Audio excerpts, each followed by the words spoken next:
You're back in 4th position.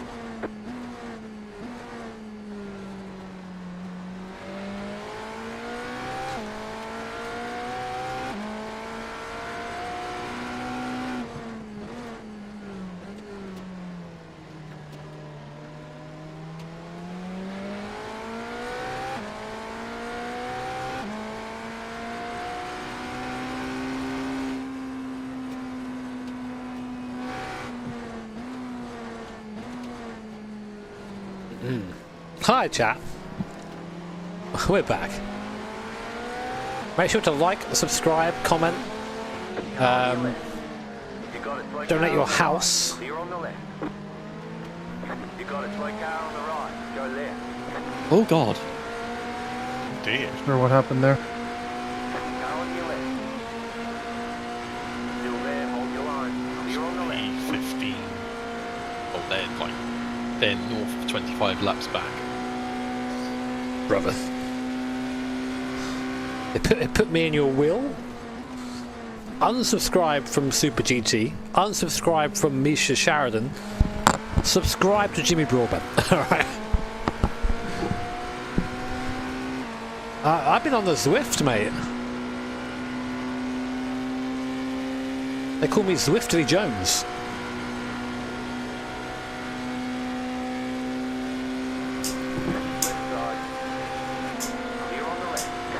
Are we at 965k? Are we actually? Let's find out.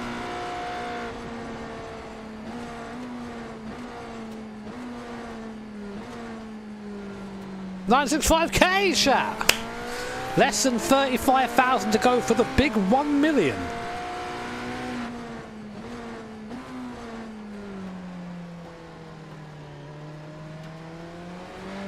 Chat, for 1 million subscribers, we'll just tape my very young child to the Moser R21 and we'll hit him with that 100% force feedback challenge. If he fails, he's not my son. Think of the content.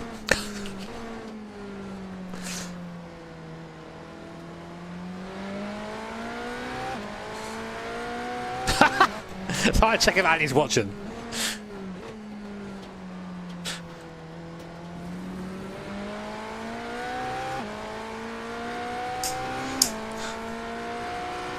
Actually, if we know we could not do that, that'd be great. Oh, my bones. Is that proper fourth now? You think? Yes. I think just assume someone else pitted because it was P5.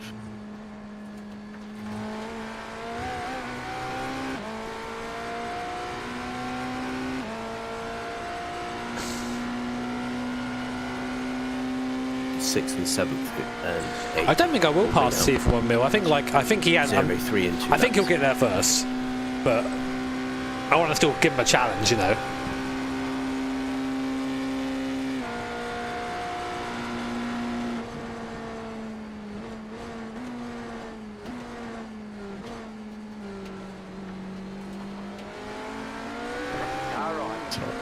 Baby's bounce, I've dropped mine loads, it'll be fine. Not wrong. It's not wrong.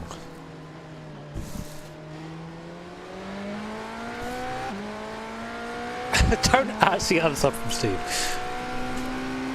We still need to have the boxing match. Ignore my fucking Asmongold ass room. You know, there's no fucking creatures in here apart from Jinx.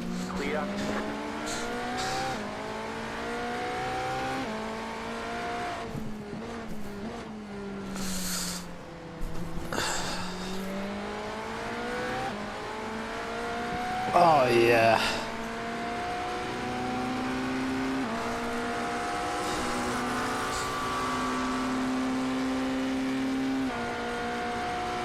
I'm a bit of a creature. Oh, I'm sorry you're having to spend the night in hospital, Edward. Hope all is as well as it can be.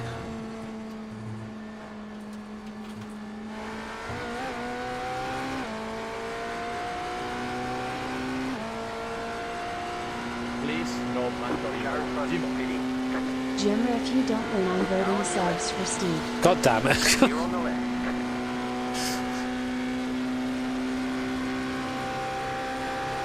No, I don't think it's off. Oh, Steve donated $10, I think, at some point. I don't know why that didn't happen. Maybe it's just... Thank you, Sprinkles, for the 2. Did I not hear it? Yeah, the Arasaur as well. Thank you, mate. White for 20 for white. What's going on? RJ the Great. Oh, MJ, I forgot. We did it at the end. So I guess it's working again? Thank you, MJ. It'll be alright.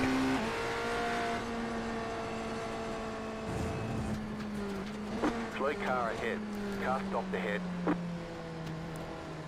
Go right.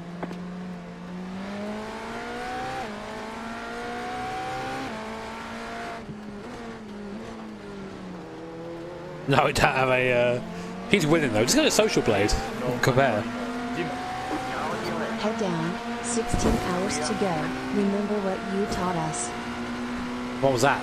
What did I teach you? Thank you, comrade. You've been very generous this stream, mate.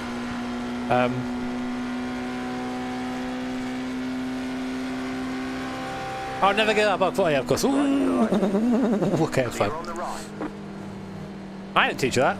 Cloudman taught you that. My lesson is give up straight away. Don't try. Wouldn't it be great at the end of the video? It's just like, give up. and that's the end of the video.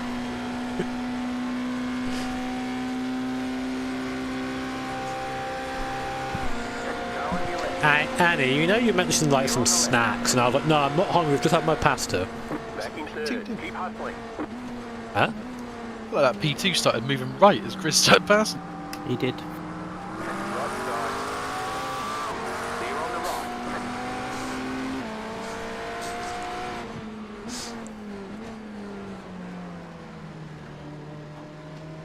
Give me a few minutes, I'll make that.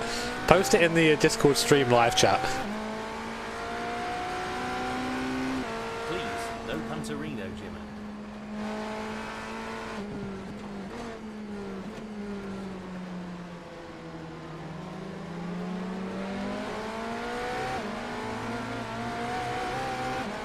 Right side. Still there, hold your line. Exclamation mark Discord, by the way. If you're not part of our Discord, come in.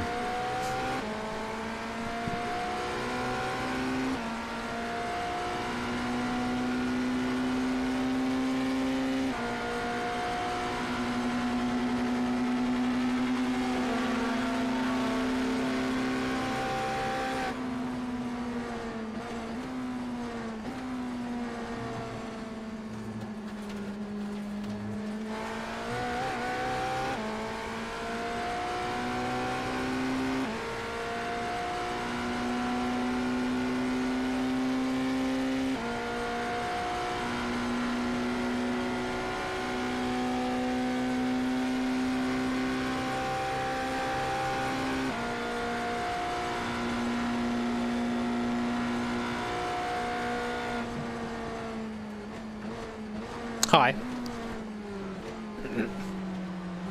Sorry, I just got lost in Discord then. How much time passed? Violence will always be the answer in motorsport. There you go.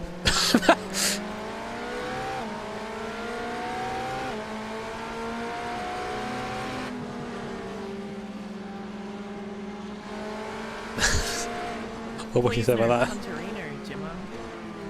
Fuel for next stint. So, savoury, please. Savoury or sweet, just not frozen. Not frozen. Clear on the right. Can I get a selection?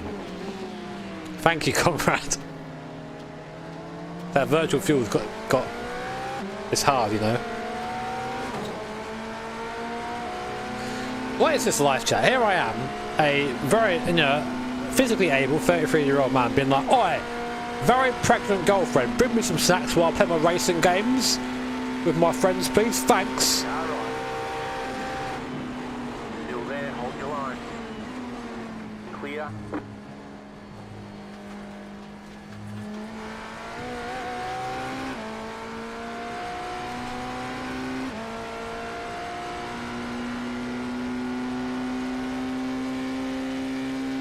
double coned friend. Yeah. I'm glad our Munch. are. Has to be on Facts every car. Well, it's just like I was reminded because of how many cones there are around here. We Steve need to and I have had that as like a joke for a while at the ring. Like, yeah, love me racing, love me cheese twists, hate the wife. Help me, Jimmer. The basement is cold and damp. I mean, that just sounds like a you problem. Send Jinx down there.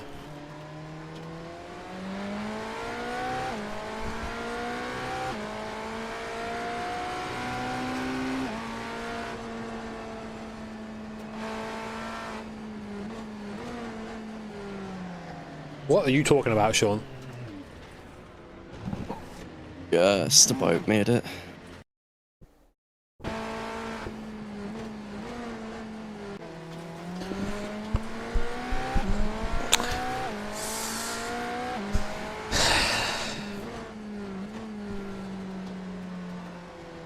Hi, darling. Oh! Little smoothie? What's this little guy? Sweet chili guys? Protein? What's that? What's that? You got that? Please no punter, You got that? no jimmer. You got Annie needs that? to bring Thank the you. entire I won't kitchen. have that now. Like It's like with the 4 billion cover percent out sugar. of the wall and bring I have my Bacho. protein pops Only acceptable with 10 answer. grams of protein. They look like rusks. How many calories are these? Speed. Thank you. Sweat came out of all of my pores there for a second. I imagine. I don't blame you. broken? And breathe now. Does it have damage? No, Very not good. even a 0x. Just be aware of the racing line there, you know. Yeah, I know. Thank you, Annie. I love you. Clear on the right. Please no, Pantorino Jimmer. Remember the dono for Mark? I want it back. See.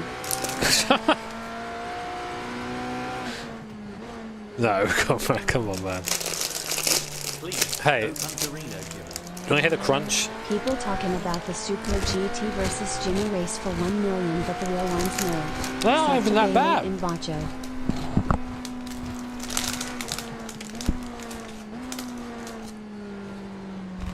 Oh, yeah. Look at good 7, these.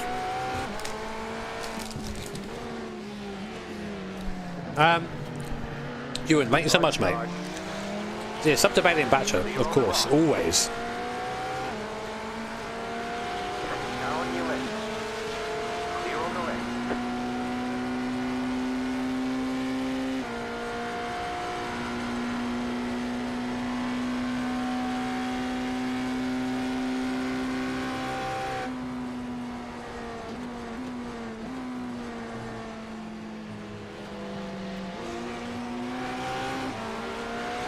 Now on your left. Come on, Bacho. It's time for us to do the podcast. We'll beat both Super GT and Jimmy to 1 million.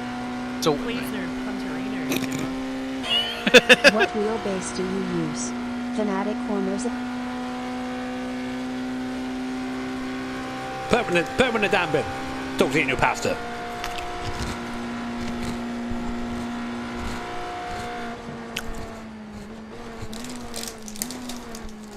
I'm pretty subtle about the thing I use, you know.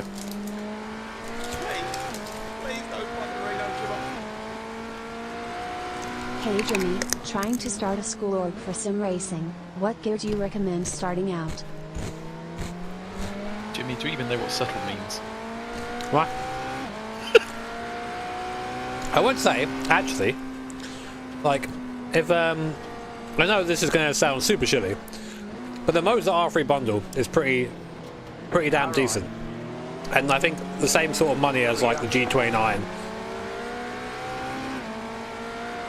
All the second-hand stuff, you know. If I was being a super shill, I'd say exclamation mark Moser, buy it from my affiliate link. That'd be super shill. However, let me have a little crunch here. Or You are Super Shield, so you just did. I have to make a Abruzzi. Where's the Abruzzi shell? Come on. Yeah, it just came. You missed it. More crunching. Do you like the crunching, guys?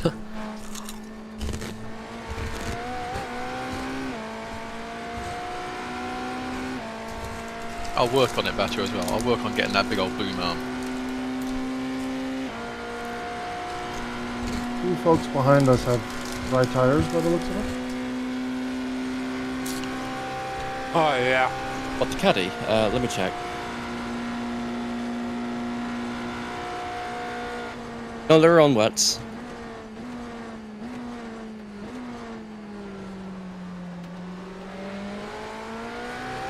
Please, no punterino, Jimmer.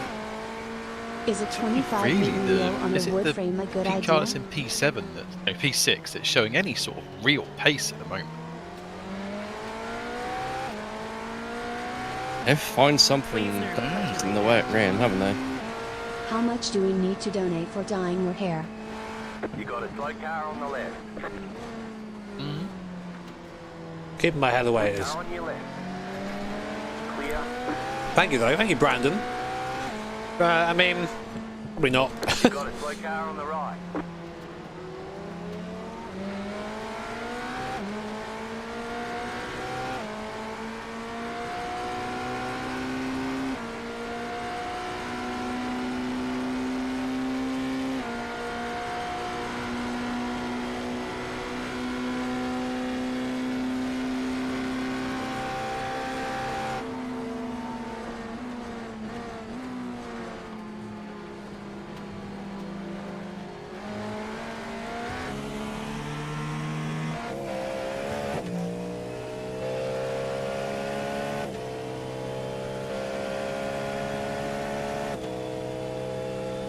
Car on your left. Clear.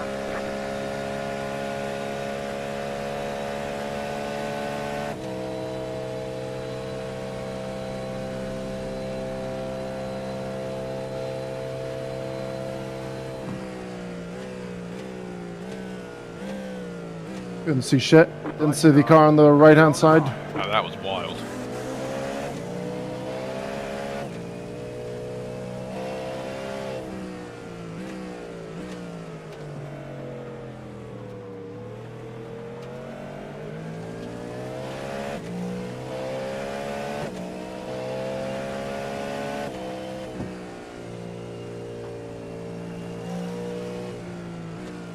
I reckon in the next 20-30 minutes the rain should die down.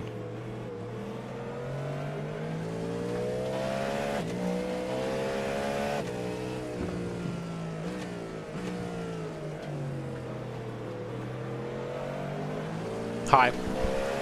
I'm just seeing where the speed is for this guy. Car on your left. You're on the right. 3 wide. Left side. 2 wide. Clear on the left.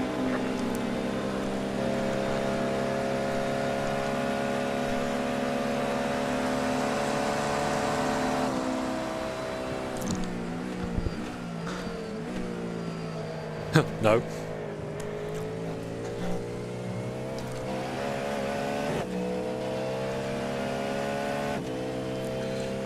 Much more power. Straight line speeds there for him. Oh, pardon me, sorry.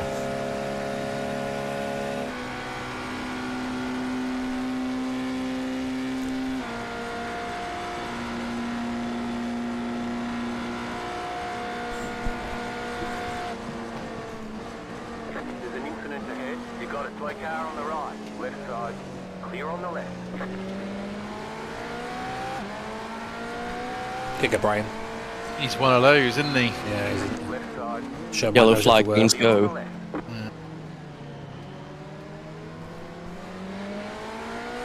Got the pace, it's got to be clever how he does it, you know. He's not got a rush, has he? He's got the pace. You're pulling away from the car behind. The gap is 1 second.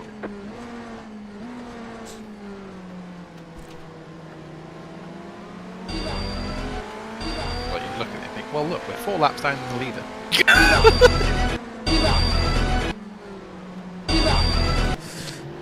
Give up. Car right. Still there. Are you Clear on the edging right. never give up over those? No, just give up. That's all it is now.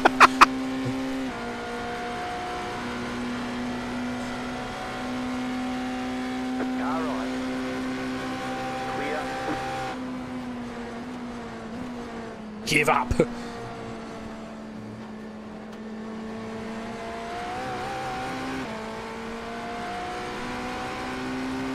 This is still only your first stint, is it, Chris? Yep. Feels like an eternity. Fortnite.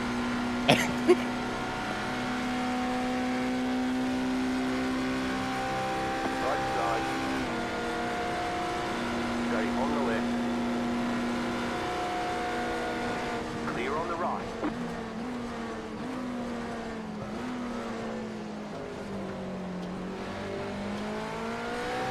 Man, that guy.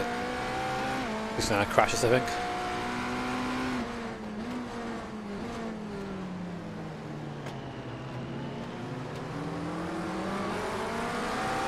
Right side.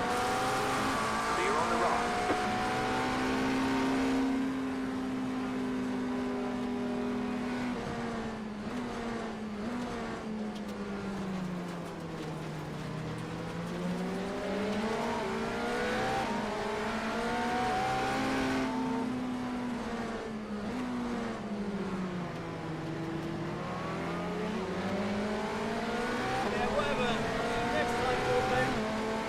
Or, Jimmy, you ready to be Yeah. a dad yet? 2 weeks to go, big man. You're gonna do amazing. Wishing Annie a speedy recovery and all three of you the best. I think I'm ready. I mean, like, is anyone really ready? You just sort of do it, right? In, yep. I say the car in there. Left side. I'm looking forward to it, you know. I'm looking forward to getting to hold the little guy for the first time.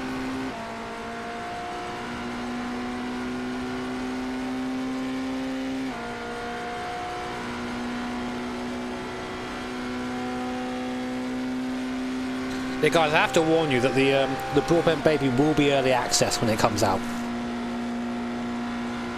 That's 3 laps of the line.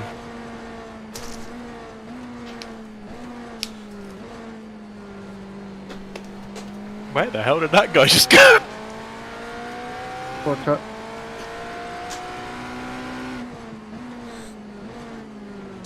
Speech won't be ready yet. Stay on the left. It can't Hello, be. Acura. It can't be the Acura, can it? He had so much steering lock on it was hilarious.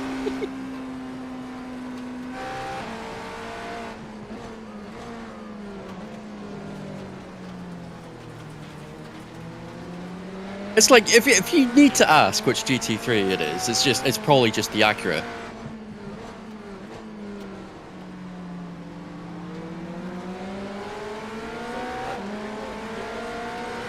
What do you think of the new Cadillac Hertz Team Hota car for WEC 2025? It looks cooler as a Porsche, you know. Left side. Him, IMHO.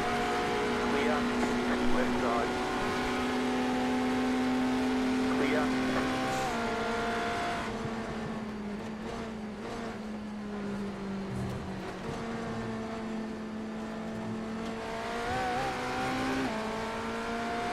But hey, you know, it's still cool. I just like there are so many of these cars about. Oh, I have a voice note. Let me have a look.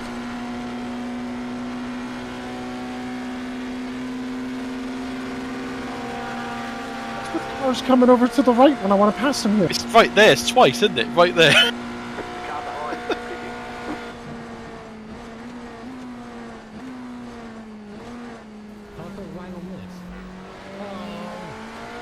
Please no Punterino mark.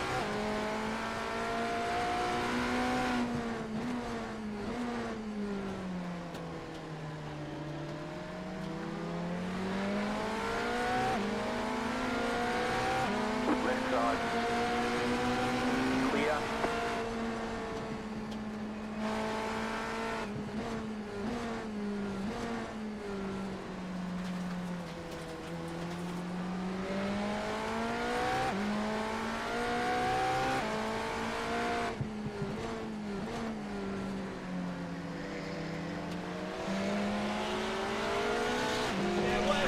side.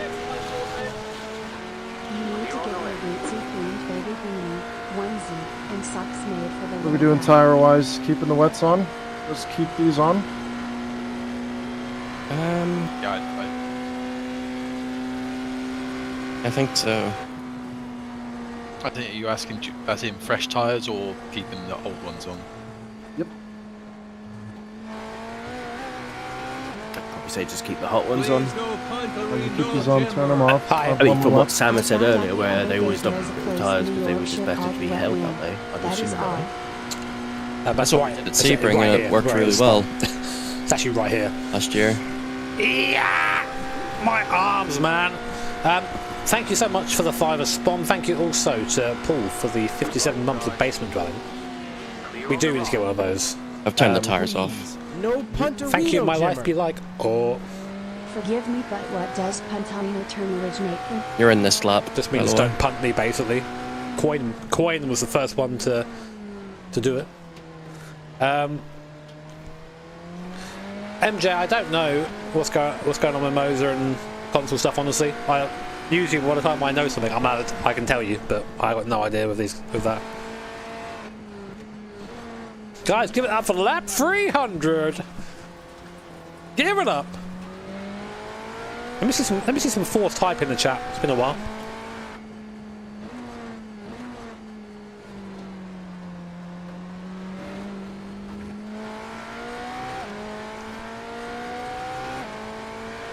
Now we're in like P5 or 6, I think.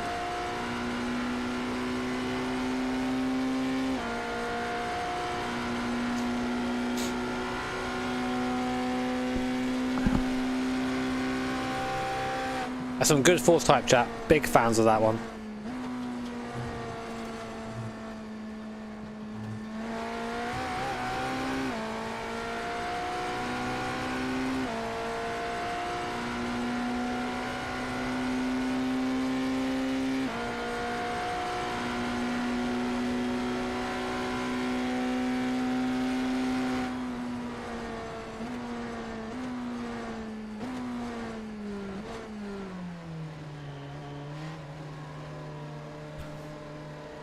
Great cock.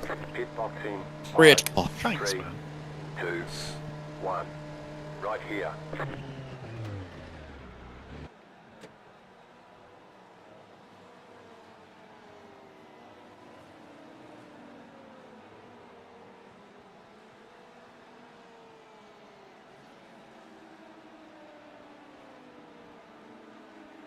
Just corner by corner.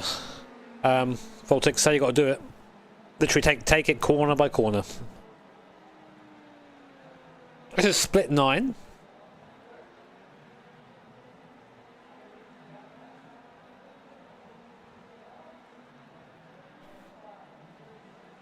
But guys, if you are enjoying the stream, and I appreciate it, if you just left a like, you can subscribe as well if you want. We hit 965k today. 24 hours of rains like last Coming for you, year? Steve. If it is You raining in fucking Arctic, handsome man, you. Also, it's pretty dark in the basement. You We need kissable some man. lights down here. You don't need lights down there. Cold tire. Well, no, it won't be cold, won't it? Lukewarm tyres. Yeah. Please, no punterino, Jimmer. Thank you, pilots. I am Hey, using Jimmy, what headset and mic Audio are you Technica running? BPHS1. One day I'll learn that. Not today.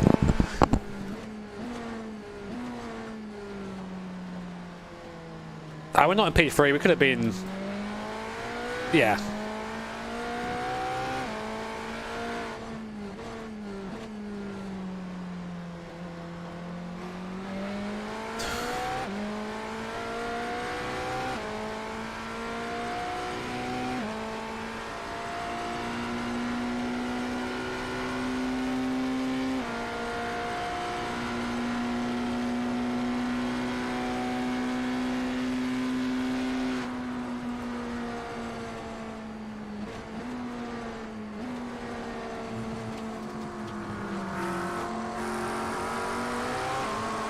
Left side.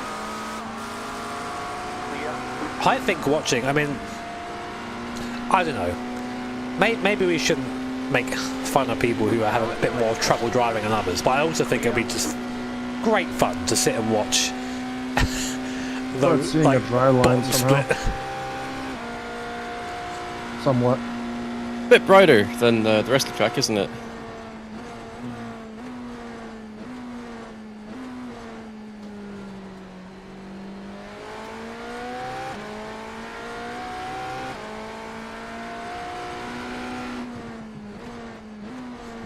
It's because I don't think many people really care that much about like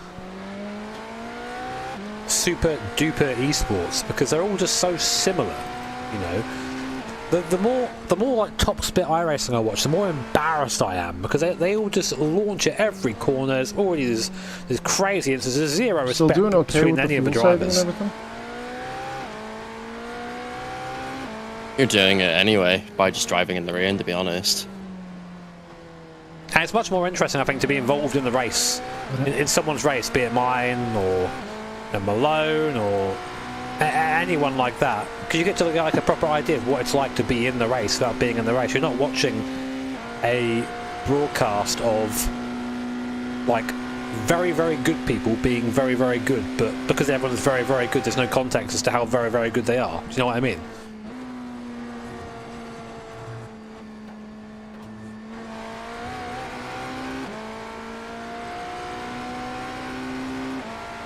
Oh, wait. Oh! Malone seems leading.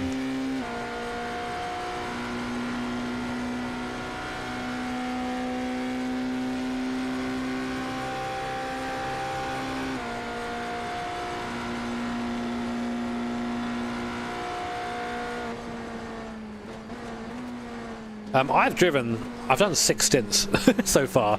I'm not driving now until like tomorrow morning.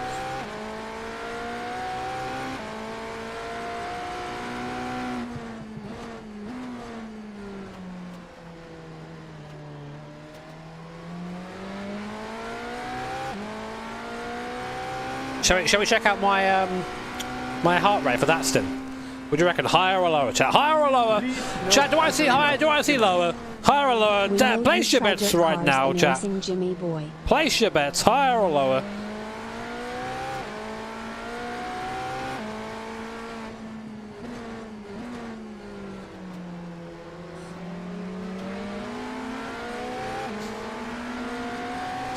Right, okay, so previous average heart rate was 106.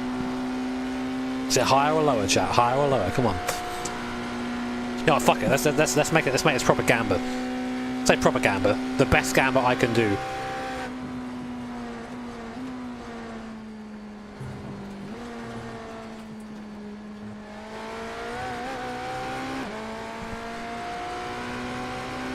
That's all I can do here. Let's get the vote.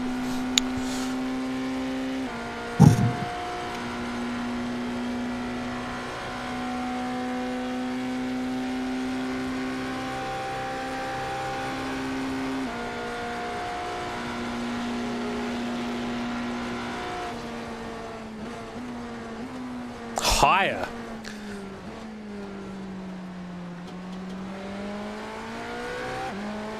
Please, no, Antarino. I lost Sam, vote higher. He's actually gambling. Lost is actually gambling right now. So my average heart rate, chat, with 81% of you going for higher. 106 was the heart rate from the first stint. Second stint, in the rain.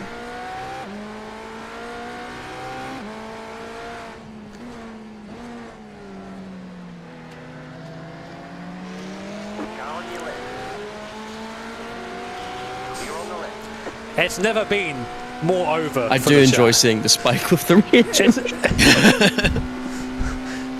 It's never been more over for the chat.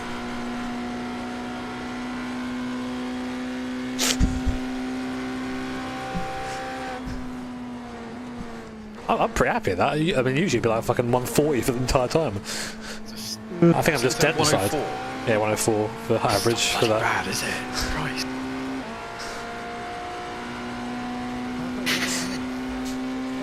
Not the same as being in a real car, is it? Not the same as getting bloody poisoned in your BMW, is it? Oh, I miss those times. Or do I? I don't remember.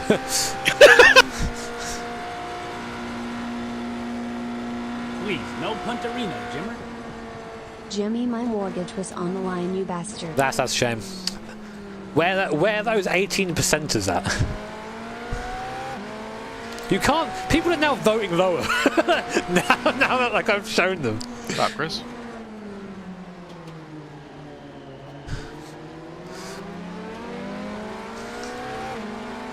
Right side. Clear on the right.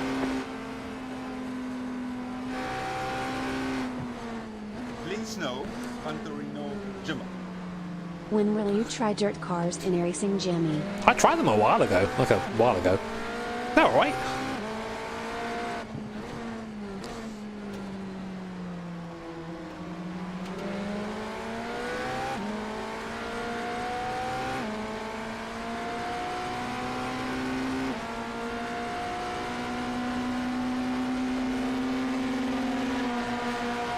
Just check my heart rate. Apparently it doesn't exist. I'm actually dead.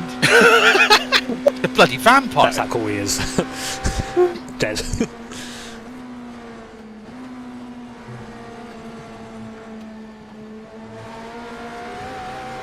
My bloody oh, mine's at 63. You're just sitting there. Yeah, Motherfucker. damn right. I had a great time. Chin, no. That's right, a year ago it probably would have been 90. Chin, do not. Have you told chat about how much weight you've lost since last year? Goal. Car on your left. Well, yeah, since the start of last year, over 40 kilograms. 40? That's not bad, is it? Ladies and gents, a round of applause for my boy, Stephen J. Bailey. He lost 40 kilos in the last year. What a fucking legend. That's how you do it. Don't worry about his heart rate shit. This guy's out here literally losing half of me. Keep to the right. Clear on the left.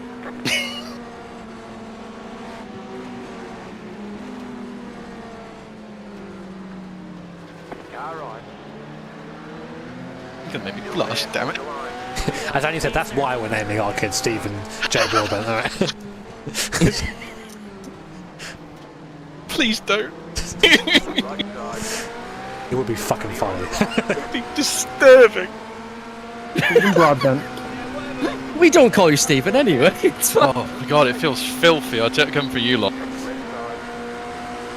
And you guys call me Mark. There, hold line. Clear.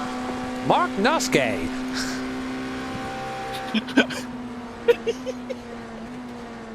Flawless pronunciation. Steezy J. DZJ. Please leave the house, Annie. Please leave the house. You have just corrupted our son. Bye forever. Left side. Oh, I love you, darling. Clear. Left side. Clear on the left.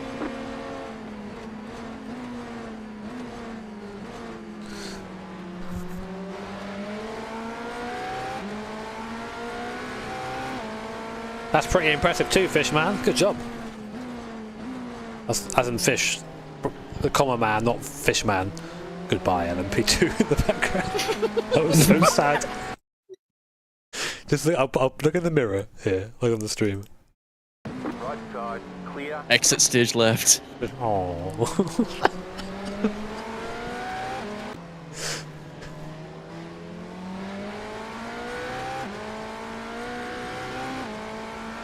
I saw someone earlier mention the little sign that we have on the fender as well.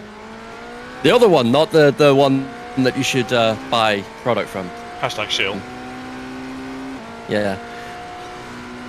Do you want to explain that one, Bailey? Racing for Garth. I think, in fairness, I think Jimmy did it a little while ago. Did he?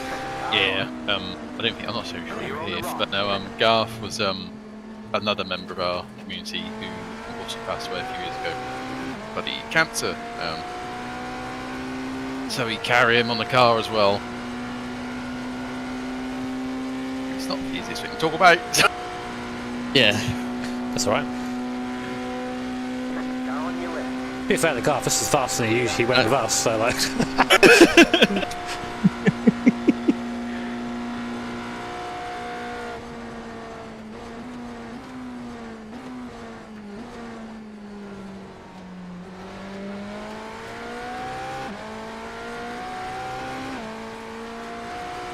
No, Bailey's not pregnant. But he could be. Somehow I'm burning more fuel than I am when you're dry. Oh. Simply a difference in skill.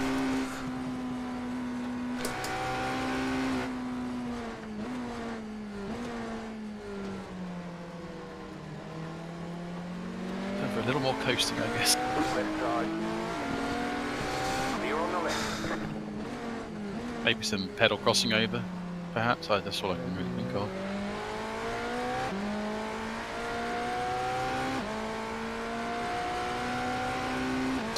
The new law is that you were pregnant now, Bailey, and it wasn't 40 kilos that you lost of body weight, it was several hundred children, apparently. I mean, the titties did get smaller, so... Well, that's a downside. Well, what are you going to play with now? You know, can see other things now. Guys, please. In the bus stop.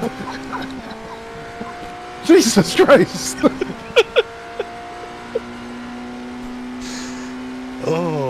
Oh, brother. There's a time and place. It's become one of those races. It's like, hello, old friend. Look.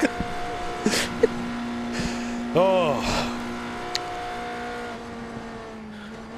Emmanuel, thank you so much for the 5 gifted. Thank you, mate. Don as well coming in. Hey, you want mumps? You man, fuck. And Mats as well. Thank you, man. Oh. Don't ask questions you don't want the answer to. Should know better than that.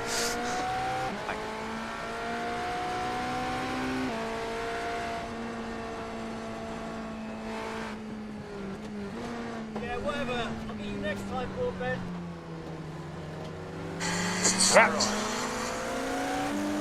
Thank you so much to Cells as well. Well, you want to see? Let me show you the cutest fucking picture in existence. Wait, let me actually send it on Discord to Annie. And I can actually show you guys on the stream instead of like being a boomer and showing my phone to you. Annie, I love you, but ignore this. Yeah, whatever. I'll get you next time, Broadbent.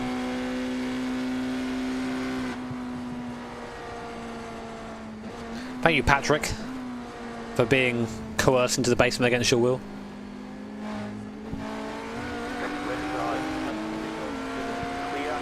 Just wanted to say congrats to you both on future baby. This money should only be used for a tiny Sunday and any other use. It's not a baby Bailey, no. I'm afraid. So we have this is his little cot. Oh god, it's so big. Help! Chat, what do I do?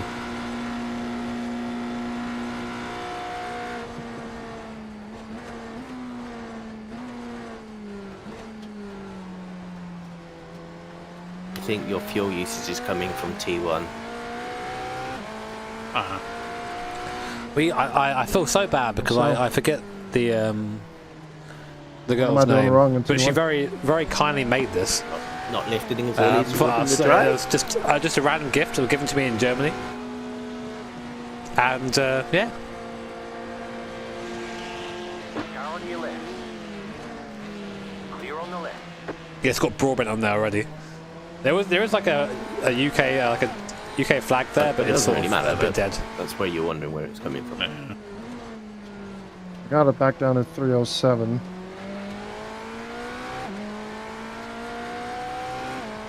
Like you're probably braking early and you're on the drive, but you're not doing the lifting bit, are you? Probably. Definitely. The car in front is pitting.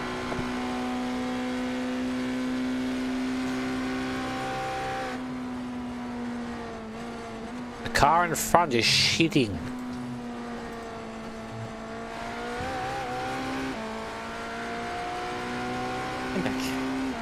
Pace across the board really hasn't changed. Oh shit! Guys, Max is now Car streaming still his feels the same, even on this exclamation mark somewhat Max. He's in the drier car line, now. whatever Just this got is. in. Just saw it from the VCR on Twitter. Brain went quit, that's the problem. It's supposed to drop to like 8% in the next tick of time, but Brain's almost left the track. We're on radar. Position.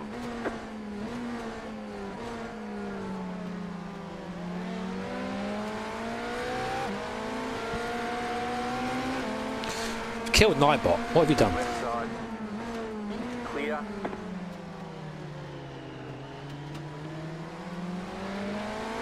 Down to 303. Nice. Easy fix. There you go.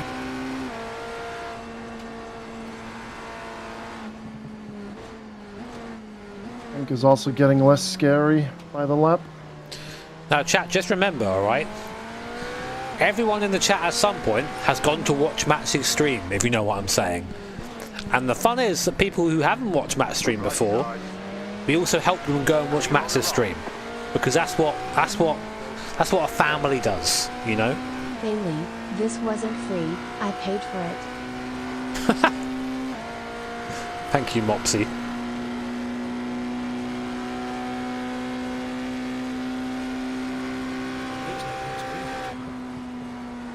They don't know cat. Thank you, Ewan.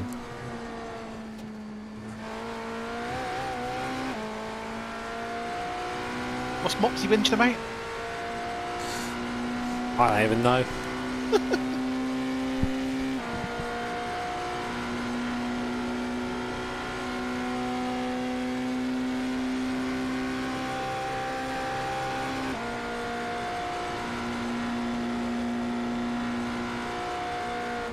You got a slow car on the left.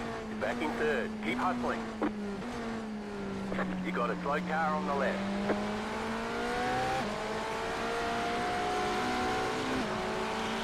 Left side. You're on the right. 3 wide. Clear all around. Ha! Bloody McLaren just did not want to show up on my radar.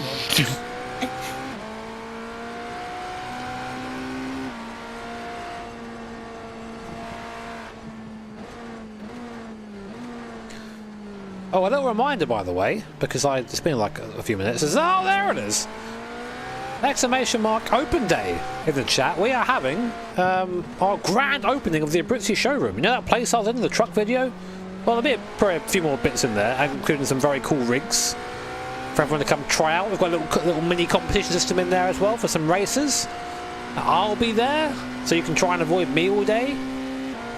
Come on down!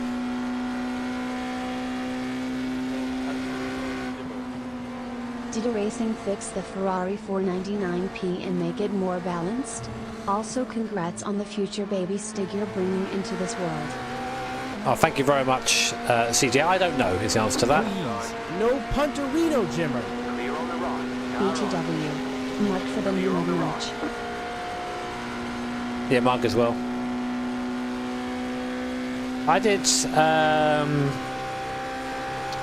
God. How many hours I end up doing? 5? Jeremy 7 Many. years in the basement. Oh, 5 hours, wasn't Crazy it? to think you're a pro driver For the, now. including I'm the so start. happy for you and Annie. Good luck with How many everything minutes that of comes stint? next. So a lot when 45 it's minutes wet. or so. But it's long, yeah. The rain will have extended that quite a bit.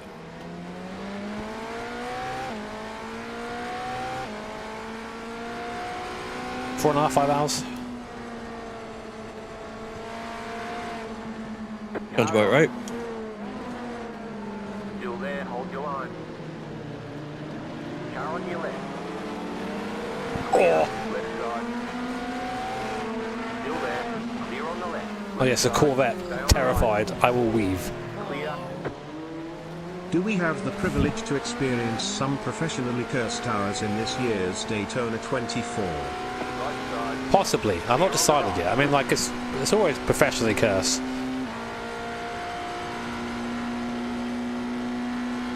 Is it? Oh.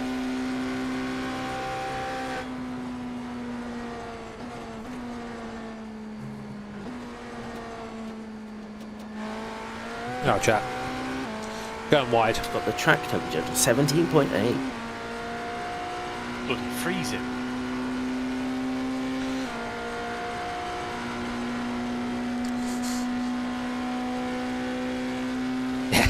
I've heard of broadbent, but this is Jesus. ridiculous. Jesus. Jesus. Crash! Back. If anyone does not praise the Lord, Jesus Christ.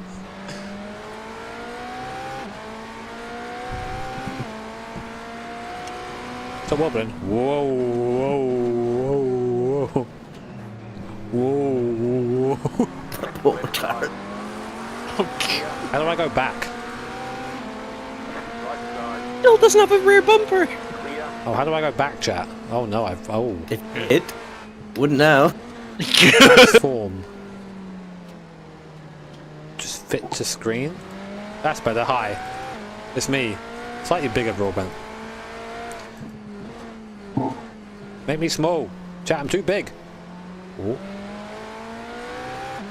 What are my lap times? Are they okay? I have absolutely no idea. Yeah, it's again the odd people able to dip into like the 39s, but mostly it's 40s to 42s. Depending. You know on that traffic. really fast Acura from before? They've been in the pits a really long time now. Yeah, they changed driver, I think. Was that the rethink? The No, 08. we're not. The one like Theodore was in.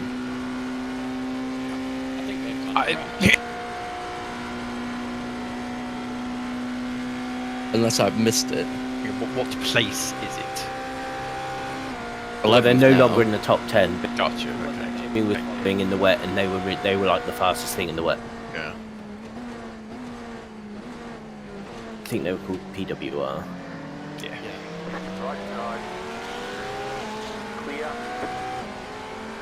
I mean, you just did a 40 that lap now, Grizz. Chin in second has done a 42. The leader's done a 41, so like you're in the ballpark. PWR is towed. Yeah.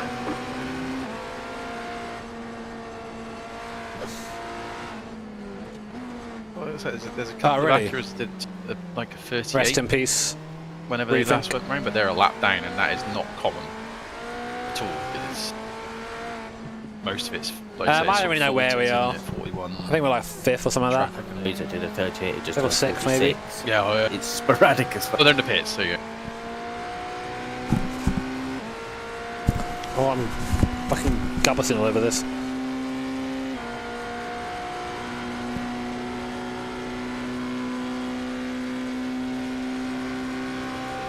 I don't think we are. I mean, we qualified 16th, you know, and in dry pace, like I think I got up to like 7th, but it was just because we were consistent. Everyone else is much faster than us. But we're getting there, you know. We just had a really nice stint in the wet. Got up to like, I think it was like 3rd place or something like that, or 5th place. Oh my god!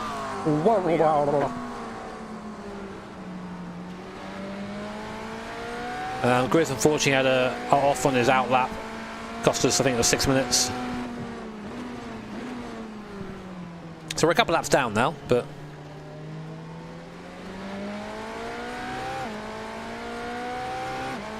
we'll see where we are after the stop, which is in about 13 laps. Wow, woo, wow, wow, wee, wow, woo. Do you like that one, chat? Nice little song.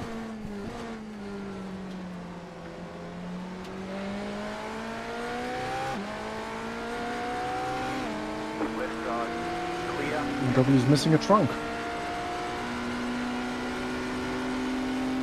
Another one. He has braking lights now.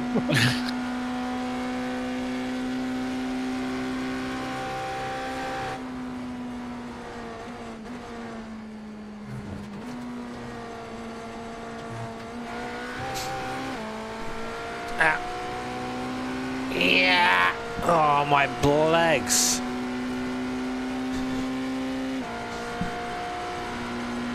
I did like, what I do? I did a, my first, like, explosive jump stuff. You know, you jump onto like a box jumps, I guess they're called. I did that for the first time.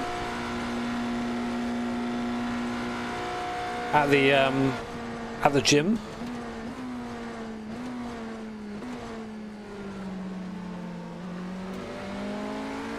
Right side.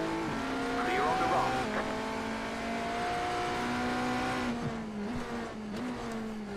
It's hard when you're a little small guy to jump high, you know.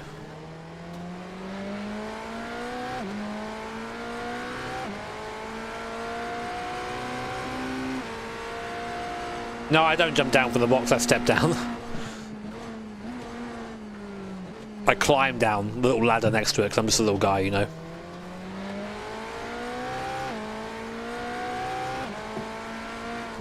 I cycle a fair bit at the moment, which I really enjoy the cycling. I do it on Zwift.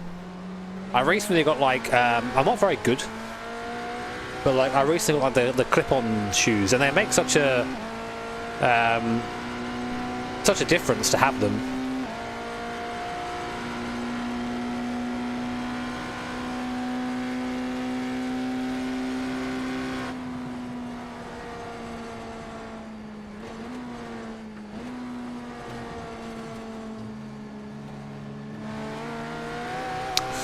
Yeah, damn race going alright. We're sort of in the top 5, I think. Well, it's hard to tell because we're all out of balance with pit stops, but when we pit, we'll drop down to there.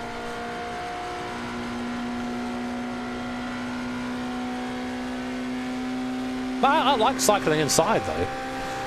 I'm such a sim-based guy that I'm just like, yeah, I'll just cycle indoors. It's fine. I don't care much for going outside and getting beeped at by people and being hated for existing.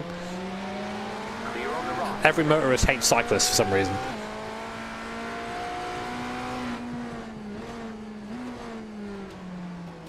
My Zwift name is just my name.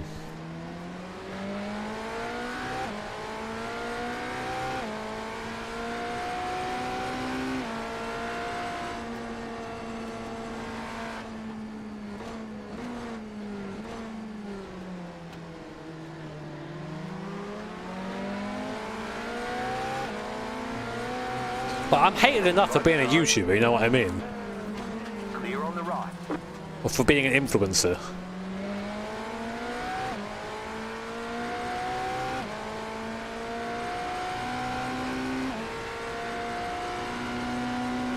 I have a TACX Neo bike.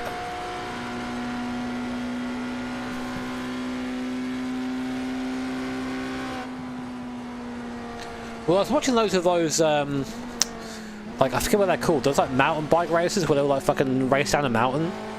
It's like 100 and whatever people in it. Annie and I watched those the other day. It looks so cool. But I'm also like, if I did that, I know I would just be killed.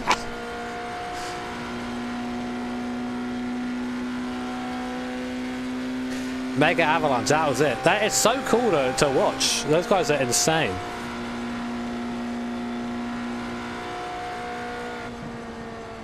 Will I do a triathlon? Mate, I'm just saying I'm just telling you how I ride on Zwift. You're like, would you do a triathlon? Stop trying to kill me.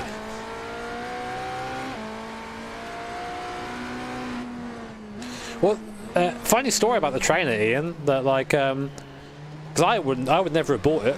I basically, there was a point in lockdown when Tony Kanan, who was just sort of getting into sim racer stuff there, was like, man, I really want to help sim racers get fit because a lot of them are not fit, and he was right. A lot of us are portly.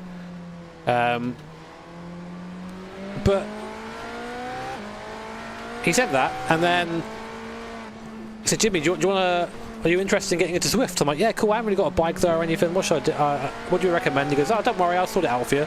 So, what are you talking about? Next moment, I get a fucking email from these guys saying, oh yeah, your TACX Neo bike's on the way. And I got to set over the whole fucking Zwift account, everything. Guy's a legend.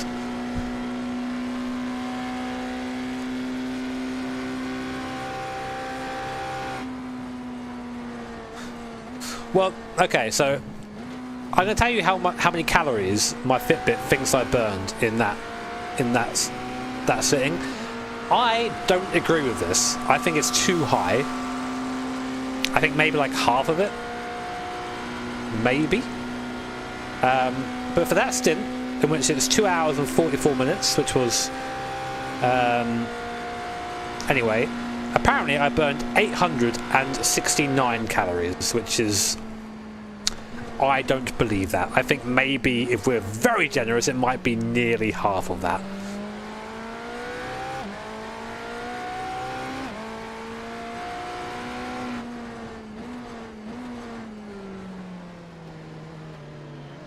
$869 calories, my ass. Yeah, I don't believe it. It's No. because I'm moving my hand. I think I'm running around.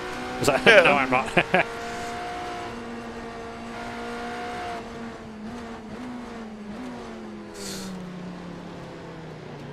Car on your left. Overall calories, I think. Mate, if I was burning burning those sort of calories while sim racing, I would have been skinny all this time. Yeah, exactly. So one thing that it just doesn't do this. Yeah.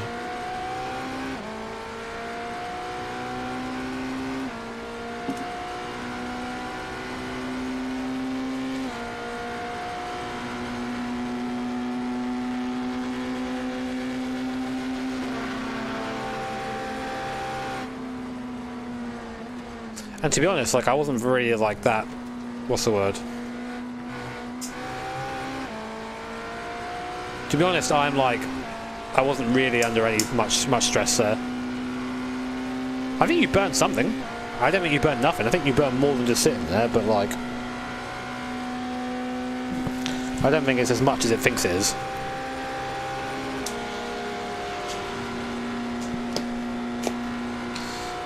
What are you feeling with the tyres now, Grizz? Once again. Sorry.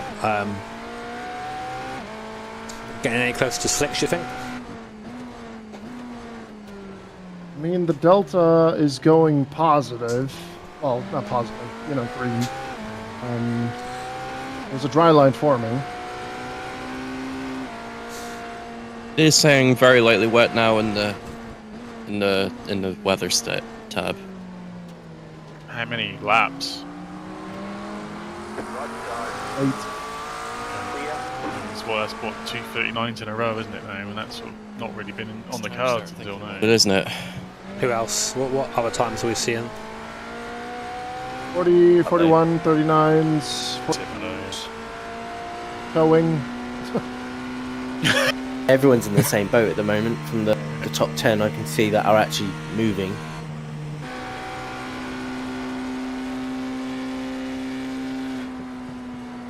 Really? Exactly. That's what I mean. It's just not accurate. Because when I go to the gym and do like your chin in front of us. an hour of like so hit stuff, it's like, oh, that was about maybe 600 calories. Like, all I can for say an is hour this, of effort. the King And when I'm is on the not bike as and, scary like, anymore, and the exit of the bus stop is You a know, lot I'm getting more up to like stable. almost like peak heart rate on the bike. It's also saying like, yeah, that was like 500 calories for like 45 minutes. You know, so I don't believe that for a second. Tony Kana on fact. Tony Kana on does 400 kilometers per day on Swift, and if you ask him about it, he'll do 600 Ray is also not that big anymore. he would as well.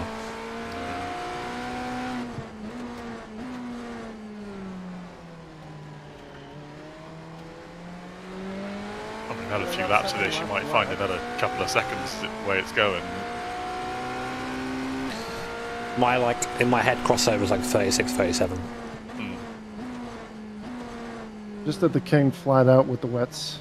Okay, I think you're probably getting there then.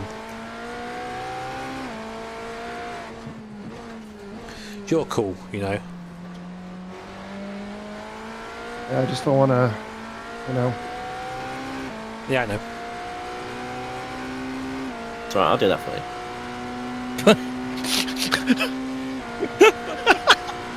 Yeah, my delta is saying green 8/10.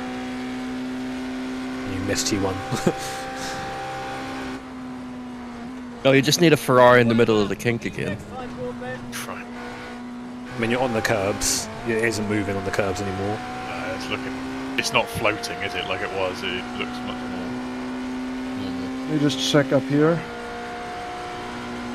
Because you'll gain on the banking like a second or two a lap just on the banking.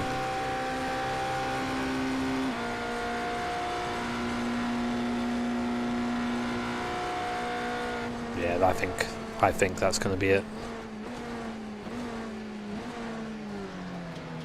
38.4. Okay. Right side. Clear on the right. How long you got left, Chris? 6. Might be 5 this time round. 6. 5 next time by.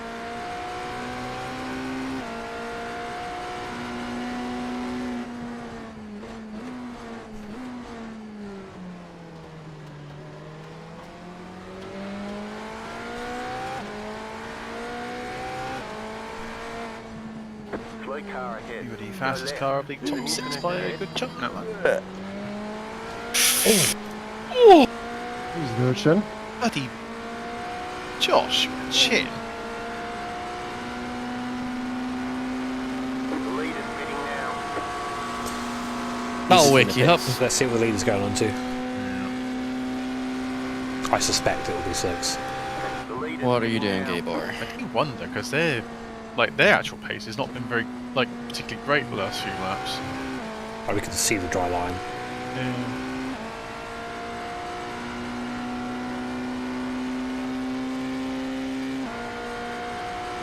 The gap though to the caddy behind. Yeah.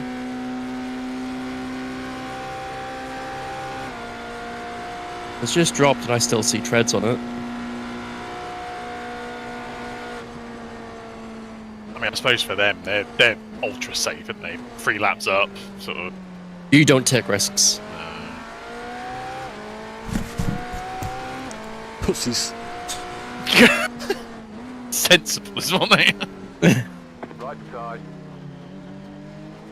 Still there. Clear. Right, ready. Apparently he's got a black flag for pit lane speed. Red line moment.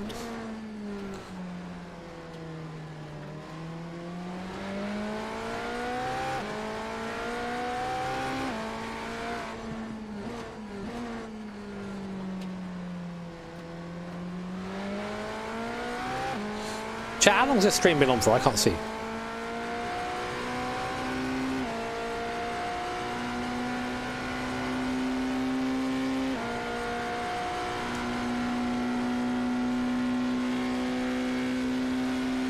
Just 7 minutes. Oh, I split it in a bad point, I think.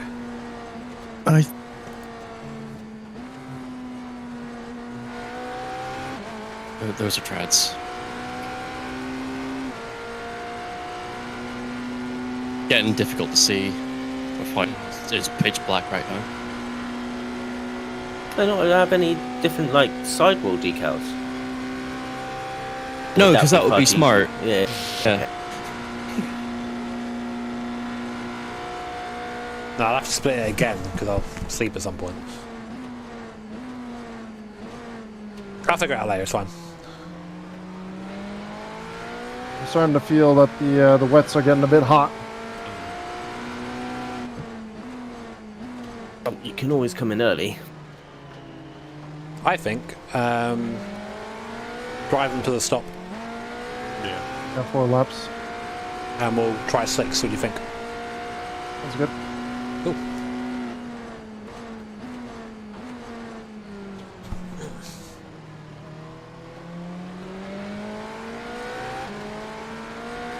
Oh, we're back.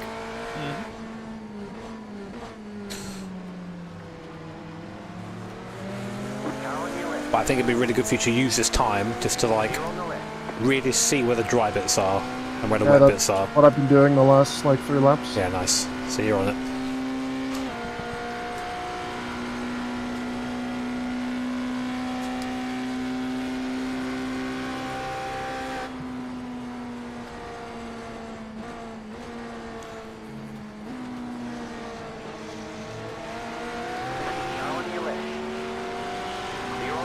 I think the wettest section is International Horseshoe 1 and Turn 1.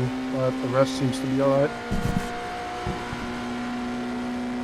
Just take it super easy on that out lap, you know. There you go.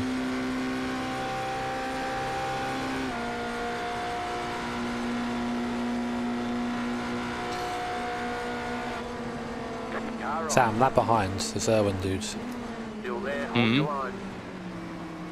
Clear on the right. See on slicks. It's so dark, I can't tell right now.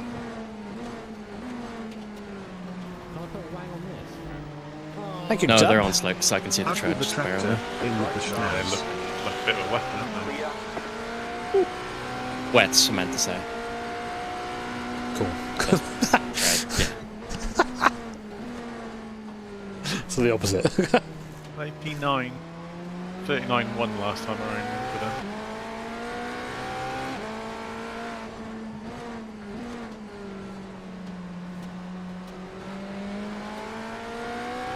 Yeah, spray's also getting significantly less in the rear view. Track is now very lightly wet, which is what I was on in slicks, and pace was fine. Yeah. I think you can box whenever you want, because you can leave it or box now. I thought like these are the times the wets were running when it was good for the dries, right? Yeah. Well, I think You can leave it and I have may the as well maximum drain the possible. tank and just hold the fuel advantage at least, still. Yeah. Given it's still... I mean, it might just be quicker for the slicks now, 37.2 for the leader. But yeah, keep the fuel advantage at least, given those around us are obviously well out of sync. We're out of sync too with our repairs though. True, that's true, I forgot about Car that. in front, pitting. Please no Ben's puntery, no pitting. jimmer. I heard something about Car devastation. right, too wide. Clear. What is it about the devastation? Crazy Great man! lunge. Jacks. Giga Clear on the lunge. left. Left side. Clear.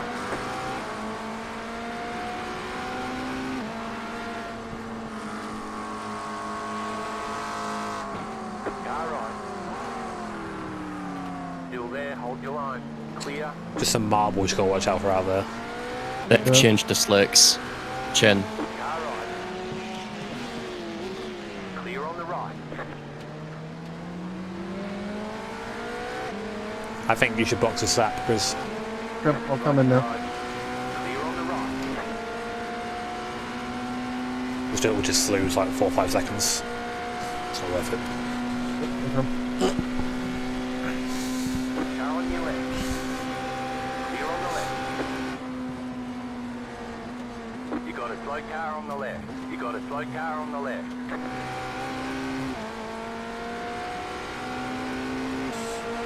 Right, box this lap, careful on the way in. Okay. The stickers? Box this lap. It's going to be a good bit wetter, isn't it, in there? The sloppy one this time. Wet and sloppy. Just be super careful on exit 2.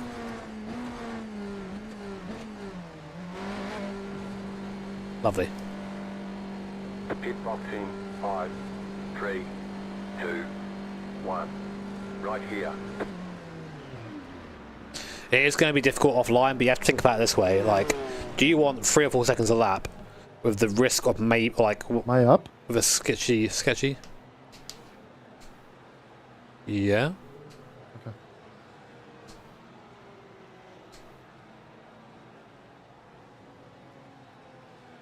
There you go. Scared me there, mate.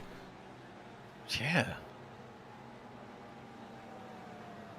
Cussy's left. Oh shit! No more cussy Oh, for no. us. It's over for the cussy enjoyers.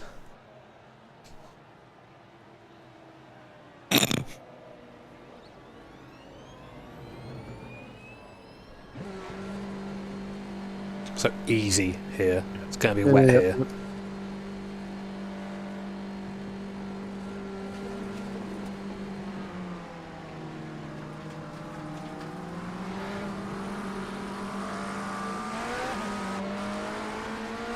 Wait to get to the racing line.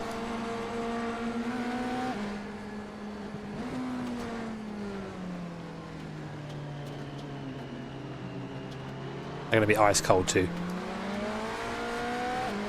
Please no. Baby steps through here. Hey Jimmy, love the content. You're one of my favorite sim racer out there. Congrats on the baby mini Gemma 2.0 sim racing. Here's 10 from Wamary CA. Thank you, Ethan. Thank you, Amera ICA.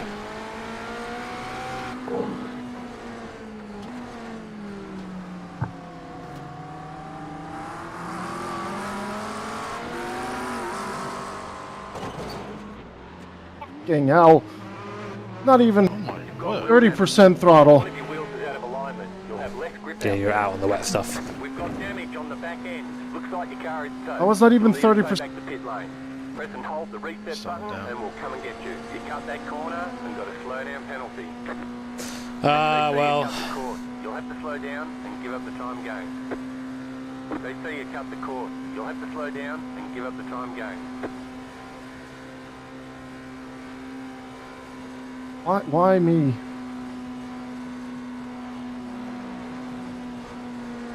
just take it easy on the way in.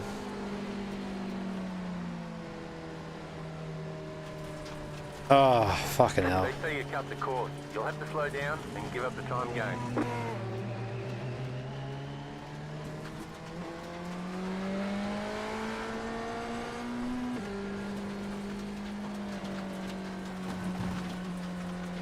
You cut the course. You've got to slow down and give up that time. Someone want to take over? Slow down. You got a I penalty. don't. We're cutting the course. Slow down. You got a penalty. Archie, ready? We're cutting the course. Yeah, my game's kind of just gone in a bit weird state to send the same thing over and over and over and over and over again. Sounds perfect. I mean, it's probably going to take a little while to repair at least. It's hard to tell when to slick, 'cause it looks like it was starting to go there. There's a dry line. Like, for me, I think, cool, that's slick time. But obviously, iRacing. I need to retire. This is insane. Pit box in 5, 3, 2, 1. Right here.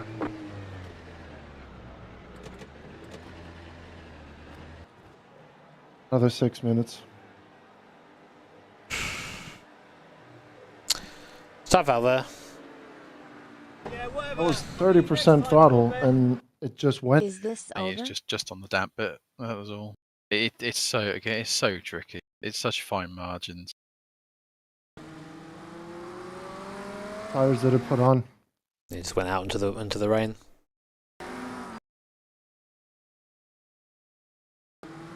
Needed just a wait behind this McLaren, really. I was surprised to see him go up here, but I guess you can't. He's gonna take over because I don't think. Only Hodges trying to get in.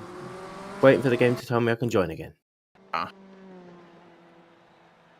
I'm done. I'll be better in a better state tomorrow morning.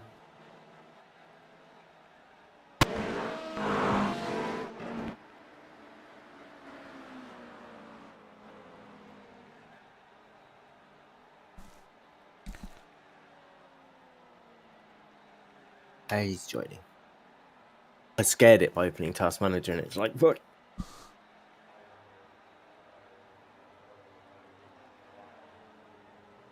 Oh, that's Daytona. There's always a fucker for DHL.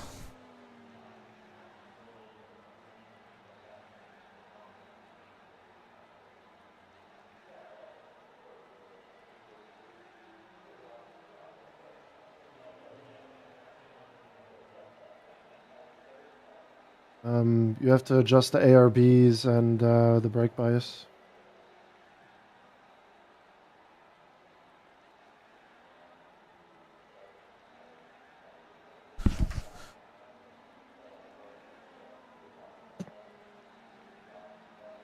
I'm back. Sorry about that. Say Chimera took whatever that team's called now. They took slicks. Unmarketable. Yeah. So, yeah.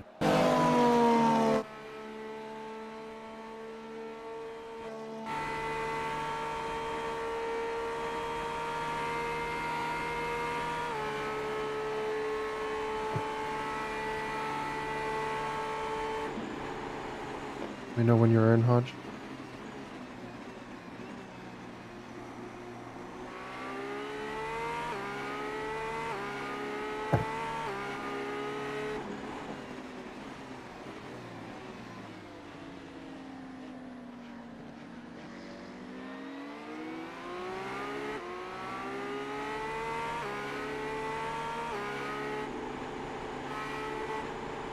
How's yours?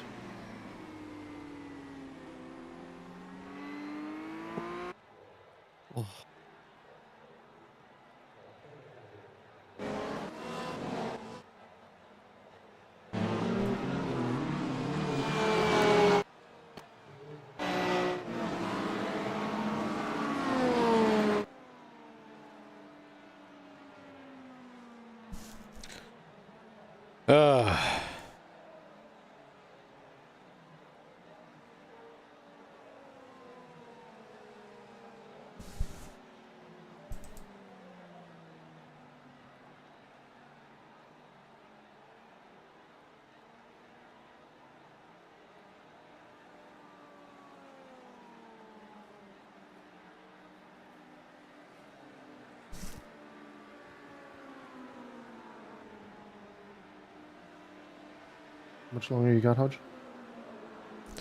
How much Yeah, longer? it's, It's 2 minutes 30 for repairs and then a minute of optionals.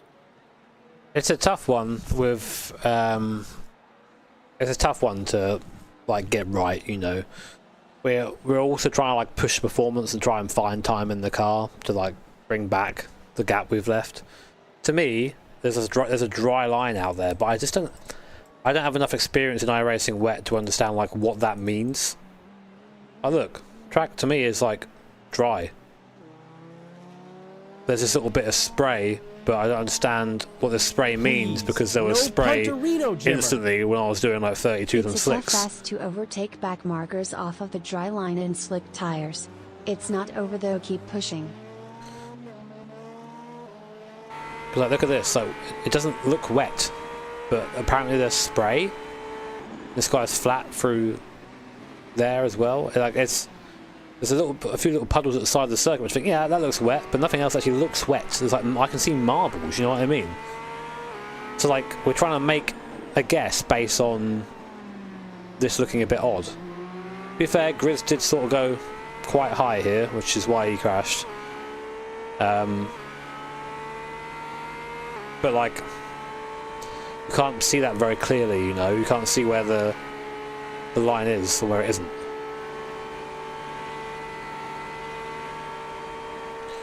But we you know, we gave it a go.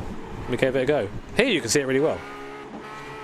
And in real life, you'd be on the slick straight away for that.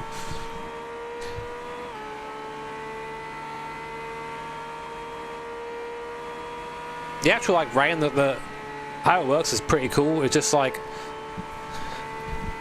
it's very off from what you'd expect in real life.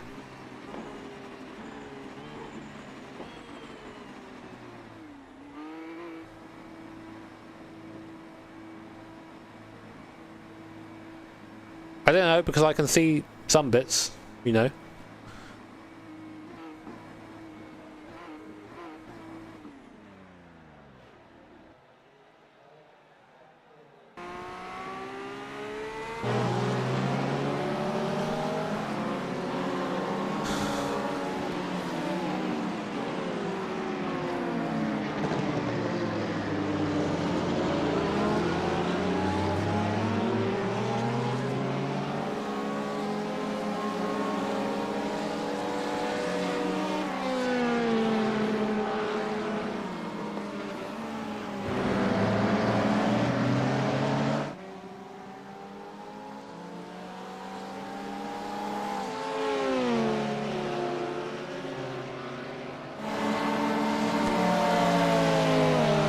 Yeah, basically any moisture at all in the circuit would be like 1%. It's just like, yeah, spray. You're like, cool, what does that mean?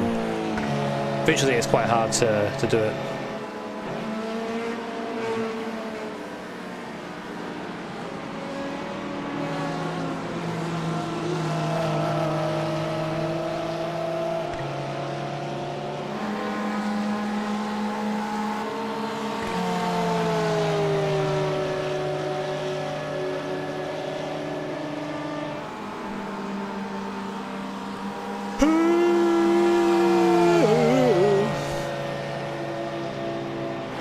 No, I'm not going to do that.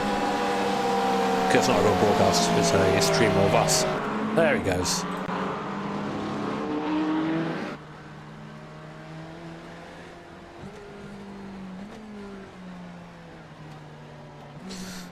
Yeah, super cautious offline, Hodge.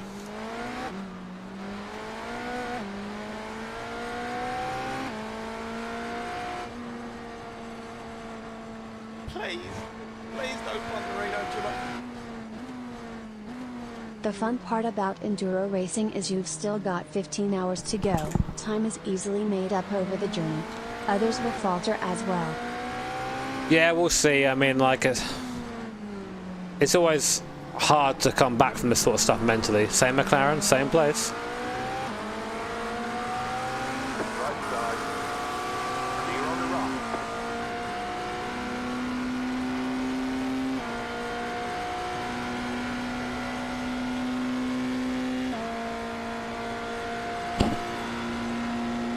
Yeah, easy to make time, easy to lose time, and very hard to make up. So you're just like, cool, we've lost 12 minutes basically over the incidents, and it's like, cool, well, we aren't making that back.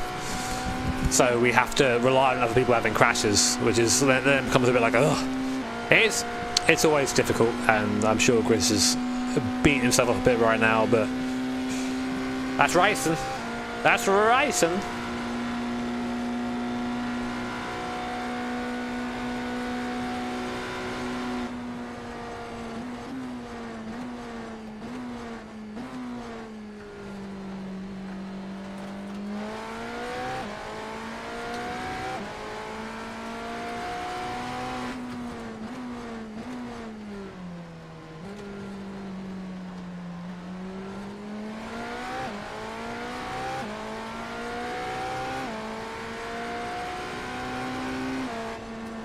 No, this was the right choice. Chris unfortunately just made a mistake. Like in real life, you sometimes have to take the risk to go a bit earlier on a tire that isn't perfect because it's faster, you know. It's like in a couple of times at the ring where like it's rained on one half of the circuit and it's like treacherous on a slick, but to change to a wet tire would cost you the pit stop and then cost you tons of time everywhere else. So you have to just deal with it.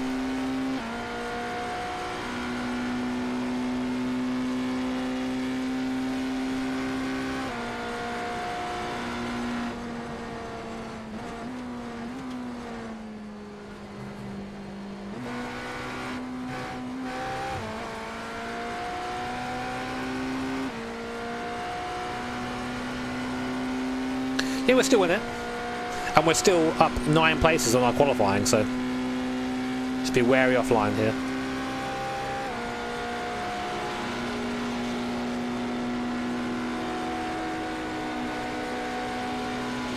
All right. Clear on the right.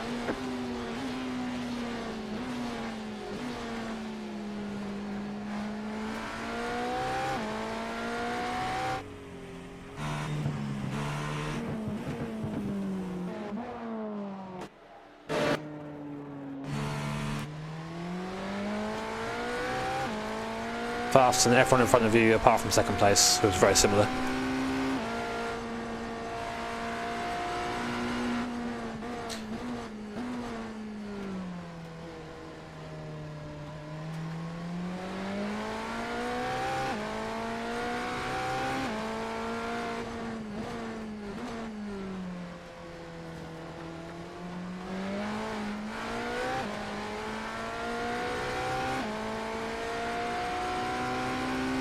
Right, I'm muted. Yeah, you're faster than everyone ahead of you apart from second, so it's the right choice.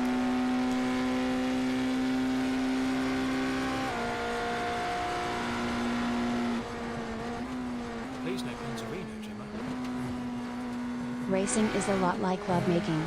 A few inches offline can I'm cause all sorts of gonna hop pain. up. I'll be back in the morning around like 8 your guys' time. So yeah, I'm gonna log off for now. Alright, man. Take it easy. Some good rest. Alright. Yeah, exactly, James. All it takes is a little bit. All it takes is a little small error.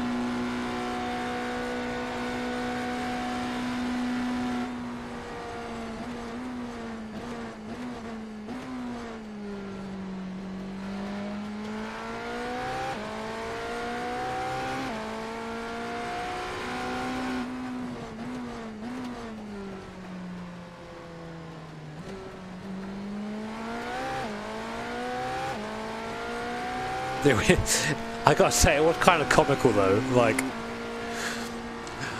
I feel like I fought for my fucking life for 2 hours and 45 minutes, and Chris just gets in and like shunts it straight away. I'm like, no! That's why I was like, I'm gonna go have something to eat.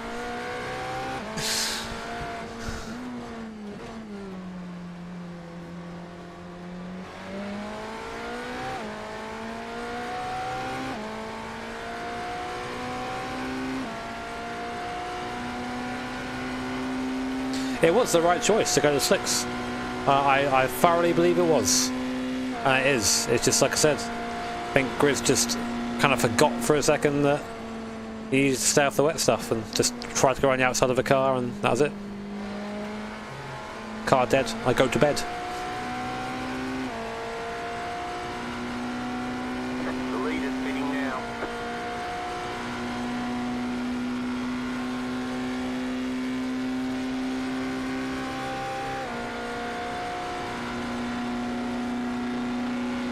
Left side.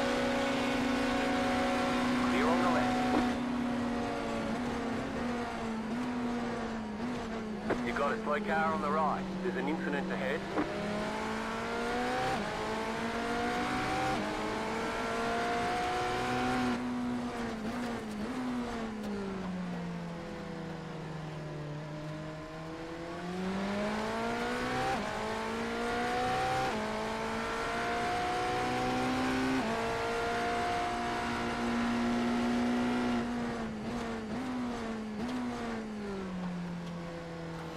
Please, no Panzerino, Jimmy.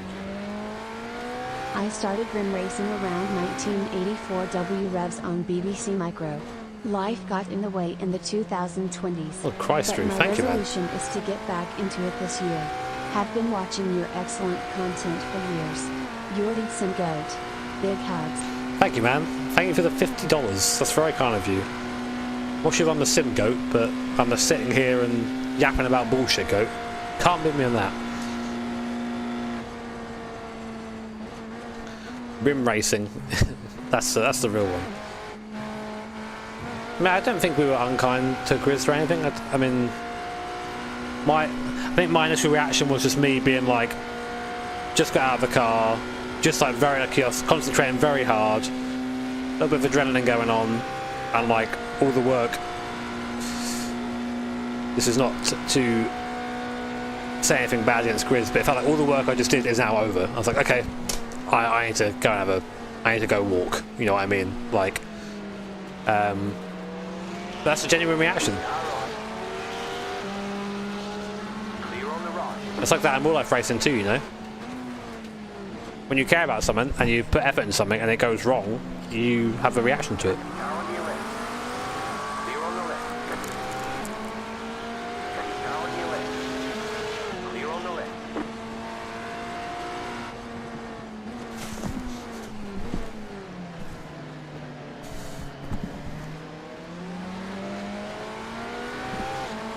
Right side.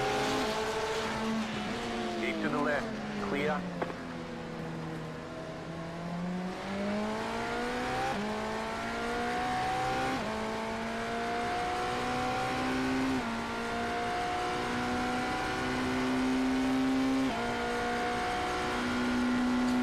And trust me, in real life, it's much more brutal.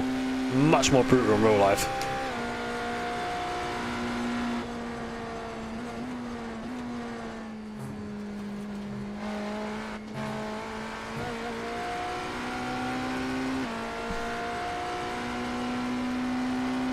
I mean, my wall punching days, I think, are over.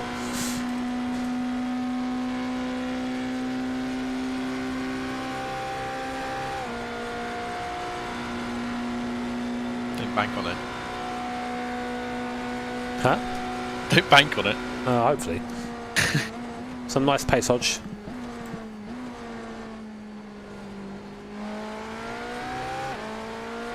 Let's say this is someone that still occasionally punches the wheel.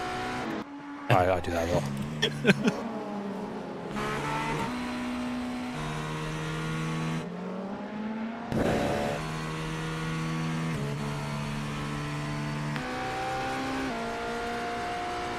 quite a bit of speed out there. Some are doing 35s now, so I think. My partner got me a blow high some years ago, and that's fixed it.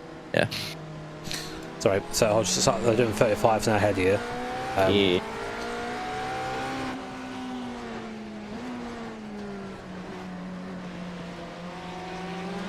Right side. Clear on the right. He's being quite wary to try and keep us onto the dry line as much as possible.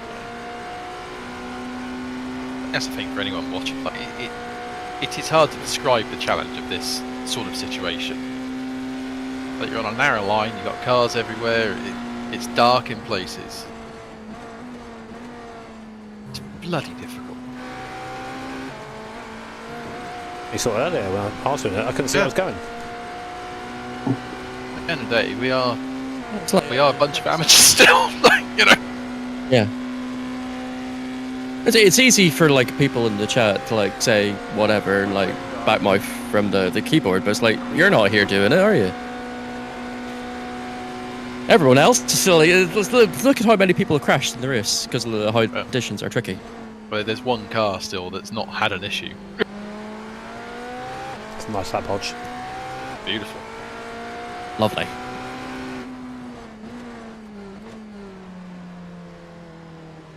I am not driving in this one. I am merely here as moral support. No, we're just chatting about what people are talking about in the chat, spook, sorry. Like, so people, you've got to address that stuff. It's good to look back at things, you know. Being reflective, I think, is a very valuable thing.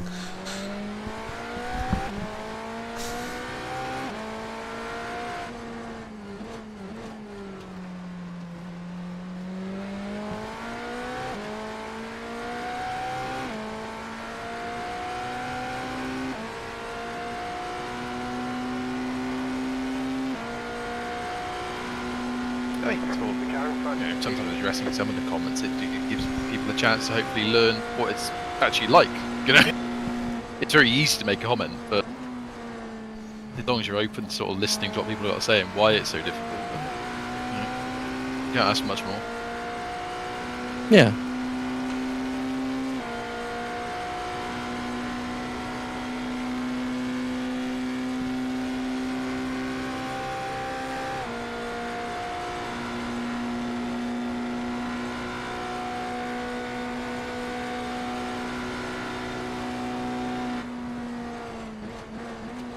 Yeah, it's usually me.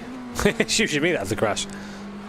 Sort of, it's very easy to, and when you're not emotionally invested, to sort of say, "Oh, don't do this, don't react like that," whatever. It's you get invested, you get emotional about it. That's the way it is. It's good to care about things, you know. Yeah, exactly. I mean, if you didn't care, like, why would you do it in the first place? 34, beautiful hodge. Let's say 29. Come on, come. Hey, just do the fastest lap of the race, please. Come on. Yeah, whack that boost on high. You might, if you feel like it, want to take the rear ARB back up to 3. And brake barrel is dealer's choice.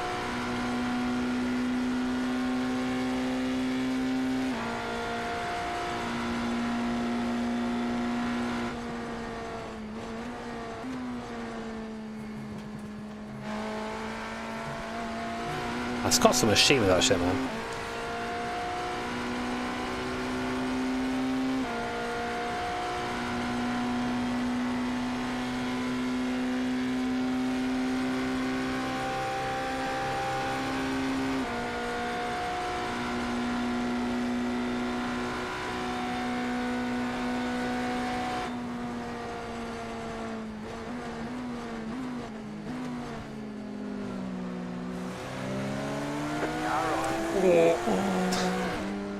Clear.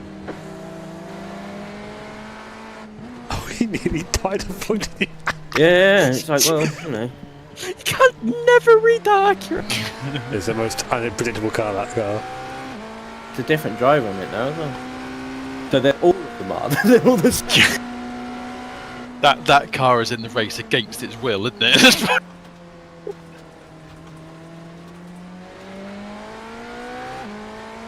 Oh, Eric, we weren't talking to you, I don't really know what you're getting your knickers in a twist about, man. We saw you said joke, we're talking about other comment.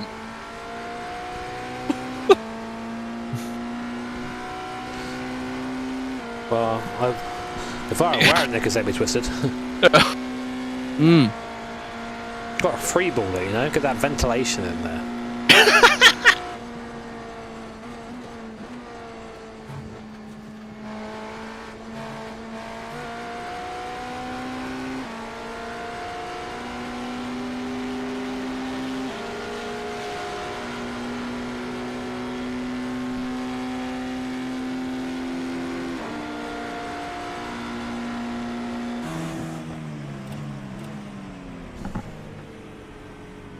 You are 3 laps down, but the car in front is doing 42s at the moment. Bloody hell.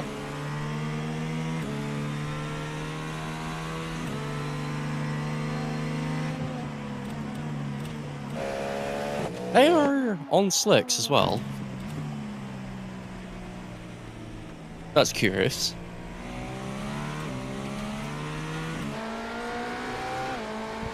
This guy starts out with a 43, I think, and then he just boxed. Now he's slow. You got a straight car on the left. Bah. Careful here, Hodge.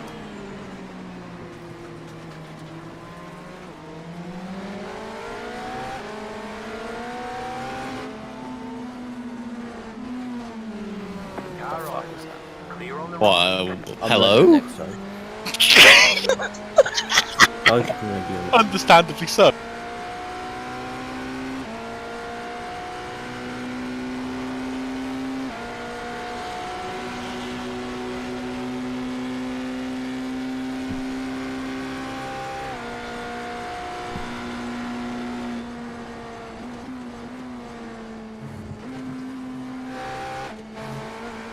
Kill him!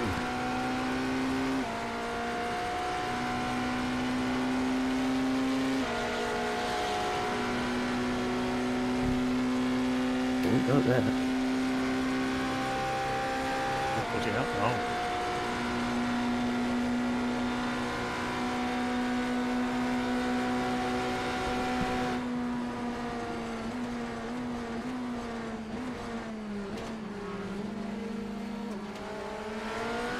I think he's figured out his tires work. So, oh!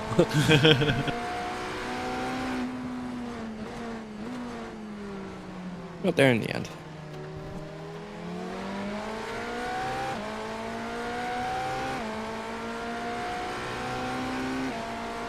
Take it easy, Dan, mate. Bad luck for the race. I'm not racing today. I've done like 5 or so hours, I think, already, which is more than I'm meant to do for the whole race. Car on your left. Keep to the right. Clear.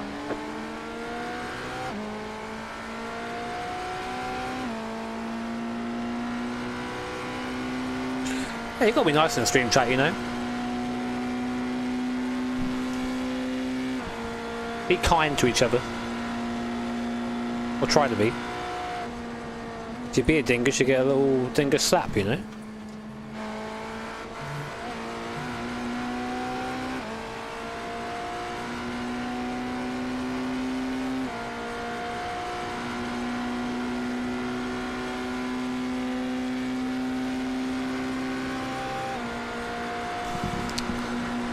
Type on 5th, he's left us behind. I think SOF's like 3.9k. I think I saw when we started.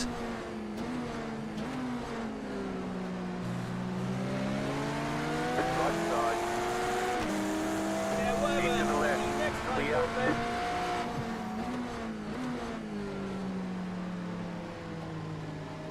Thank you, Joe. Welcome. Welcome back to B. Oh my word.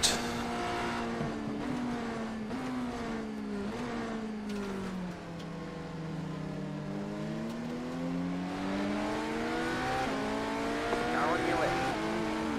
Clear on the left. Oh, by the way, turns out, chat, that Pablo seemingly was banned for some slight racism. Oh, Pablo. Sometimes it's better to keep your mouth shut, you know.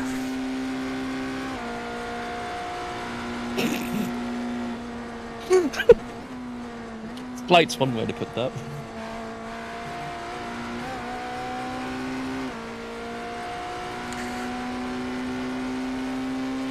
Not Pablo's finest moment, that one. There aren't many.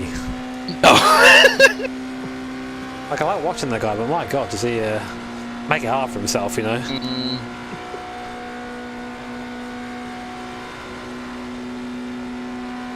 It's very like the last few months. I mean, he's actually come across quite well for the motor fight. He seemed like quite a good guy, but just sometimes his mouth runs away with him.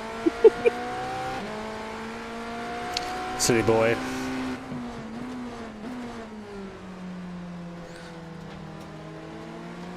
Now, I wouldn't say any racism is okay, really. Especially if you're a BIM streamer. But, Oh, hello. oh, Jesus. Oh. You cut that corner and got a slow down penalty. Found the wet bit. Well done, Hodge. That's a nice line, though.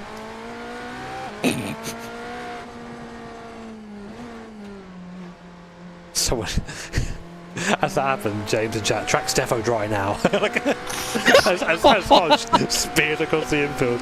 James's fault. You did that, James. Only off half a second, apparently. More than that.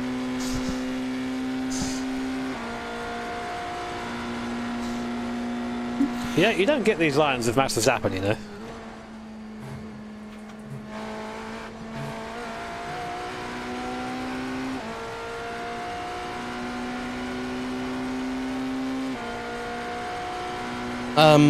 Right.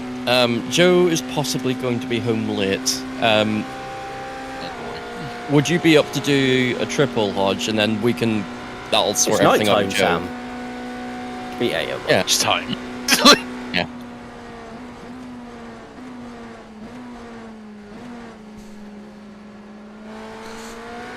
But if you want to see Max try his line, the exclamation mark Max, see what sort of lines he's running.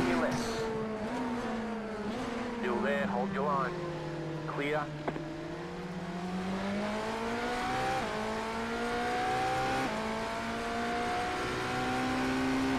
Insta dead.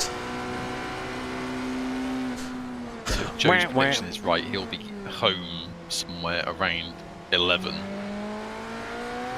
What?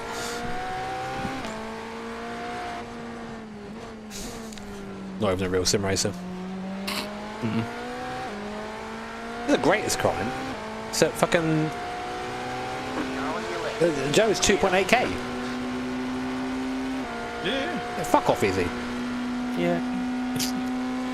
It's just like me, there's a race anymore, so you just start with what you're left with.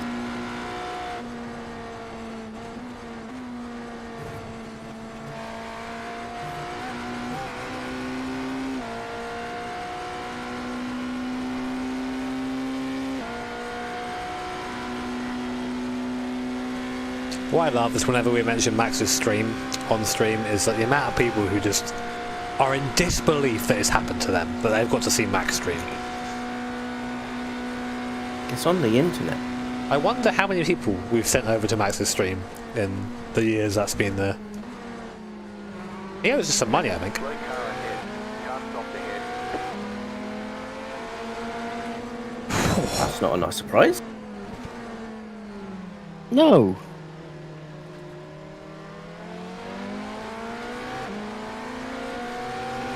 Left side. Clear. I want the inside for the kink. Why not the outside, Hodge? No, Try there needs to be a again. Ferrari for that. Oh, there's body weight there. Oh, Greg, what have you done?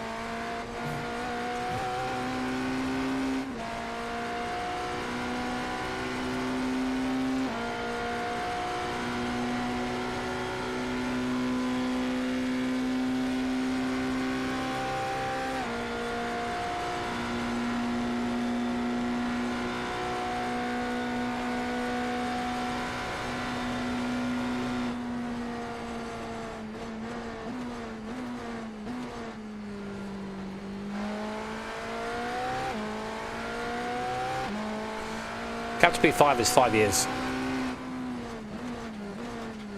Guys, if you are enjoying this stream, by the way, I appreciate you. Okay, go down below. Just give one of these. Hit the like button. Subscribe if you want to. We are. What are we at now? We're above 965. We did it. Left side. Clear. Is there a Porsche 966? Is that a thing? We're getting into. We need to get like. There's not a 966. Damn it. What's the next Porsche for us? Well, there's a 966 Turbo. Is that real? Please, no Punterino, Jimmer. Max is driving like a cat all over the curbs. Thank you, Mike.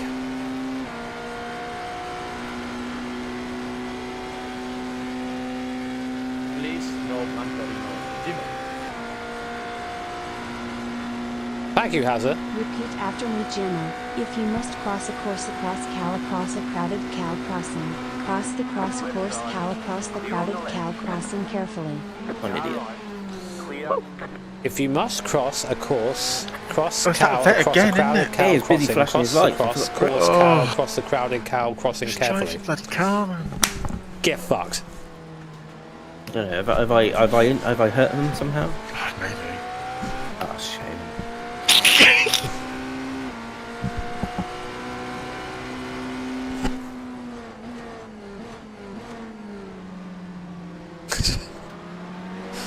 Don't get fucked actually. Like Hazard's like, oh, here you go. Here's £10. And I'm just like, fuck you, man. Like, get out of here. Car on your left. Clear. Car on your left. Still there. Clear on the left. The while the weather tab says mostly dry and there's still like shit tons of spray Sleep coming well, off the bro. cars. It's the one thing they do need to sort out, isn't it, with the rain boot? It just gives you this really weird, like, there's spray, but Yeah. not. It's kind of have to semi-ignore it up until certain parts. And it's like, just turn it off. Like, Yeah, but pretty much. It's like you can't use it at all to gauge what tyre you should be using.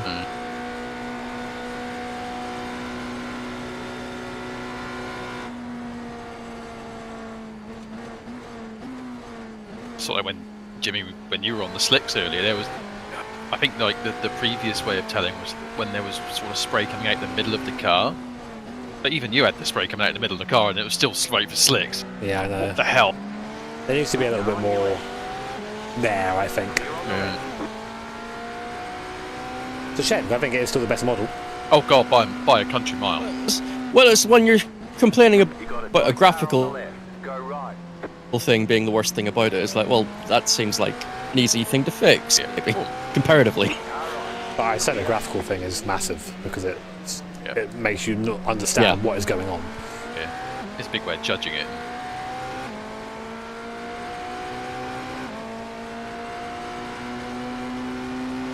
I think third went off or something like that. P5 seems to be in the pits right Clear on the now. left. Who, sorry? P5 maybe? They are. I think they're just in the pits, though. Okay. I was saying that last lap was a 32. No, they're in the wall. Yeah, they got there via the wall. Oh. It's this. It's locked up. Well, he's ruined it. He's had to tow. God, he went in so hot, didn't he?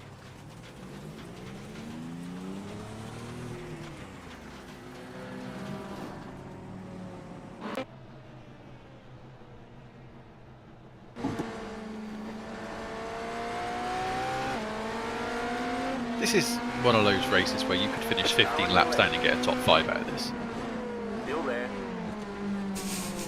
I'm just thinking, like, never have I felt more targeted as a DHR driver. That shit. I'm like, yeah. Clear.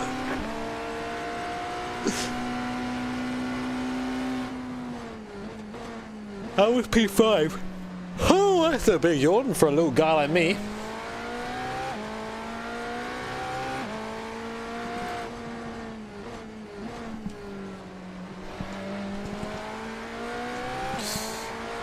Wait, well, we're looking P8's 14 laps down, P9's 15 laps down already.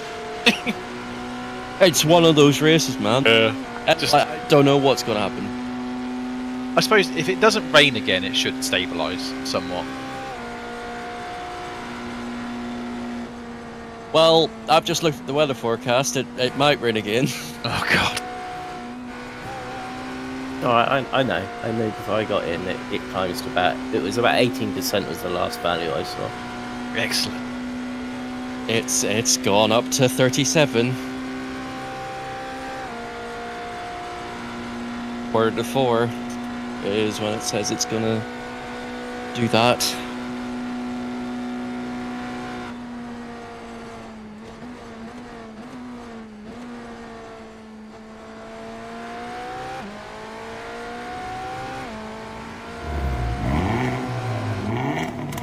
To someone comparing AC Evo engine sounds from the Hyundai. Here's a real one. Good flying. AC Evo.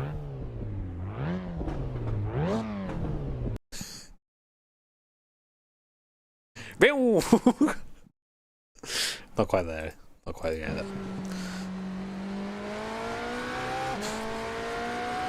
There's a lot of a lot of the sounds in AC Evo sound super like synthetic. So, I started yawning and that engine sound started going at the same time. I was a little concerned for a minute. What is going on here?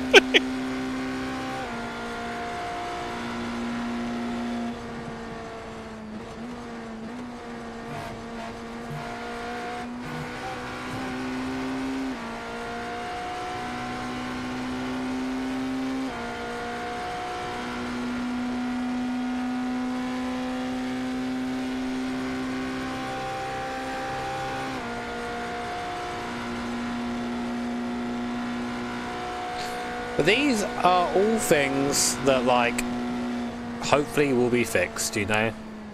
This is the thing with, like, early access. You're always left thinking, like, maybe it'll be fixed. Who knows? Clear.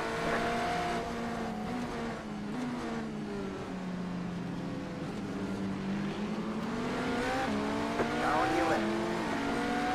Clear.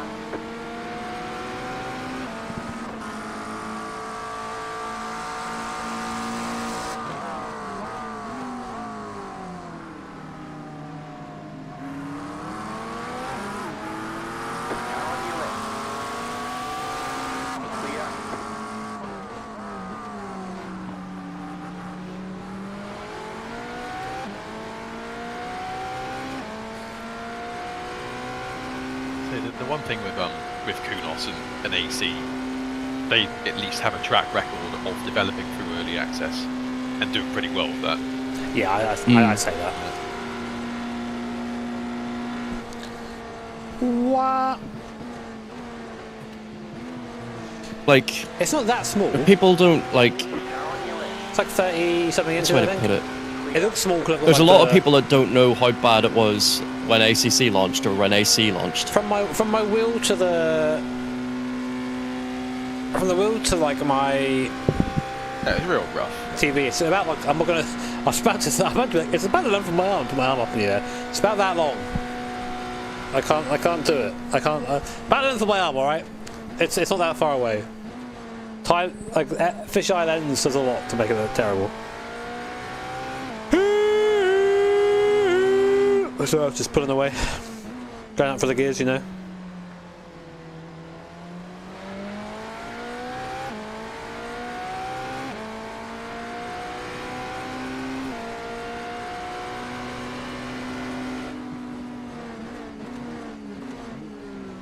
Bimmer's still not got any trunk for me. It's got lights though. Yeah. Superior model. Learn from the Mustang.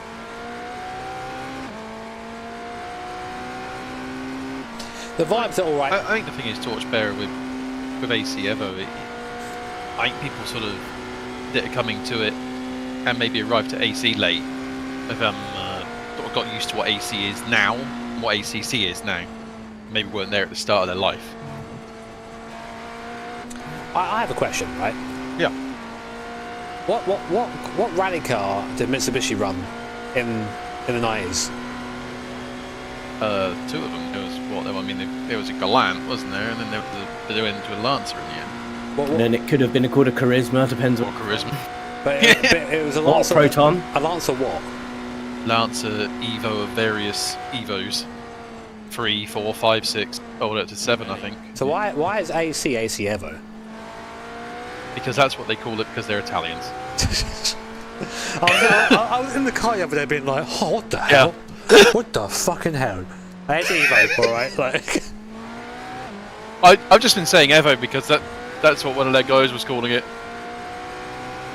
It's called an Ace. Ace might be the way. Yeah. You guys want to go play Ace? It'll be Ace, man. I hate that so much. Tried it out, didn't like it. On an AC Evo. Evolution! ACE. AC. AC. Oh.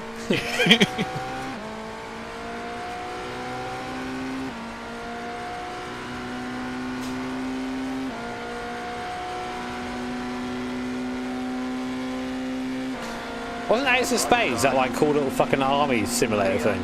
Like with Minecraft style graphics? That was banging.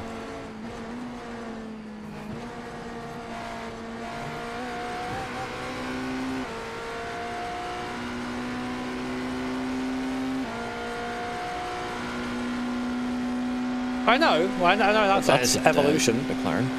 But like, McLaren, they're really nice. Maybe we can go and get some now. I don't know. Some things Got change, plenty I of guess. front ones, eh? I don't know. Evo's They not better. had a rare clip earlier. They've had a great time. P6.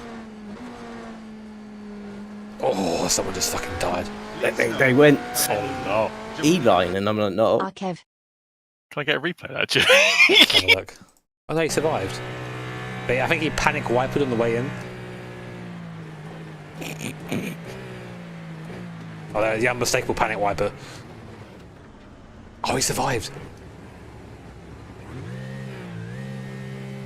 I just missed the bar. Oh! Car on your left. Clear on the left. Well done, that man. I think Yeet Esports is appropriate. Clear on the right. All my team is 0x is Hodge. Just get really annoyed at people just stick a drive right next to him.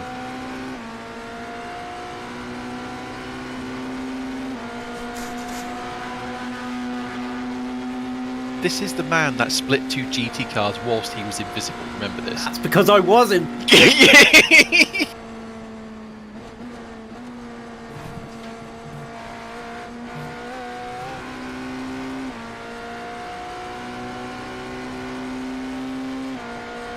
What's wrong with this meter of track he's leaving down here to make I have to go all the way up here? I was just waiting for the as you chose to. Yeah, you want to see a crash with half the car on the wet bit. Yo, watch this.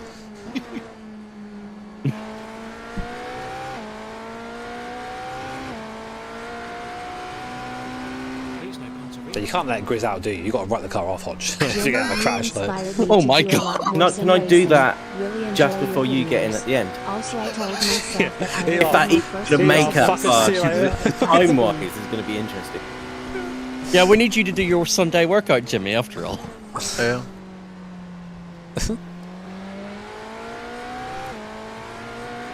Please, no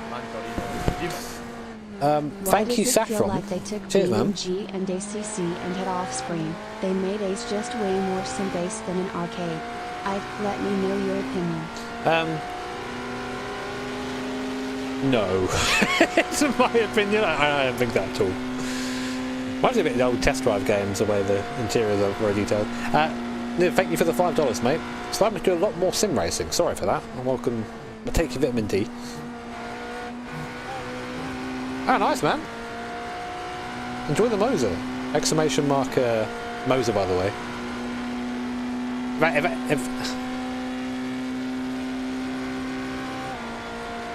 Oh, hi Brandon. So I'm here too, mate. Don't worry. I'm talking to Annie. I'm not talking to old Jimmy. That was an interesting pit entry for Seb Montoya. Oh, yeah, I need to ask about that. What did he do?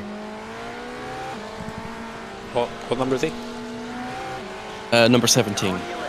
That's fair enough. Yeah, I mean, I probably just missed you.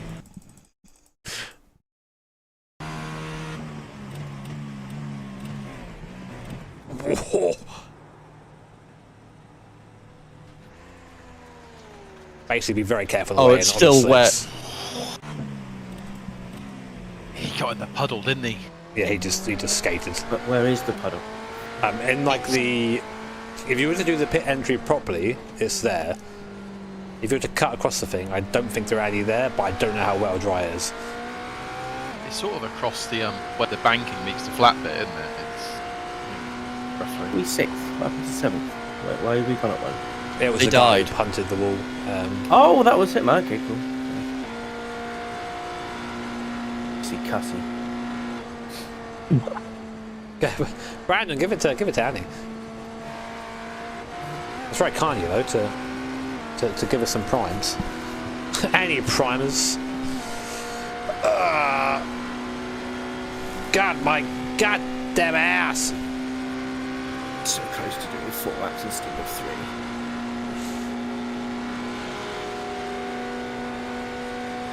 3. Do it, Tom. Maybe it'll work.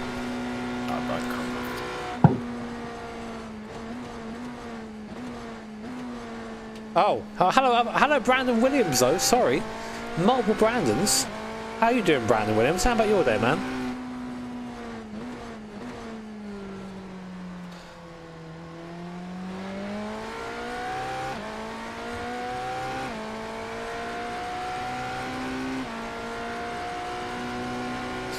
The seat's fine. This guy did a stupid fucking exercise yesterday.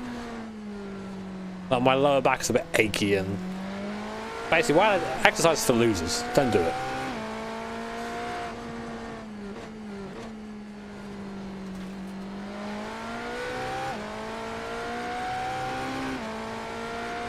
Yeah, whatever. See you next time, Broadbent.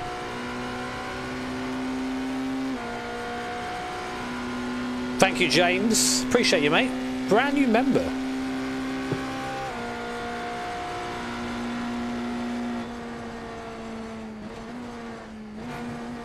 I've been heavy on those squats. 10% challenge ain't going well. Weight-wise, it's not going well. Wait, what day is it? When did I last weigh myself? Was it Monday or Friday? He's not sober. Ah, Brandon. It is what it is. Oh, Annie's asked to borrow me. Please no punt. I gotta be safe and bring it in this lap, I think. Hope the rest 1.9 of Yo! goes well, Jimmy. It's Hensley. After starting at the back of the first time slot Unless you're top speeding, split in yes. the caddy, we ended up 9th. Nice, man. Despite lots of death, kept it clean throughout. Yeah, I mean, there's been lots of death here as well. We're somehow P6, so I have no idea how, but congrats on the P9. No point really risking it. Thanks so much for the $50 as well. Very kind, mate. Very I'll kind of come you. in. Mate, 3 laps down, it's all. I need to. Well, I need to go very quickly and see if Annie's alright. So I assume she needs me to carry or do something because she's not feeling great. So back in a little bit, chat. Behave. I'm not talking about you. You can just fucking spam crap on you.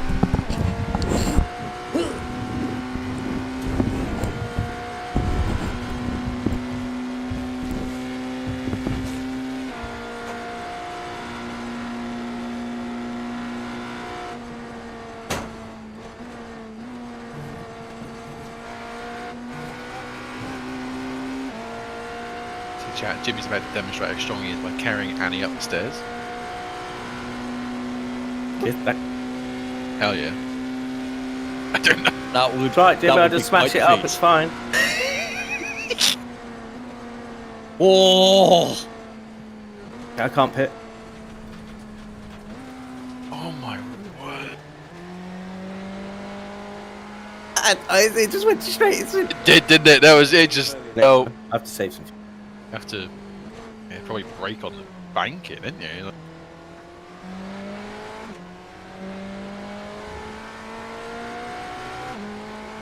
I assume pit stops ready, so. It's Yeah, automatic, full service, isn't isn't it? it? More problematic is fuel. Ah, Well, I think I'll make it. 0.8, nice big lifts from Hodge. just like third throttle. It's not like-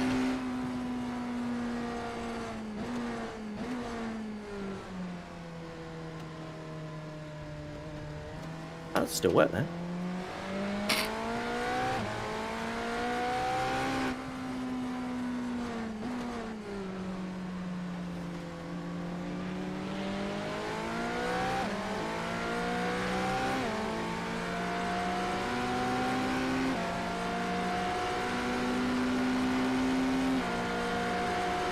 Right side. Clear.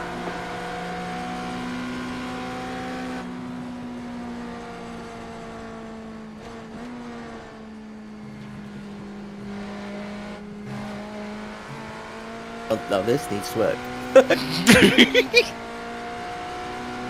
Time to push the limits, us.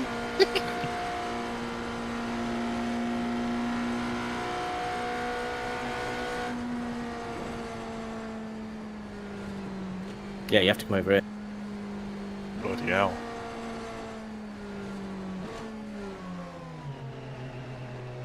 Even then, it didn't like slowing down. It didn't, did it? Christ. Pit stop in That's the best line I've ever seen into that pit lane. 2, Just find the Neil's face, and that's where you gotta go. right here. Unfortunately, it's like 10 foot up in the air, so you can't really see. Need to mode it off. They seem bigger, don't they? With LEDs around them as well. Yeah. LEDs in the eyes, of course, for Neils. Yeah. Big glow in the dark Neil's face. Yeah.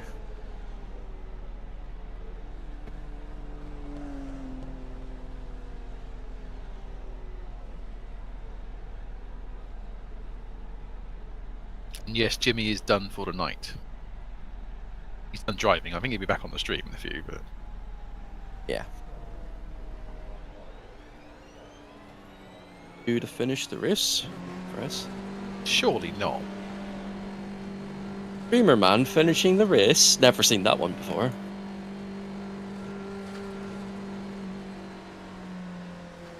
All I can hear is puddles. Yeah, cold tires.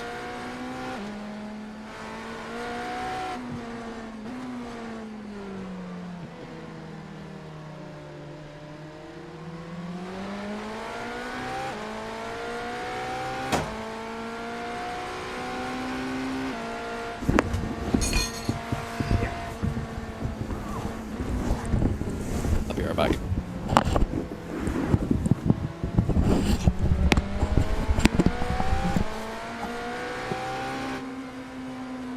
I missed the pit entry. Yeah, let's fucking see it. Let's fucking see the pit entry. How was carrying Annie up the stairs, Jimmy? She asked me to like crack her back. Oh! I can cracked feel it the 'cause- greatness of that already.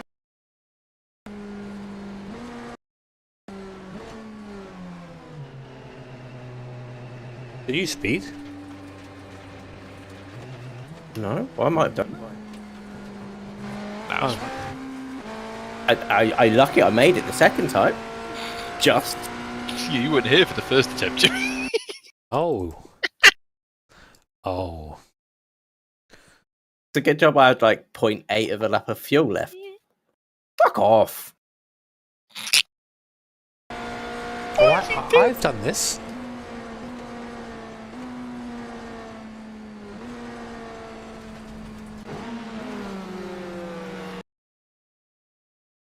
Car on. Clear. Oh, shit and balls. Hal has no bounds, apparently, but he's gifted 20. 20 memberships. Holy shit, bro, that's very, very generous of you. Yeah, whatever. Welcome on in, everyone. Hope you like that sound. We had to hear it a lot.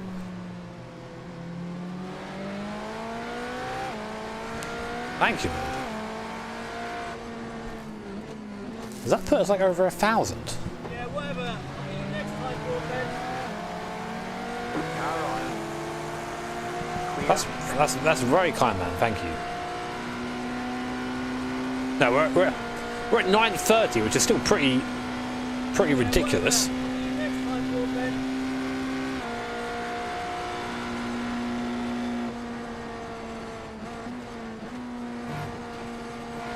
Maybe it's 9:50 now. Yeah, whatever. See you next time, broadbent. Yeah, whatever. Keeping you sane with a 6-year-old. Who's gonna keep me sane? I'm back. Damn. What? Whatever. See you next time, broadbent. Car on your left. Hi from Jimmy. Clear on the left. Oh. Man, you just smooched on by there. Hello. Next time, broadbent.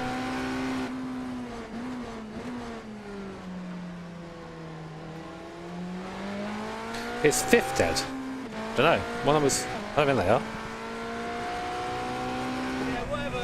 No. See you next time, broadbent.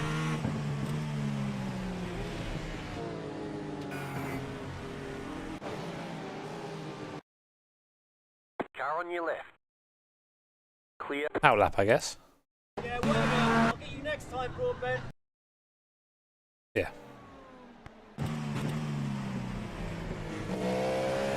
The lead is fitting now. Everyone, unfortunately for us, is still alive.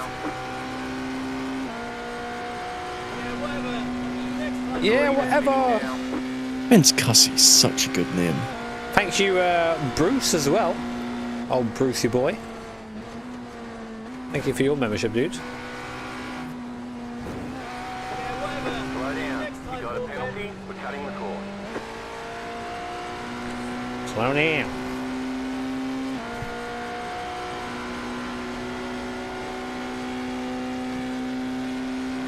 Yeah, whatever. Okay.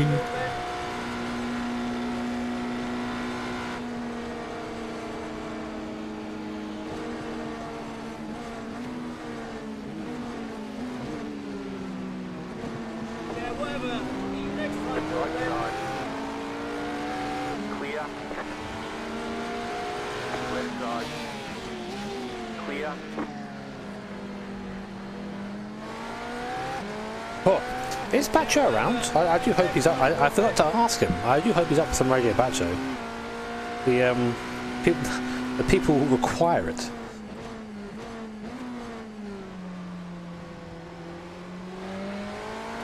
Yeah, whatever. See you next time, broadbent.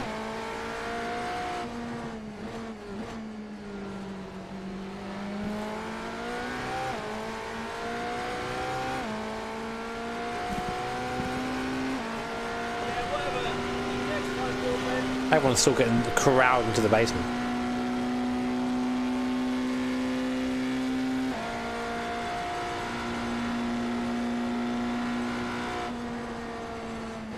Yeah, whatever. Yes, whatever.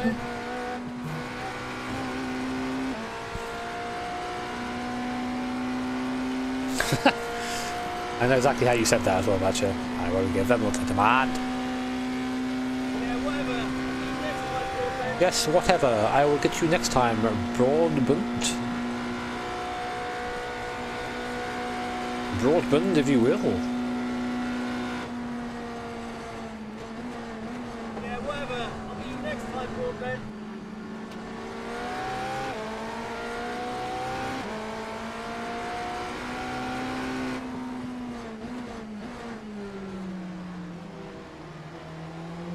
Yeah, whatever. See you next time, broadbent.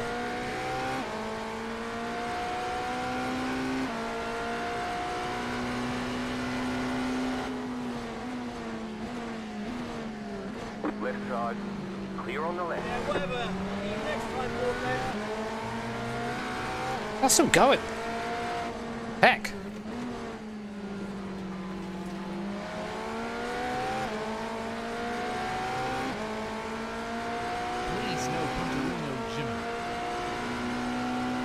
Saffron, thank you for the $2. Thank you. Other mitts when? Nah, man, that really hurt my hands when I did that. Yeah, whatever. I'll see you next time, Broadbent. Thank you, Bruce. As well, there he is again.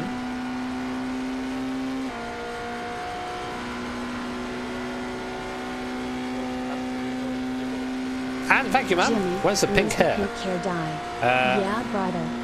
It ain't for me, really. I gotta say. I kind of like my hair as it is. I'm thinking about actually letting it go back to kind of what it was. I haven't left the basement for almost 2 years. There's no need. The basement provides sustenance. Exactly, man. I mean, people die down there. You can just eat. Yeah, whatever. I'll see you next time, Broadbent. Upgraded my little P into a nice shiny SP. I feel like a big man now. Big man. With the SP there. Thank you, Brad. Thank you, Kobe, as well, man. Love a good goose. Oh. You like that? My little goose. Oh.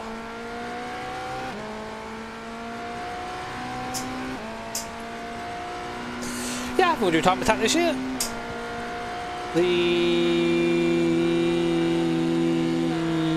The budget is there for it within sponsorship, so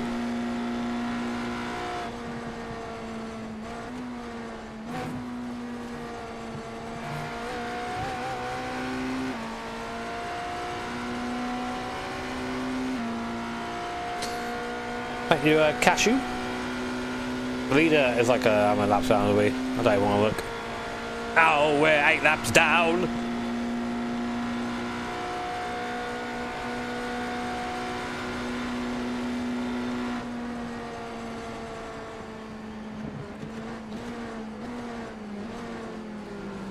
PD's one of these. Yeah, whatever. I'll see you next time, Broadbent. Thank you, Stephen. You little legend. Also membering up. Yeah, I had like COVID. No. Right side. Still there. I did. Matt's cars have a crash. Oh man. No. It's going so well. Basically He's what flying though, man. Basically just did what Oh yeah, we gotta watch the DQ clip. Well, let's make sure Bruce. Basically just did what Grizz did but understeered so oversteered. Bimmer without a roof.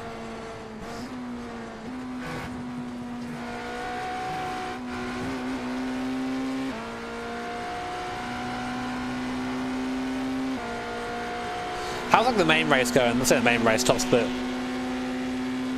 Who's winning that? Let's have a look. Are trying to get some traction down, put the power down, and throw Red Lion are themselves leading into the safety in the barrier Bimmer. up at a very deceptive corner, especially in the rain. And well, just keeping an eye on that forecast, I am hoping to see a little bit more rain because it would be a shame to have commentated on about 8 hours of the first.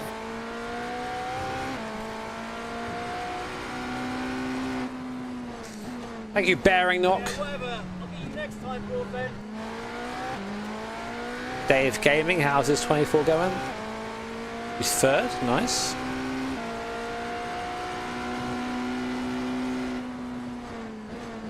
Ollie, how's his race going? Leading, what they would be. Guys are P2 bandits. I missed you last year at Cadwell Park. Am I going to see you this year? Anyway, good luck with the rest of the race. Never give up. Should be there, Louis. Should be there Raised in fist. Raised the fist. for time attack. There are like 40. How many races are there? 42 splits, something like that. That's a lot of splits.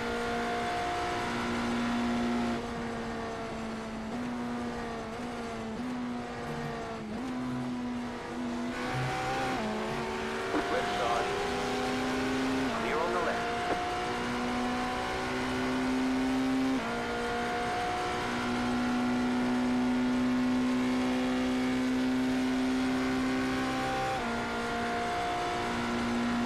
I've got a very like restless leg.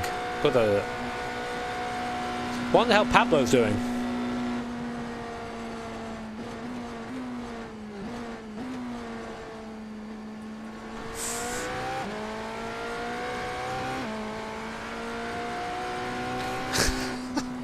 Is he still racing?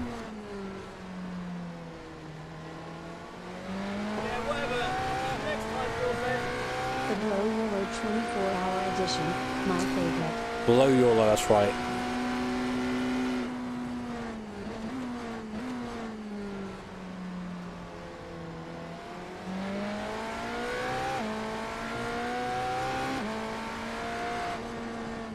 Stanford 6th. Did Malone crash? I don't know. Right, Richard, take it easy. Thanks for hanging out, mate. Thanks for being here and being part of the stream. Right, thank you all for choosing to spend some of your Saturday with me and the boys. We're 6th right now. We're quite a way behind the next guy and a little way in front of the guy behind us. So really, it's just drive around and try not to make any more mistakes. Much love. Thank you, Barrett Knock. Cheers, mate. Glad I can inspire you in some way. Hopefully not to dye your hair blonde. Hopefully we'll be here for 13 more hours yet, so if you're interested and you want to see more, hit the like button, subscribe, do all that we didn't want to bang bullshit. the boys anymore. Oh? Hi. That's not the line. Oh! Acura again. It is that Acura again. Yeah, of course. Car ride. And they were coming into pits and aquaplaned on the puddle. And just And I thought I looked dumb.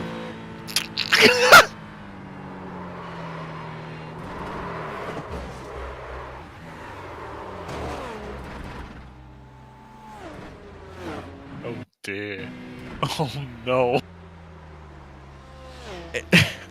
You can't make it up, can you? So, yeah, that Acura is in the race. Just through sheer force of will at this point. What's they saying? Bottom split. The bottom split tough customer of the race. That's the Acura right there.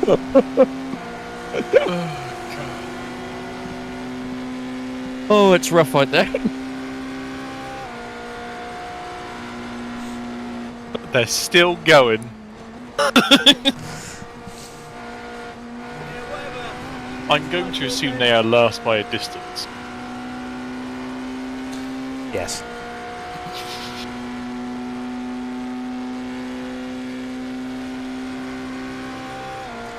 I would say, by the way, that in my experience, 6 would have cleared that water off by now.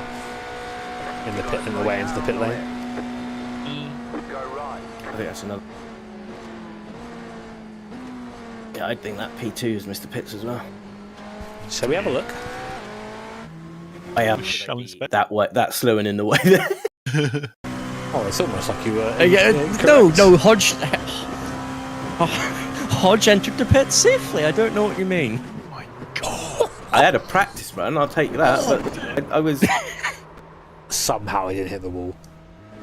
He's done the same thing as the Acura, hasn't he? And then just he panicked. Mate, even if he was on the line, he was not stopping. He was going so fast. Yeah.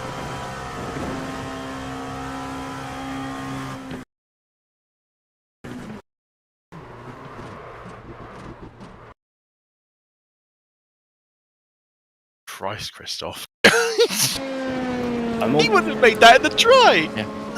I was tempted to keep like an almost lap, just so I come in and not fuck up again. Not a bad idea.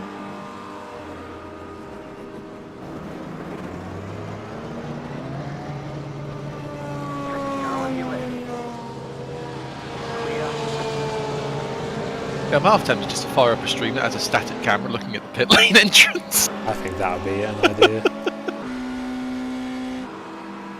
I think I ended up over by the inside wall. Yeah. And then as soon as I got onto where like the normal road, it started aquaplaning again. Actually, like looking at the terrain there, it sort of slopes away, doesn't it? So it's going to be the driest bit of the pit lane entry.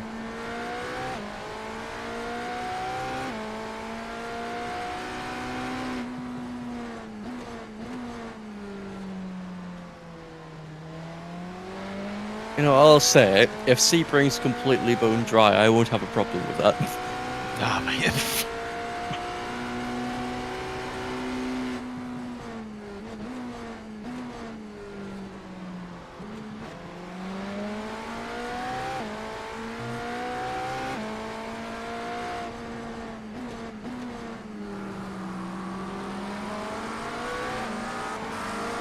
Car on your left. Clear on the left.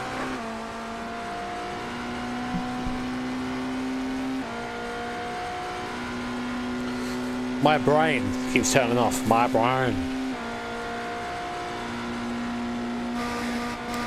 Can we get a static camera somewhere? Is it static?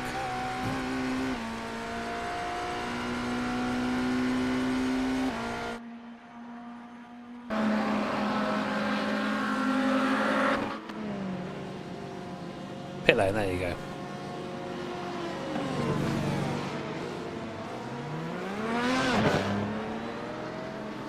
Do we go sit in the stands for a bit, chat?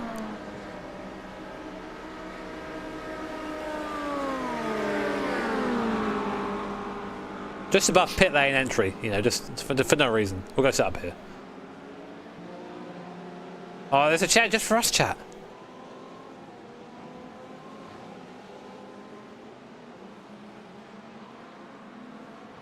I can't see shit from up here, boy. Where are the cars at? Well, there's one The dark bits, can't you? One coming around. Imagine actually having people in the stands at Daytona 24. There he goes. Too busy having swinger parties in their van. Yeah. Is he boxing? Swinging in, smoking a brisket. Doesn't quite have the same effect, this, as a real life thing. Somebody pit, come on. Car on your left. You want people to start entering the pit, do you? I'm waiting for the... Not you, not you. I can put some people... Not you. Then. Wait a minute, was that some bum drafted? It was, yeah. Just...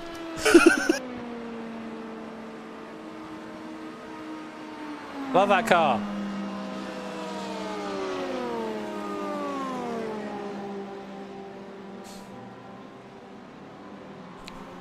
Not quite as frisky as that couple.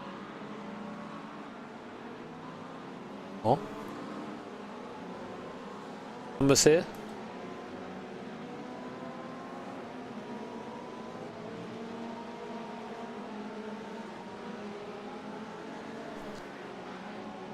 Don't know what he's doing there. Just weird that. Anyway, we'll just forget about that. I can hear Niels' tears over the AC Evo throttle model.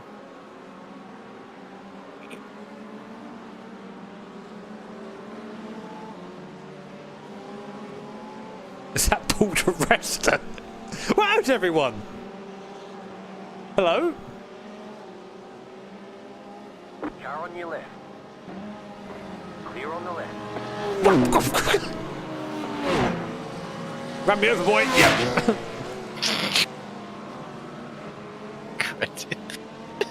No.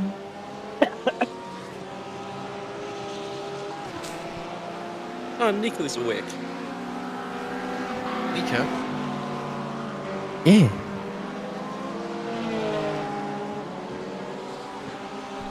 Put me on this. Wow, wow, wow, wow, wow, wow, wow. I can't get around quick enough. Wow, wow, wow, wow, wow. Wow, this is great fun. Wow, this is the best thing. Wow, I can't see shit. Why am I on this? 24 hours. I can't see it. The leader is coming up on you. They're not at 5. Clear. Jimmy, I feel sick, goddammit! Oh, yes. The cubes. Car on your left. Chat, which cube is yours? Someone in hurt Dario. Clear on the left. Yeah, but no. He just went over the line.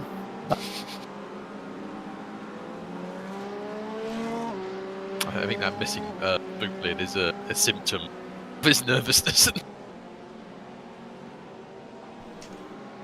Okay, sorry. I got a bit like into that there.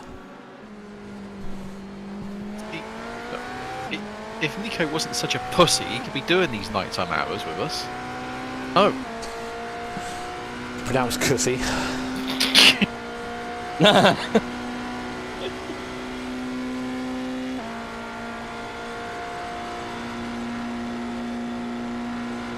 I mean, he could come in here and tell us to fuck off and it'd be acceptable, but he won't. In true Australian fashion.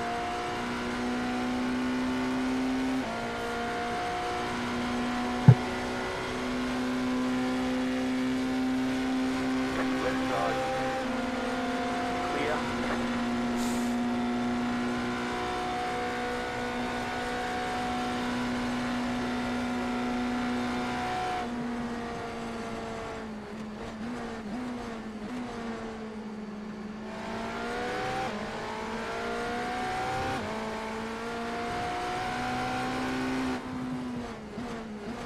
Yeah, Jimmy, what do you think about the Motor R5 bundle? Is it worth it? I'm glad you asked, Bailey. Well, you know, in my my pure unbiased opinion, you know, I mean, I don't. Clear on the left. Where is it? It's so unbiased. In my unbiased opinion. Wait, I can't get to it. I can't get out. Let me out of the car. Let me out of the car. I can't get out. Let me out. Oh god, my brain. Let me out. Let me out. Okay. Anyway, I mean, yeah, I guess. I mean, I think looking at what's available at that price point, like, it's a decent bundle to get. It's one of the most popular bundles that we sell at Britsy for sure. That and the R3 bundle as well, because the value for money on that is just ridiculous. But do your research, you know, have a look around, see what's best for you. I mean, I'm obviously going to tell you that Moser is good. I use it every day. They sponsor me. You know, think about that a bit. Go check out other YouTubers, get their thoughts and feelings on it. You know, don't just take my word.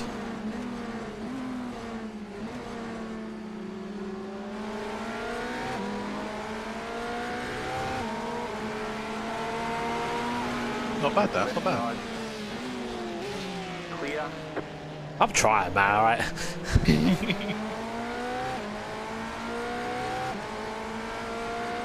Well, unironically speaking, though, I saw a couple of videos the other day about like Motor bringing out a new dash display.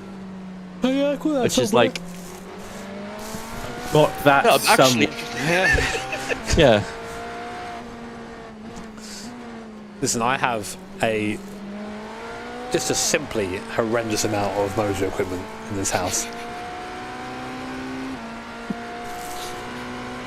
I'd be worried if you didn't. I think you had some sort of shop. Like, I mean, within. Like, within. Yeah, a Britsy could really do with a second-hand section, couldn't they? We're actually looking into that. Oh yeah. Within reach. Do you want the leader to pick? I have this. Yes, please. KS wheel. Right, let's go big. This guy.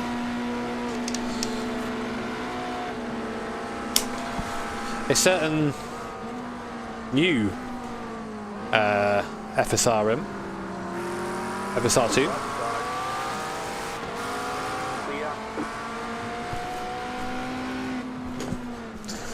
And this bad boy. Oh.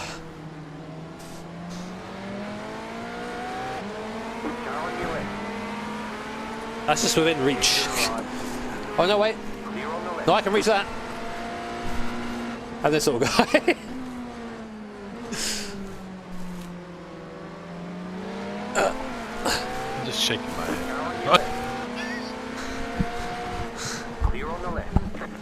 Hey, listen, alright, I told you.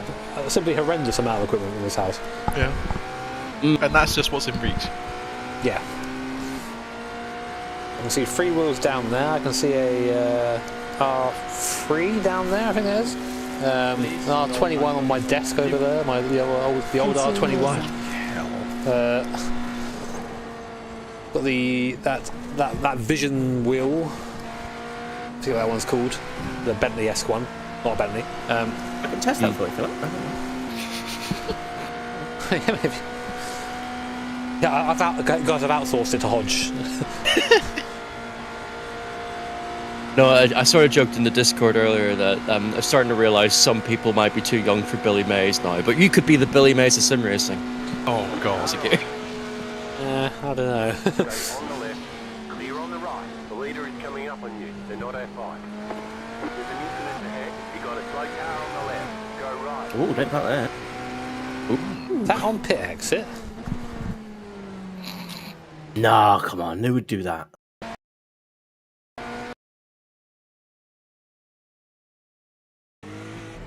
So 8th place, accurate, let's see. Oh.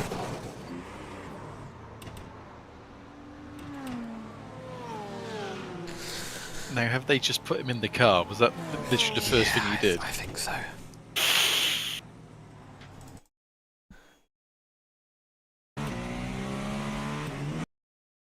Well, show us the grid and make him feel better, I think. Showing that all the people try and pit entry. That. Yes. Yeah. What he did was like minute and like outcome for it, but oh my god, you're slow. That second hairpin's a fucking nightmare in the drive. Alright, bloody sucks. Great. Still a lot of water over there. There is a bit in there.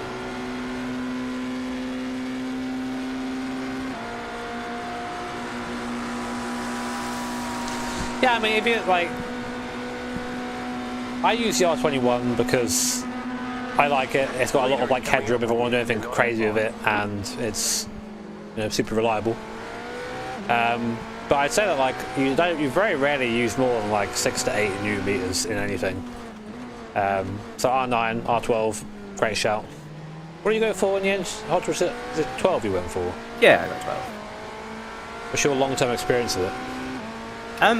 It's definitely a good step up from where I came from. From an old T500. I kind of sort of similar to like just getting a decent set of pedals. It no longer feels like a toy. Yeah. And it has a million settings, but they're kind of quite logical. And because you can do things on the fly, you can see what things do if you weren't too sure. Yeah, it's really good. I like it. No regrets. Yeah, it ain't being paid. Yet. But I can also say that it's like I'm looking for the KS wheel because it's like I like a Formula style wheel, but like my current one is only 270 mil, and that one interests me because it's 300. Would be a bit more comfortable for long distance stuff. It's an interest. It's one that I want to purchase soon. Out of interest, where do you buy that Moser wheel I from? believe I got it quite a new store called a Brooksy. Oh, good. A guy called Andy. Andy packed it for me. It was really nice. Yeah. Oh, Andy packed it. Send it back. Bring it back. Yeah.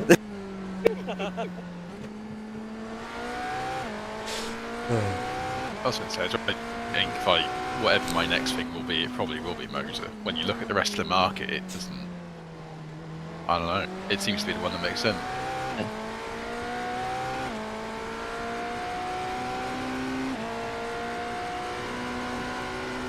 When it comes to wheelbase, I'm too entrenched into the ecosystem I'm in to really move from that. But like Moser, you can use a Moser wheel on anything, so it's like,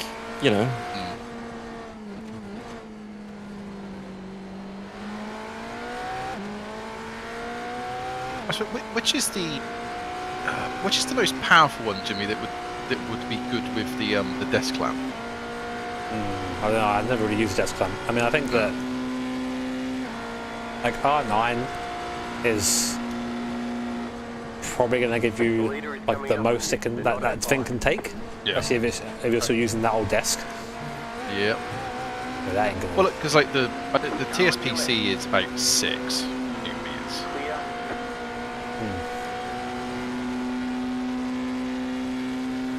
So I think I reckon you can take a little bit more than that. Because you won't run it at 9 all the time, you know. No.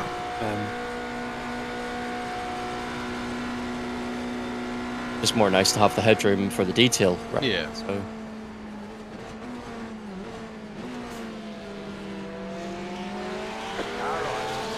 Less moving parts, so it should be more reliable as well. I remember I was gonna buy a TSPC racer a long time ago, and I remember like when I reached out to Niels and I was like, "Hey Niels, would you mind like doing me a discount on a set of pedals or something?" And we'll do some. It's back when I had like less than 9K subscribers, I think. And he was like, "Oh, what rig are you gonna use?" I told him the rig because I know that shit. I'll send you a rig instead. So oh, that's one that took you some time to put together. So instead of getting a discount on the stuff, he sent me a set of, at the time, I mean, this is super high-end pedals at the time, and that rig, and then I had to buy a wheel to go with it. And that's where I got my OSW first direct drive wheel. But like setting that thing up compared to like setting up these wheels now is ridiculous. Like it's so much easier now. That was the very beginning of direct drive, wasn't it? OSW, really. There was the Bodmer stuff in the 2000s, but like the OSW really was like the first real. But even that downforce. Like the lead had a bigger wiggle than I did. Yeah, stuff just works now. It's so nice. Why are we about to pass P5? We just did.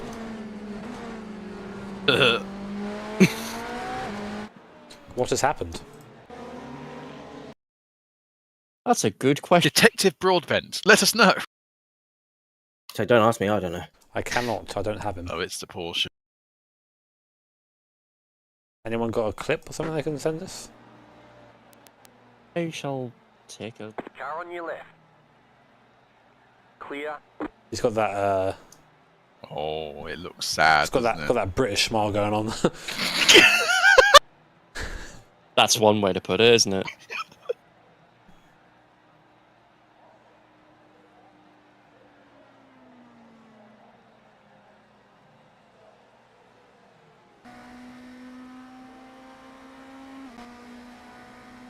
Oh, they lost it in the horseshoe. Same as like everybody else did, they just lost. Can you put a little clip of that in context, Sam? I don't have it all because it's like I don't have enough cars to draw it all. But like it's just enough context where they've hit the wall at that second horseshoe.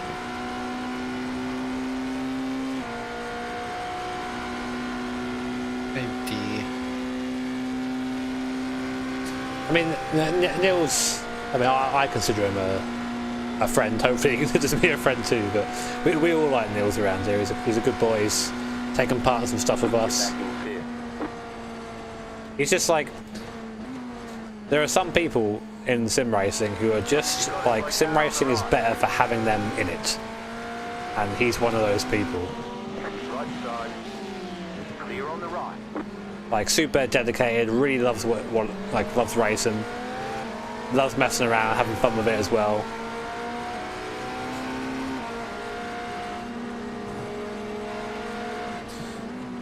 Yep, Spy.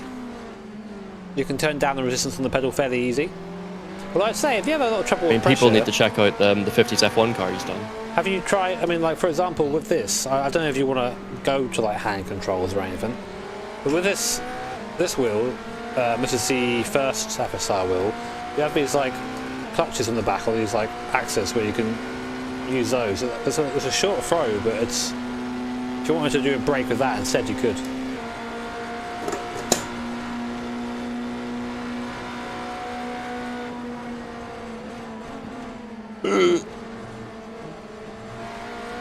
There was no room for me. No space for a small hodge. Clear on the left. Well, I was going to say with Niels again, that the reason we still have Musikfeld on a lot of our personal liveries is just because the guy is great. He deserves that sort of exposure.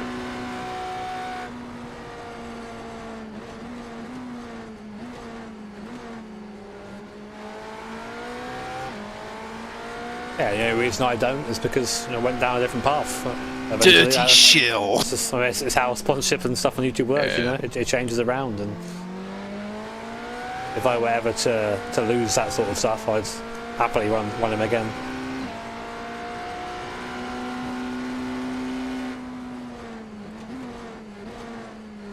There's an infinite behind.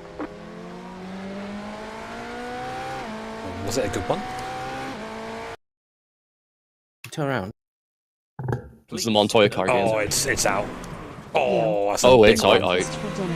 Make your order. A couple of years ago. Without the GT car. Oh.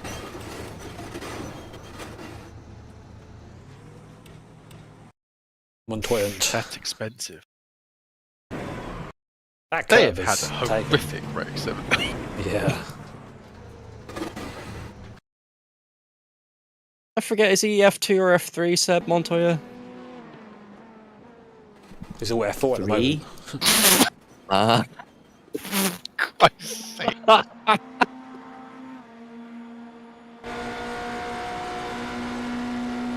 It's Montoya. How's your race going, Josh? Car right. Oh, he's off. Clear. Bye. Bye, have a beautiful time. Understandable. Have a nice day.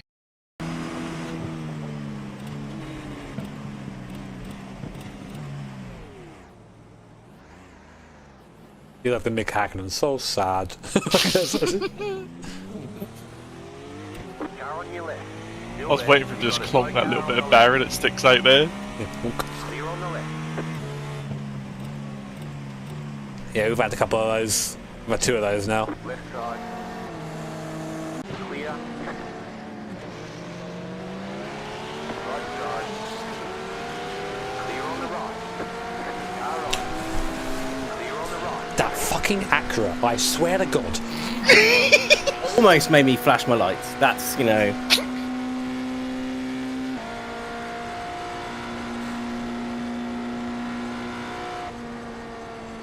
Right. Do you want to do this? Is this a triple for you, Hodge? Or are you in your second? Can't pop their nails. Clear on the left. If it ain't comfy, you might as well do it. It's up to you, mate. But yeah, I just don't want to go up by the wall and the bank in it. You just hear puddles, please. thank you, Ben. Can't park there, sir.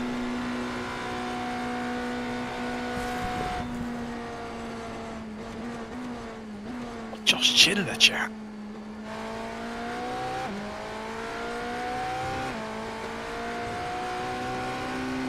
Hi, it was Grizz, Josh, but yeah, just got onto the wet stuff. It was like that point where like slicks were the one to be on, but it was challenging. Lad, it's Josh. Be even better, lad, if they weren't running second, though, wouldn't he? Just gift us another position, please. Yeah, please. Car on. Clear on the right.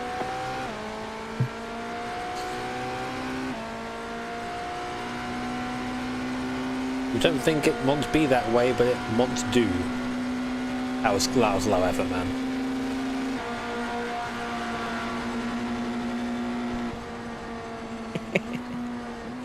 Yeah, come on, Josh.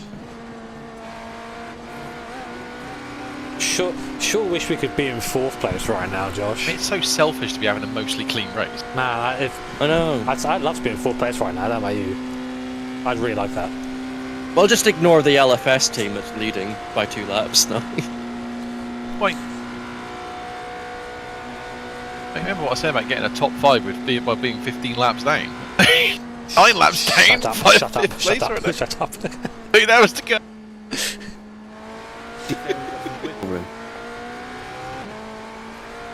Rain's getting scarier. You can't see it, it can't hurt you. It's not it yet, so. You can absolutely do a Petit 2017 to the second car. Wow. It's not that year, is it? Was it that one? Which one? 2017? Slow car ahead. There's an incident ahead. Where are you going? Who was that? Oh dear. Second place in P2. Oh, the leaders in almost every class are just like, chill time. Oh, it's tough out there, man.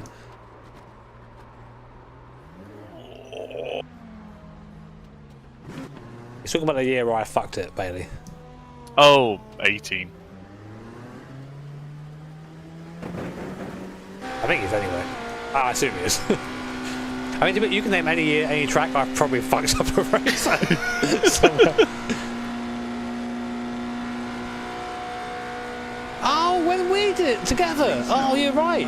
No, wait, yeah, I forgot about that. Just what year finished was my that? first Daytona 24 hours with the boys Friday 10 p.m. race. No, I forgot I did that one Big race with thanks for the Chimera. inspiration, Jimmy. Good luck tonight. In a GT there. Thank you, Jack. P10, top 10, mate. Good job. Getting to the end of any of these races is genuinely an achievement. That was with Randy, wasn't it? I didn't want to run America with Randy. I think we were called Lisp TV. That was a good name.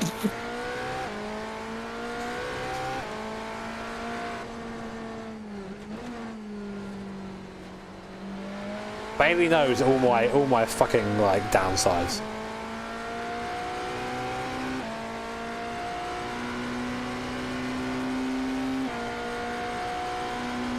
Unfortunately, I can never forget the Road Atlanta one. It's just impossible. I've tried so hard. What do you mean? Remember when I forgot to take the clip of you spinning off here in that GT? I forgot about it for like 2 years. Bloody hell. People kept using it. You were like, Oh, please take off God. that clip. Oh shit. I was so sad. How bad's pit lane? Oh. What? Still pretty sad. Though. Patchy. Patchy. You said, oh, whoa, whoa, whoa. That was beautiful. 3, 1. Right here. Boxer slap, by the way. Good job I pay attention, isn't it?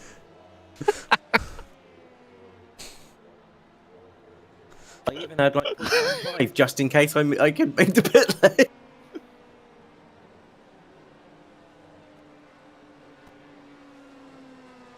And you see, if that was Lewis McGlade, he would have run out of fuel. He'd carried on. I didn't do that last year in the Ferrari. No? Bacho. No, Oh, dear. Nabbin.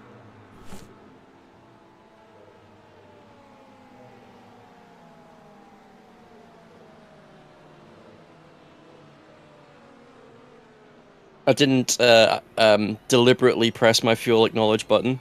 And then I forgot that I did it. You pillock.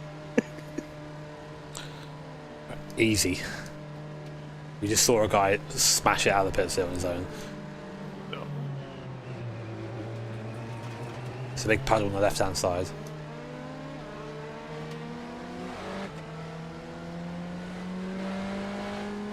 Not it's dead. Easy, easy, mate. I was waiting for the full lock up there into the barrier as you said that. Do the Kevin Estra. Oh, that's coming down here. Yeah. Oh, coat.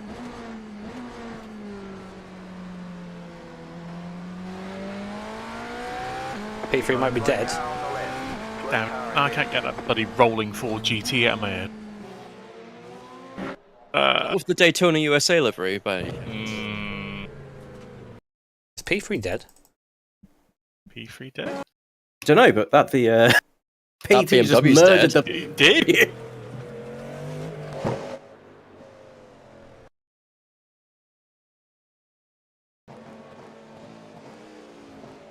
Definitely sped into oh, pit that's lane. dead. That's crabbing in the pits. Oh. Yeah, they were very Be slow into the pit lane, and you'd You'll find a patch of grip. You definitely spend the pit lane, that guy, though.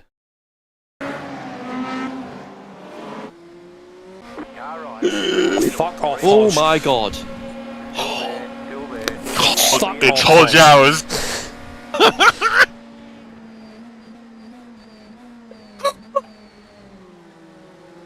At least you went invisible this time. I went back to live, and that you were immediately in the middle, like, what the fuck are you doing? There was a cat doing it. You'd have bloody done it. Oh, I don't know about that one.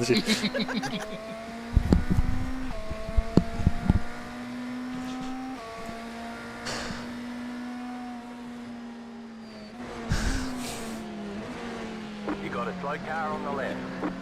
Oh yes. Who it is? Oh no. Please, no Pantarino. Jimma. In Hodge hours we will know. Hodge hours, yeah, you gotta be careful. Be careful when you're out for the Hodge hours, alright?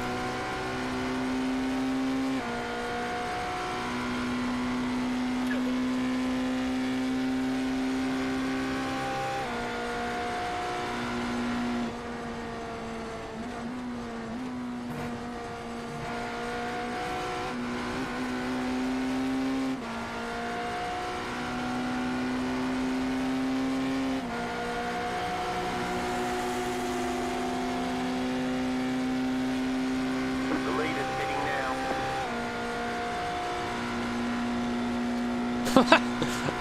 I don't know, actually. We're not actually in there, that's just the nearest town to us. I hope it isn't. Quite nice where our showroom is. Oh, the cutty came in hot there from the right. Oh.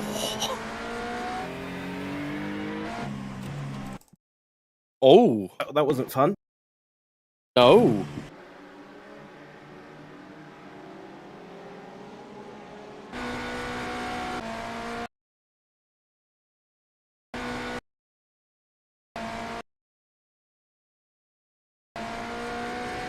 Minded to in your come up for high mo, Jimmy, but like I'm not paid to say this. They're pretty great. Oh, nice, there you go. Did my job for me. I moved over to them like a few months ago actually, because I was just getting tired of like setups not being good, for lack of a better way to put it. And it's just nice that they're quick and they're not crap to drive. It's like I always jump at the chance to try and recommend them if someone's looking for a setup shop that's not going to beat around the bush. And then they do all sorts of games as well. So it's like it's when I'm playing LMU, it's like, oh, okay, I've got setups for hypercars. Sounds reading well from the sheet there. To say it, they're pretty good.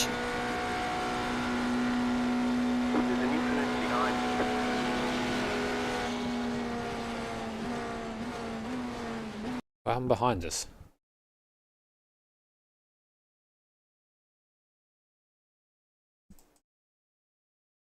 The feel when I don't get to the instant.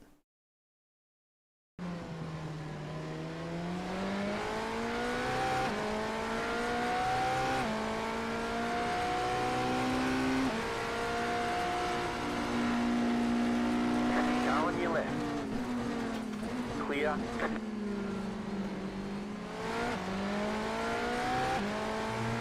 They probably do, Icky.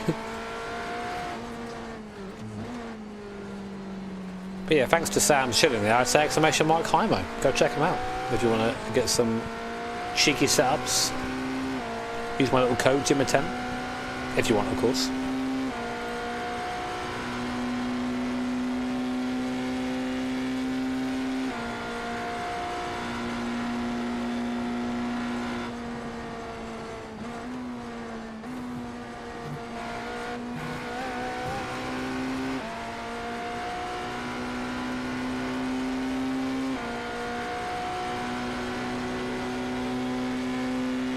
Car on your left. Clear on the left. Oh. But the team's feeling good. I'm not in the car for quite a while now, but... Hey, chat, how long has this stream's been up for?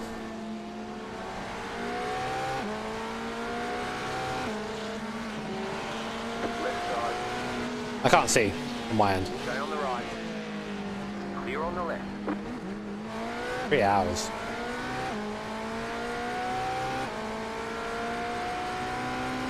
But I'm such an annoying zone where, like, because basically you have to split the stream every 12 hours at least, otherwise stuff gets lost.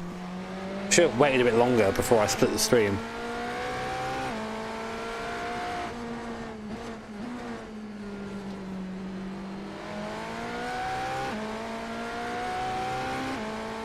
That's alright, 8 hours. 8 hours sleep is enough. I'll be around 8 hours, you know.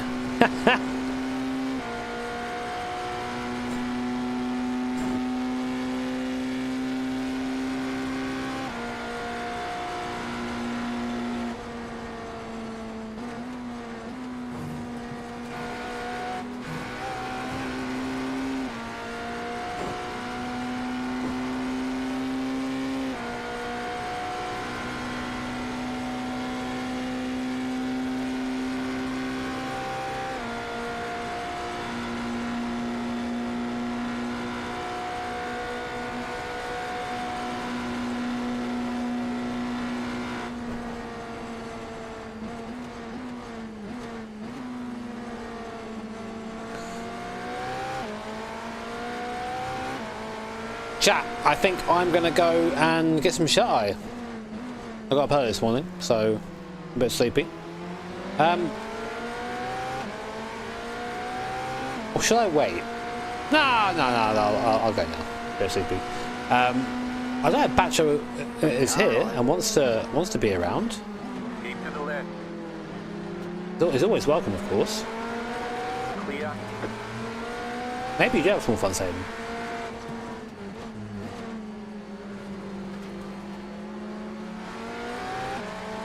Just getting coffee. We'll wait for the Lord and Saviour to come in. So guys, if you're unfamiliar, maybe it's your first time here watching one of these streams. Anyone here for the first time? Any new people, or are you all just locked in now?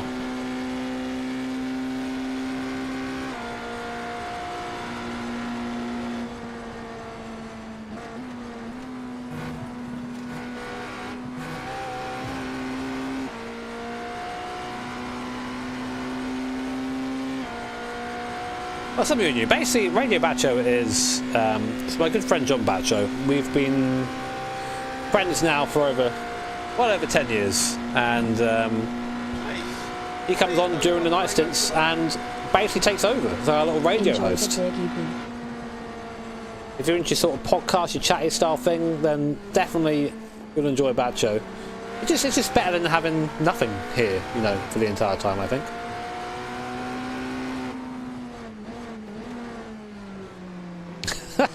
What a glowing review. John Bacho.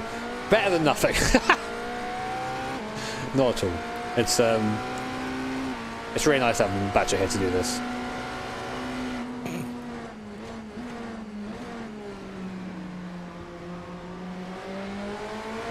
Speaking of man, he's got the coffee. I do. Better than nothing, he says. It's a ringing endorsement, isn't it, that one?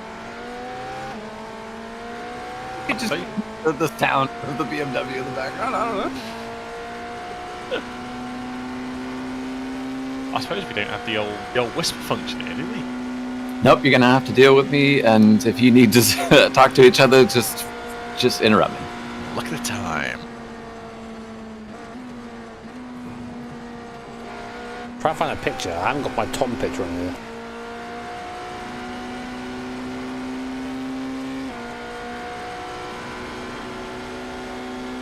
Got this.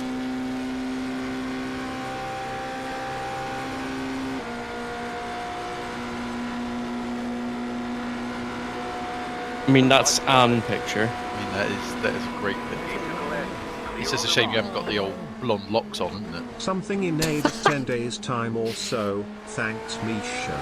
Best of luck. Thank you, Matt. Oh, I appreciate you. Let's get some text on there as well, so people know I'm not here, you know.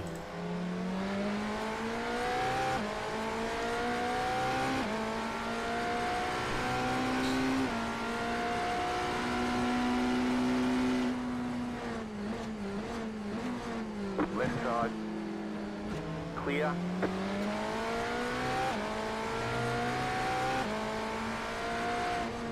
Sort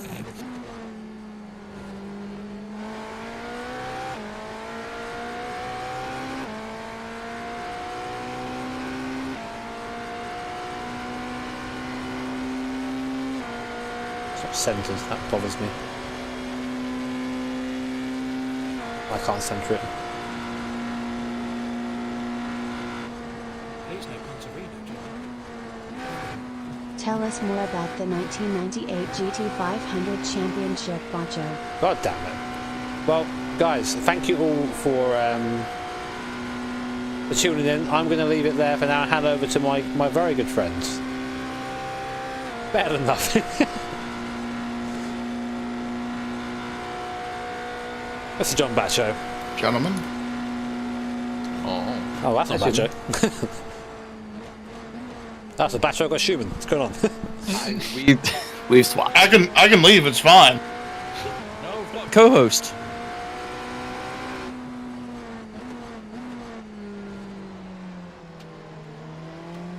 I think I'm gonna go get some sleep. Sounds like a good idea to me. Guess I'll see you at like, I don't know, like 7, half 7. I'll come back probably. All right, we can hold it down until then. Have fun, enjoy it. Good night. No more free rides. Yeah, rest well, man. Good dreams. Oh, lots more free ride. Take it easy. There it is. Love your chat. See you on the other side. Not even the picture of Tom. No, I didn't have it. Couldn't find it. Bloody street. It's probably in his OBS, just buried under a title that has nothing to do with what it is. You know? New layer 4. Something. Yeah, right. Image. Well, hello everyone, welcome. Another time together. Radio Bacho, 7-ish years of doing this, I think. Off and on, like, I don't know, 3 or 4 times a year for the 24-hour races. We find ourselves at Daytona again. It's great to be here. Hodge driving.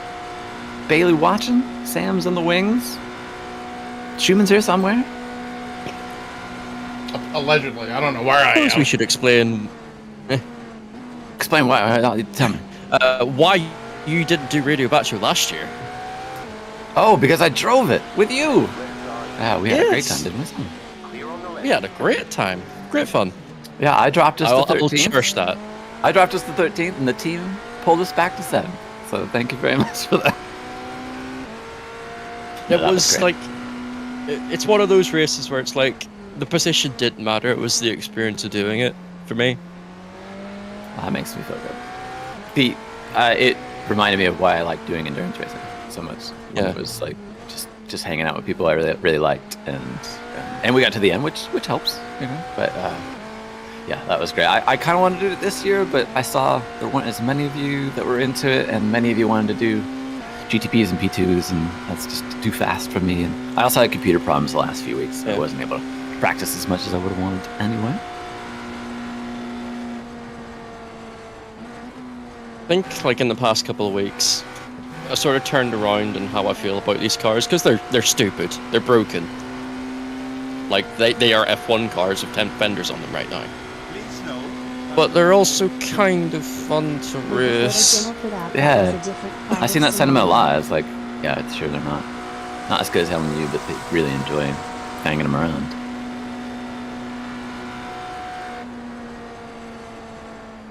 I think there was a super chat before that asked me like a GT500 question or something, which is hilarious. Whoever that was, must be somebody I know. Nah, mate, I thought you hated Super GT.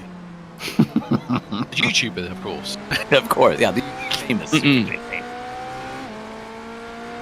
Subscribe to Super GT, by the way. Make him beat Jimmy to 1 million. And Misha Sheridan as well. Isn't the path for Super GT like it's getting there quicker than Jimmy did? I think so. I don't know. I don't pay attention to these things. I know. It's silly. Follow Bacho_Grande. All I know is that they're all going to hit 1 million at some point this year, probably. Do it, chat.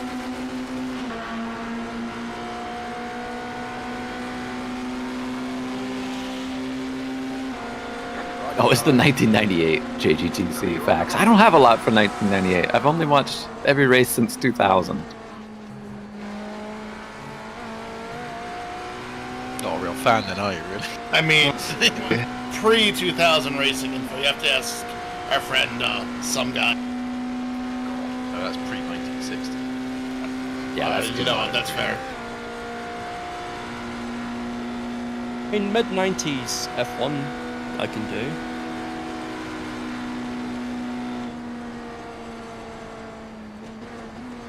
Yeah, we all have Bailey our can do that wheelhouses. We do. Yeah, Bailey's from 98 to... What's a good cutoff for you, Bailey, for like knowing individual Grand Prix details? Good question. Up to... Maybe it gets a little more hazy in that sort of like mid to late 2000s. What's watching absolutely 4 or something, you're probably... maybe, yeah. Might be those couple of those Ferrari years are not so hot. Them. It's like, I can remember 1998 off the back of my hand, as if like back to front. But as soon as you get to me to 2002, it's like, I don't know what's happening anymore. I'm the one that gets about to ask. Someone asked about 2003 JGTC. I only remember that one because Wakasaka intentionally slowed down in the penultimate round to try and get less weight for the last round, but he ended up losing too many points in doing that, so he lost the championship in the strategy to try and game the system for the success behind. Good. Yeah, I mean, they all we've seen people try it successfully in other things, like the old WRC rules where they slowed down intentionally on certain days so they didn't have to sweep. Sometimes it works, sometimes it did. Sometimes they got the time wrong. Or GT in 2016. I don't like to talk about that race. No. This is sore. Anyway, it's good to see everyone, especially after having a new game released a couple days ago for us to all talk about, and then come back to this. And it's been exciting in the chat for people just in sim racing in general for what's happening. And how incredible. There are 42 splits for this race, which I don't know what the total number of drivers ended up being. My quick math was well over 2,000. iRacing might have the full number now because all of the races have gone live now, haven't they? So, well, the first one's finished, actually.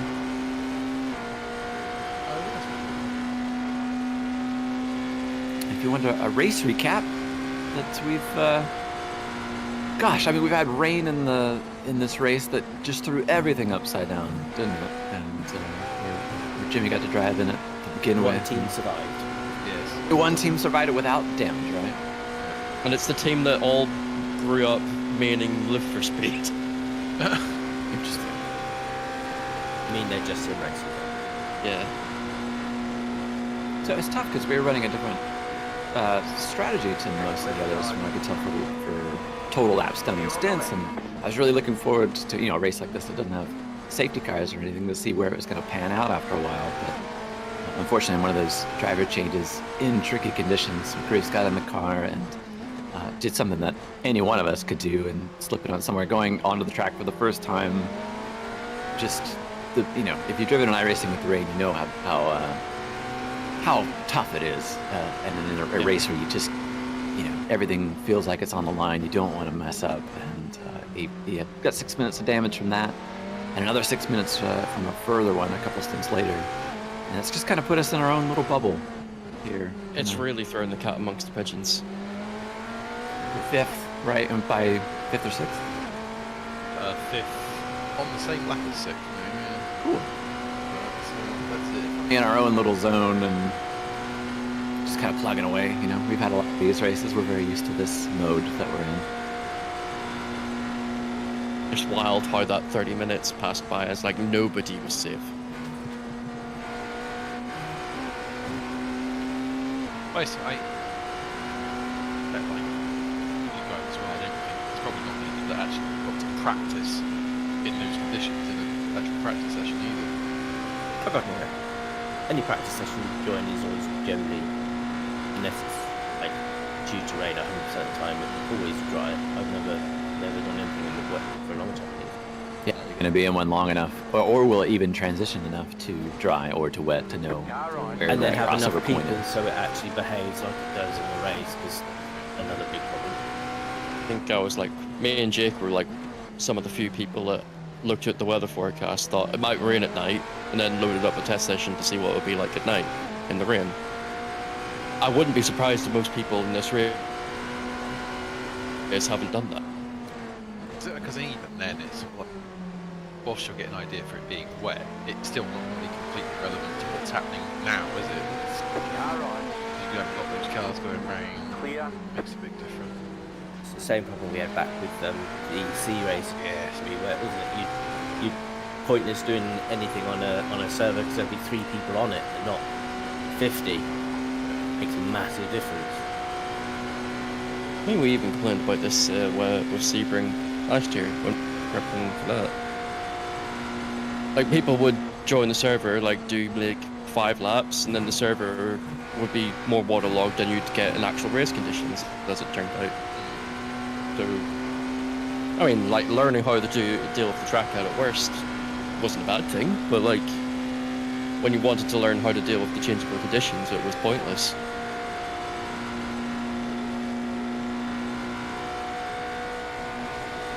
And have we done an endurance race with rain in it yet, in iRacing? Collectively? Sebring last year. Yeah, Sebring. Yeah, that was very wet. Describing Sebring, and I'm like, this all sounds really familiar. I'm like, wait a minute, I did that race. Yeah. It's mainly fun for in the GT3. I think it just rained when I was in the car. I think it also rained for me and Alex when we were doing Fuji at the end of last year, right at the end. Of course, it's bloody things. It should rain. It wasn't hard rain, it wasn't long rain, so we just stayed on the slicks, but like it did rain, at the least. Scott, man, the fact that you're still going is amazing. So you do all the heavy lifting around here. So give yourself a break, take a nap, go to bed. Go to bed, Scott. I'm telling you now. Young man.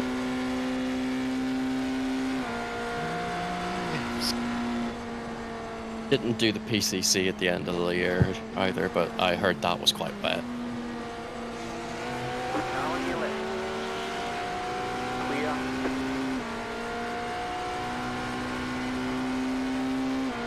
Yeah, I'm gonna pretend I'm your manager, Scott. And tell you to.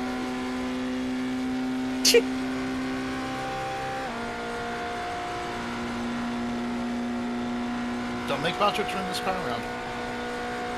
Yeah, I will. I see Jimmy change his picture to the pink hair.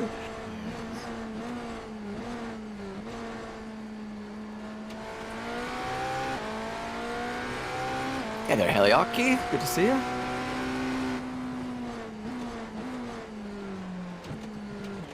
If you don't know who I am, I'm John Bacho. I've been in the team for a long time. Simrace Online, and a little bit here with DHR. I think I've only really done 1, maybe 2 races under DHR in my whole time together, but it's usually been Bailey's thing that he's done for endurance racing going way back. And I just sit around and cheerlead on the side and make comments. So to be here and just be really supportive. I always like to host these things with Jimmy, give people someone else to talk to while he's at rest. And we got a few hours together. Do you believe the longest active serving member of SRR? Yeah, I guess so. Yeah. Back to December of 06.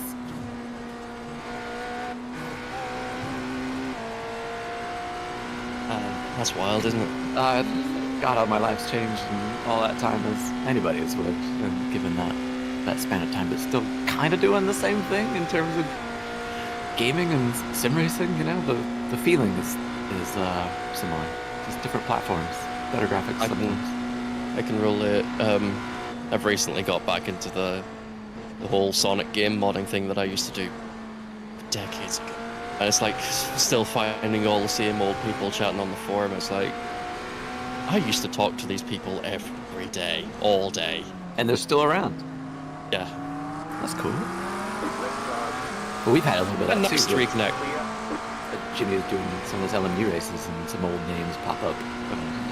I saw Hins in the chat the other day too, and just folks that I'm so glad they're still racing and that they're still quick. Damn. Oh my god, that's a wicked turn. Hey, hop along, Tommy and Larry. Hins has been doing some of the rally stuff with us as well last year. Cool.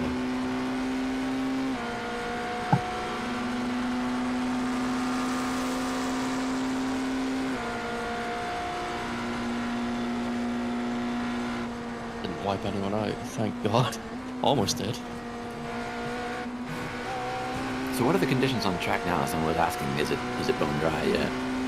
Bone dry online, but there's still very much patches that you would maybe sometimes use to make a move from, say, like the exit of that stop where it's a bit dodged.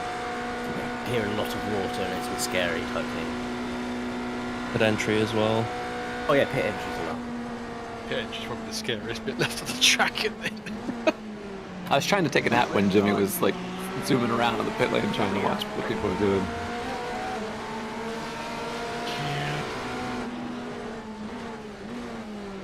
Bloody hell, hi Acura.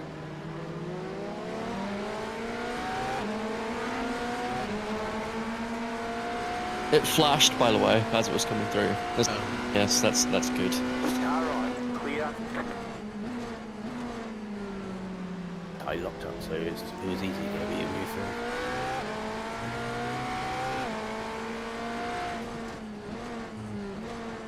Okay, this is the guy that was ridiculous fast in the brain, so... And he's probably still now the quickest man on the track. He's pretty shifted, isn't he, again?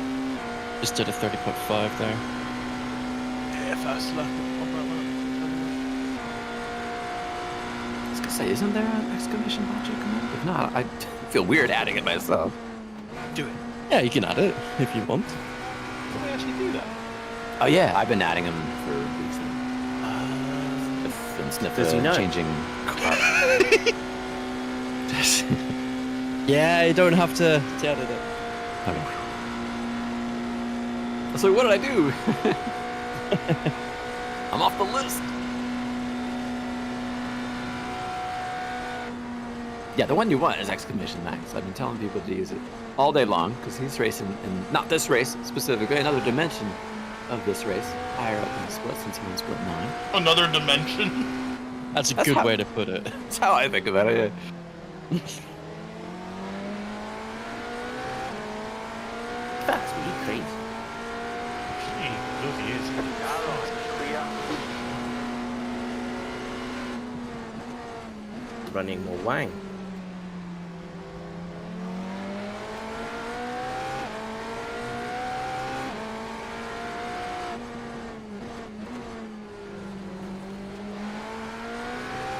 What commands can we add for Jimmy? Just to entertain it. Yeah, do we need to explain more lore through commands that people can do? Like, there's hair. I don't know. We need a Road Atlanta one. Exclamation mark made. Yeah. I don't need a Road Atlanta one, thank you. Or how about overtaking around the outside? One of those clips. I need to have that random generator because it's so good. A link to just the picture of him in the made up is a great idea. Yeah. What else? For wide. Tempted to pit lane. He didn't make it. Not as it all. No.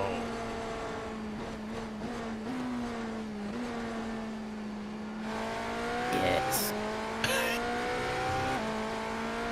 I reckon pretty much anyone doing that for the first time is doing the same thing, aren't they? Yeah, you get shit scared. Yeah. Here is it. Oh, water, and then you go in a straight line. You're like, Hopefully, he's got enough laps to fuel to get round.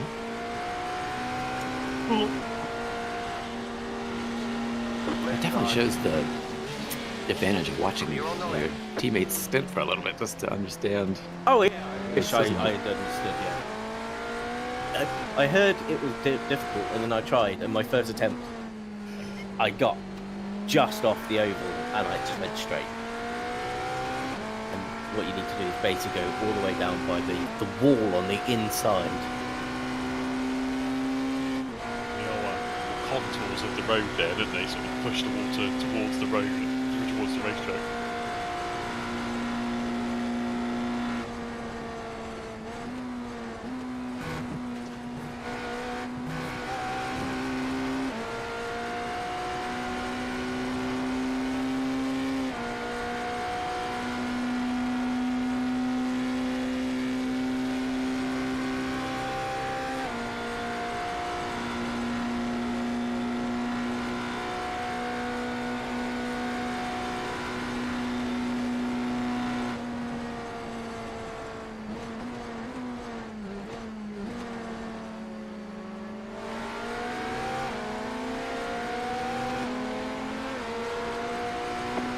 I think I should probably load into the server. It makes it easier to see what doesn't it?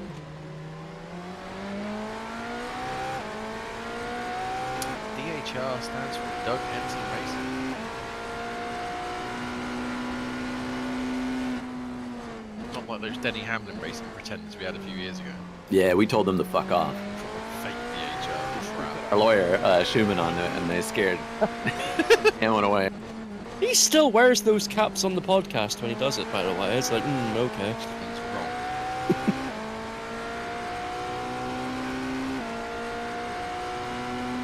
If he was a nice man, you'd think he'd send those caps to us.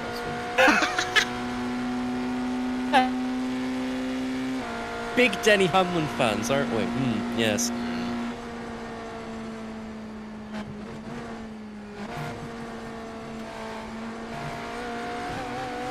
I like Denny, but I think I'm the only fan here. I don't have any. I like Denny. I had no opinion until he took our team in. And he was in the bin. Yeah. That's right.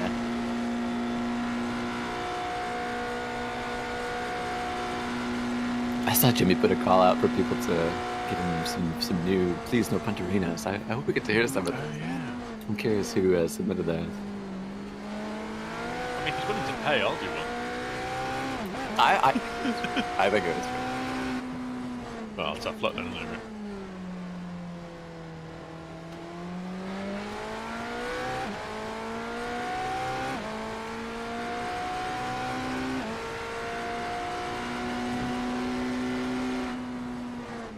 Hey Kyle, good to see you, mate.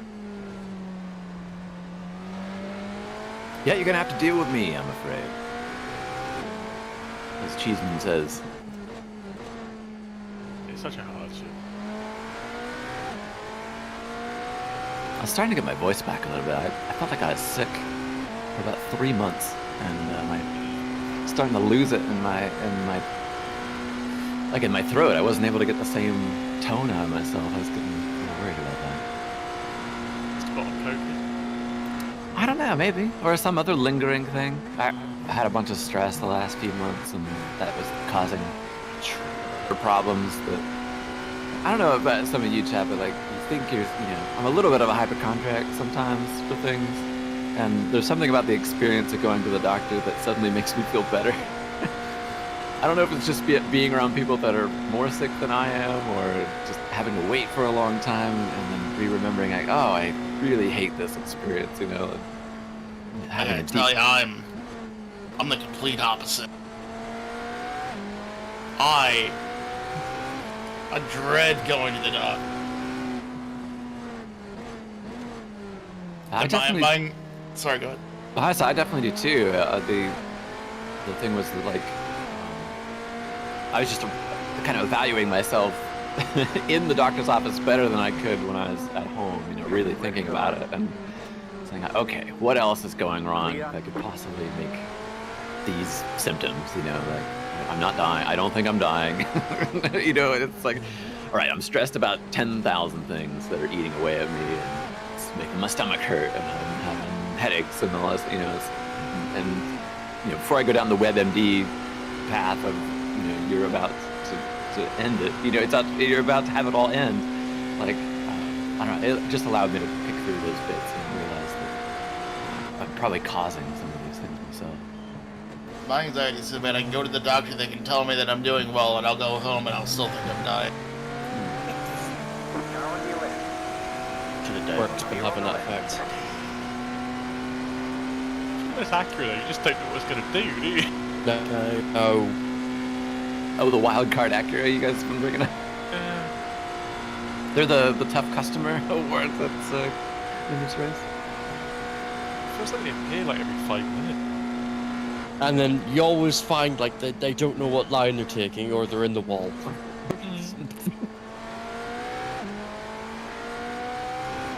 Hey, I respect them still going around. I think you'll be like, I don't know what they're doing, and you'll find that they don't know what they're doing.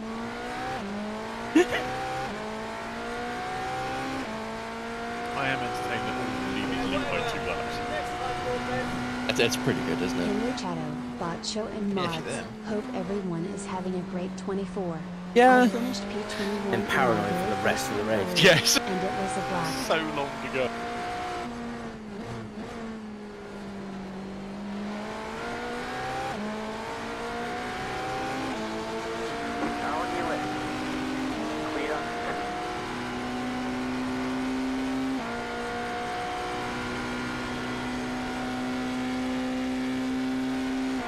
Congratulations on finishing, Bjorn.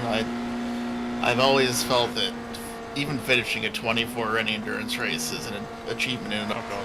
Definitely. And that's all we're ever trying to do. We want to do well, but we're here to finish. It's so much fun to drag it to the line. You know, we've had a few that felt like we kind of stumbled across, and it was still the overwhelming feeling of elation at the end. That made it all worth it.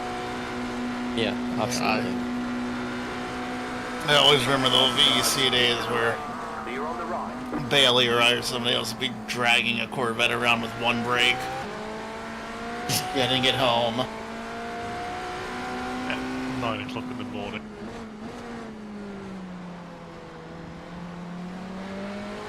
Back when, what was it? I suppose it was called ILMS ERL, wasn't it? When it ran on American time. That hurt. God, that hurt. We forced you guys to race in American time. Yeah. Well, hello. That's Oh my. Oh, that's hot. I mean, obviously, That's just... though. Why can't it be in yellow thing? I'll get a clip of this because this is pretty sad. Pretty funny from Wilson. I'm sure everyone knows my reactions are 5 seconds delayed. I do not have an iRacing sub, so I'm experiencing at the same time as chat. I've got a sub, I'm still just pushing through the streams.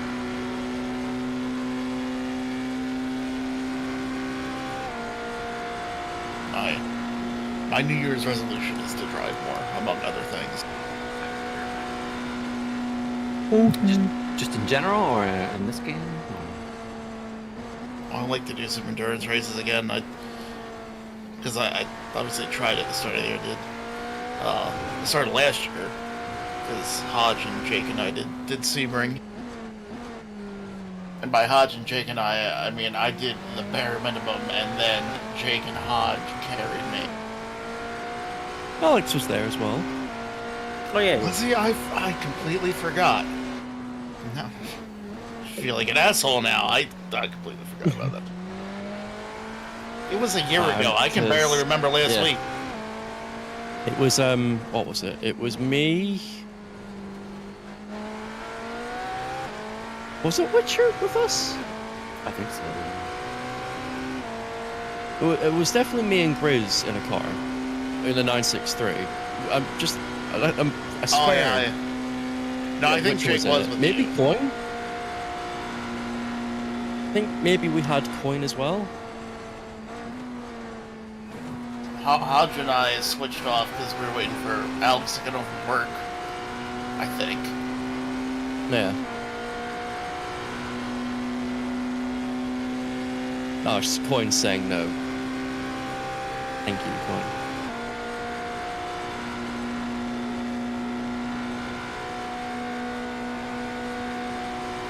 I saw your message, Bacho. Did Scott finally listen to you and go to bed? He did.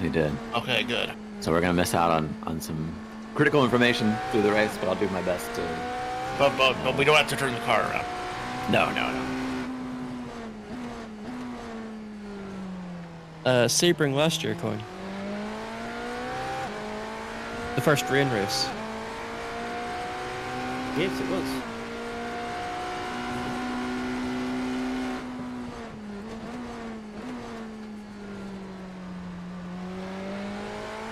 Coin was in it.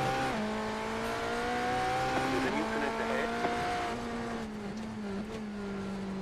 Go That's there. the leader. Oh, that is the leader. Uh-oh. I know he's been borderline average because I've been doing very similar lap times to him. Well, he's outbroke himself and just got into the marbles. He did what Chrissy did last week. I almost had target fixation, I'm not gonna lie. Oh, Nico, that's unfortunate.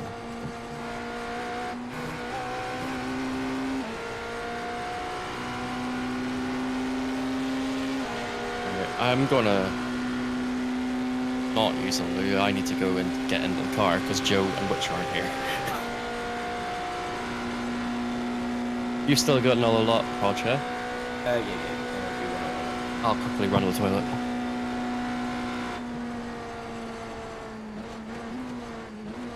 Predictions about the upcoming Brad Pitt F1 movie. That comes out in weeks, doesn't it?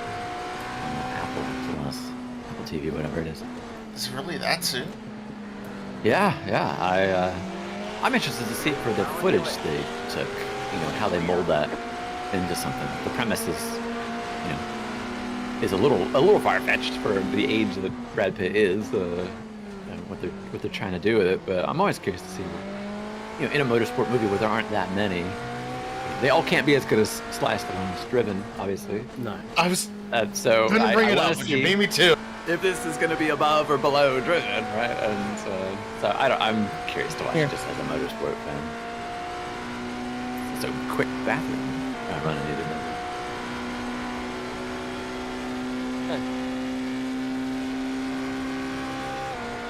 The leader's pitting now.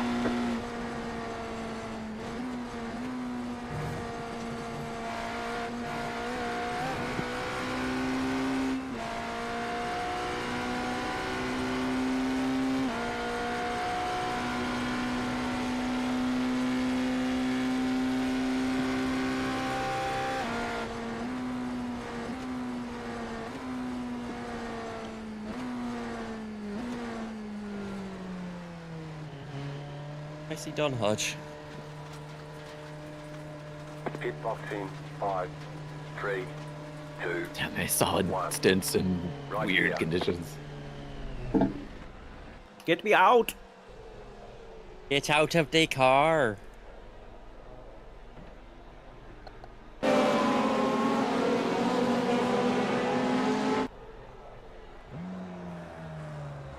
Yeah, so that part gives me something to look forward to. That it was made by the people who did Top Gun 2, and that thing is that's a beautiful film.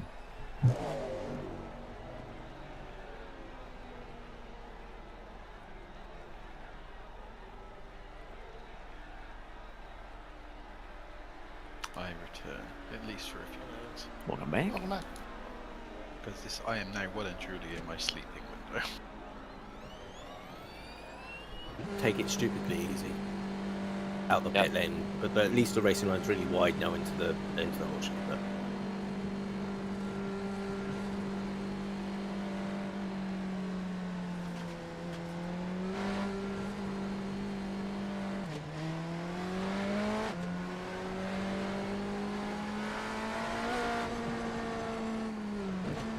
there you go. Then you should be fine from here. Really. Just standard cold tyre shit. Yep.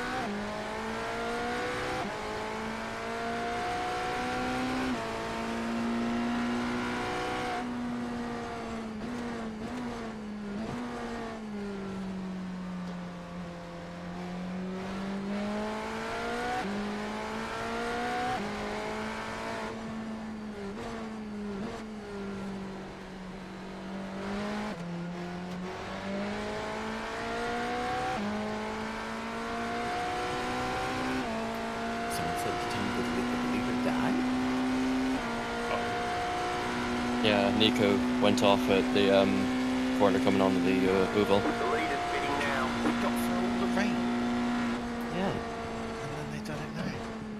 Know what Chrissy did the other day, last week in the 6R? Just went on deep into the hairpin and hit the wall. And the marbles. Geez, I don't want to see anyone crash in this race, especially when it's dry. Car on your left. Clear on the left.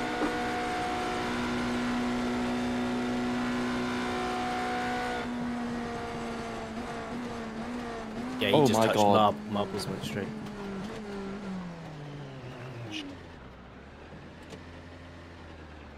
I didn't expect the puddle there.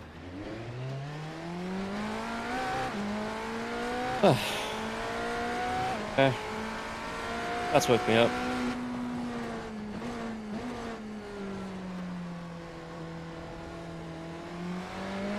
I just went straight as soon as you touched the puddle there.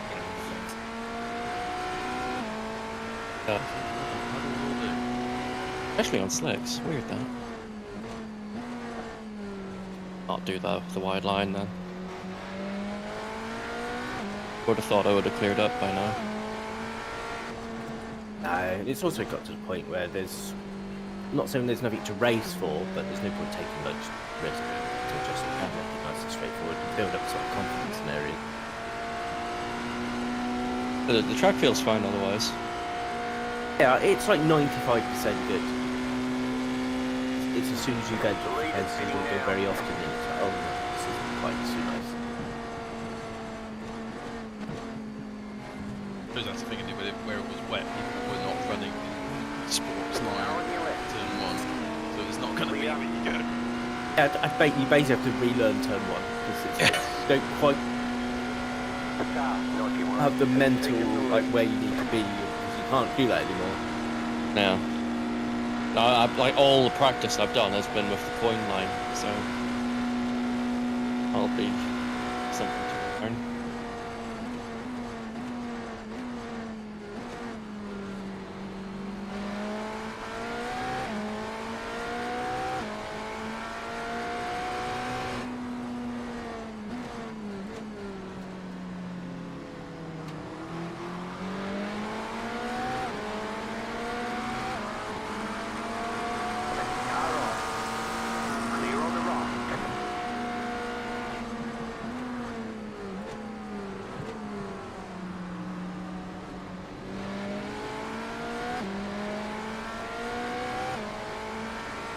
Oh, look at Spawn taking up the slack from Scott the car nerd. Fucking sweet of you, Spawn. Thank you. Got all the details, the car, the track, classes, last lap. They are like Hydra. You can't knock them down. Jimmy's community is just beautiful like that. They just want to pay attention and be involved. And I love all of you for it. You keep me honest with what's happening, because I get overwhelmed. I start thinking about God knows what, and then another person says, "What's happening in this race?" And I go, shit, I actually don't know.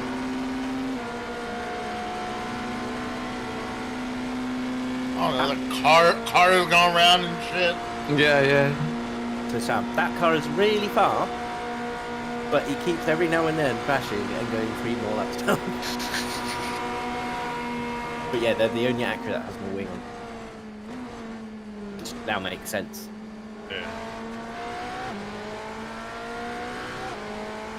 Yeah, make sure you do exclamation open day. See, we're in the Abruzzi store is having their opening, the showroom. You can go down and see what they've got. Hang out with Jimmer on, I think it's March 8th. Finger some wheels. Yeah, exactly. Yeah.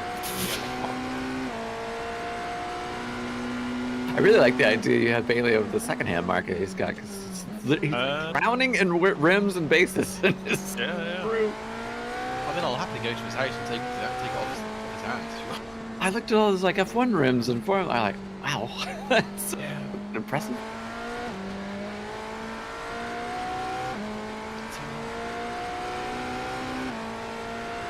God, he's fast, isn't he? For some, as Hodge was telling me yesterday, it's kind of an inconvenient part of England if you live anywhere west or north of London exactly. But yeah, it should be fun to get down there. I'd love to go.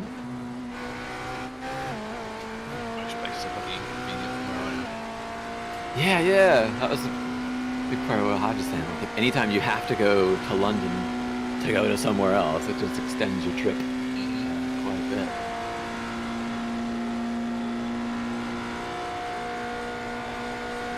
Well, I could go Edinburgh directly from where I am on a bloody train. Oh, okay. Of course, yeah. Go East, West Coast, isn't it? Yeah, the old cross country.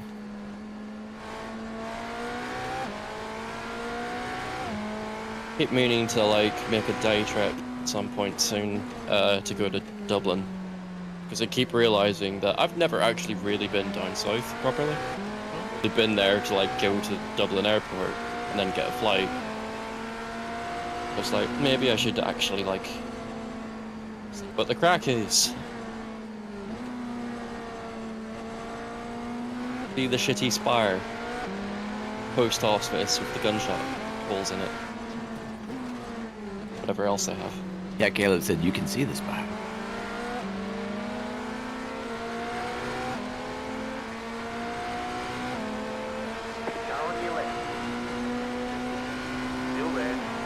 Don't like being up that high. Vince Cussy in the chat.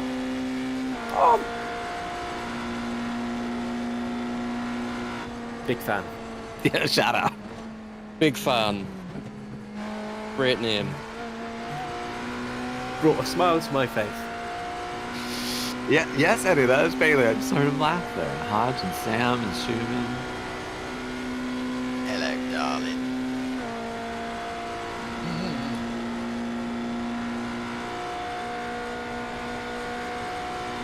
That's the one plus of when I'm a little bit tired and maybe feeling a little bit ill. The voice comes back. You get the lower timbre. Yeah. I genuinely last. No. Mr. Theodore. Is he? Almost, yeah. Genuinely, the last few months I've been losing the ability to do it. Concerning.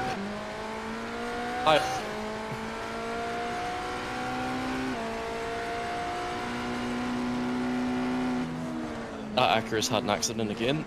Is that Oscar right here too? Yeah. Nice. Good to see Oscar. Everyone knows Oscar from being a head steward with his older 23, of course. Yeah, I'll be less ambassador in this channel. Well, to us, maybe. Actually, think about that. That turns out Oscar is sometimes a nice guy.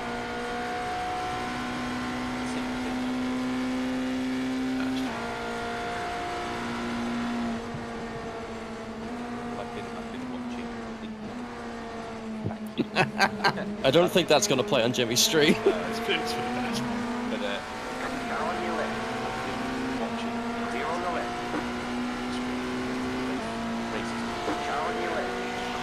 Yeah, what did you think of the wet weather onset and how that all played out in an endurance race like this?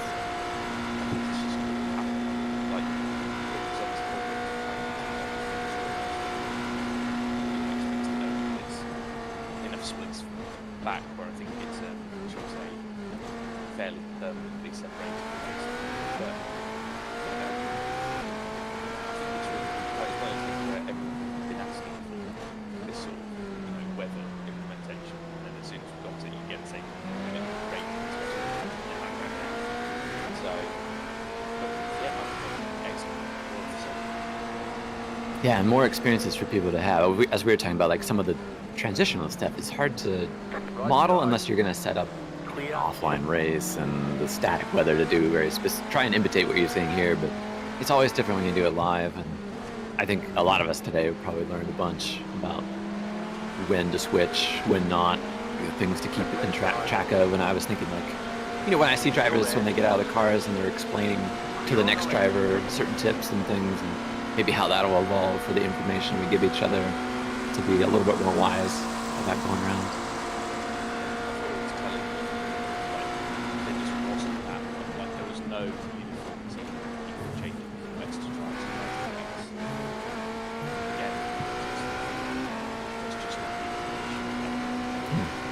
It feels like we're all still feeling it out, you know. Like when I watch Yuri cast over at certain places, he practices enough to know like what's the lap time switch, not what the spray is or any of these kind of visual tells. It's down to what he's just seeing as numbers, you know, and that works for him, I guess. Still there. Clear on the right.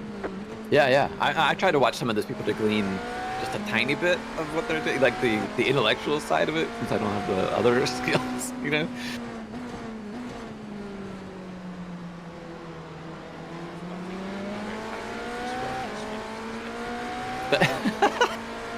I like it.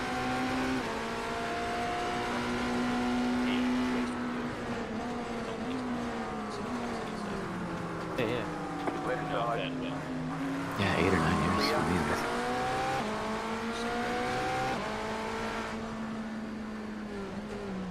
It's funny, mate. Oscar, remember that little clip I posted up when me and Jimmy won that Interlagos race? When you were doing that little bit of commentary at the end. He responded that this was the race that got me into sim racing. Aww.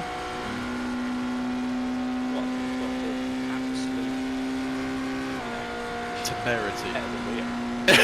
Cheap bit. Oh, I got inspired so much from this, and then he got good. That's disgusting.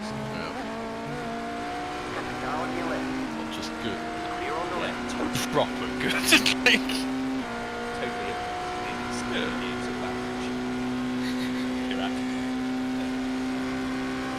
Someone asked, do you win money for this? No. You definitely do not win money. But you spend a lot of money to put in a minor position to split 23.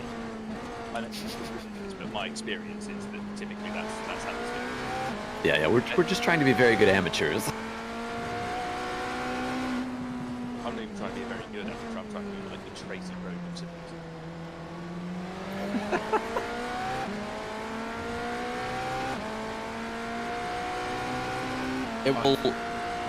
It'll never get over how Jimmy got authentically croned. Like thoroughly enjoyed. Not that Jimmy got hit obviously, but just the whole connotations of it were enjoying. Fantastic. From having growing up watching him just constantly put P2s and GTs and gravel traps all around the world, it was always going to happen. We're in a race with Tracy Crone, you need to watch out.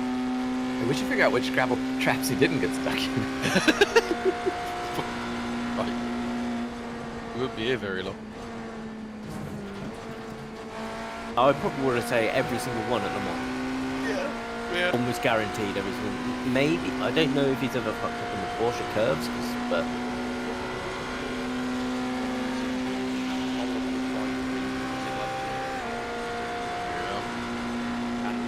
Every time anyway, and then everyone just carried on about their day. So Yeah, I have a memory of him being stuck at the one before Tet Rouge for ages. I think before the S's. Yeah. oh, someone has a very quiet mic. That's me. My mic's bad. Yeah, we found out the other day we had to put Oscar at 200% to hear it. Please don't. Oh god. Let me turn you down preemptively. Oh, I've got you up. That's why no one else really. Oh, I turned him down. Clear on the right. I can't because I'm Poor driving. Sam's driving, yeah. All right then. Clear. No. But I've actually got you 100 and you're fine. I don't know what's going on. Not for me. It sounds the same to me. Yeah, you know why that is what I just did. I turned my headset on. So we've blasted your ear. Yeah. I immediately. Is that better? A little bit, That a little is bit, a yeah. bit better. Fuck it. Just for you, Jiu-Jitsu Monkey. No, I had the chat and I saw someone say that something's quiet, and I know that my microphone's shit. It was me, so.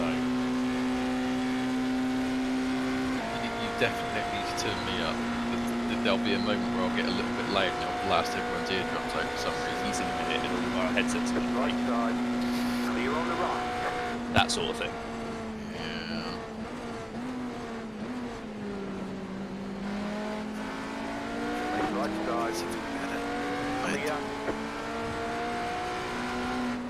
Or just not get excited. If you want to be on the podcast with me, you gotta look the part for the podcast. Can't have some headset, man. It look like you're serious about podcasting. You know, like Okay, it's something off AliExpress like I did.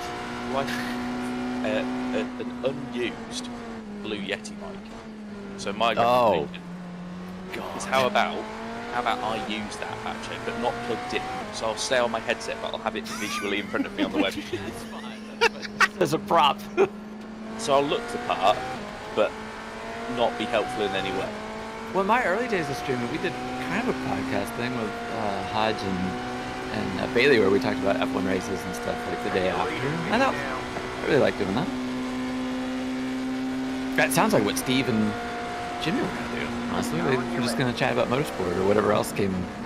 And it was interesting that Jimmy said he's like, everyone has a podcast. I don't. Got the wet. Stick out the cord. You've got to slow down and give up that time. Oh yeah. Well said. Yeah, definitely. From my delayed reaction watching on the stream with everyone else. Well said. Anyway. It's just podcast. Why do we have to start one that's well there? I mean, damn lucrative. People love them. It's easy to digest, and we can just listen. I listen to podcasts and I listen to a lot of streams. They're basically like podcasts too. So when Jimmy said that, I was like, no, do that. Yeah. Oh, podcast. In fairness, if you do require some more, please do shout. Oh, it's fine. This is good for me. It'll concentrate. Yeah, Witcher's the one that really you have to ask every now and then because he can get, when there's a lot of traffic up front, he's kind of like, I'm tuning it out. It's fine. It's keeping poor Samity awake because it's quite late.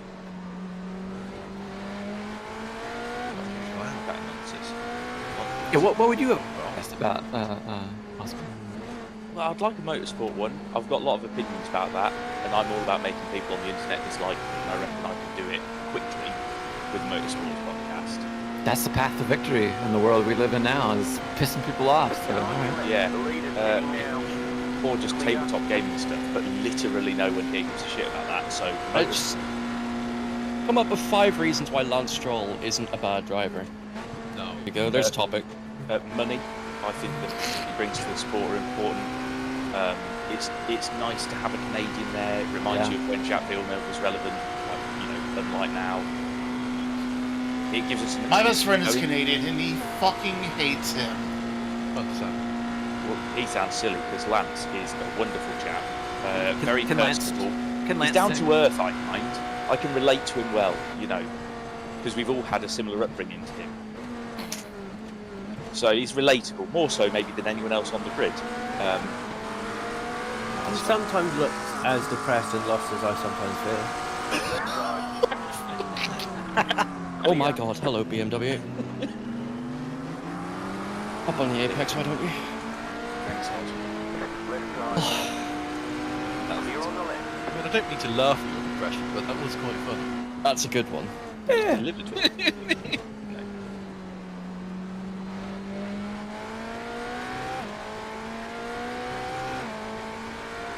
And for Steve and Jimmy, I think they have chemistry too. Like getting to hear what their debrief is from a race, or the things that they experience together at a Nordschleife round or something. Where there's just so many people and so many things happen.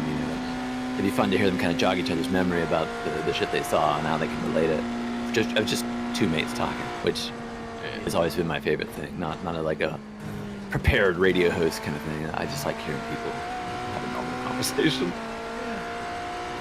There's nothing like natural interaction, is there? No.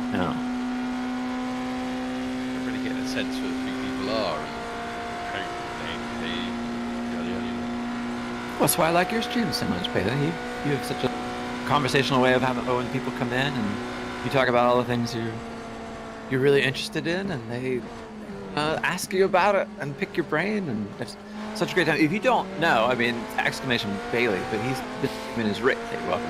They've been racing in that for a long. He's been streaming for a while now. But, Clear. 3.5 years over. in December, you were doing a bunch of LMU races and checking things out against the offline, following the news of what happens in sim racing day to day. Jimmy doesn't do as much of like keeping track of, and I mean this in a good way, of every new release, every DLC, every except for AC Evo the other day, of course. But there's just a lot of discussion in Bailey's chat about what's happening in sim racing, and then he gets to go and show what it's like with his honest opinion. That's what I love about. What I love about Bailey is he's so authentic. Only honest opinions. Oh. Only honest. I don't use traditional websites or anything like that. Well, like if there's sim racing news, I get it off Bailey. Oh, what's up with it? Who was one of the chaps from our race that popped in earlier that I jokingly said he would be an even nicer chap if his car wasn't ahead? Jen? Oh, Josh, yeah. Yeah, I apologise. You did it yourself, though. But they are in the pit lane. I think they're arriving out, so they're still ahead. Is that Josh Chin? It's Josh Chin. I like Josh Chin. Like it as well. I did drive into a ever-closing gap at the apex of turn 1. Hey, you can't pick our teammates. We've all got snow. Give me. It's true. Far too many bloody years at this point. I can't wait to suffer with him in LMU. Oh god, yeah, that's some point this year. Yes, it will. You used the word suffer. That's great. There is a stream that I am ready to watch. It's just you two. Oh, your 6-hour rounds together were legendary. I can't wait for everyone to start experiencing that again with LMU. Even those 90-minute races where I sort of sat in for a couple of minutes, starting to get those. Oh, here we go! It's coming again, isn't it? Yeah. I heard you going like, "All right, put me in, coach." Yeah, I'm ready. I'm ready. Oh. We get James as engineer and both of you driving. Freeze crowd, sorry. What we need is for you to have your webcam on so that we can see your eyes rolling, because that's the one bit I was missing from those early streams where you were there doing a bit of like, race. I don't know what you call it. Help. Yeah. What that really needs is that, like I say, the visual aid of seeing when you hide it well with your voice, but not so with your face when you sort of visual everything. Yeah. He's doing. Bailey, I'm kind of like Bailey in that. Like, I don't have a good poker face. Yeah, it does tend to be written like my face, really. Which was always the benefit when I didn't stream with him, doing some of those 6 hours. Yeah. You got it, slow car on the right. There's no escape anymore. Yeah, but then we hear it and the accent comes out. Keep to the left. 24-hour LMU. I saw some of the people asking about that. We still don't have driver swaps in LMU, so 24 hours is kind of insane at this point. It's coming. In this year. It is planned, isn't it? Oh, it's definitely planned. Yeah, it's coming. I feel like it was mentioned in maybe the last update. Roughly when? Because they're talking certainly about the natural next steps for the game being endurance driver swaps, teams. So they've got all the online tracking now, which is another big element that needed in place before you do that. I don't think. Also, the reason it's not in yet is two reasons. One, they did a big rewrite of the netcode a few months ago to hopefully make it stable. And two, again, they didn't want to just take the RF2 system because they had its own issues from time to time. Well, something that was more stable, so it's just taking time to build it from the ground up. It was famous for it. But it's coming.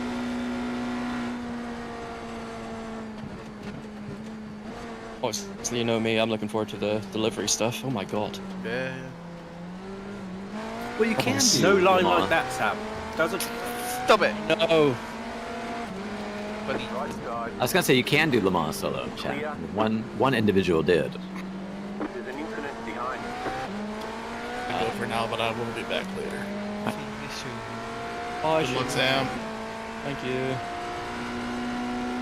treat the white line at turn 1 like lava. Okay. Like my favourite granny. You treated it like lava? Oh. Funny name.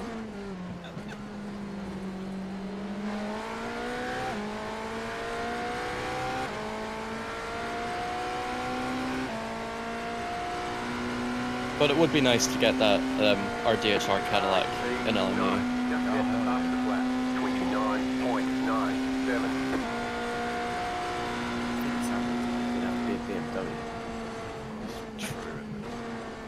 Well, I into BMW. Thank you, Clear.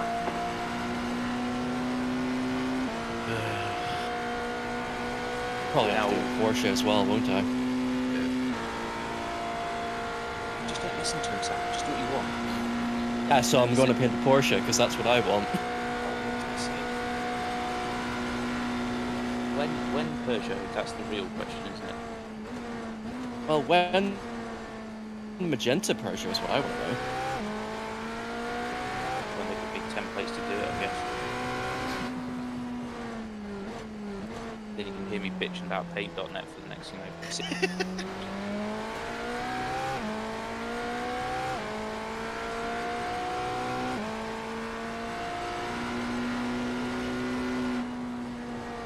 Everyone will rightly tell me that I could be using something else, but at this point it's just a point of pride not to.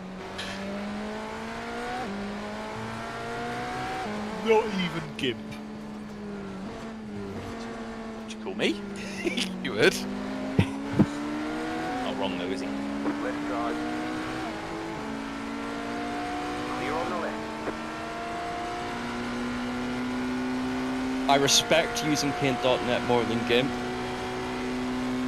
I hate GIMP with all my being. Full software. I like it. Yes, it is. I found a bunch of plugins that made it basically like Photoshop. Oh. Yeah. But unfortunately, it involves going to places like GitHub and other spots where I'm like, I don't know where to download the files. Oh, get out. I was bitching about this to Hot today. I just like, where is this new update? I can't fucking find it. I have lost much time on GitHub trying to find which is the thing I need to click on. Yeah. I just want a big button that says download the latest thing. Thing with like GIMP, and I suppose Inkscape as well to a degree, is like I look at what Blender has done, right? And I'm like, I don't know why the hell other open source software can't just do what Blender has done and just reinvent itself and be good. Yeah, but I've tried that times. Yet still. Yeah, I'm kind of familiar with the other one, I guess.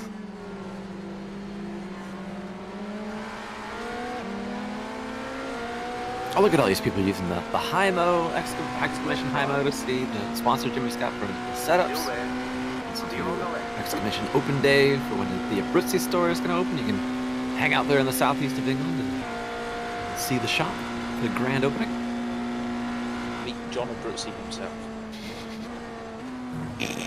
Don't forget to consume Moza also, exclamation Moza. John Abruzzi looks suspiciously similar to Jimmy Broadbent. Jimmy Broadbent and one other person in trench coats put into a more understandable height.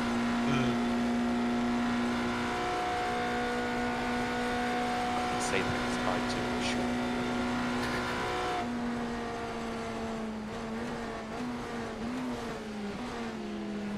Yeah, yesterday we learned a bunch of you had the same size head.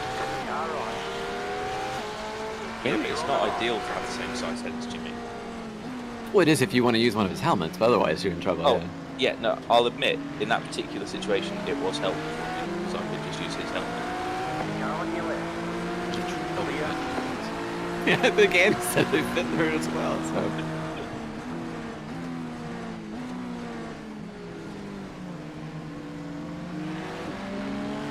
That baby's got no chance, has it? Let's have some optimism, right? About what? True. I was gonna say we don't have live timing today. Sometimes it's Headless Joe doing it, but he's been busy today. Still gonna drive with us, just showing up a bit late. Hopefully he comes around sometime soon. What he said, Gonna be 10, and I think it's extended some. he posted it like around about 9 o'clock our time that you might be 2.5 to 3 hours from now until I get home. So he might have been home for a bit. He's collapsed. Then he'll be fresh and ready to go. We also have Jake Witch, our North American driver, to take us through in the dark with us at the Zolder race. And once again let down by Nico. Yeah, the ultimate. I mean, the audience for Radio Bacho is a lot of Australians waking up, and that could have been Nico getting ready. He's still worried about his dodgy internet, though, isn't he? No, he's too obsessed with supercars. That is 100% it. You mean he's interested in cars that are good to drive? Shut up.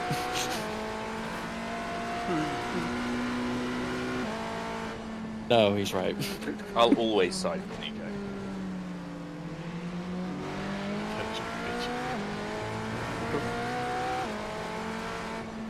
I'm gonna root for the Toyota so hard in supercars this. Is that this year? No, it's next year. Doesn't year, but You can practice it. The thing is about that is that the Supra is out of production this year. Clear on the left. Is it?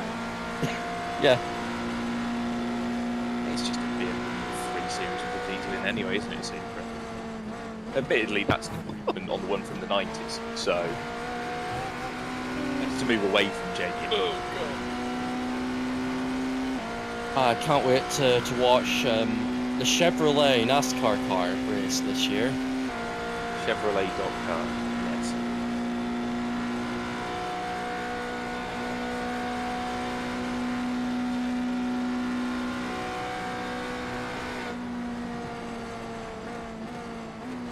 hello, Australia. Good to see me. Yes, and the late nights in the insomniacs from elsewhere. All are welcome. Probably gonna fall asleep at some point while I'm talking. I take no offense to it. It's a frequent thing people to say to me of, oh, you whisked me off to bed with your voice. Like, Oh, you sent me to sleep. I guess that's a good thing. Only thing missing is the hybrid noises. It's true. The only thing I ask, if you do fall asleep, leave the stream open, please. Don't forget to drop a like and a subscribe. I feel dirty saying that, but this is Jimmy's channel. He does enjoy. We're trying to get to 1 million subs. I don't know if it's going to happen before Super GT Steve gets to, but who knows? We're already up to 2.2k likes and climbing at the moment. So thank you. All those engagements are really helpful for Jimmy to get to that 7-digit number eventually. Other father connecting to the server. Jake is connected to the race.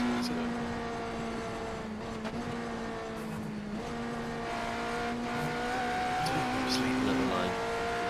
You had not been? Yeah.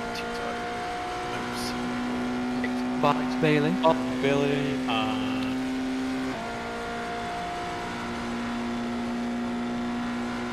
Hell yes, Mom. I was thinking that earlier of like, I wonder if we would ever do like a classic league LMP1 GTE, roll it back a few years and see if that's still fun to us. Thoughts of doing a one-off, like 2-hour race its roll with the classic cars, including the HPT, has occurred to me. Car on your left. It would be fun. Yeah, the HPT GTEs and LMP1s, that'd be solid.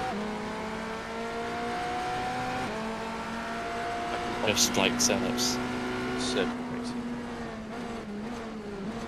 Top quality circle racing, honestly. Some of the best. I've been told by tens of people that it was better than an official ARCA race they did once. I'll take it. Yeah, I don't know if we have an exclamation mark Stroll here, but exclamation. No, we don't Make actually. one. We don't have it go to the Discord. Yeah, you could make one. Or actually, you could just give me the... I guess I could. Hands are full at the moment. so I can't get to it. Sorry. Coughing down that glue. Paint today. Paint water. Paint water. Been drinking pints of the stuff. A lovely shade of brown.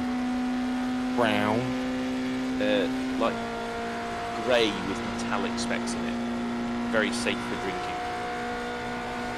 Maybe. Please don't drink paint water. Yeah, please don't. Actually, I should ask Bailey if I should do that or not for the command. You know what I mean? Like, yeah, it's sort of opening the taps in a sense. I think I'll keep. We kind of like the roundabout way that you have to get to our Discord that can involve you in some of the races we do, and it's just sort of a few extra steps doesn't hurt sometimes. Yeah, it's not that it's private or inaccessible, but just maybe with hello, Acura. 2,500 people watching. They really want through.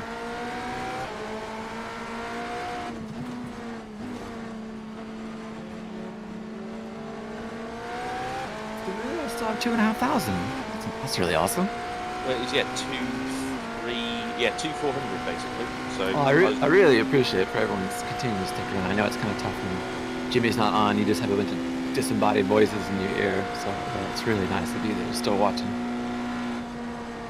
Oh no. Oh no, why are they so slow?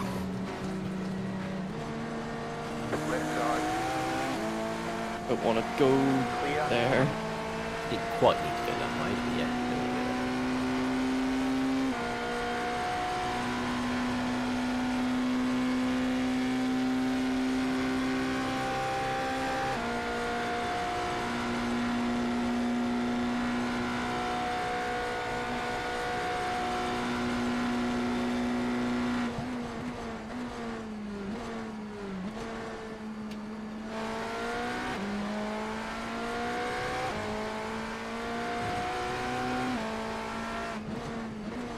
You know, I was just about to ask about that because I saw a video on Twitter about the bus stop and what state it's in now, but I don't know if it's going to be like that in the Daytona race. I don't know if you guys know.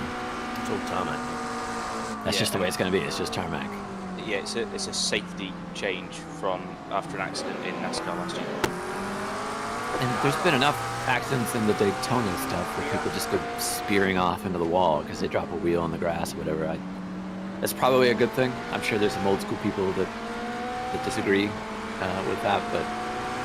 Well, what was it? It was Cole Custer. No, it was Ryan Breeze. Oh no, it was Breeze, wasn't it?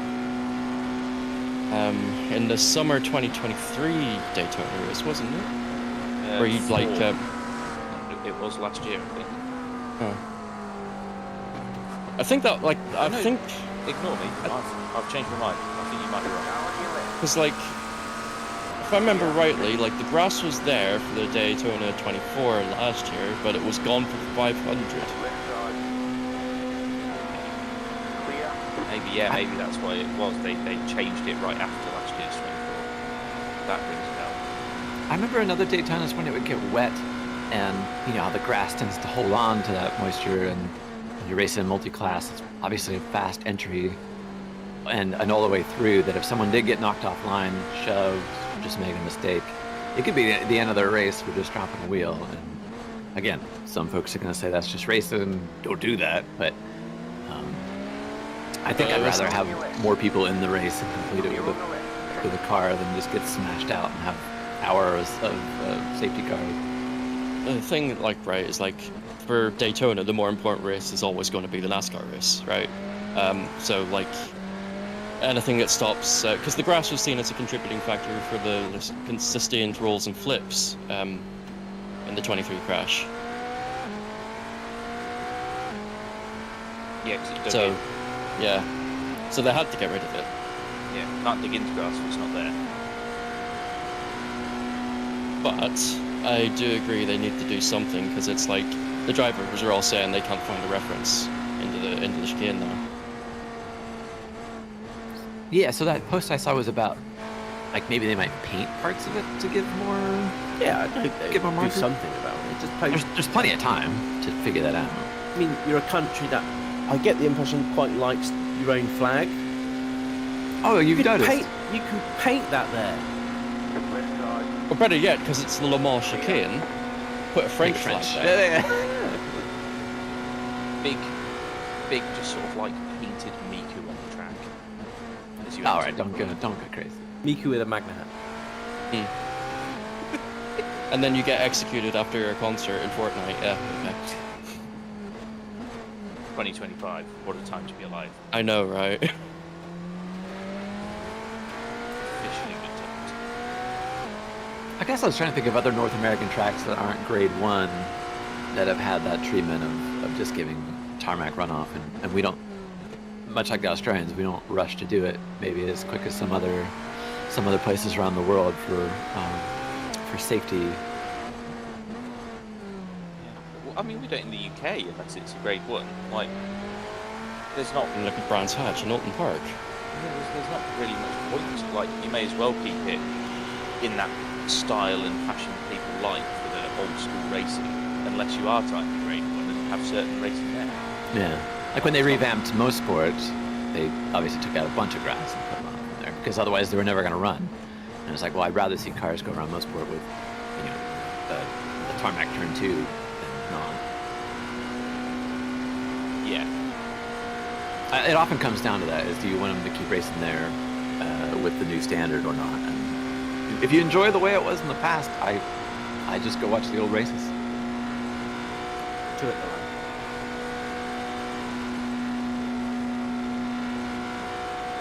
Favorite Ferrari road car of all time?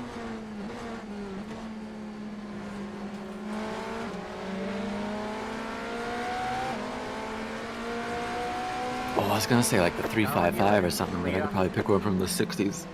It was a road car that I like more.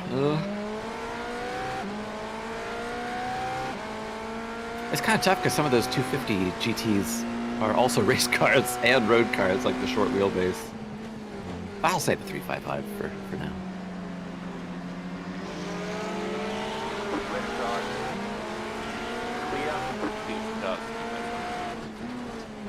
Oh yeah, and I love it in the Challenge version, or the one that raced in JGTC with Jim Gaynor. That car was built by Dome. Even that's actually the, or was it that one or the 360? Actually, maybe they were both built by Dome. There it is.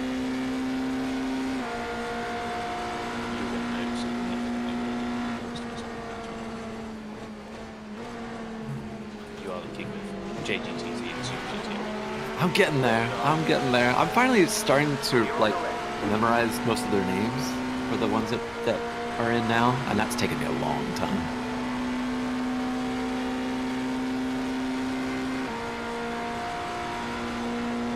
One lap of the line.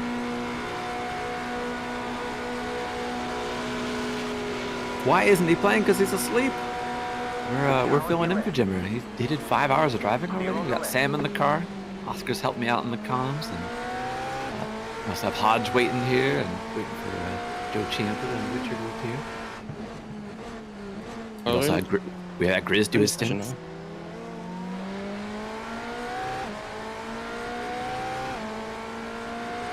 Thank you all for joining us. So you got under 12 hours to go. Probably should have marked that when it ticked over. 11:44 remaining in this Daytona 24-hour race. Split 9 of 42 with our 3,900 IR average.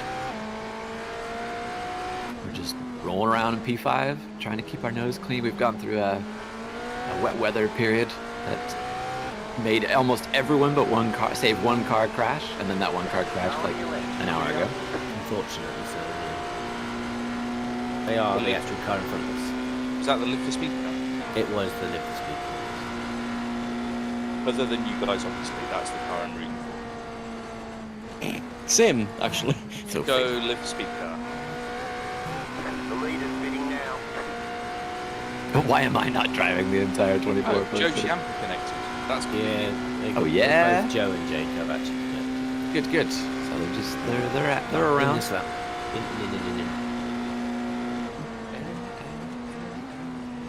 He's slow. Bugger. I mean, you were quite aggressive into that. 3. I didn't want to stop. No. No. We tried it 4 times. Yeah, so we got a penalty. So. Is it one that can be served with this pit stop? Yeah. Because it was on It's entry. just 40 seconds. Yeah. Okay, cool. No, it's still so damp on that entry. Yes. I thought I was going, like, I got all the way to the left. It's like, I'll avoid all of it. No. Close, but Oh, no no. cigar. Or in this case, Yeah. Rolex. So. I'll know better for next time. Oh, okay. I'm trying to count how many cars I've DNF'd for you, chat. Give me a second.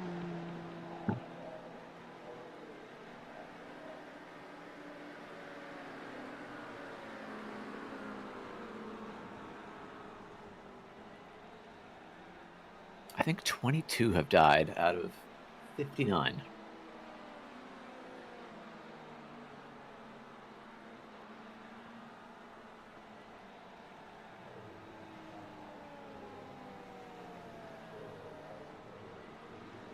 And of those that died, 2 were P2s and evenly split between GT3s and GTPs.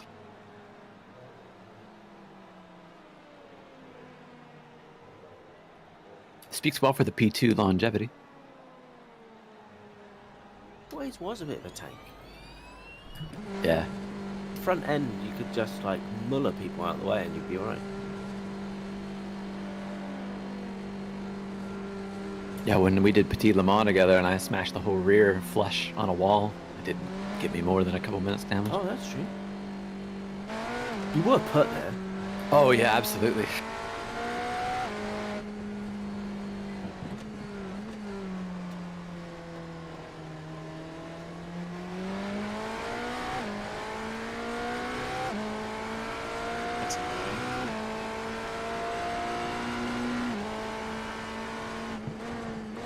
All the F1 tracks in America are terrible? Guess I can't disagree too much. Where would you rather have the F1 track? If grade didn't matter to you, chat for North American racetracks? I usually try to tell people why they wouldn't work. I'd rather just hear the fantasy of where you'd like to see F1 in North America. That isn't Miami or COTA. Or Vegas. Back to Watkins Glen. Classic. They should put the chicane in the middle of the S too, just to make it make it nostalgic for some people. Manhattan, that almost happened under Bernie's watch. Almost happened in New Jersey too, to be fair. Road American, it's like a pit complex. Laguna Seca without enough runoff. Laguna Seca totally overrated, so it says. I'd like to see if the suspension could handle Sebring with an F1 car. IndyCar does tests there. Seems to rattle their feelings. Not on the bumpy bit, you're right. They go up at the top of the track. So yes, stuff like Formula 1 can go there, provided that you're ready for all of the character of the bumpy bit to get flattened out. Put some patch asphalt on that baby and make it smooth as silk. I know some Sebring fans that consider that fighting words. They are fighting words. I'm recommending it. Someone said, fuck it, Willow Springs. Yeah, good shout.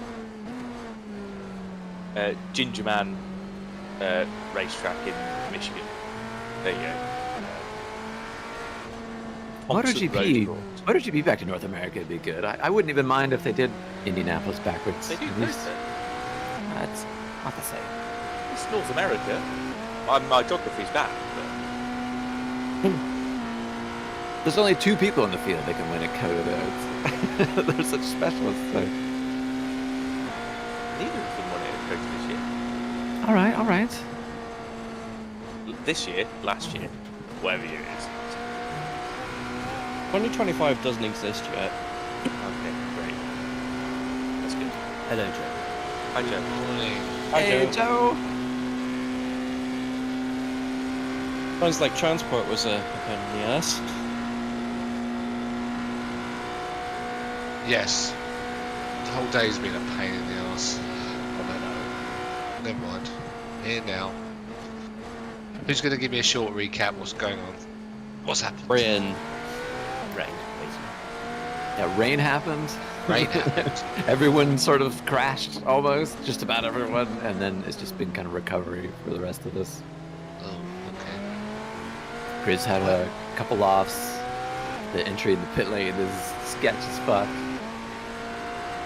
Do I see sort of some spray occasionally? Is it dry line? There's sections. There's dry line everywhere, but there's still some sections where it's a little wet. Like it feels bone dry for the most part, other than the moments where it's really not.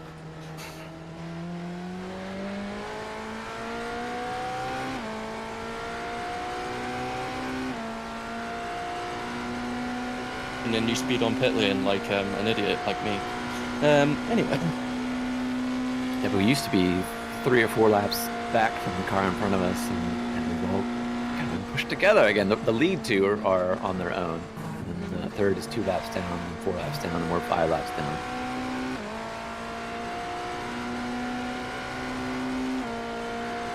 Everyone has been claimed at this point. It just feels like a proper sim race in that way. We've all, literally everyone's had them into. Yeah. Because of the rain. Yeah. But the last one for the leader wasn't really because of the rain. He just went really wide, coming onto the oval and got into the marbles and just got smashed by the barrier and stopped. So they lost 4 laps from that. So within 4?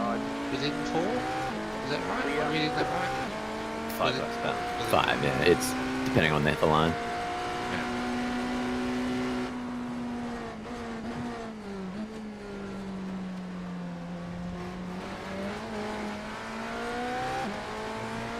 Oh, you could absolutely do that, Elias. That's what I love about sim racing, to bring things together that could happen or would never happen, right?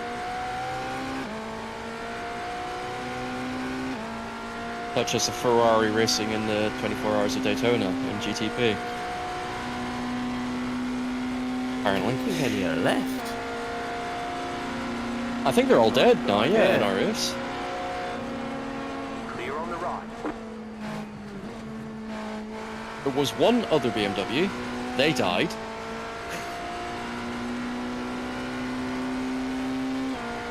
Someone wants to put an F1 car around the bend. Come in the iRacing, so you'll be able to do it then. Yeah, I was going to say, not too long to wait for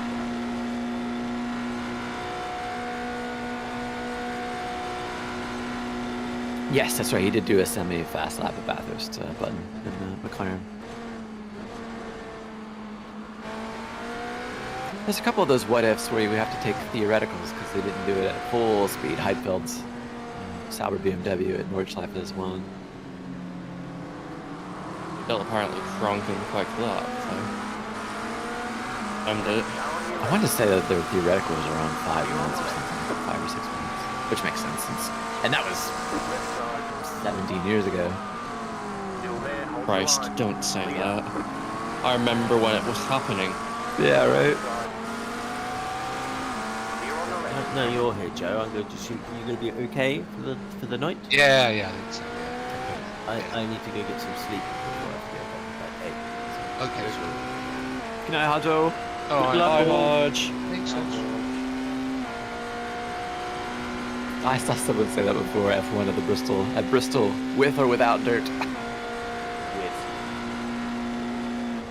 I don't know if anyone here has tried it, but like the iRacing F1 cars on dirt ovals make for brilliant sprint cars. No, I've never seen that. It's really good fun. Left side. Clear on the left. Jimmy tried to do the F2004 at Isle of Man, the version that's in AC. Rings a bell, doesn't it? I was never able to complete a lap of Targa in BMW Sauber in RF1. It was just too much. And then every time I'd bottom out, it would just spin off randomly. To the right. Clear.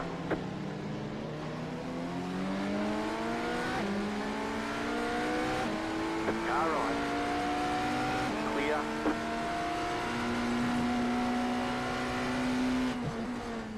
A dirt oval F1 league. I'm sure someone's crazy enough to start that.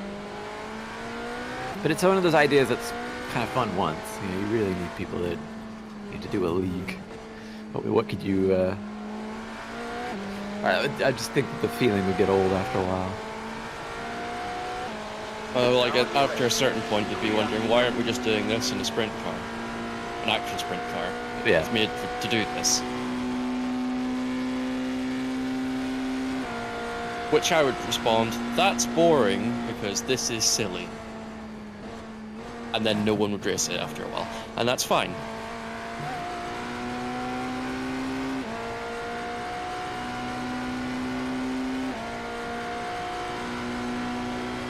Stark, I wish it was a rule that every track that was about to get demolished has to get LiDAR data of their track taken before they remove it all the way, so we can at least preserve it in some way for all time.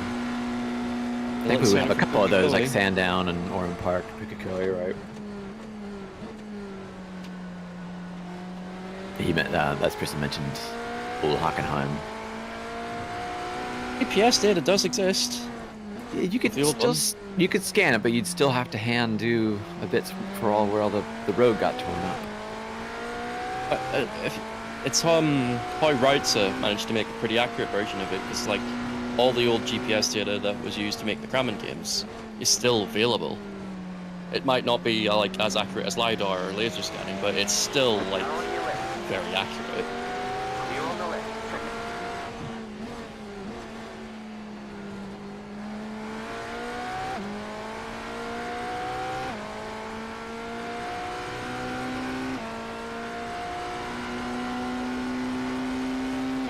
For Sandown, it's still a couple years away, I think, from being removed. Is that right?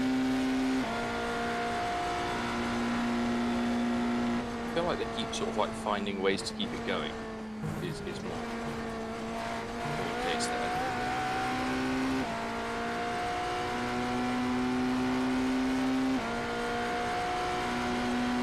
Of course, I'm also glad that iRacing scanned the Adelaide Street circuit just in case the government decides, no, we don't want to do that anymore. Again, every year, isn't it?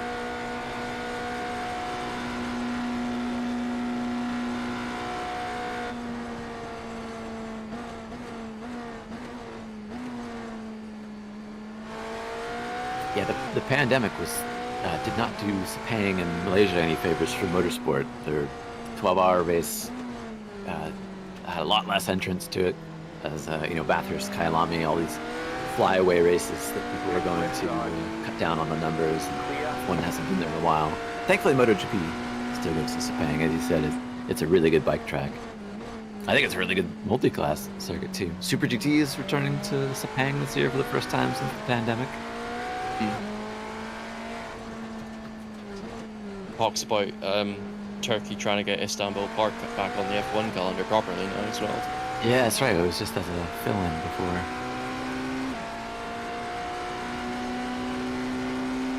God, that was a wacky race with the asphalt that wasn't quite cured yet, and that was basically a wet race in the dry. Intermediates will be one of my favourite F1 features of the last decade, I think. Yeah, it was so wacky. Especially because like putting on fresh inters like was worse. I wanted to keep the worn ones on.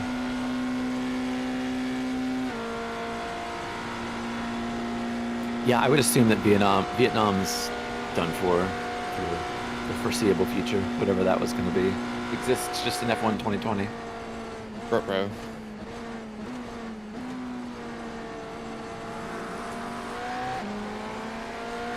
Someone can see the weather forecast, I would appreciate that. Was that in the black box? I'll be in like Spectator on the weather tab.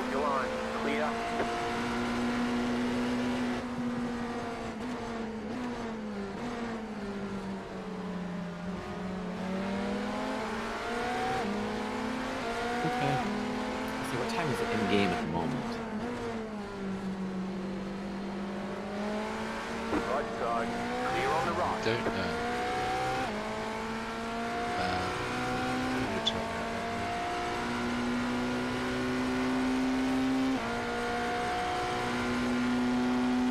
Oh, sim time is 2:35 AM. Okay. And it's saying 0% until 5% at 3 AM, and 15% at 3:15, and then 26% at 3:30. Yeah, it's gonna. The precipitation percentage just continues to go up from. Is there anything on the radar yet? My radar is just blank. Yeah, not yet. I think in another half an hour we're gonna start seeing stuff, so I'll try to keep a timer, look out for that. Really? That scares the shit out of me because I'm jumping in the way of iRacing. It's only been a year since it's come out. It'll be fine, Yeah. Joe. Is it Yeah, about you'll be a year? fine. Is it about a year it's been out? Yeah, It'll just be a about. year and a couple of months. Like March last year, didn't it? So No better place to learn, is it? I think you've done some laps, Joe. I don't think you've done a race. I did a couple of laps, literally a couple of laps. I can't even remember when or what I was in.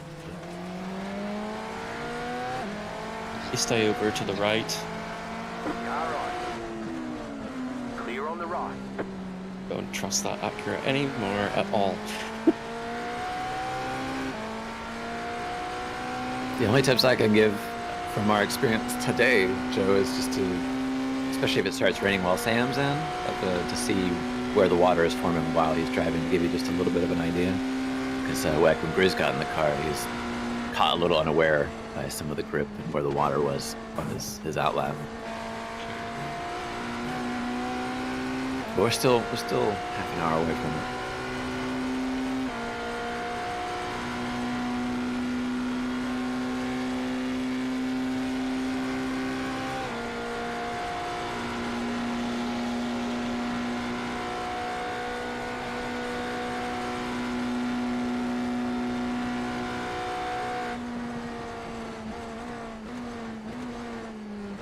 You're pulling away from the car behind. The gap is 6.2 seconds.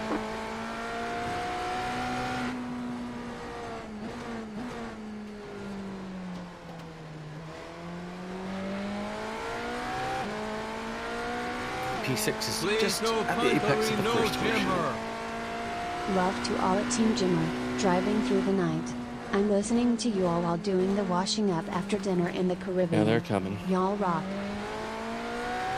$20 from Drew. Cheers, mate.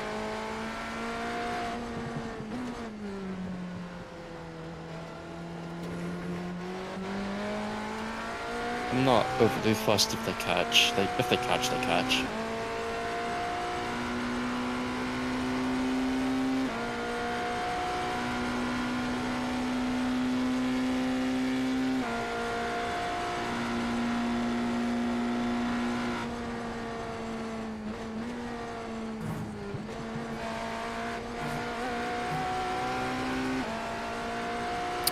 No live timings today. I'll just try my best when people ask to give some details about what's happening around us.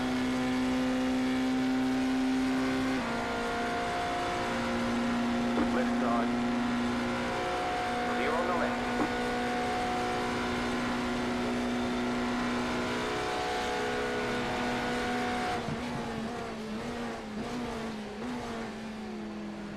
I will appreciate that they've gone full in on the Rexy thing. They've gone with the green wheels as well. Do appreciate that.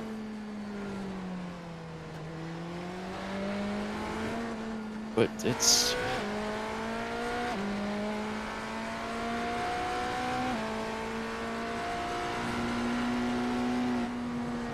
Yeah, to P4, they're a lap ahead of us, and they just went through turn 1, turn 2.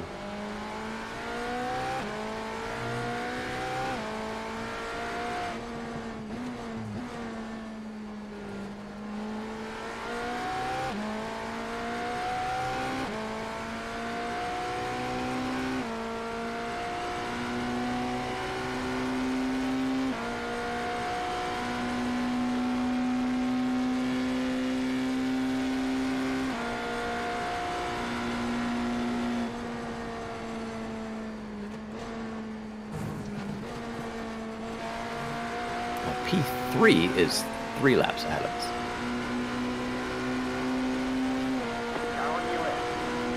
So So here in 5th and 6th, we're in our own bubble, because like 7th is 5 laps behind us.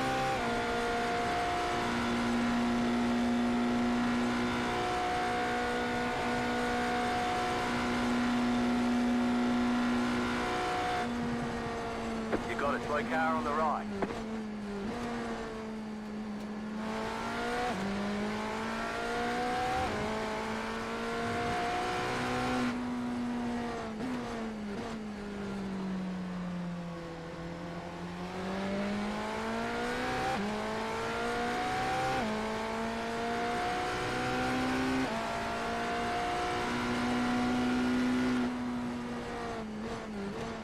The more I drive this BMW, the more I remember how much I like driving it.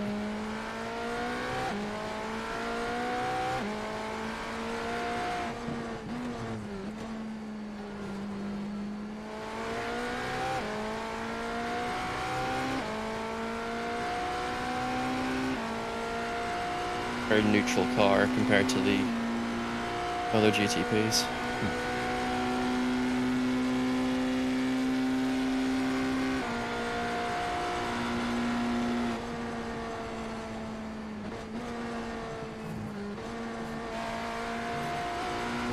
Someone said the max went off at the pit entry twice.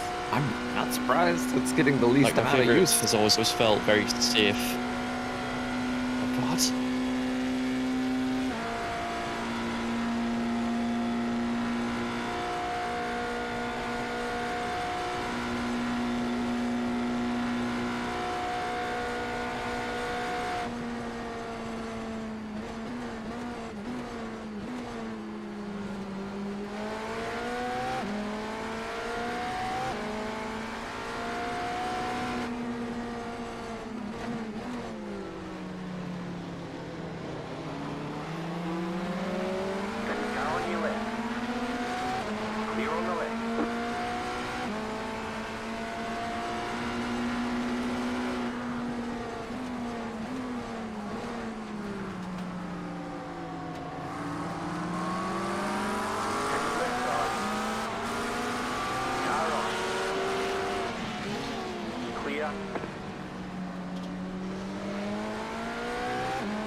Hate it when we do that.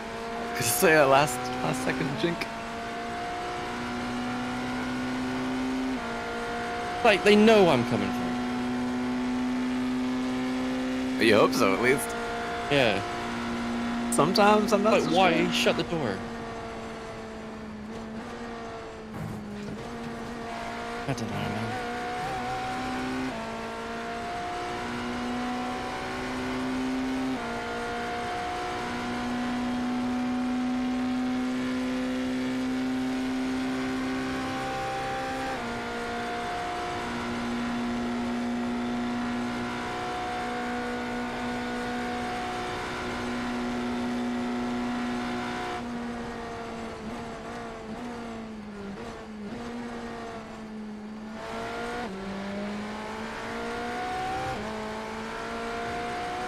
Bomb in chat who thinks that WEC will be more popular than F1. The racing's just better, and it's strangely far easier to follow, considering how many cars there are. There was a time that almost happened in the late 80s, early 90s with Group C. It had all the manufacturers, and things like Le Mans were really taking off, and more places were able to televise it. And then obviously things changed, and that's in sports car racing took it back a few steps until around 98, 99 when they went with GTP and eventually now P900 rules. I wish that were true. I find sports car racing is not as approachable for motorsport fans because there's just so much more going on, so many more drivers, cars, the rules, they get... Like my parents are a little bit of... I use them as a barometer for this. But what the fuck?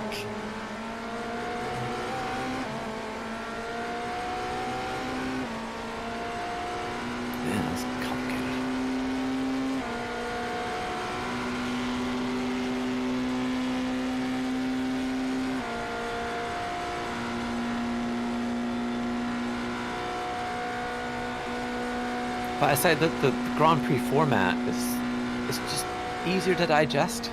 You know, and there's a lot of races now.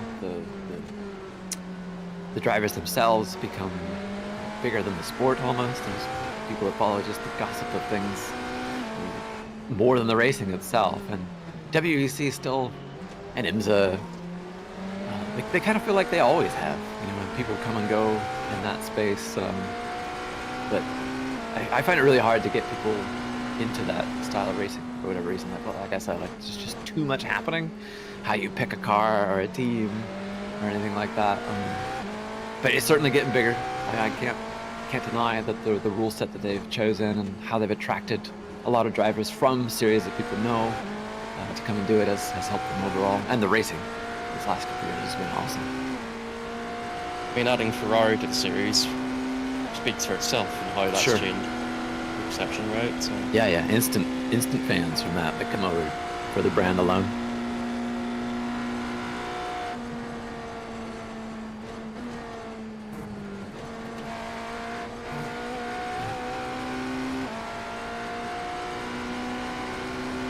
I point to the LMU streams where people ask about, like, what is the virtual energy? What do the numbers mean? What's the hybrid doing? Stuff like that. Just the more layers you add on of having to understand how either the cars work or why they fuel the way they do or whatever. It's just more barriers to entry for folks as opposed to this is a less than 2 hour sprint. Although when I think about it, there are a lot of little rules in F1 as well. And the lead-in that it's had recently because of Netflix's series has helped immensely, especially for North Americans.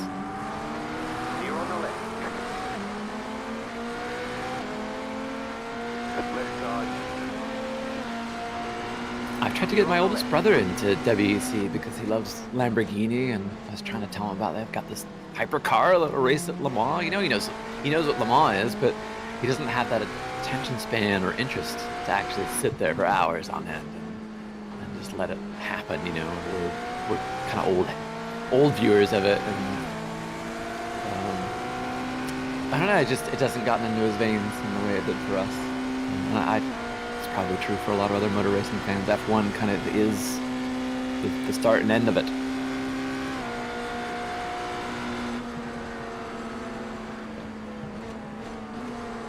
My question has always been for the last few years is, like, how do you make WEC attractive to someone when all they watch is possibly Formula One? Yeah. Or ignoring that, let's curve the ball a little bit and think of the American audience. How do you get like a NASCAR fan to watch IMSA? You know? Yeah. And I've found that NASCAR fans will watch Daytona 24 because they know Daytona.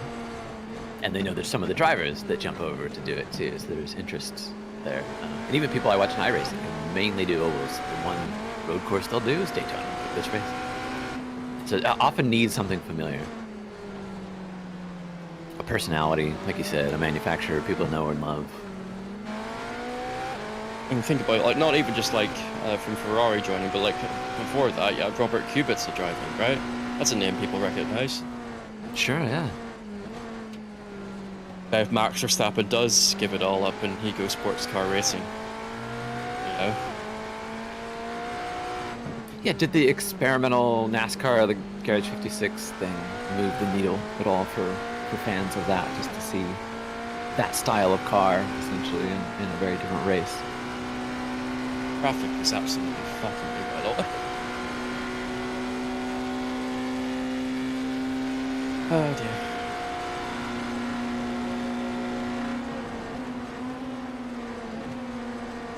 Very true, Austin. Yeah, where IMSA had the Delta Wing, and there have been other like electric cars that have done some demos and stuff at Le Mans. There's chances for more interesting experimental stuff to appear, which F1 obviously has much tighter rules for that kind of thing.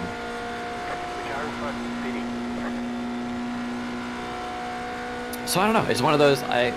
I hope you're right that WEC continues to grow, but I'm a little pessimistic about it just for the history I've seen with audiences. There's just so many other sports people pay attention to. I'm kind of happy that that Netflix has worked so well to get some popularity in F1 in some regard. You know, there's more people around me that seem to know what it is. I get stopped. I mean, 20 years ago, no one would say, "Oh, you got a Ferrari hat? You watch F1?" And now that happens to me like every few weeks, and just random places. Yeah. I suppose like the thing I always see, right, is I always see comments every other week about like someone who's seen like an iRacing GT3 race from a stream or something, or I don't know, like they've just seen something that's caught their eye. Maybe it's been Ferrari and WC, the hypercar, something like that. And then the first question is, how do I watch this? And how do you watch a 6-hour race? Yeah. And that sounds really stupid on the surface of it. So you just watch it, but no, like when you actually think about it, like you know exactly what they're talking about. What are you watching? How do you keep up with it? What are you looking for? It's very overwhelming at first. Yeah. What are these different classes? What do the colors mean? What is multi-class racing? Or IMSA, Why are I there know two classes? They simplified it a little bit in IMSA, didn't they, for like the GTD and the GTD Pro. Which, to anyone that looks at it, like, they're the same car. Why are they in different? Why are they in slightly different races? I'm having stutters, by the way. Yeah, I'm noticing it. The internet, is it, or? I think it's PC. Oh. Shit. Yeah, I just had a massive stutter in just turn 1. Yeah, there was a blink, a And blink again. on our end. Yeah, I saw you blink. You towed, I guess. Yeah, it just went, and like it went in the wheel. It's just said on my crew chief that it can't fix the damage. Oh no. It'll fix it. From what I said. Yeah. It said all We'll see damage what was repairable for me. Now, like, yeah, I had a massive stutter as I come into the tri-oval and another one in turn 1.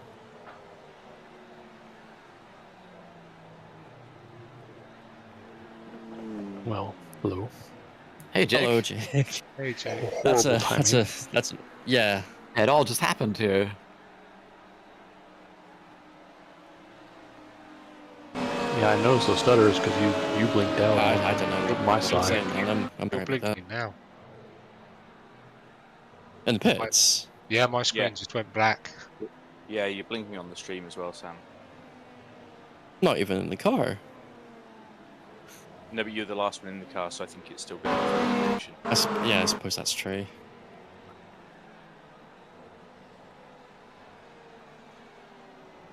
Is there anyone else ready to go in out of curiosity? Because Yeah, we probably shouldn't send I Sam can back. if need be. But will Yeah. we be able to swap now? Or? It's up to you, Jake. Whatever your schedule is, because I'm free for the whenever. So if you need to. No, I'm at the rig now, so I mean, I have a feeling we're gonna have like a 20-minute repair, so I don't think there's any rush really. No problem.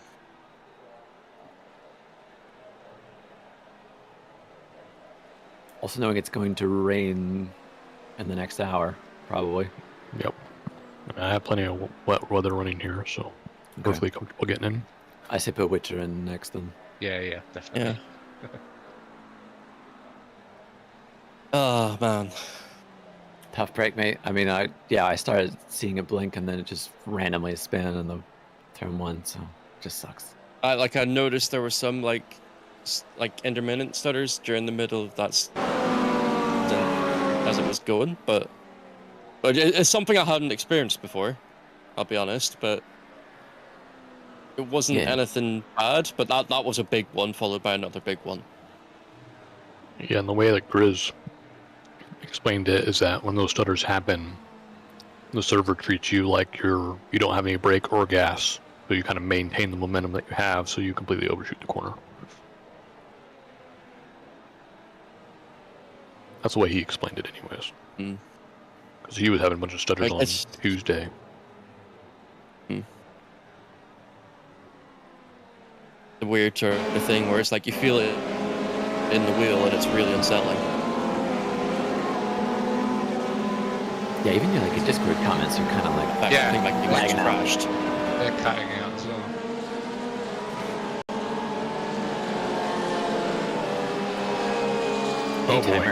Any timer on the repairs yet?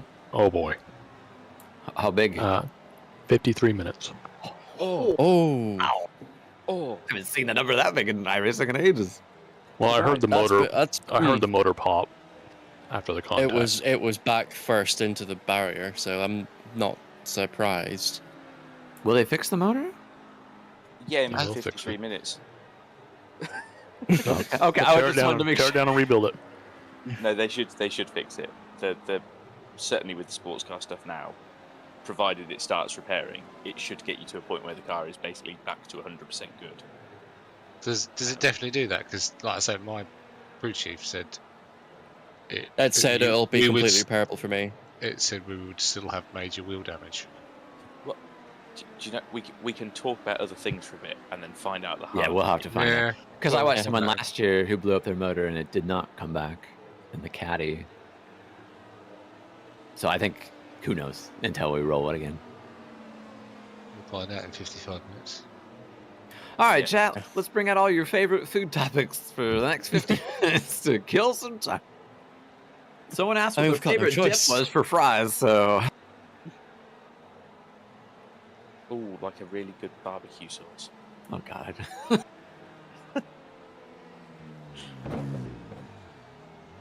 We have a company called Kinder's over here that makes sauces, and let me tell you, their honey hot's pretty good. I just like cheese dip. I could eat that till the cows come home. Just cheese whiz directly into your mouth. Yeah, anything with that Tostino's cheese dip, basically. I had chili, cheese, and jalapenos today. Ooh. On chips. I'm into all of that. And my face is getting fries. flushed thinking about. Yeah. I had an enormous chip butty for lunch. How do you feel? Chip butty. Unwell, still. Yeah. That's a lot of grease. Do you know? But it was like a whole portion for someone of twice my size, in between the largest bread roll I'd ever seen. And I thought I'd better take it easy, and then didn't. Yeah. Well, you live to tell the tale. Do they call them rolls up there, Oscar? What do they call them up no, there? It changes every 30 minutes. I just call them rolls to wind them up.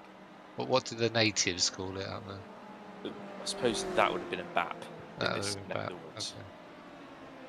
But I mean, we're on the border with BAP, bar cake, bread cake. Yeah, I guess so.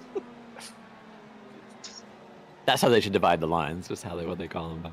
It's like Eskimos have got 500 words for snow. Yeah. Yorkshire have got 500 words for a bread roll. And cobs, and then there are Cobs, bread rolls. that's it, cobs as well.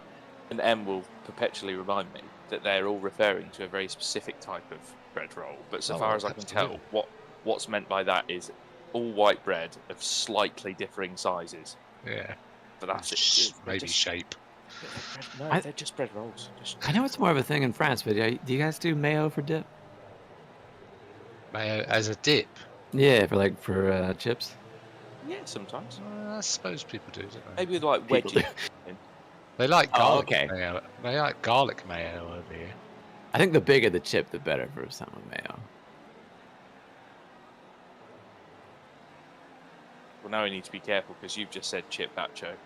I'm doing it for you. I'm speaking your language. All right, okay. I code switch for you lot. We're doing British English. Yeah, don't. I mean, we still dip crisps, don't we, Oscar? Like Doritos have dips. Yeah.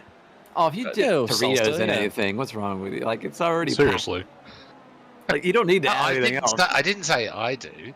Like, there's a ranch flavored Dorito. If you dip that in ranch, I think you're committing a war crime. No, sometimes you just need the moisture, don't you? You know. Glass of water with it, maybe. Like a tortilla chip, it probably needs a little something. You know, it's really made for that. But something that's already packed to the gills, you know, should stand on its own. Like the chip Jimmy had in the charity stream. Oh yeah. Would you dip that in anything? Yeah, jalapeno sauce. I tried to make a joke, guys, because Annie gave him some chips to eat or some crisps to eat, and I was like, oh, she should have hid one of those. Oh, that would be spicy ones in there. God. I mean, if they ever want to induce her. Yeah. I have a thought that I'd be doing this Radio Bacho thing in the middle. Jimmy would just jump in and go, "Guys, it's time. I gotta go," and then we would see it would be a very different stream at that point. In fact, he's already done his fair share, so He doesn't need to drive. It's true. So if it it's was time, go it's time. If it was go time, it wouldn't pose an immediate problem. Yeah, he couldn't put up a. Oh, I'm sorry, Annie. I gotta drive the stint. Can you give me a minute? No, I don't think that'd go down well. You know, if he said that. Call it a sneaking suspicion that would be received badly.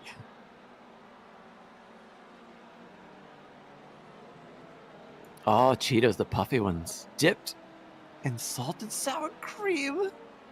Oh yeah, that's. Again, that's another one where the puffy Cheetos is so rich. Yeah, we're still in for another 15 minutes, mate. So just get out every topic you've ever want to discuss with thousands of people watching to find out what their opinions are. Please keep us company. Yeah, please. If you just join us, had some unfortunately with Sam in the car where he seemed to his internet hardware. Yeah, hardware, CPU, whatever, it desynced him in a way where he couldn't do anything. It was blinking out on our screen and just kind of went freely spinning in the T1 back end into the wall that's out there, and got conflicting reports about what the damage is for repairable or not. We got Witcher sitting in the car to wait out this long timer to find out. So, yeah. Does this count as your first stint, in Jake? the car. It will be my first stint, yes. I mean... on the sheet. Are you actively doing your fair share? Yeah. But my time in the car will be fantastic. Yeah. Your average lap though will be shit. Oh, fuck. Not getting any safety rating boost out of it. Especially after just one lap. This is not a good outlap, to be honest. How about more discussion about how to quite grow poor Wex showing, audience? That could while I can away hear the spotter 53 telling me minutes now. We need to smile. do better. Suboptimal, mate. That outlap wasn't it. I mean, there's being cautious, Jake, on your outlap, but taking 53 minutes is just taking it. That is steady, isn't it? Yeah. I've had some But hard the hits. fuel in this game. economy, okay? The fuel economy. Oh, yeah. Yeah, The Jake most I've gotten says in the about last year was like 20 minutes of damage, and I've had some hard licks. I am surprised it's almost an hour. That is a lot. It's been a while feels like since I've old seen it school, that like- high. Yeah. Well, I Into a guess that tire makes barrier, sense. no less. Yeah. I'm surprised we're allowed to even fix it, to be fair. iRacing's like, get out. I'd rather it be fixed in like an endurance race sort of thing, where it's like for Yeah. IndyCar, I I get get it. It's why like it you is, fuck the yeah. car and you're done. Yeah. I've done enough Super Formula races that end in the first 100 meters. They're like, no, your car's fucked. That feeling sucks. Fran, we got about 48 minutes left or so. I'd imagine we're going to come out probably in the middle of the LMP2 field. Yes. That seems a reasonable assumption. Well, we'll be in good company. There's someone, Team Montoya is in the middle of them right now. The question is, can we put the BMW as the LMP2 leaders by the end of the race? Yes. That Yeah, it is should be now possible. the goal. With the rain coming, God knows. The lead is pitting now. Yeah, all I'd say is if there's more weather coming, what seemed to happen, Sam, is presumably sort of mid-stutter for you, the game treated you as on the brakes on the white line going into turn one. It certainly felt weird. And so that did the good old, did you know it's wet here, spin the car. Yeah. With then the rest of the expected results of going backwards into... He actually was on the white line. Yeah. That's So where that's where it put him. I think that's what's happened, like in terms of the in-sim, like what we saw, which is obviously a bit different because we're not having the I mean, between... Sorry. Yeah, right, go. Yeah, I was between the white line and the marbles he was on. I think it's because the desync, and that's where they put them. Well, it's also like driving with the stutter as well. Is like you're missing inputs, and then you're suddenly somewhere else. And it's like that's distracting, and that in of itself is also going to cause whatever mistake is going to come from that. Yeah. So. Right. Looking at the weather, the predictions lowered a little bit for the intensity of the rain, by a little bit. I was gonna say we need it. We want monsoon. We do, yeah, we need it. Yeah, I don't think it's coming. No. Based on what it's doing. Because it went from 315 to start to 330, and then all the percentages went down by 30% each. So it could be blowing another direction. It was just waiting a while to resolve. Mm-hmm. Yeah, when you asked me about it a little while ago, 3:30 a.m. was 26%. Did I say? Yeah, it was now 4%.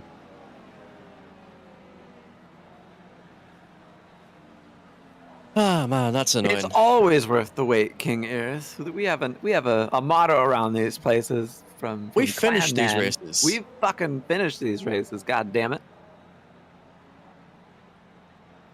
I don't care if we were going to be in here for the next 3 hours. I'd sit here and chat shit at you guys till we got going again. We're stopped because we had a desync with Sam. Not his fault at all. Car just went freely off into turn 1 from where it detected him in a shit spot with the marbles and the paint.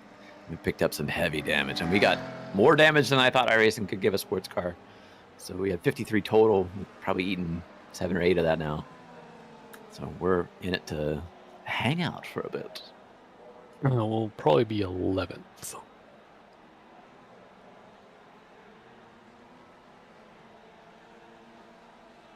Maybe 12th. Well, I think we'll come out and we might. Hopefully, we'll be in a little battle with Team Montoya. Yeah, we should try to fight the Montoyas. But yeah, everybody else, the other half of the field, yeah, they're well and truly already out of the race. That's the promise, is that with the changes they've made to the damage model, that we'll be able to go out with a whole car. Well, I give props to Yeet Esports 2. 93 laps down, they're still out there. Nice. And they're number 69, so it's extra nice.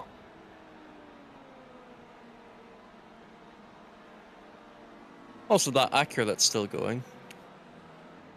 That's had an interesting race. Oh yeah, they're the spirit of the race. That's Jimmy called them at the bottom of the split. Tough customer award goes to that Acura. That used to be something when Jimmy Malone commentated on Grip TV for VEC. That's something they used to give out. That was an award.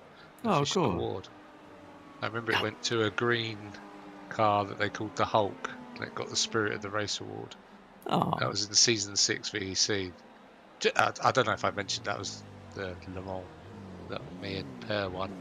Anyway, yeah. So when we in that race, there was a green. I can't remember what model car it was. They called it the Hulk, but they actually gave out like a little certificate thing that said Spirit of the Race award, because it was basically just kept going. Didn't matter what happened to it; it would just keep going. I mean, we're here to have a good weekend, so like. Hell yeah. You know. Yeah. I'm having a great time. At this point, we can just say that we're here for a good time and a long time. Yeah. I mean, it's like it's Daytona, right? Yeah, we're kind of used to this. It's a very Daytona race for us. Something always happens at Daytona. And then we'll do Sebring, and then we'll do really well. Yeah, would it be a DHR Daytona without something horrific happening to the car? I say it every time, but our first DHR Daytona was this big of a disaster back in 2007 for a certain Darren Ganges league that we did, and we were fucking way off the back, and we dragged that thing to the end. Sometimes that's just how these things go, you know? Yeah. But I remember it fondly because I got to drive with Doug Henson of Doug Henson Racing. The man, the myth and the legend. People in chat talking about NFL, I think. I know, I'm missing it. Yeah, we got playoffs. Lazy man, you've just Not put for in my there. Niners. No, not for your Niners, not for my Seahawks, and not for Oscar's Bears. Yeah, lazy man just put in that he's a Bears fan. As a fellow Bears fan, I apologise to you because I know what you're going through.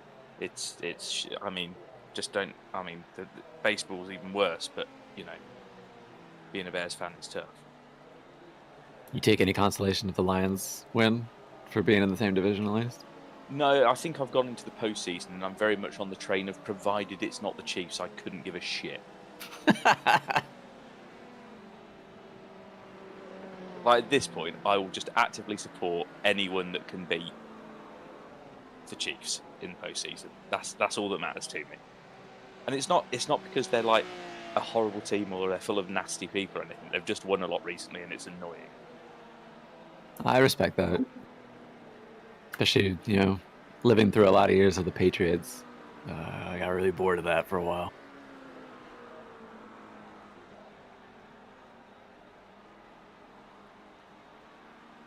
A surprising amount of NFL fans in the chat. You never know until you mention it.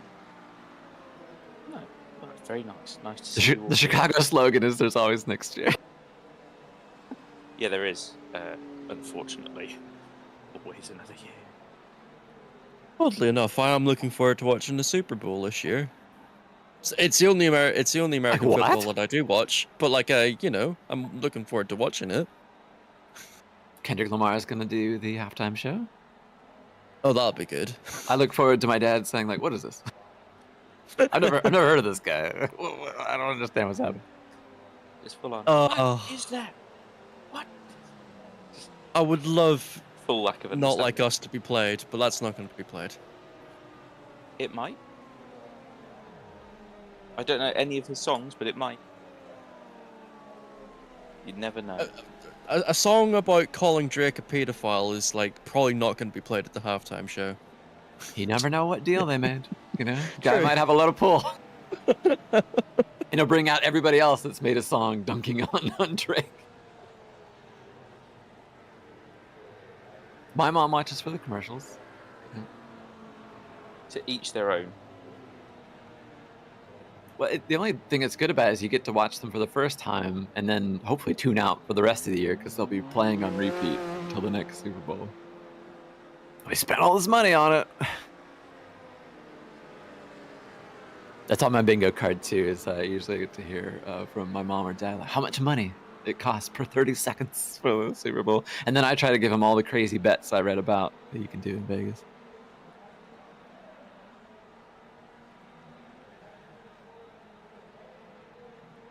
Watch Drake be there too. Yeah, they should do the song and then do the cut to him in the stands. While he's suing UMG for letting him publish the song. I hope he's got a kiss cam. Am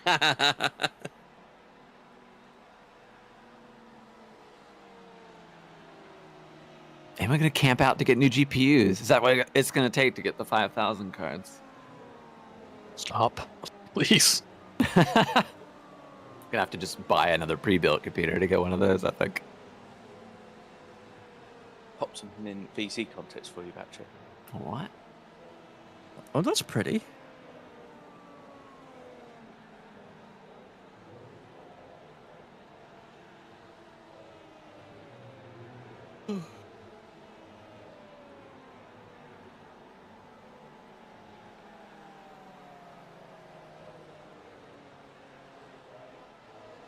Look at those horns. Hell yeah. Those are mighty. That's awesome, dude. It's fulfilling a childhood dream. Genuinely. When I was but a small boy, I wanted to have a Bretonian army for playing tabletop Warhammer, but they're very expensive and my pocket money didn't stretch that far. Now you've got it. Well, now I'm riddled with grown-up responsibilities that I ignore to spend on things I shouldn't, so...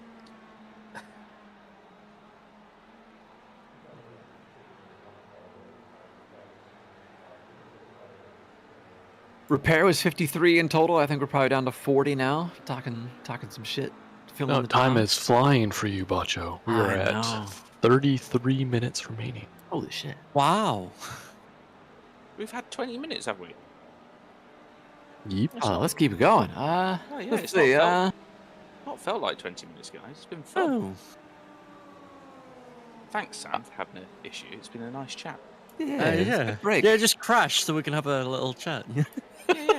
If you're just joining us, the short of it, sorry, Jake, is that we had a crash with Sam. His computer seemed to have an issue going around up to turn 1. And picked up a heap of damage. We got Witcher sitting in the car to take over, hoping that the conflicting message of damage is not repairable and what Joe heard, damage is or whatever, whoever heard what. I think Sam heard a positive one and Joe heard the negative one. That all will be fixed in 30-ish minutes time. So stick with us. We're not done with racing yet. Still got to find out if this fucker rolls. I'm happy to have so many of you here and hanging out. Don't forget to like. Don't forget to subscribe. Getting Jimmy to 1 million is only on 965,000. I hope we can hit 1 million by the end of the year. So cheers for all the support. Buy a Hymo setup with exclamation mark Hymo. That's right. Exclamation Moses.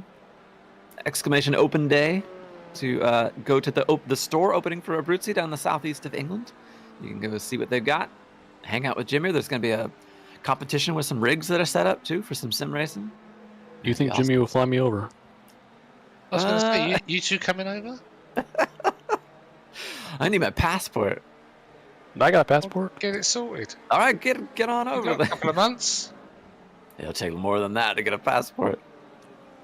Need to see Jimmy do a Billy Mays impression. And that needs to happen. Oh, that would be funny. He already does a good, the YouTube talk up. I'm sure he could do it for Billy Mays. Annie was trying to get me over for Jimmy's birthday last year, I think, and I felt so bad because I was like, I still don't have a passport. I'm sorry. Yeah, this year's there's a bit more notice. Spicy food. I don't eat spicy foods. I'm pretty weak about that. Like jalapenos make my skin itch, and anything that's that kind of hot, I just get this uncomfortable hot flash. So I try to stay away. What about jalapeno flavored? I guess crisp would be the proper word. No, those get me too. I've had jalapeno kettle chips, crisps. Sorry, and they did the same thing. I felt like I was being attacked by insects. That's one thing I tried to do with myself over the past couple of years was because I had no spice tolerance whatsoever. So one day, randomly after work, and I'd just gone into like a hobby store and saw there was a restaurant next to it. I was like, I'll go into there, and I got a beef bowl and Korean fried chicken. First time actually having either of those with jalapenos as well. First time having jalapenos. And Korean hot can be whoa. That redefined spicy for me in one day, and now like my spice tolerance is so much higher. No, I need the heat. What about like Indian food? Not yet, but like the goal is to try and get like an authentic Thai curry and then be able to keep that down. That's my end goal. It's working up to it, Chad. Not like white person Thai, proper Thai. And if you've had Thai food, you know what I mean. I love Korean food too. We have a Korean barbecue place in town. Oh.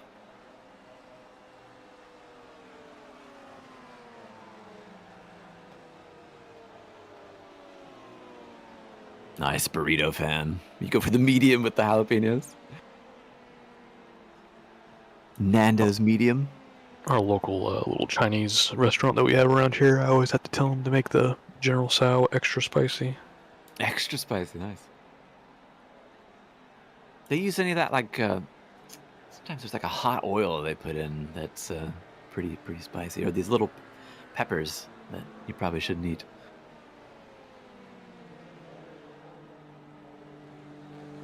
You think so? I'd get one in 2 to 3 weeks, Drew. I'm also super lazy, so I know because you have to have a photo, it has to be a specific size, and your face has to fit a certain percentage of it, and I just all those barriers to entry. I go, all right, but I should try to make that promise to like get it done at a certain point. If you say it only takes 2 or 3 weeks, I will put that in my reminders list for next week. I mean, as old as it makes me sound, I know 8 years ago it wasn't that terrible.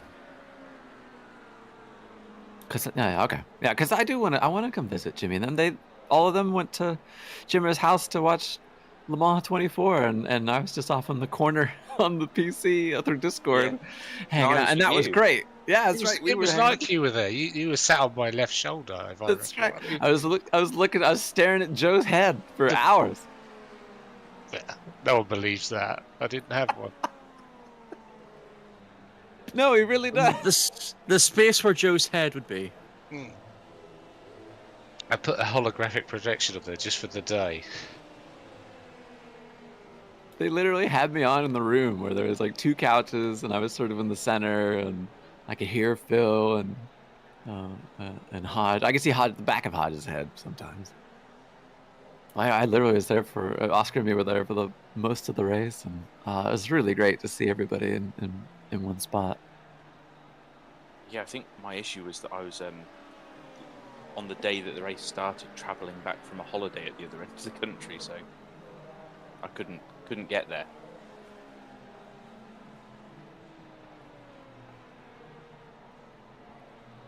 Get a drink real quick. I won't be long. Not a stiff drink. Just Take your time. Take your time. Get a stiff one. We don't gotta worry about the other thing maybe anymore. maybe a little tipple. A tipple. Yeah, relax yourself. People, you're turning British. That's It's all I want. And from between you, like you got me watching the 2 Ronnies, and I watched like the first 2 seasons of not the 9 o'clock news a few weeks ago. Oh, you have? You oh watched my it? God. It's so good. Isn't it? I love watching them because like I love old news and like people parroting it, you know. And Greetings from Moritz. Met you at LAS I watched that and I felt I wish I had this program today. Have you seen the Savage sketch? Yeah. I'm not sure. It's when Rowan Atkinson plays a police. I don't know if he's top rank. He's not the constable. The Griffiths Jones is the constable, and he plays a constable Savage. His name is, and he gets called into the office by his superior, which is Rowan Atkinson, because he's been making more than his quota of arrests. It's hilarious. Oh, okay, I have not seen that one. But it's all against the same man, and it's like this. Stupid stuff like walking on the cracks on the pavement. Okay. Wearing a loud shirt in a built-up area. Walking around with an offensive wife. Stuff like that. It's brilliant. I watched the one that was about workers anonymous. You know, people that were just working too hard. Have you seen the darts sketch? Yes. That got smoking and drinking in real championship darts banned. That sketch. It was attracting too many people that wanted. After that, there was a massive uproar about the image of darts. So they cleaned it up after that sketch. I've watched darts. I can tell everyone in there is fucking 6 sheets to the wind. Yeah. Oh, back in the day with Eric Bristow and Jockey Wilson, people like that, they're all pissed. Triple Bacardi. Yeah, double vodka. I mean, obviously, Champion can't be pissed now because he's not old enough to drink. Yeah, well, that's true, yeah. Oh, really? Oh, man.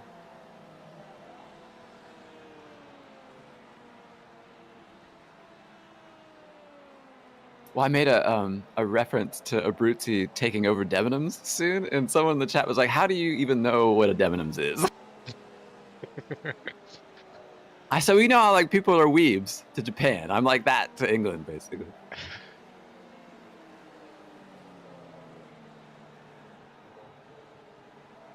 An Anglophile. Yes. Peep Show is great. Yeah, that's on Hulu at the moment. I relate a lot to David's character in there, where he's trying to find ways to integrate his knowledge of Stalingrad in the day-to-day conversation. Because, you know, I read a lot of books that have no application beyond just the reading of it.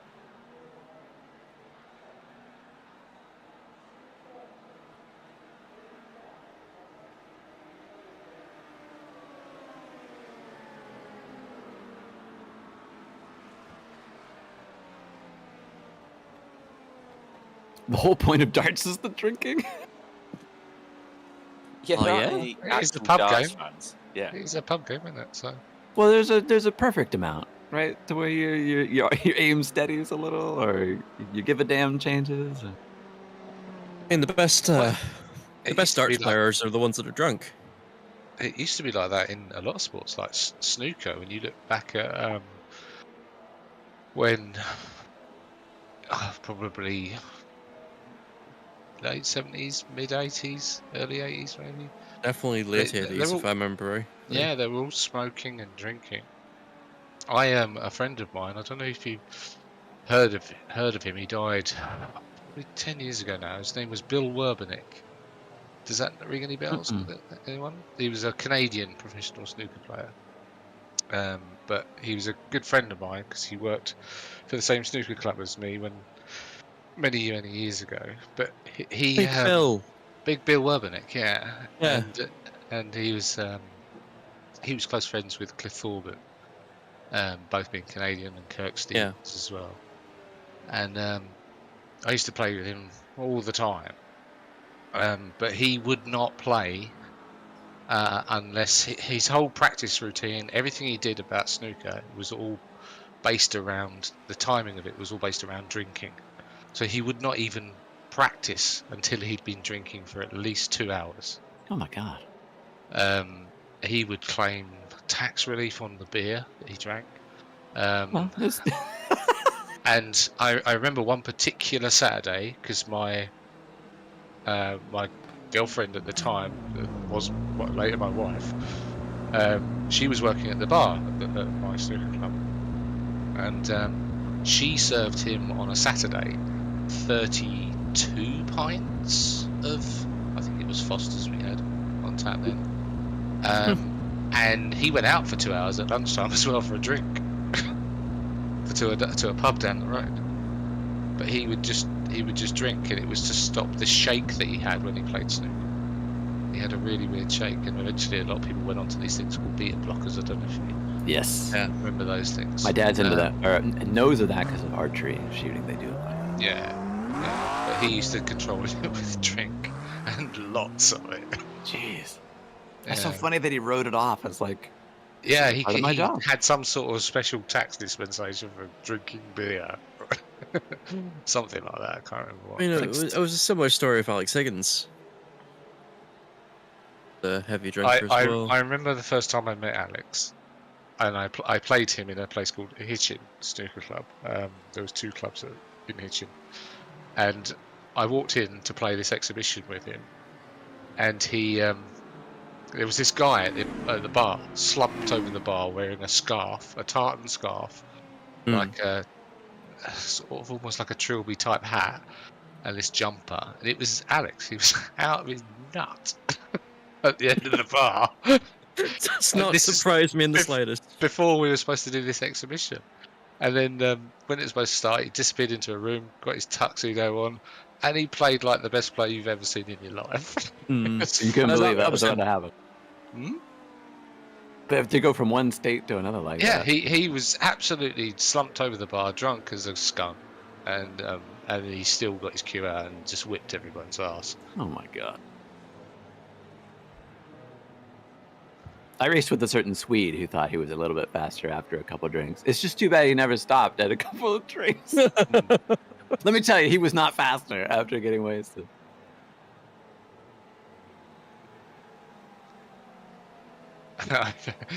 Just talking about snooker story, as you all know, I was heavily into snooker.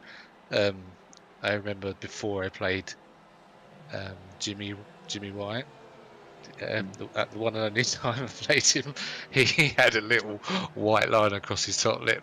Oh, okay. Come out of the dressing room. It's like, that's funny. Like you said the time period as well. Yeah, it was kind of like that's what it was like. Makes the game go quicker. Well, welcome everybody. We're shooting the shit, waiting for this repair to be done to see where we're at, where we stand. Obviously losing heaps of time with 53 total minutes of damage that we got from an unfortunate desync hardware issue that Sam had. No fault to him whatsoever, but we're just gonna sit in the car here and see if it's gonna go. How are we looking like it. on time? We got another 18 minutes. Nice. And we're starting to lose P2 positions now, so yeah, we gotta get our act together and become LMP2 champions. Are they still top Let's 10 do it. GP?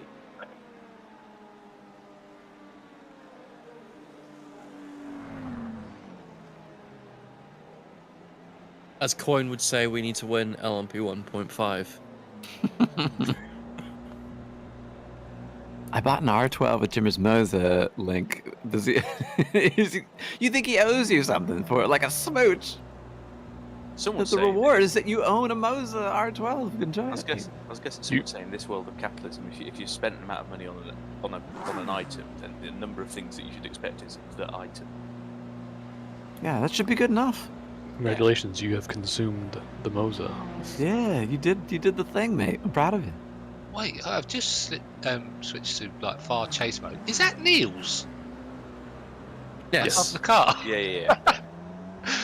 What the hell is he doing there? Has that happened before, or is that new? His little mascot. Right now, he's just going, ah! If you go look from the other side, there's another Niels. Is there? What, the back of his head? No. That would have been a good idea, but it's an even scarier version of Niels.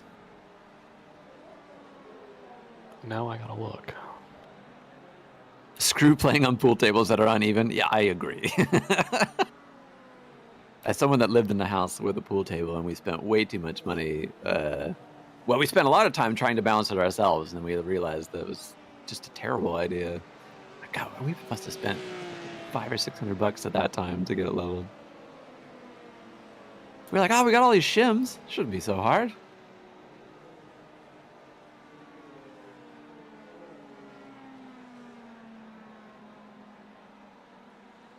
Did you keep sitting on the edge? Yeah, that'd be one way to throw it off.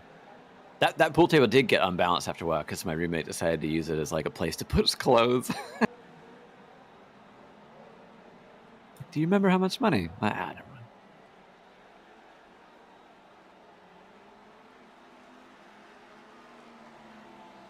I once got a pool table through Hyundai's reward program when I worked for them.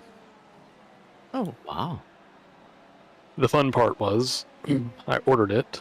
They sent me the sticks and the rack and the balls. And then I waited a couple weeks and I reached out to them like, hey, I haven't got anything else. And it says it's all delivered. And they're like, well, it was delivered. I'm like, but I don't have a pool table. I only got Is this it? Yeah. of the pool experience. I don't have a table.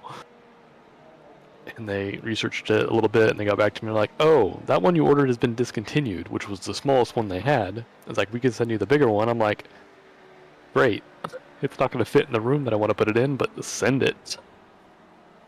That's true. How about we put ours in the garage because there's no other room it would take. So yeah, it ended up coming at the I don't remember the size of it at all, but it ended up coming with another set of sticks and balls and rack. So I had two sets. You know. What? Rewards program. Are there three people joined in speaking? to chat about Please balls could you and all racks. introduce Yeah. yourselves? Hell yeah. for new Hey, listeners? Phil. Hell yeah. I hear Bacho. We're, another waiting for American damage with a to be very smooth resolved. voice, and a British Yeah, guy who no. sounds like he is a pro snooker player. Had a sympathy hardware boo-boo that resulted in the car going backwards into a fence and the engine falling out. Yeah, it went pop. I'm Along concerned. with the about it. axles. I saw a weird bug Wing. for the team yesterday where one of their drivers got desynced as he got in the car, and then when he drove, he was seeing everybody else, but nobody saw him. But he was still capable of receiving damage from up on the server, even though they were driving right through him. I've seen the other side of that, where somebody else gets desynced, and they just plow through the entire field. Yes, I've seen had that one. Yes, I've had that. I was doing, and I remember in the R18 days, I did a race at Silverstone, and I lost connection partway through. But I couldn't see anyone else, but they could see me, and I got protested for driving through a couple of P2s down the Hanger Straight just because I couldn't see them, and I was just going around. Yeah, you didn't know? Yeah, exactly. So I didn't get banned or anything. I didn't get told off because I think they can see what's happened. They can see the desync. But yeah, it does happen. It's frustrating because this only happened yesterday. This other team, because they took the first slot, and they figured out pretty fast what was happening, but they continued to let the guy drive around, and so he just picked up more and more damage instead of just telling him just come into the pits. Because when he driver swapped, it instantly was fine. It's just for whatever reason his connection was not quite there. That's a strange thing with the server, to be there but not really, and still have an effect on the car even though you're not technically. Bizarre, isn't it? Yeah. It was like, for me, the whole of the first stint was just fine. I didn't feel anything, but as soon as the second stint started, there were a little bit of creeps of like, you'd feel like a little bit of a loss in the wheel, and then it'd be fine. It was just like for like a tenth of a second, and then yeah, it's just I got a couple of those really big ones on the tri-oval going in, and then going into the braking zone is just that's what made the error. Yeah, and that was just gone. Yeah, we had Sam in the car when that occurred. Hodge had just gone to bed, and Witcher and Joe were hanging out here. Now we got about 14 minutes left. It's hard to describe to anyone who hasn't experienced like a screen freeze or a stutter like that, and how to deal with it. Yeah, because you're not quite sure if you're still connected or there's anything you can salvage, because you don't want to just tow, right away if it were salvageable. Yeah. Well, you just don't know what to do with your inputs. Yeah. Yeah, especially when it's like your force feedback sporadically it's going from nothing to loaded, right? Or frozen to loaded in some cases, where like it'll be put out with a pulling force, but like nothing's happening. What's the likely cause of it? Is it an internet thing? I think it's just because like it was blinking at our end. When I got out of the car, it was constant like C bar and skew bar stuff. So I think it's like CPU related, but like I couldn't see why, and I don't understand why it was like only happening in the second stint. Yeah, you were disappearing like on the way. Yeah, in the I trial. It blinked for me a few times before you crashed. Quite. Yeah. Like, because my screens just go completely black. But like you said, for your hardware to go from like nothing to maximum feels like you said maybe CPU related or something. Oscar, Yes. is the Chili Bowl only on Flow this year?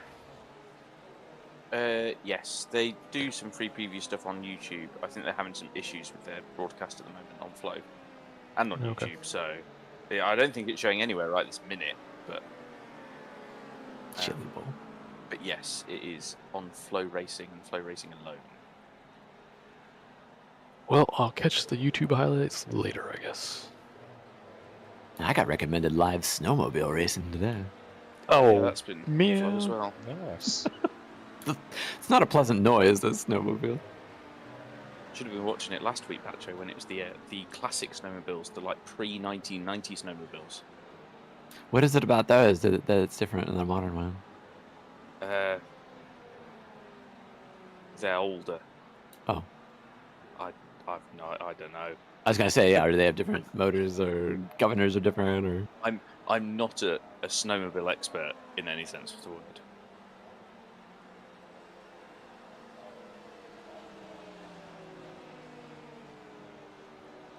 I remember that Jacques Villeneuve's uncle was really into snowmobiles. Was very successful at it.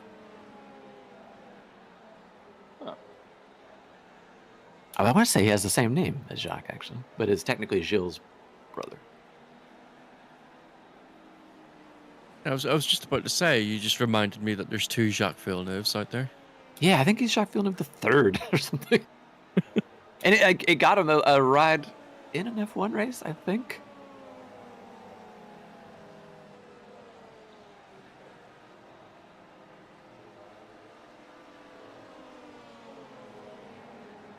Probably a fucking Canadian legend, I imagine. Jacques Villeneuve was the world champion when I was born. Oh, you're 96, baby? 97. Oh, 97. That's right, Damon Hill. But Jacques Villeneuve annoys me, someone said. I mean, I understand. Hot dick. Yeah. He was crowned champion before I was born, but I was born in the same year that he became champion. Neil Armstrong was the champion the year I was born. For fuck's sake. Fair play. Nelson Piquet is first for me. Joe's over here aging himself. Damon Hills for me. Schumacher's first for me. Yeah, big clunk. Something's got fixed. Let's move on, shall we? What else happened when you won, Joe? Well, funny enough, Schumacher was born in the year I was born. All the greats, all the great champions were. Stephen Hendry was born the same year as me. Max Verstappen was born the same year as me.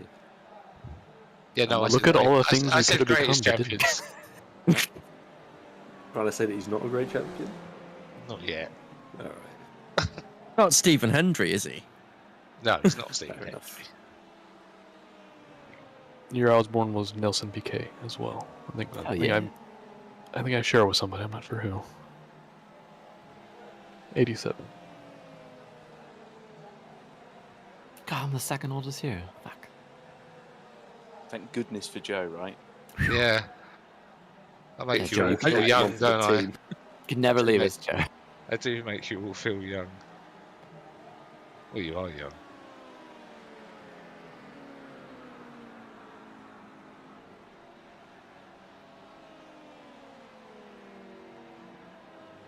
Oscar will appreciate. Dale Earnhardt was champion the year I was born.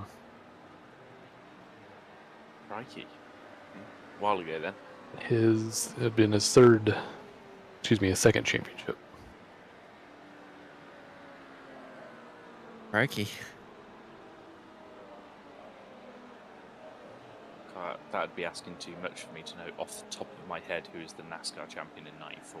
Oh, I didn't know. Oh, 94, I could tell you. I had the wiki pulled up. It was also Dale Earnhardt, so it was his last championship. Hey. So, awesome. Do you want to know who the world champion was in the year I was born? F1. Well, what year were you, and I'll tell you. Okay. No, I'll tell you the person you told me the year. Oh, okay. Jackie Stewart. Oh, that's any one of three. Okay, so 69, 71, or 73? 60. First one. Yeah.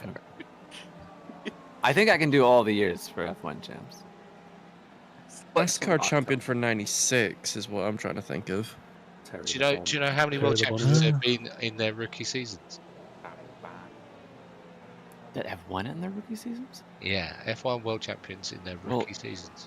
That's going to be Nino Farina. Yeah, no, 50. That's the only one.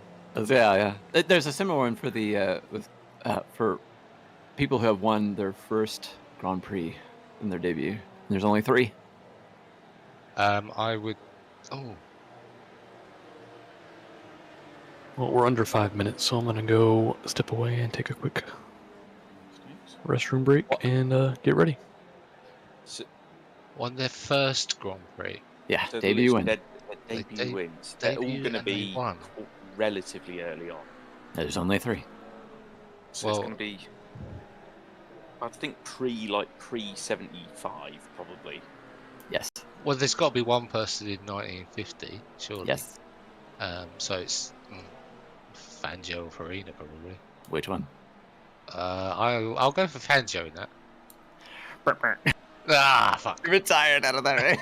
Oh dear. So Farina. The other one is also in 1950. Oh. This is a really weird one, though. I won't know it then. So he was American. So obviously he wasn't in the first race. That's right. He was an American. Is this the Indy 500 by any chance? Yes. Was it? Oh, of course, it was part of the World Championship in 1950, wasn't it? Yeah. Well, it's not Phil Hill, but it's the only American I can think of. Nah, you've been too young for that. It's Johnny Parsons. I got that. There's only one other driver that's done it. He's an Italian. He did it in 1961, and I want to say it was at the French Grand Prix.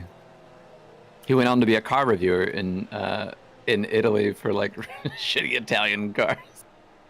None of that has helped me. I imagine if you watch Bacho's streams, you know the answer to this, because it sounds like the sort of thing you've watched loads of. Yeah, Spawn knows who it is. It's Baghetti. Ah, with a silent S. Yeah, spaghetti. Scott Speed, someone said. Scott Speed. Ban them. Did Scott Speed win his debut Formula E race, though? I'll leave that one for you to look up. Or like an A1 GPE race or something. I'm gonna look it up. He did well in his debut in Formula E, Scott Speed. I do like that little fact that Mr. Ninja Jack Brabham's the only world champion to win in a car of his own design. That is awesome. And to have his own name attached to it. That is awesome, isn't it?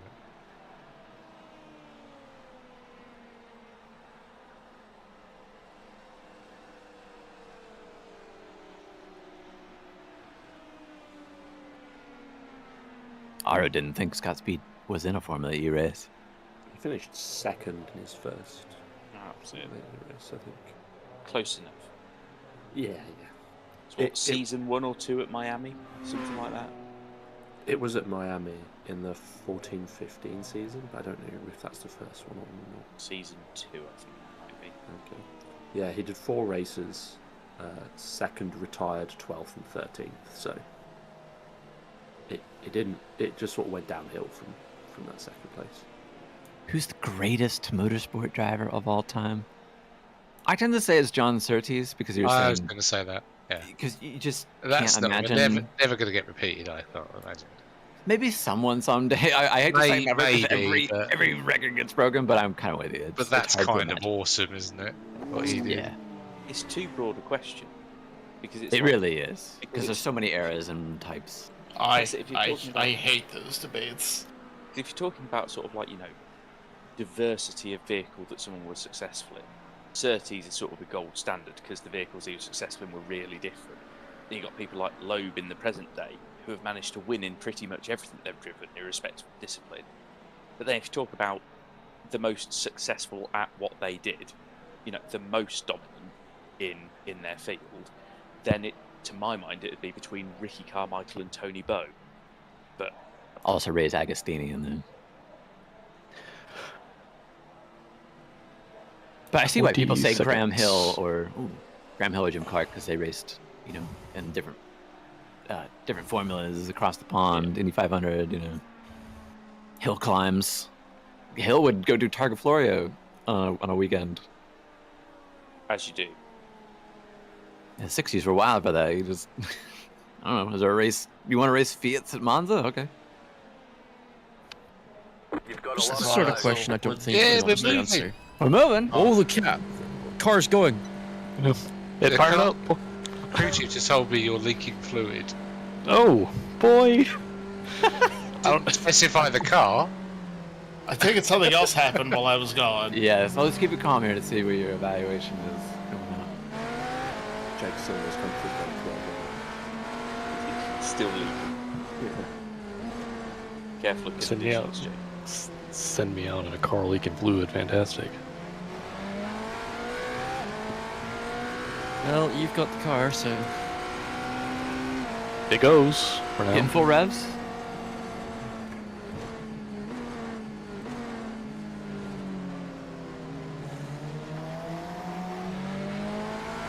Yep.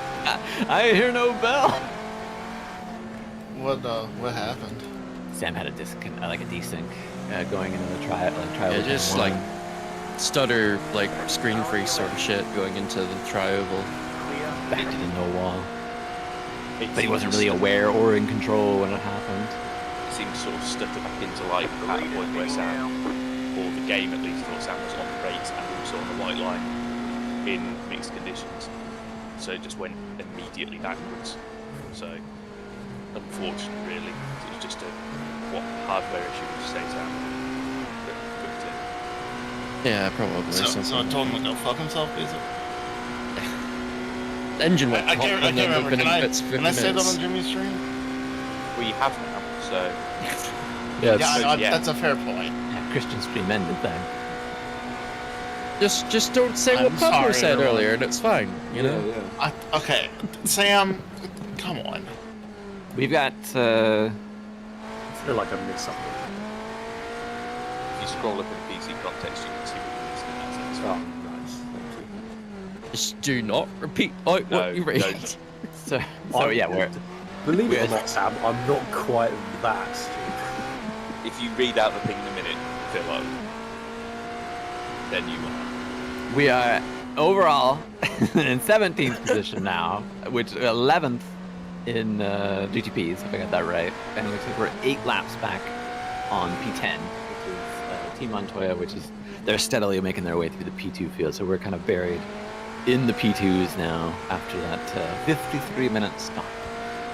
53 minutes? Yeah. Jesus!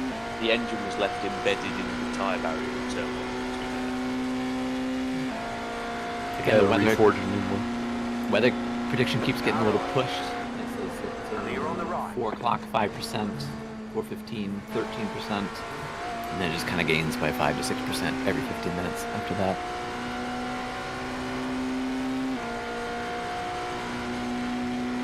I mean, it's not like an 8-minute gearbox change, but you know, it's an engine change. Eat your heart out, Audi. It's running, it's fine. Yeah. More than a gearbox change. It's an entire back end.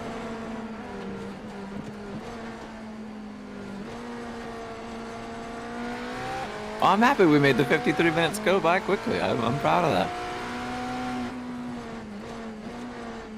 Time flies when you're having fun.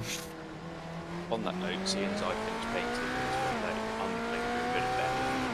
Alright, Oscar, thanks for helping us, man. Bye, Oscar. Bye, Oscar. See you, Oscar. Catch you later. Bye. Bye. Bye, chat.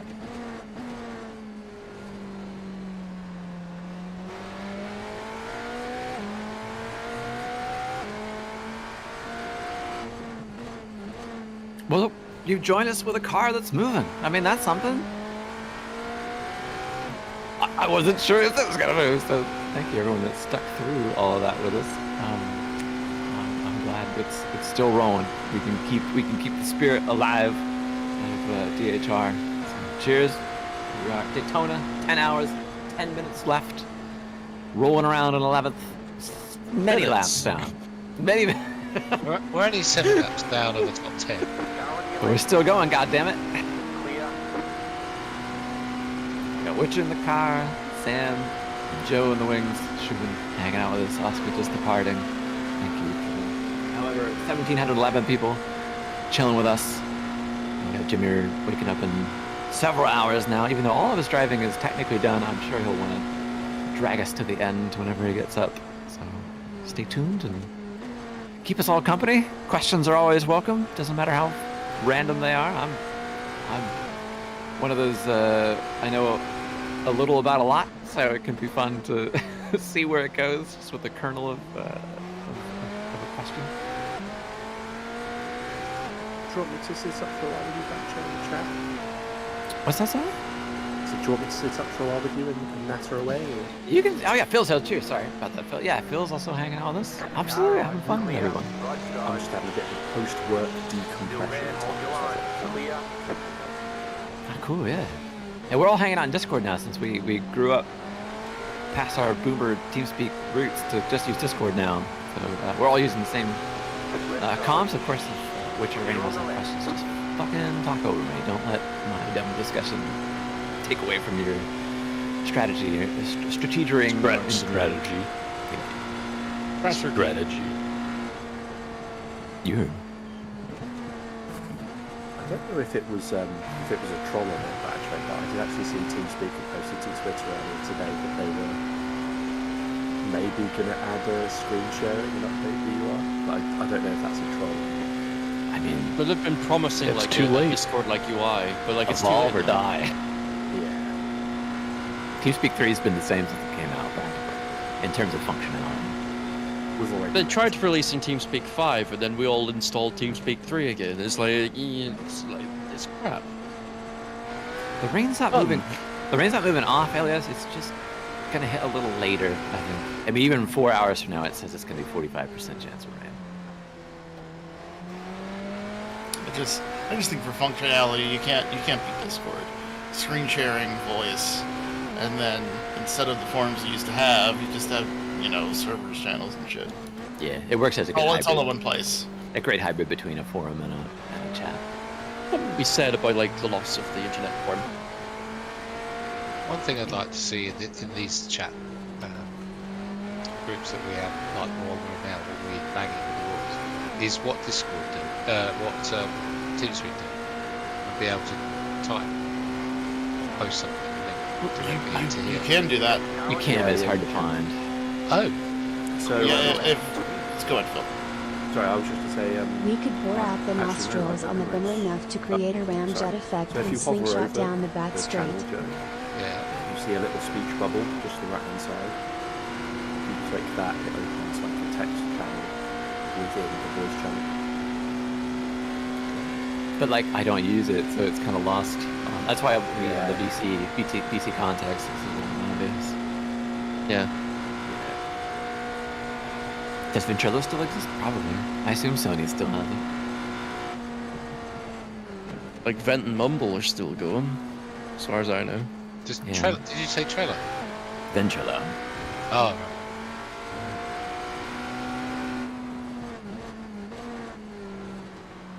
I was to say Trello's a system user. It sounds like a proprietary software. Does anyone care It's about not. It's been around for a long time. Oh, it's okay. Sorry, Sam. I was just going to ask if Skype actually still exists. Of course it does, yeah. And parts of it are in Teams now too. It's just Isn't we all Skype moved owned from by Skype. Windows now? Been owned Maybe it by was always owned Microsoft by since- Windows. Sorry, they yeah, did. but you know what I mean. But again, yeah, they just kind of integrated stuff like that into their team stuff that did everything. I don't remember when Microsoft bought Skype. It's been so long. I even remember the MSN 17. merger.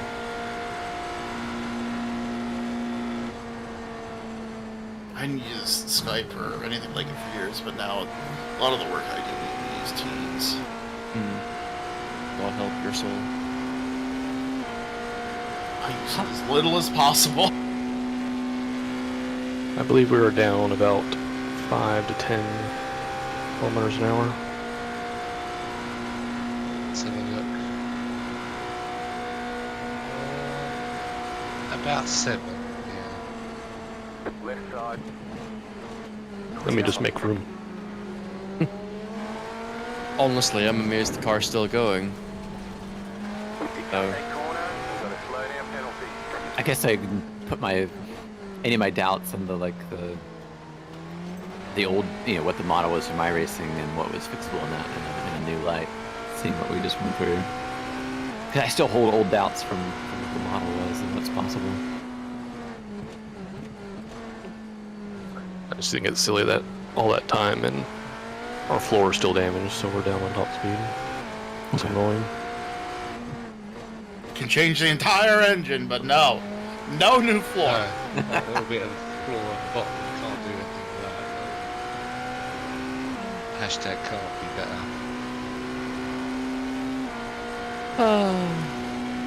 Oh well. Though I guess I should ask Sam, knowing what happened, do you want to get in the car at a certain stage and try again?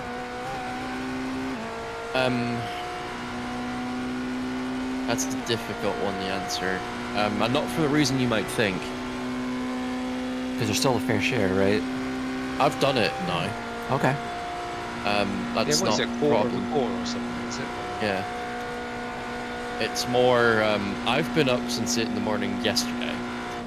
and I'm starting to crash. I tried to sleep earlier, but like it wasn't happening. Okay. So there might be a point where I need to go to bed. So Okay. I was gonna say because we got Joe and Jake here who are definitely up for a while now. Oh no, I'm off in a minute. Oh good. Okay. Bye, Joe. All right. I just came to watch. I gotta go. Pit stop. Yeah, we've had Witcher in the car for 6 hours. So we're fuck it. He's got some early morning golf to get ready for. No golf today. Yesterday. It was good yesterday. Oh. Still there, hold your Winter line. golf. Yeah, I haven't been playing golf for a couple of years now, but yesterday I stood on the 18th tee and I was 2 under gross. And bear in mind I'm an 8 handicap. I was 10 shots under my handicap. Oh shit. Standing on the last hole, and then I bottled it and had a double bogey. But I played a level par round. So, That's awesome, dude. Yeah.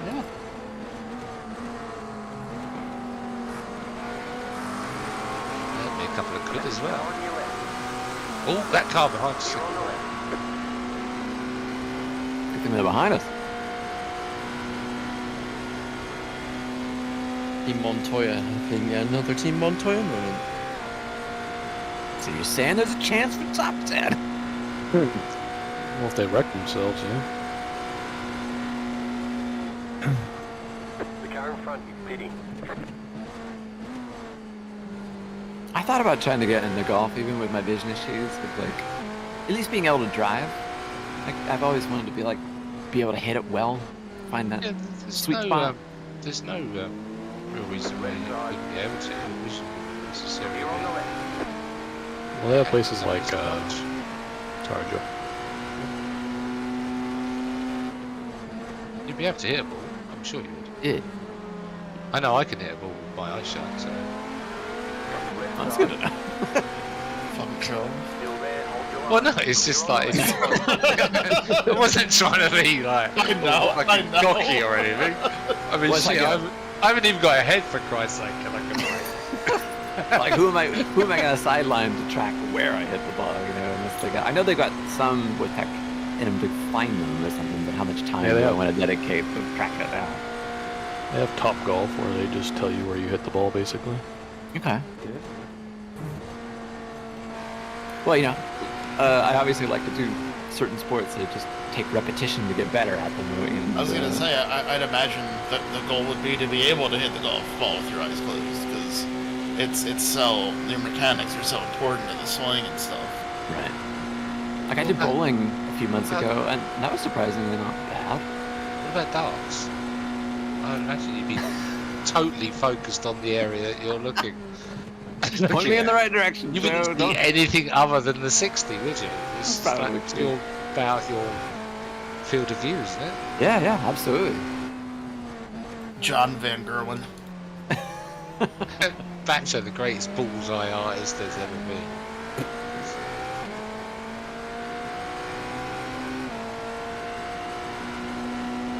I think if I got 180. Can't wait to see you at the Alexandra Palace next year. Yeah. If I got 180, I'd just quit then. Like,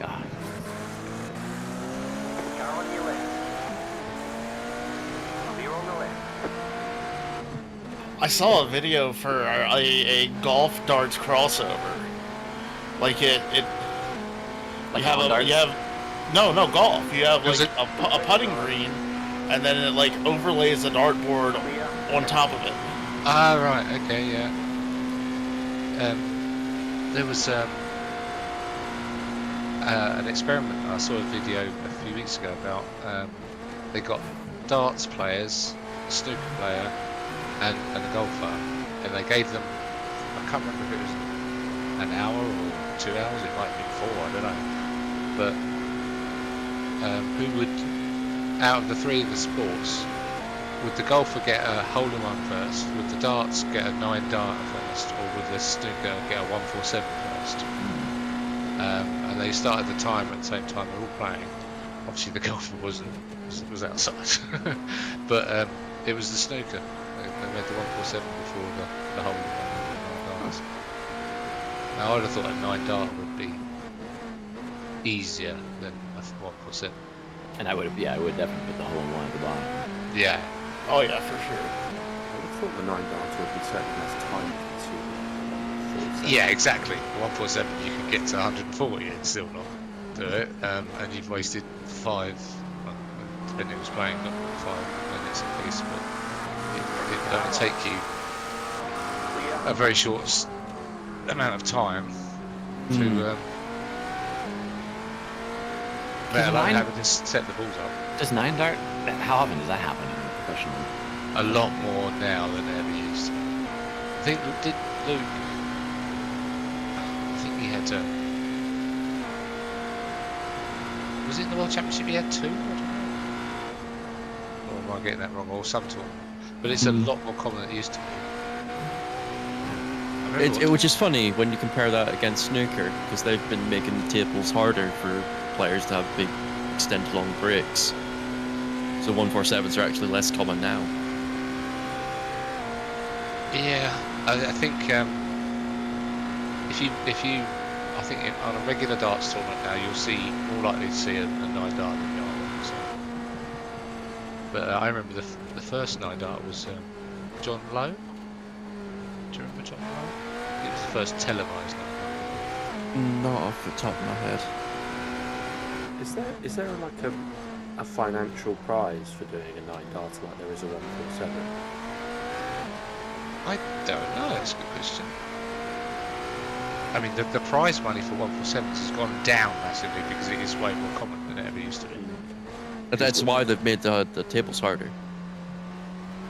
Yeah, I would dispute whether they're harder, to be honest. Because for the World Championship anyway, they've tried to make them harder anyway. Oh, well, the table I used to play on regularly came from the World Championship because it was the snooker club I played at was owned by an ex-pro called Mick Fisher.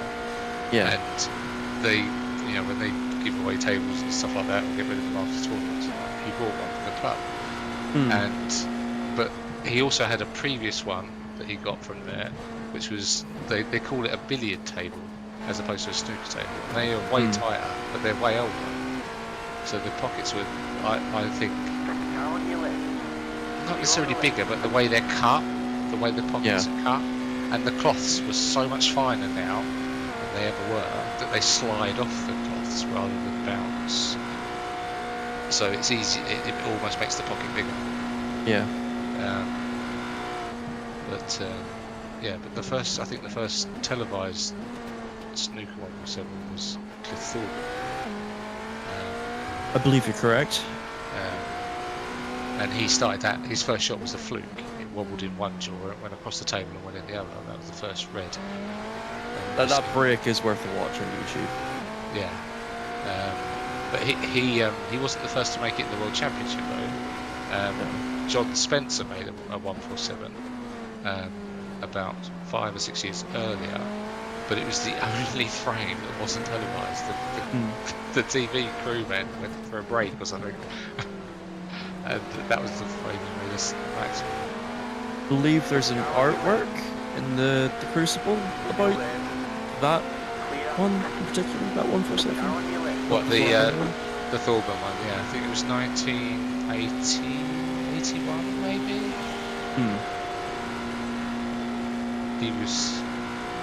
He was playing Kirk Stevens that day, the guy I mentioned earlier. And funny enough, Bill Worthington was on the other table. 2 tables.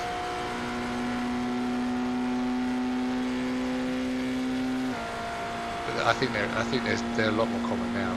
But it used to be not back that far back, but soon after that, the World Championship was 147 grand if you made a 147.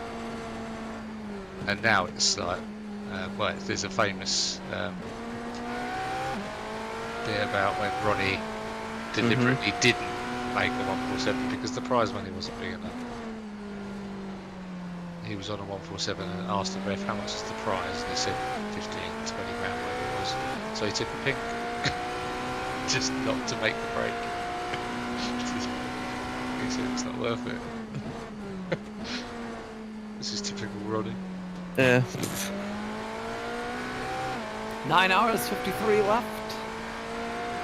temperature in the car. Even more recovery than before. We had a couple 6-minute damage sessions from some wet weather driving and Grace getting caught out a little bit. And this one was just a hardware failure, connection, desync, CPU, hard, whatever it was that went down. And we had 53 minutes of damage. And we just came out about 10 or 15 ago. And we're just putting in laps as the floor is still it's still fucked and our top speed isn't great, but the car runs. That's all that matters. And those of you that are just joining us in the late night or early morning, wherever you're at, good to have you. Thanks for being here on Jimmy's channel. Do the like and subscribe thing, if you will, and keep hanging out with us. We're gonna keep rolling this thing to the end if we can. We're only 13 laps off the LMP2 lead. Yeah, we got a target. That's the target. We're catching up to the Team Montoya group, which is pretty much our only competition now, as we're both in the middle of the P2 field. Are we 7 behind them? Something like that? 7, 7. I think we'll. Now on your left. Clear on the left. I figure over the half of the race, we were 23 laps up, so. So we're P11 now in class.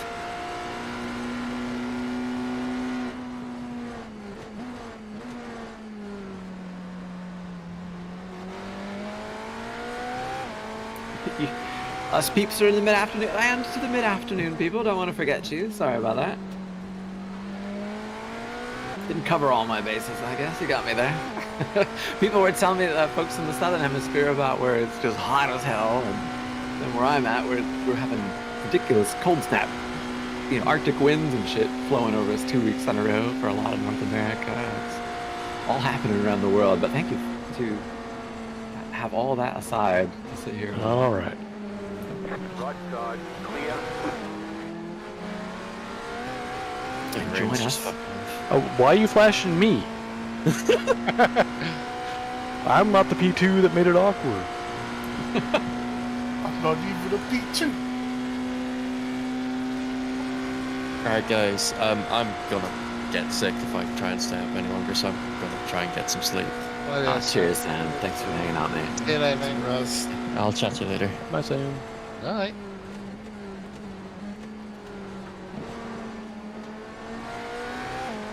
Someone just says it's so fucking cold. Well, I'm sorry. I hope you've got enough means to stay warm wherever you're at.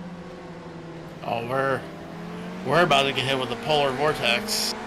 Yeah, Maryland's. Well, I mean, as you probably already since they moved the inauguration inside. Yeah. I can't remember an inauguration being inside, like ever. I looked it up. The last one was for the same reason, actually. It was 7 degrees in 1985 for Reagan's second. Well, that would explain why, because I wouldn't. You might remember that, old man, but I wasn't alive. I was 4 watching it on TV. No, I don't remember. There are things I remember when I was 4 on TV, but that's not me. What temperature is it roughly? Oh, 7? 7 Fahrenheit.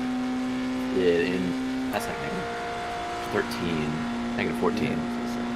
It's grim, but genuinely, the earliest memory I have of things on TV is set up being built.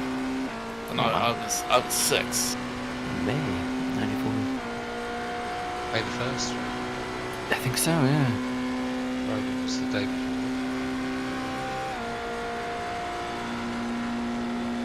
Yes.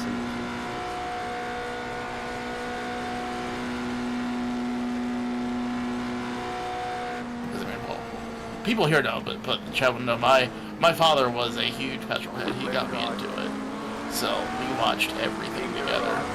So most of my childhood memories center around motorsports. And that would have been on like ESPN at the time. Yeah. Speed World.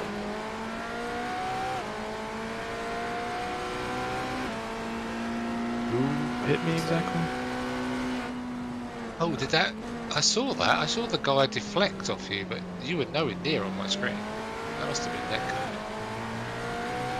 Did you get damage from it? No.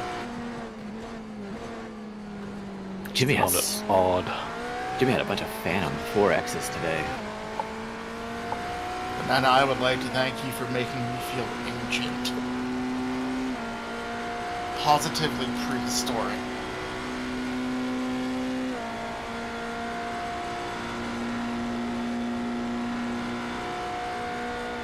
Next year we need to tell Jimmy he has to stay up for 24 hours. Anytime he leaves, something catastrophic happens. We've never been able to get Jimmy to stay up for a 24-hour stream. I think he tried to do one in the early days of Twitch, and he didn't even get to the end of that. I don't think I've ever known him to do it, has he? Yeah, he's not like Nate and them who've got some other constitution for staying up late. He gets to a certain time and he is done. Well, the new addition to his household help him stay up for 24 hours. No, he's going to get less sleep. I'm sure he'll be more tired.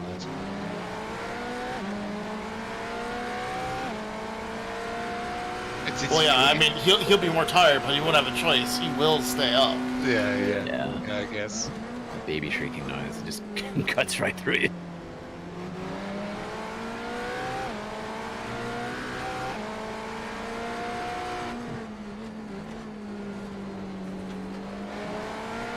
Yeah, it was both it was more than a stutter, because when we were watching it through Jimmy's and I was connected to the server, it was just phasing out basically with Sam, and so whatever he was doing and what he was seeing, and the time in between the stutters, so that the car is still moving, right? The inertia where it's tracking to put it into a spot where he's hitting the mixed conditions and leftover from the rain, the paint, the marbles, and by the time he's kind of synced again, he was freely spinning off.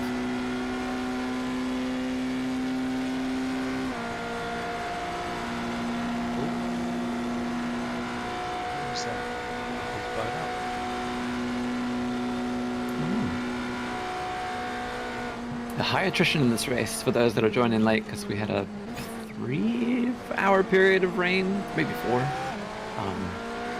Jimmy went through it okay. Grizz, it was really tough for Grizz to come out into it. Not quite sight unseen, but you're still unaware exactly where the grip is. And he found out pretty fast, unfortunately. No shame or anything like that, but a little bit of damage. And actually, for a lot of other cars, we're more than 20 have DNF'd already, many of them in that section. It just kind of felt like a matter of time for most of us. We're still waiting to see if the rain's going to come back again, just to add more wrinkles to this.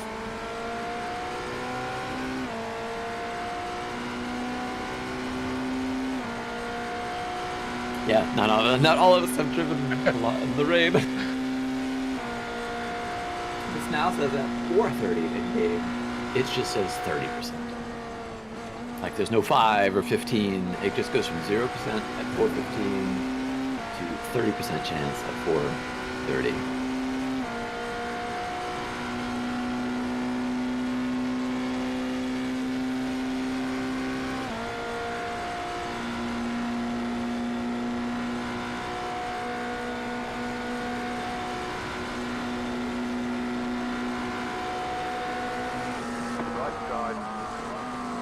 That's in just over 11 minutes.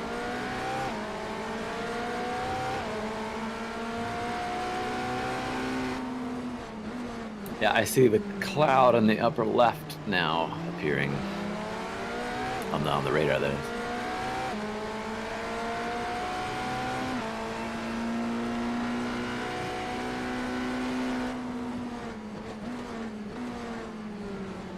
Oh yeah, I see that. Car on your left. Clear.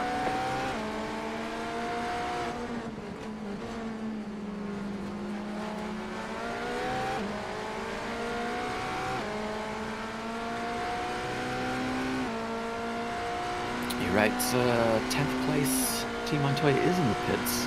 Watching to see if they're going to be there extended.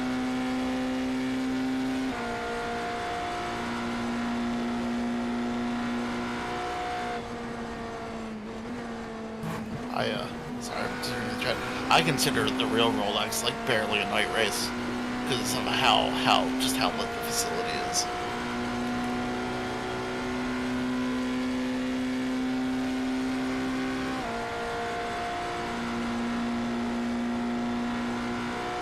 They've been there a while already. Okay, thank you.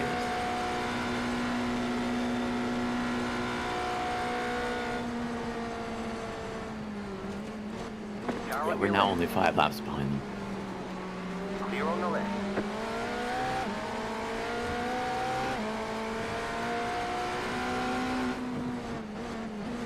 Thank you, Kyle, for using the exclamation open day.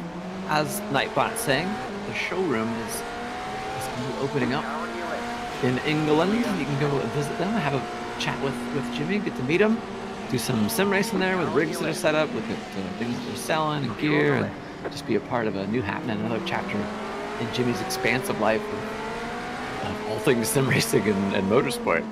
It sounds like a really cool event. It's on March 8th. Yeah, exclamation open day to be able to see that info. I even heard the Hodge Mock. Maybe meet some other DHR people while you're there. I think I might pop down as well. Look, even a headless shows. Even a Phil is like making a whole thing.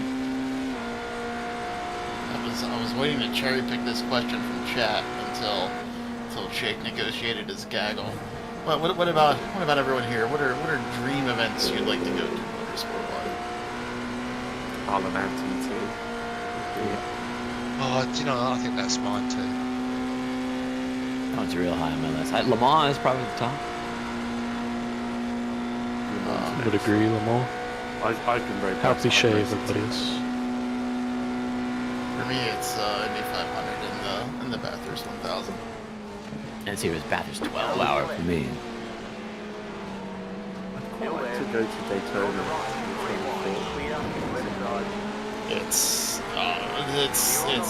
It's a really fantastic event to go to. Oh. Stay on the right. Sorry, Jay. Clear on the left.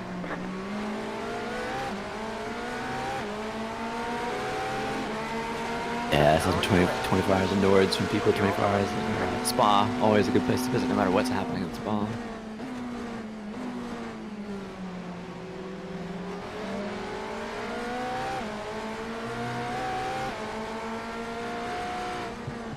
Baja 1000. This common bread enjoyer.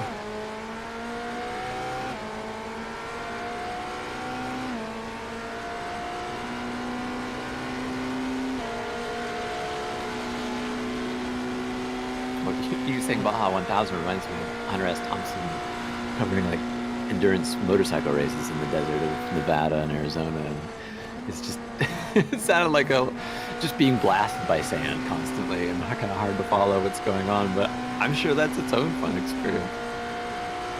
The rally,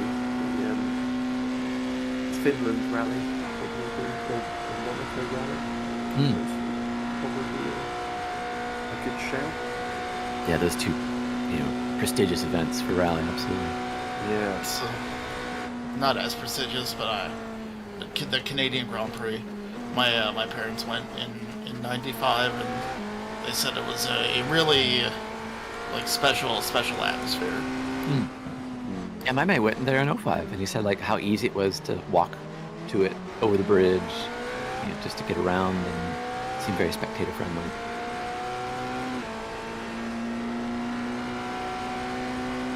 Also, I mentioned Pikes Peak. Yeah, that'd be good, especially those of you that don't live in North America. Colorado and the Rockies is breathtaking.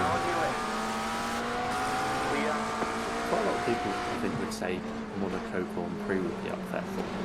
But I'll be honest, I went to the British Grand Prix in 2016, and I've not had the desire to go to the regular Formula 1. What was it about it that turned you off? I think it was just... Obviously, tickets nowadays are extremely expensive, even for general admission, and we had general admission tickets for them, and it was just... I'd been before for the WEC rounds in 14, 15, 16, and there, obviously, you've got 6 hours of racing plus support races. You've got pretty good access.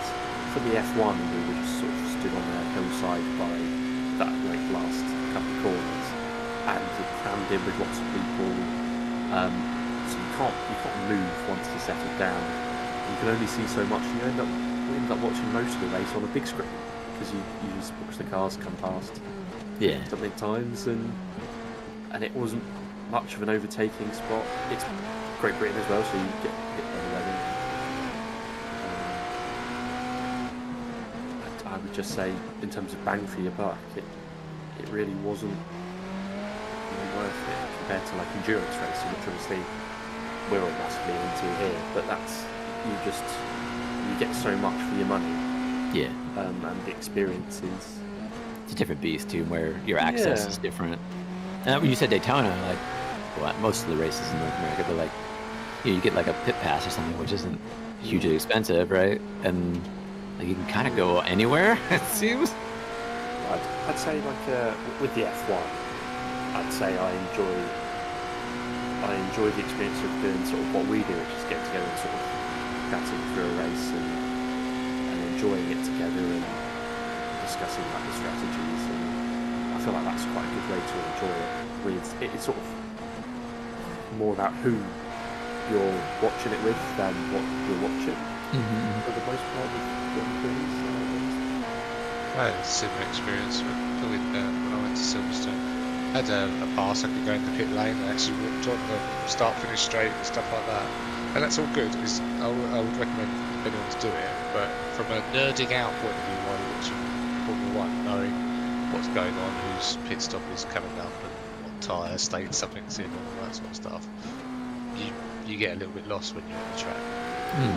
Yeah, because I do like knowing what's happening. Yeah, exactly. That's what I do. You get a far better experience if you want to, as I say, nerd out on the race and know what's going on and what the strategies potentially are. You don't really get that when you're at a corner and just watching cars go around. Although there is commentary, but it doesn't, you don't get the stats and stuff. Yeah. Perhaps you might want. Well, the IndyCar races I watched at Portland weren't too bad because Portland's not huge, and the seat I got, I could pretty much see everything from out of the festival curves to the back straight. Right, there's a spot you could get there, and but it would take a while once you. I mean, it would get complicated. So once the lap traffic would happen, and it's like, okay, I'm trying to pick up where's Alan Jr. or where's whoever's in the lead, and trying to track them and say, okay, that's the leader each time, and then kind of count for each one who's what, and that it wasn't easy, and there was no big screen TV to follow with it either, just like a bad PA speaker that's kind of pointing away from you. It's kind of Charlie Brown's parents, basically. I mean, you're talking about the pit stuff, you and Joe. Like, last time I went to the Rolex, Lee knows people that I don't think they even operates anymore but Core Autosport, and they got us the pit passes. And oh yeah. So Lee and I are just walking up and down pit lane before the race. That was cool. I got to shake Scott Dixon's hand, and I mean, the hero. As you guys know, yeah, I worship Scott Dixon. That was so fucking cool. Surprised he didn't invite you to eat a barbecue then or something.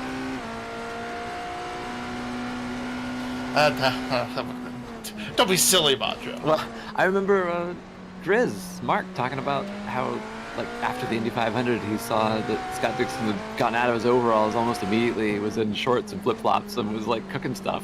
It was just, like, relaxing.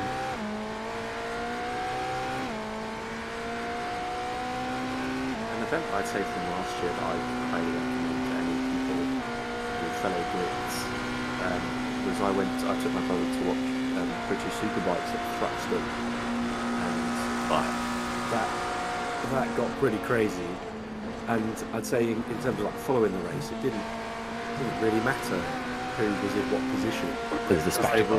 They were all side by side, nose to tail, dark on each other, left, right, and centre. So the positions would change corner by corner. So it didn't really matter where someone was, and you never knew who was going to win until literally they crossed the line. You could offer your Superbike for that. Yeah, I think a bunch of the other rounds were the same. So I'd say British Superbikes, in particular Thruxton, or racing at Thruxton. I heard Hodge say he wanted to get to Brands to watch like a British touring car race or something this year. And I understand why. I've heard that you can get up on the hill there off the opposite main straight, and you can see bloody everything, especially on the short version. There's one I really want to do. This might be surprising to some of you, but like, I would like to go watch a sprint cup or a circle, dirt oval race in the sprint cars Because it just seems fun. Winged or unwinged? Yeah, like the chili bowl thing, right? Something like that. I'm like that. Like, sitting in the stand somewhere would probably be a great time. You want to see the winged or unwinged sprints? Whichever, and especially at those Crown Vics show. I watched a race with nothing but Crown Vics on a dirt track. It's like, how have I been missing it? Whatever. I would watch banger racing. Hell yeah, I've seen some banger racing in the UK. That shit is mental. I mean, typically a lot of the local tracks will have those kind of support series, if you will. Like I personally think it. I mean, Jake might disagree because I think I've definitely been to more cup races than I have, but as an experience, a fun experience, I think your local short track is a more fun experience than going like a cup or an Xfinity race. But that's just me. Nope, I agree.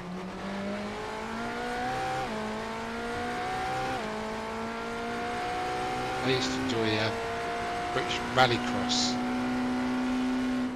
where they do a bit of dirt and a bit of tarmac. And maybe somewhere like Brands used to have a cut through, didn't it? Yeah.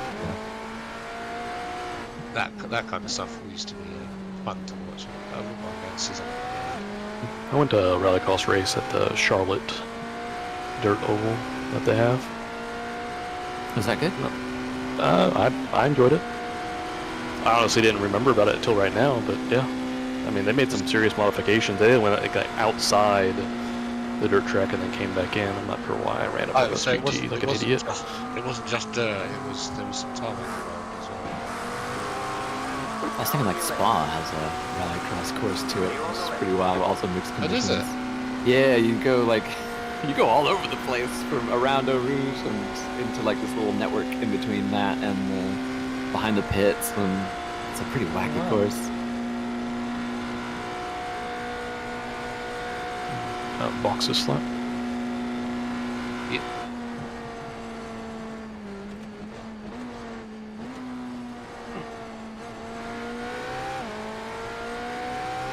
Okay, Fakit, glad you're enjoying yourself. Thanks everybody hanging out with us.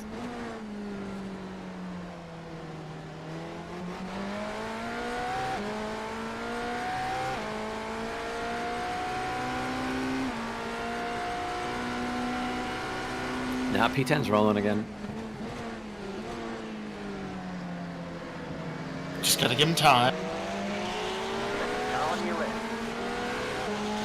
Yeah, there are laps that they had a driver swap and damage. I don't see how long that was. They've been 4 laps now since that big shunt. Since they decided to drive themselves into a wall. Yeah, we're on the same lap now. Is pit lane likely to be wet still? I don't like it out there. Yeah, we'll find out in a second. Oh yeah, probably. I guess that's a good shout. Thank you. Blasted in there. Yeah, just be careful. I seem to remember Hodge saying about head as far left as you can, because there's a puddle on the actual lane, like just left of the stuff yellow. So go left early as far as you can.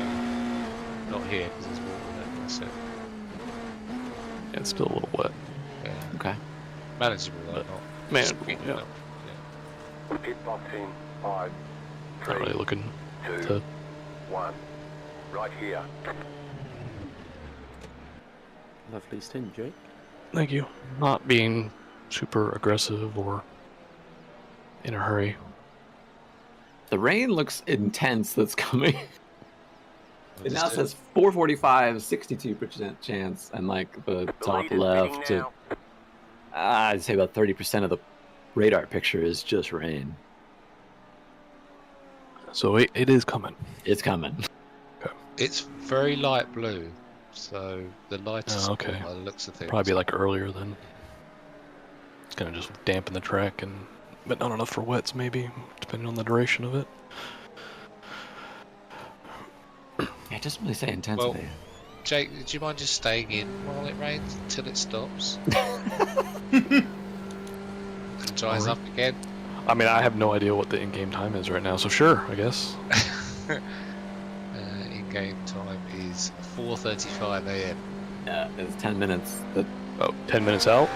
10 minutes out-ish. Oh, It keeps okay. getting pushed time and time again, so I don't know. I can't do a Sam Collins. I'm gonna definitely in 15 minutes here or something. Alright. I think in 10 minutes, 62%.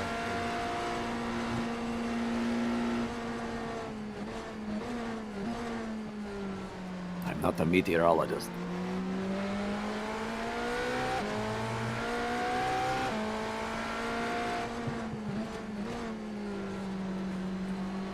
I think you haven't done any wet running, Joe? Never. No. That's it. Fuck it. Not done any. Well, you're going to today. 2 or 3 laps. I can't remember in what car or track. But yeah. Hey, what could go wrong? Kaji asking, how bad was the crash? Bad. 53 minutes worth of bad is what it was. But the car runs and it's just down on top speed. And many Daytonas in the past, we probably would have been forced to park it because we would have been way too slow or steering off. Thankfully, that stuff is in the past.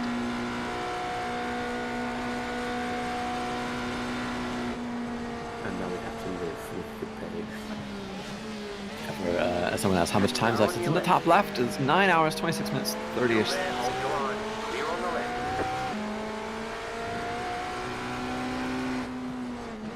Enjoying yourself? Hit the like there. I see it moving forward to 2.5K. Thank you so much. It's always great to give the stream back to Jimmy and see all the likes that we got. Helps in the algorithm, helps him get closer to 1 million subscribers, a goal to have in this 2025. So cheers to everyone for hanging out with us, especially when Jimmer's asleep and we're holding the fort for him.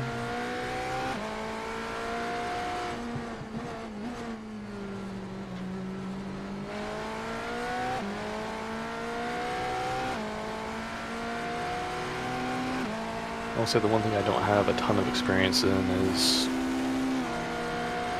dry to wet. So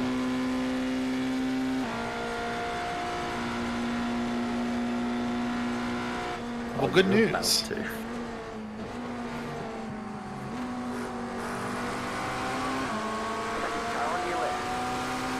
I don't know very much about the Beast.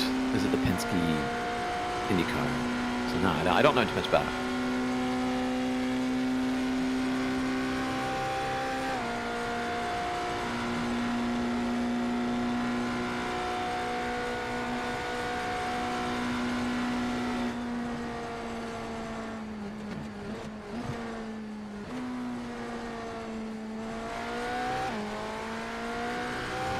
Hell yes, Mom. Don't hurt yourself, by the way.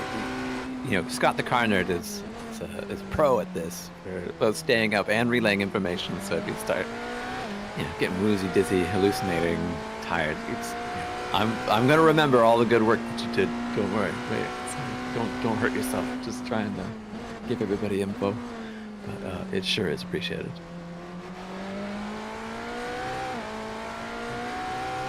Did it win the Indy 500 in that year? I had a little bit of nostalgic IndyCar learning last year because I read Adrian Newey's book, How to Build a Car, and talked about his designs there in the 80s, stuff I didn't know about at the time. And I want to revisit a lot of those races on my channel for streaming because I do watch alongs for old races. Hopefully the quality isn't too crap. I've seen a few in 360p that were difficult, but yeah, a lot of the early 90s IndyCars on there. I'd like to watch some of those seasons with people to just revisit it. Because we watched 2000 through 2008 WRC, 2000 and 2001 kart, ALMS 99 to 04. We watched every race of that except for the Sebring and sympathy the most.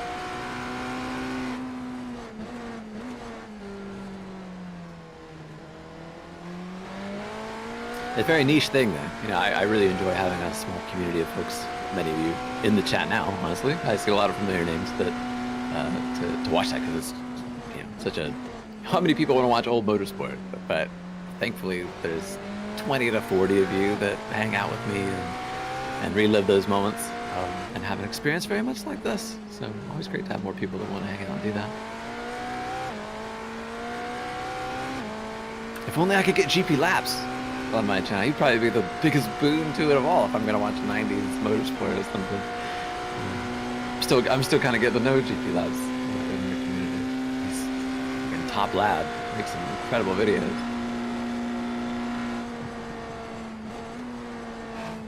They're discussing Jimmer on the official iRacing stream. They've been forced to talk about him a bit because many of you lot are in there saying, is Jimmy in the split? And then we got the other half in here going, is Max in the split? Coming up on lap 500, says JX. You like big round numbers around here, I guess? Down the right. Clear on the left.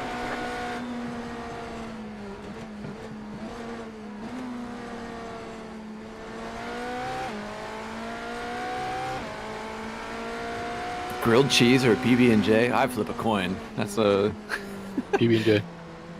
Grilled cheese. Grilled cheese. PB&J, I don't think is much of a thing. Pretty big here. Has been since I was a kid. If not before. What type of jelly though? I think that's the determining factor. Here's the thing: I don't like jelly with my peanut butter. Yeah, I'd much rather just have a peanut butter sandwich, honestly. Exactly. If you really want to stop your heart, put peanut butter on both sides of the bread and then put it together. Oh, I like it. I like the peanut butter about as thick as one slice of the bread. Yeah. If I can eat it and it feels like I can tell where it's slipping down my chest, because it's just gonna. That's when I know I've done it right. Like, I don't know if I can breathe so well anymore. There it goes. I know it probably wouldn't work because peanut butter is quite thick, but why has my brain jumped to doing like French toast but with peanut butter instead of egg? So like you dip bread or smothered bread in peanut butter and fry it. I'm sure there's a diner in the States that's done that. And or a Scot.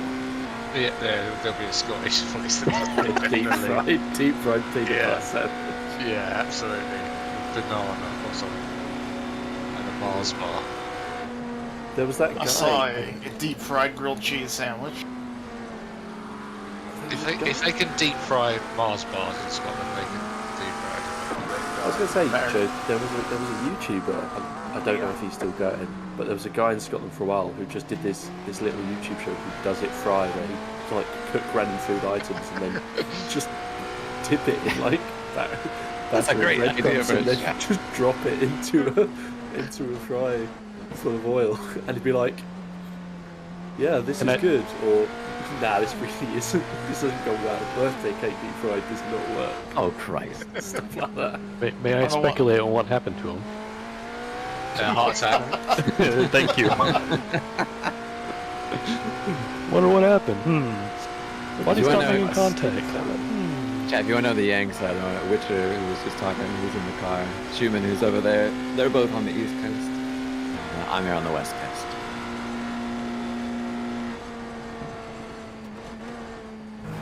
I was going to say, Elias is right. We deep fry everything in the U.S. as well. So when all of you talk about what, you know, food things in Scotland, I go, yeah, we probably do that too. If you go to enough county fairs, you'll probably find it. I mean, we deep fried butter. Yep. I just looked it up. So it's a guy on YouTube called Dazza, and Does It Fry. He did a Big Mac, a 6-inch Subway sandwich, Greg's steak bake, a Tunnock's tea cake, Domino's pizza, a Krispy Kreme donut, KFC Zinger burger, haggis, an avocado, all sorts. So yeah, I quickly feel the need to state for clarification. I have not had deep fried butter. I have enough problems. I'm just saying I know it exists. I'm not adding it to your list. How do you even do that? How do you deep fry butter? I don't understand that either, because I feel like it would melt. Bread probably crumbs or frozen. something? I think you freeze it. It's frozen first probably, and then they put the batter on it and throw it in a oil. And makes sense. You gotta keep its shape and form. What is the spread? Why would you eat it on its own? I feel that's a silly question. It is. It's the idea of just eating plain butter, like a lump of butter. Yeah, it's Oh, that's nothing I would ever contemplate. Why would you replace the buns on a? Why would you replace the buns on a burger with just deep fried chicken? My youngest might do it. Just eat butter raw. Actually, she has ate butter raw. Just picked up the steak and started on. I'm like, excuse me? I'm just imagining Bacho taking a huge mouthful out of the Lurpak stick. I have standards, baby. I had my first cavity filled yesterday. I made it to How'd that go? 43. You know, it wasn't so bad. Of the things I've had done to me, that was really low on the list of painful experiences. Was it top or bottom? Both. Oh, both. So you had both. Multiple. I had two cavities on basically the same tooth, upper and lower. And I just tried to make it as easy for them and for me as possible, and I just sat there for 38 minutes with my mouth open, and I was like, I'm not going to interrupt this. I'm just going to let it happen as quickly as. You're symmetrical. It's the tooth above and below, the exact same bit, then top and bottom is still. I'm confused. Is it the same tooth, or is it the upper and lower? Upper and lower of the same type. You know what I mean? Of the same section of the mouth. Yeah, it was number 2 and number 31. Okay. I don't understand. Don't worry, you would only know it if you're. Yeah. I just go top left. I just had nothing better to do but to pay attention. It wasn't so bad though. I've never had a root canal or anything like that. The worst thing was wisdom teeth, just because they were sideways. So to me, it was like anything's better than that. I had a root canal at the end of 2023. I hated that. They sound bad. No, I'm sorry to anybody if I brought up some dentist PTSD, but I'm proud of myself. I made it all this time without fucking getting one. I'm just nervous because I've not been to the dentist for quite a long time, and I should probably go. But if I go, I know I'll have problems fixed. So I don't want to sound like your dad, Phil, but if you wait, it could be a real problem. That's how I wound up needing a root canal. Because I didn't go until I had a literal hole in my tooth. Yeah. You could have just a tiny one that could be filled and that'd be it, or you end up having much you need. And I say this as someone who needs to go back to the dentist. It's rain, isn't it? Excuse me, say again? Did I see rain coming down? I don't know. It is almost. It's 100%. What direction is it coming from? It's Give me NASCAR turns. I can see it on my screen. I can see it falling. Oh yeah, I guess I can barely see it. Trailing on the edge of the windscreen. It's coming in Yeah, it's hard direction where you hard are to see now. it now. Yeah, okay. Yeah, I see it. Oh well. Jackson, you were lucky. My tooth was so fucked up, they had to get me in the same day. I was in so much pain. Yikes. I've had super painful other medical things, so I without trying to sound like I know what I'm on about, I reckon I can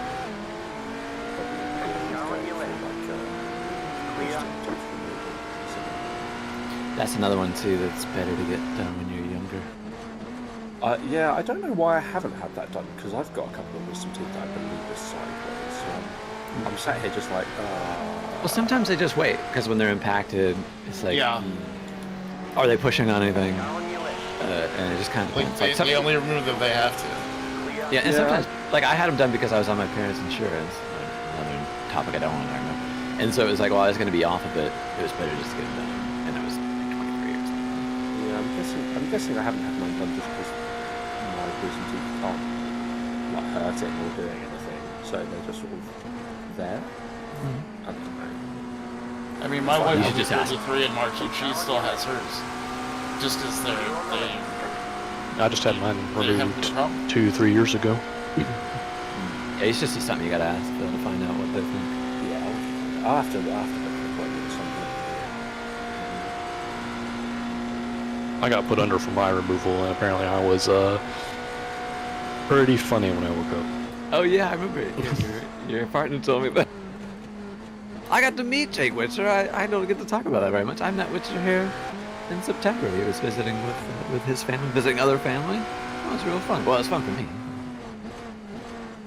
I remember when I know about we went, Jake. Yeah, no. Yeah. Well, when we were at the restaurant, it was funny because I was pretty sure this restaurant has since been closed, just so you know. But at the it went out of business. And when it came in the it had been open for a long time, but like it was going downhill fast. But Jake came in through the kind of entryway, and I was pretty sure it was him, but it's dark in there, and I have very poor eyesight if you didn't know. And Jake just goes, are you Bacho of Radio Bacho fame? it's just baby. I was like, hell yeah! It was just so good to hear him and then see him. For any of you that have had that experience of talking to someone forever and then meeting him for the first time, it's always trippy at first. But I could just close my eyes and listen to him and go, yeah, that's Jake, absolutely. It was funny when we sat down to eat and then we tried to order some stuff, and virtually everything Witcher asked for, they're like, nah, we don't have that. Nah, we don't have that. Even for drinks, they're like, nah, we don't have any of that soda either. Why don't you just tell me what you do have? That's what Yeah, that's what I said originally. I'm like, what do you got? Please inform me.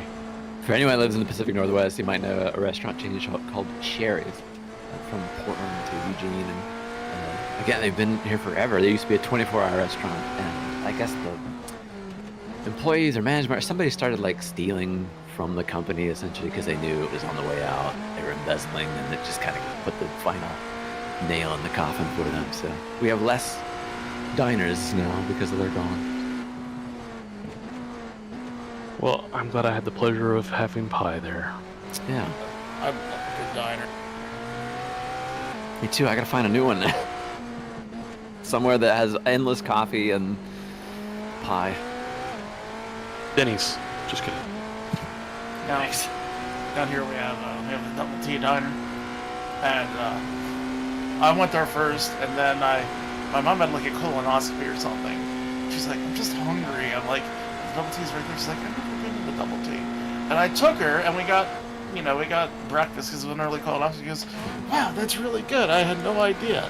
And then like a year later, my brother's like, no, I don't want shit from the Double T. And then after another colonoscopy, he took my mother. He's like, wow, this is so good. I'm like, that's what I've been saying. Someone in the chat knows Double T. That's cool. Do I have to get the colonoscopy to get Double T? Yeah, Can I go out to? You can go with that. I've not had a colonoscopy, and I've been. Their steak and eggs slap. So down here in the south, we have a Waffle House. I love the Waffle House so much. I love that more than Double T. But I gotta travel 45 minutes to get to a Waffle House. Oh, I hope it's a good one if you have to go that far for it. I don't travel out of the way to go. I've just had it when I've been in the south. Yeah, Schumann here's in Maryland. Which is not you mind if I say what state you're in? North Carolina. Okay. Yeah, I'm in Oregon. NASCAR country. Are you anywhere near Fayetteville? Like an hour and a half maybe. I'm closer to Charlotte. I've been there in Charlotte. Yeah, I'm closer to Charlotte. I'm on the west side of Charlotte. You really put him on the spot there, Joe, because either he says, no, I'm not, or I'm Sorry, a little too close to answer. That's fine. Elliot's wanted me to ask you, Schumann, if you ever been to Bayside Skillet in OC, Maryland? I have not. I don't get to Ocean City very much. I don't do well with crowds, and obviously Ocean City is our tourist trap, and it's too crowded for me.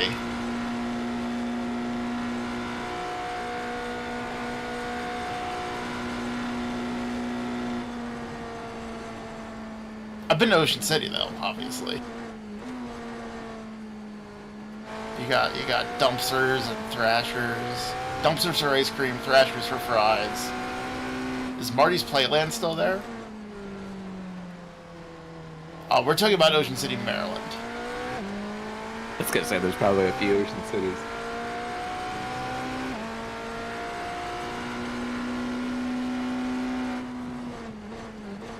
I always like, if I want to go to like a beachfront town, I like to go to Cape May, which is in Jersey.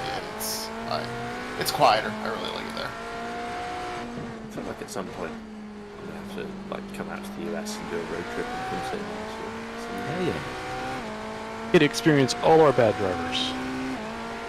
Then you can rank them by state. Which one is the worst? Yeah, exactly.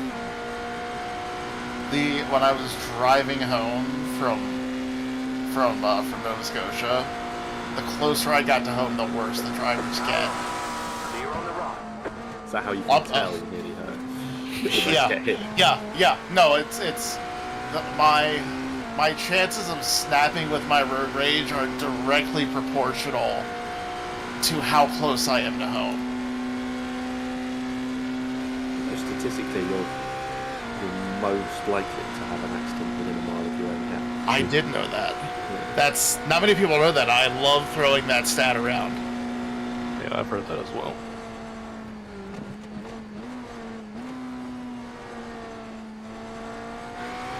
I think it's because you're at your most,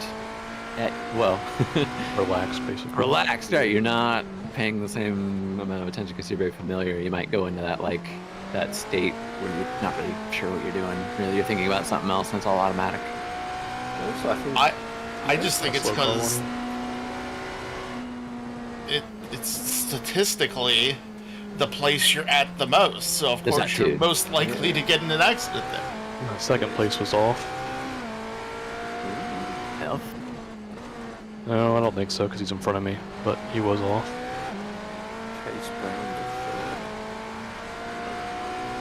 How's the grip, Jake? Grip's okay. Back's at 70%, which I guess is very lightly wet, but it's slower than it was.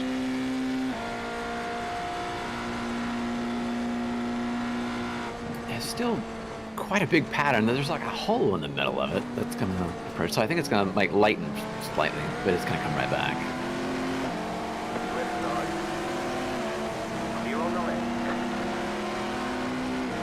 Give it a wiggle.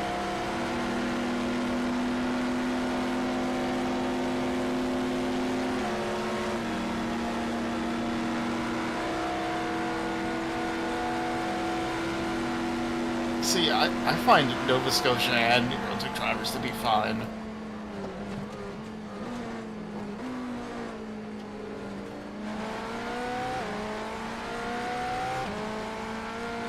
I mean, I don't live there, but I'm there about a month out of the year.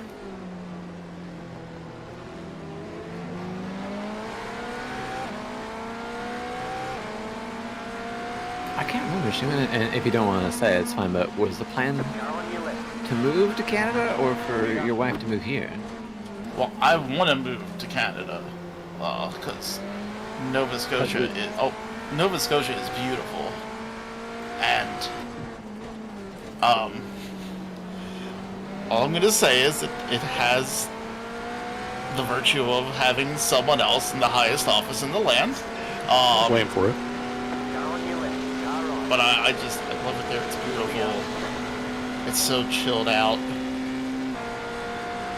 But no, to answer your question, ideally I would move up there. But my law degree and all that bullshit that goes with getting licensed up there. She's moving down here first. Okay. And then we're gonna see what we can do into there. Are you considering studying and passing whatever, I guess, bar test that's up there or the equivalent? So I would have to take the bar exam, and then there is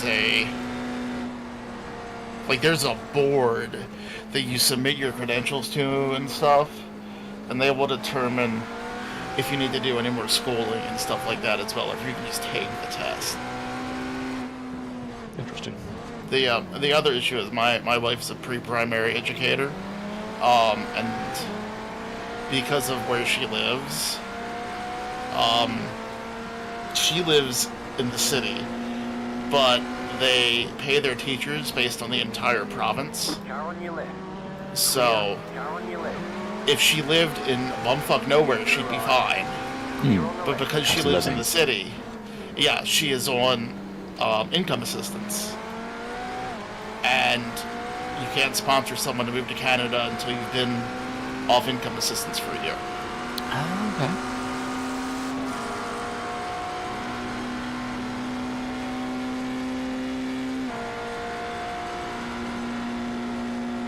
Once I scrape enough nickels together, though, we're gonna file the paperwork. Yeah, Patrick said I love living in Nova Really, Scotia, slow down. except for the expensive homes. Like how expensive the homes have become. Well, yeah, in the pandemic, a lot of people from Ontario discovered how nice the Maritimes are, and just flock to it. Yeah, like housing prices are so jacked up there.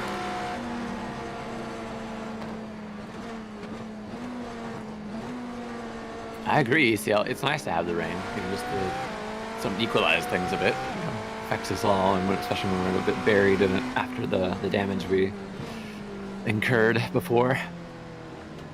The iRacing gods giving the current drive some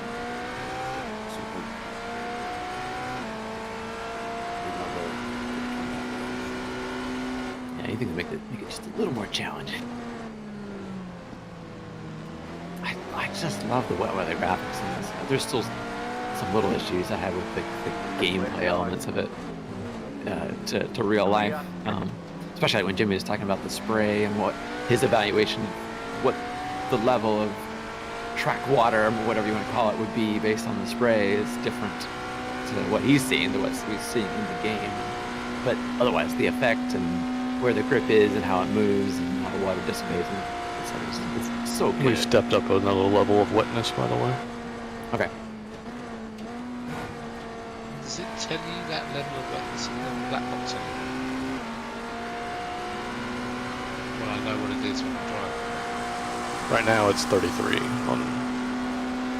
If you're asking the percentage of wetness, it's only rating 3% at start finish. Does it say that in the weather box? What does it? It just tells you very lightly or lightly wet. I'm not sure the correlation. I just got this thing working honestly as far as to report wetness percentages, so I'm kind of learning as I go. And that info or weather box will tell you what the track condition is.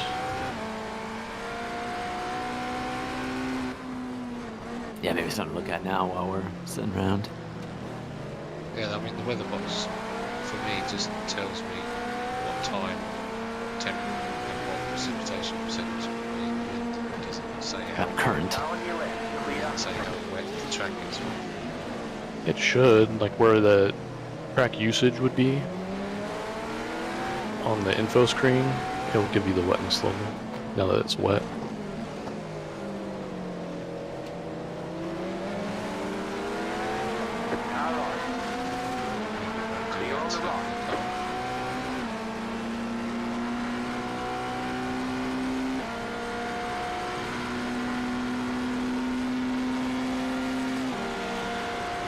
Yeah, like my weather tab in the Spectator thinks this track is very light.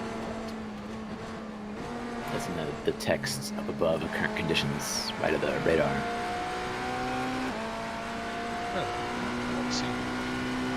This is in the black box. That was no. This one's in the Spectator. Yeah, sorry. Yeah, it's not. Yeah, it's not in the black box. It's in the tabs of the. Oh right, I see. The weather. Yeah, but where that is when you're driving, I don't know. It doesn't seem. Yeah, when you're driving, you don't have the information. So okay, your thing is just pulling that API wise. Yeah. Yeah, I'm getting it from JRT. It's on my track map, which is out of line of sight, so I put it on my dashboard just so I'd have at least a number guidance to go by. So that's something we can look at for you, Jim. Okay, cool.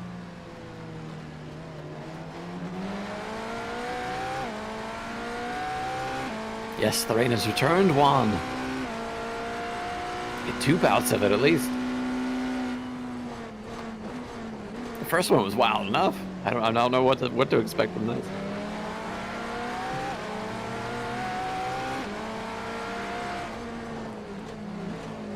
Hopefully this one, more people back it into a wall.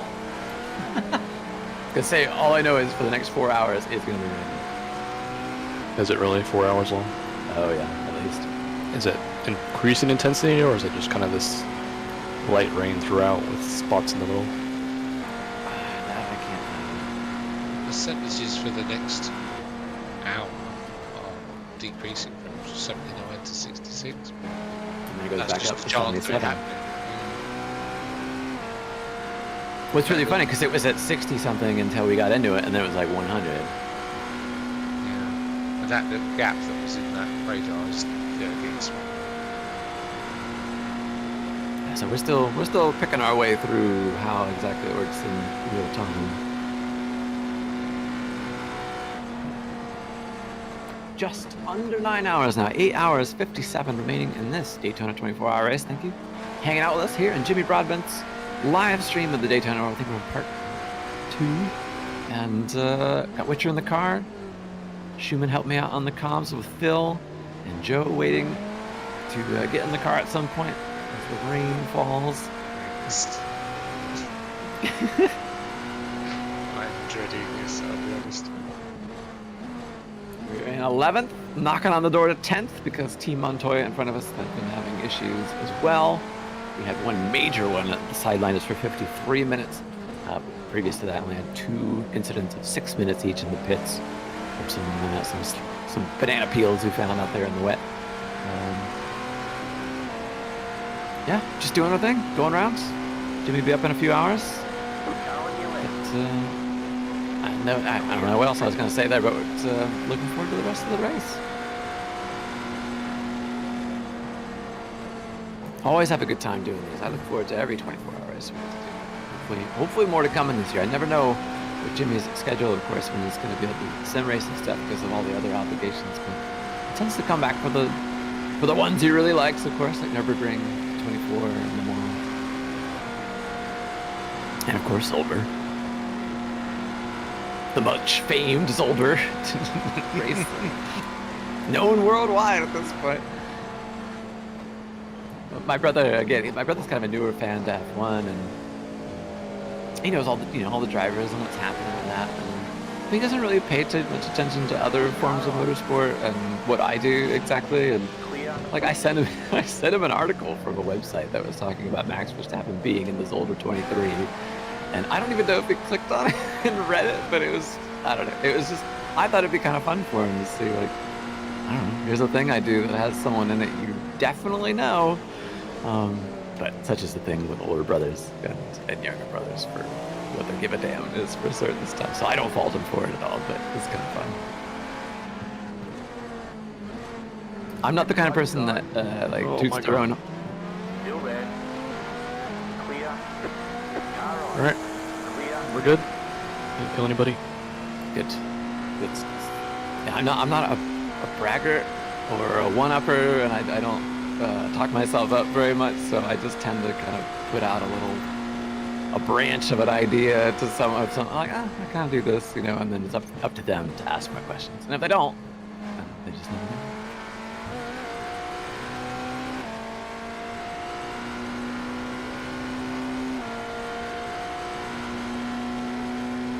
Like when I had my fillings put in yesterday, and I said, I knew it was going to wear off, but I asked the dentist, this is definitely going to wear off, right? I have to do some talking tomorrow, and I can't feel half my face. It's really strange. And he's like, oh, what are you doing? I'm like, oh, talk to a few of my friends on the internet, basically. If I don't do it, I get grumpy. Talking to 1,536 of my closest friends. Exactly. Yeah, it's never quite as on the nose as that, right? No. If you want to know more, you gotta query.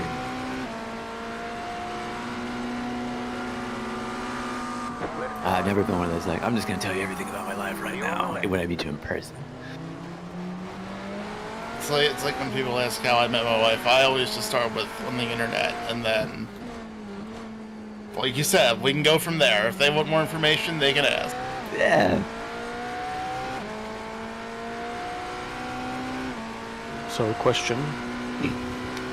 I can do to pit in 7 laps. Yes. I don't know what times shall we I do? want. I have no idea. What times are you doing? I mean, I'm probably not the best reference, so I'm just hanging behind second, which I believe could be carrying minor damage. I mean, now that I'm out of his draft, I've kind of fallen back, but your last lap was at 37.5. I think I remember the changeover point being like 39s, maybe? Yeah, that's what it's going to be. Right? So I'll probably just. I presume, you're not doing triple, are you doing triple? if you want me to do a triple one, get a reinstead out of the way for you, I will. Completely up to you. I'll probably jump in at some point. I would recommend if you can do a triple, Jake, you should, because then we would know whether or not the rain's going to be intense enough to have to go to wets, or I don't, because I'm not sure what you're playing with the compound, but I think it will be more. We'll have more information if we have an because it seems like we're hitting that crossover to go on the wets now.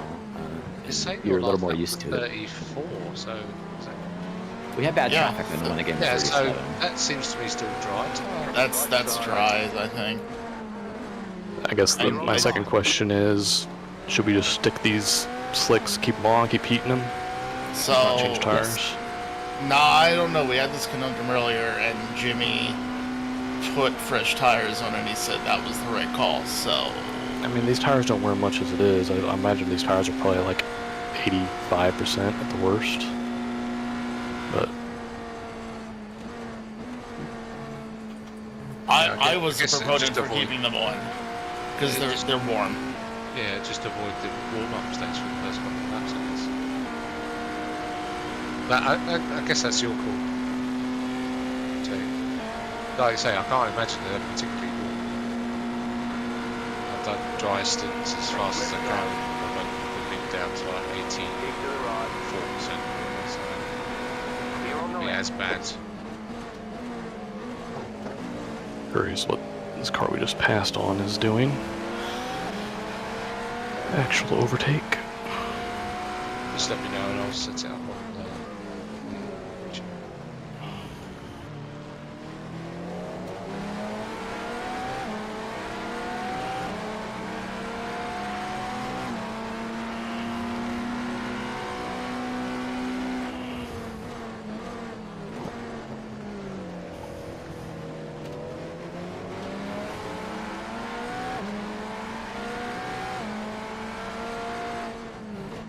Yeah, it's always in these situations that are so tough when it's kind of near to ticking over. I don't know that it's that near right now, honestly. I think it looks closer than it is because of those weird spread effects. I've got to admit, it looks horrendously wet. It does, yeah. It's just there's so much. If this was real life, I know. but we have to do anything other than putting a wear on. But we can't use much But you of that. can't go by that, can you? You can't go by Yeah, when it still says current condition is very lightly wet. Yeah. But it's just the spray just makes it look so much wetter. But the Like, thing is, how the does track it- doesn't look wet to me. How does it feel in the banking? Is it like trying to move around at all, or no? No, it's still solid. I think you're fine then. sliding. Yeah. Until it gets more intense, I think we're fine on dry. Still there. Clear. That's the weird thing. The track doesn't look wet. But the spray is everywhere. The spray's everywhere. Yeah. It's just a little too dramatic. You know, if they Yeah. could just knock it down a little bit.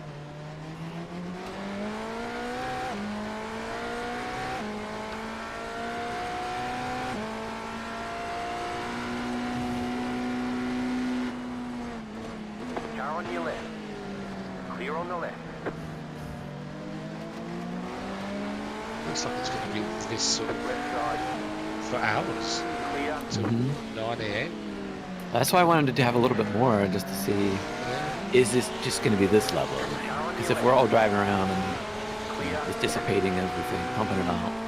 Well, if the colour's anything to go by on the radar, it's not changing. No, it's just the same blue. It's green or yellow or red. It's just the same blue. So. Just blue. Yeah, That's what I was just asking earlier. Yeah, it's just a light blue, and it's no. Light blue. There's two levels of blue sort of thing, well, slightly darker blue. What we need, Jake? We need Larry McReynolds, you know, with his radar, telling us what the grass temperature is.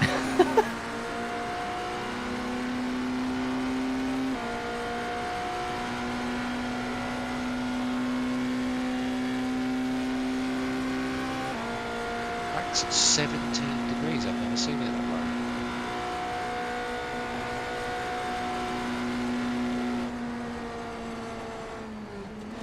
That's why I'm worried about putting cold slicks on. Right side. Clear on the right. Do you want me to uncheck the tyres then, Jake? Do you want to run with the ones you've got, or do you want to put fresh ones on?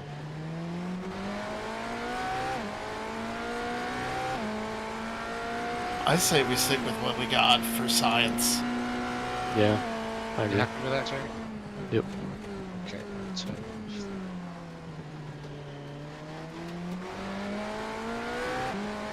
Honestly, more than anything, I want to know, like, because we're not racing for much now. Mm-hmm. But that's important information to have next time we do an event. Absolutely. I guess the worry was like with the new ones that they wouldn't heat up to the same temperature if they'd hit a ceiling eventually, compared to ones that are already warm to start with.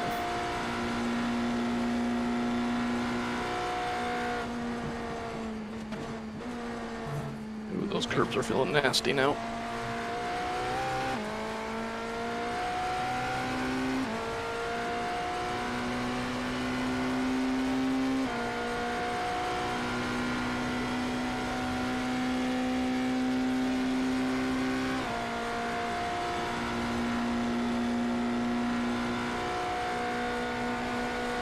Malone's still up. Last I heard that they crashed out of P1. I'm glad they're still going.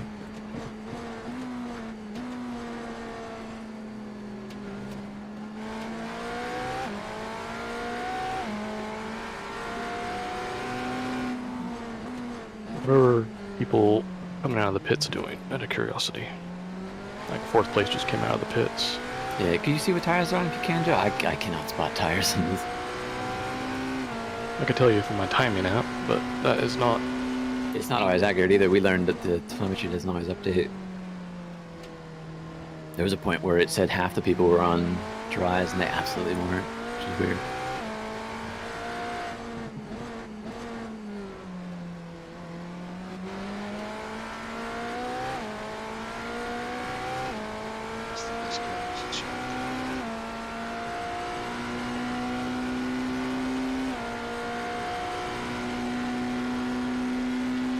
I don't know if the suspension ones would give it. Or it's white rims. Is that's wet? No, I don't know.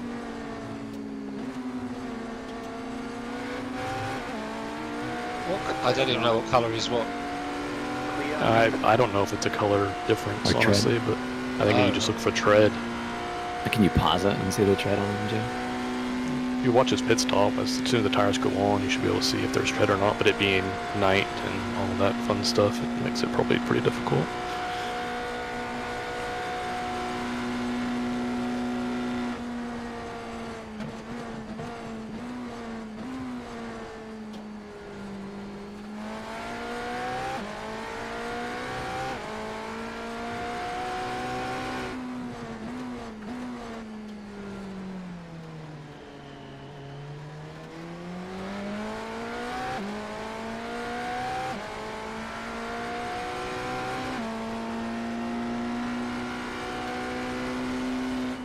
I mean, at the end of the day, I could still go through the kink and Ninfield flat out, and it's not stepping out or anything. That's pretty good in this test.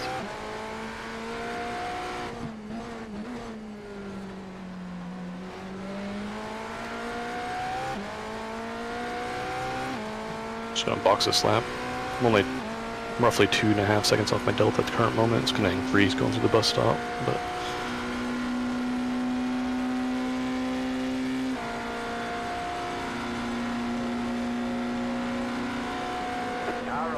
Use the camera. I don't know how you rotate the camera.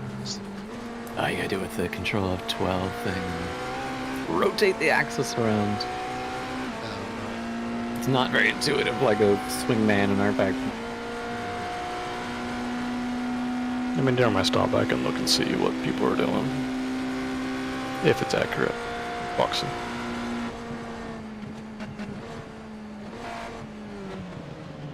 Made it.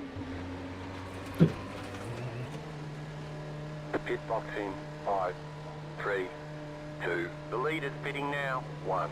Right here.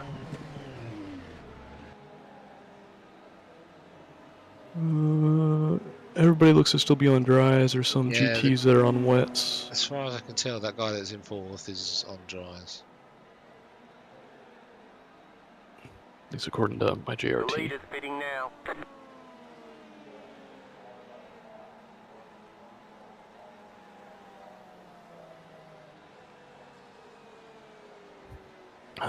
Excuse me. Yeah, my tires are at 90%, so. Oh yeah, you're good.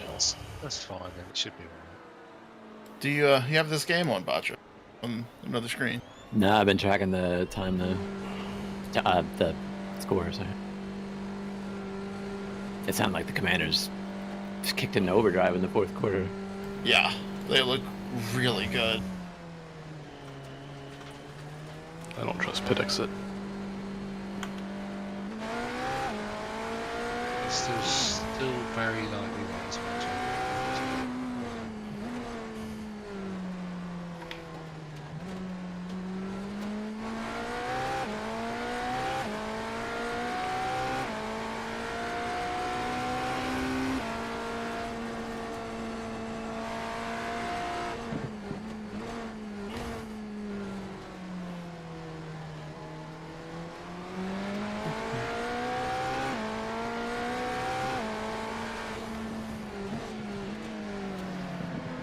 Tough for Lions fans to swallow.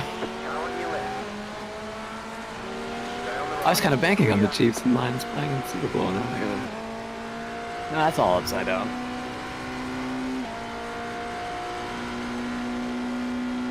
I'm just tired of watching the Chiefs in the Super Bowl. I heard Oscar say the same thing. I'm sure there's a few other. There's a lot of people that like that. They hate to see the same team.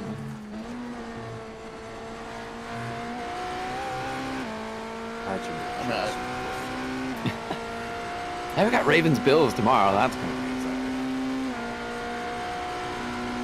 I hope the Ravens clean their clocks so we can stop debating whether Allen or Jackson's better. By the way, it's Jackson. I don't know, man. I watched some games with Allen. It blew me away. Lamar Jackson is a phenom. I've watched. Like Jackson beats him, and I think every stat category except one. But it should be great to watch, which is really all that matters. And they're playing Buffalo. Yeah, the only place that's going to be colder than Baltimore tomorrow. I was going to say, I've watched Buffalo play in the snow, and they're scary.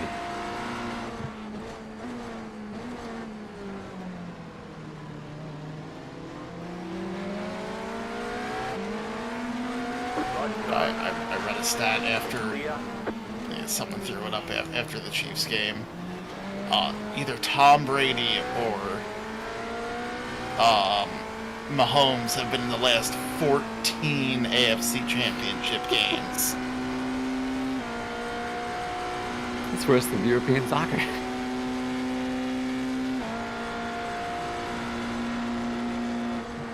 Did you see that Holland signed a 10-year extension with Man City? No, I guess I'm not surprised.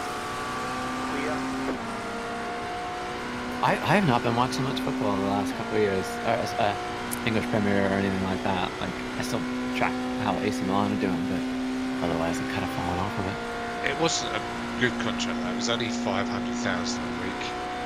Oh. Poor guy. Yeah. How is he going to survive on that in this economy? £1 million a fortnight? I don't know how he's going to exist. The price of bread and milk these days. Yeah, I can't eat out as much with that. Yeah. Fikete, I hope I'm pronouncing that right. That's exactly what I said when I read it. Clear on on the left. No way they lock him out of that contract if they're gonna get hammered. Car on your left. Which I think is ridiculous. Whatever. Clear.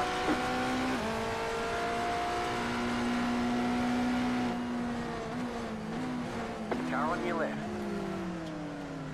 Clear.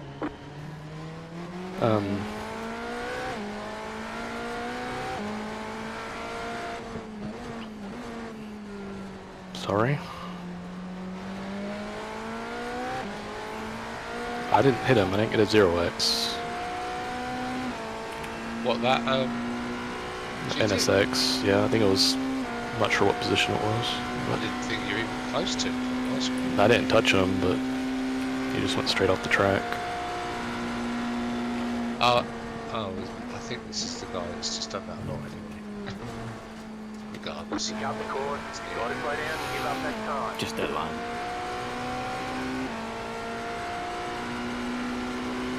Oh boy. Do it. Go for it.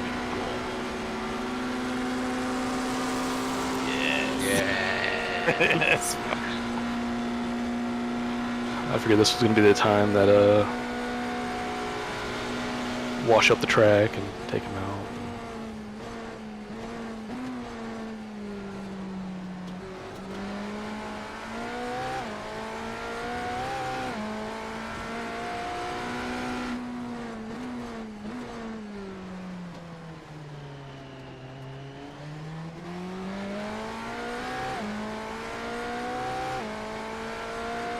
What's the name of the past? The guy in front, Daniel Pizzo. Had a lot of fun racing him in VEC. I've seen a few VEC people lately. Mostly an LME. That's cool. We had a great battle in season 6. It was me and our team against their team was called GT Italian. They were super quick. They were quicker than the school season. And we just won the races. It was impressed. That sounds like what I remember of GT. Yeah, we are 41 laps down, chat, and P16 overall, but P11 in GTP behind Team Montoya. We're on the same lap as Team Montoya, I think. And just making our way through the P2 field after an extended bit of damage that we got. That was no fault of Sam's, just a machine failure, mistake, whatever the fuck happened there. Trying to get backed into a wall in turn 1 for a high rate of knots. And we're just driving around, getting our spots back if we can.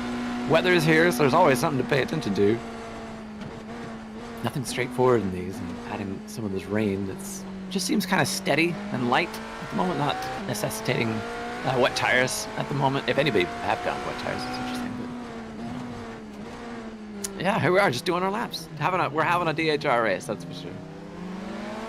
The DHR Daytona event is on par with the previous ones, I'd say. Thanks for letting me hang off a little bit. I'm gonna head off and have a nap. So, Thanks for good luck. thanks for helping, Phil. See you later, Phil. Well, Phil. I'll catch you guys a little bit later. You know what? Sweet. Love you too, Phil.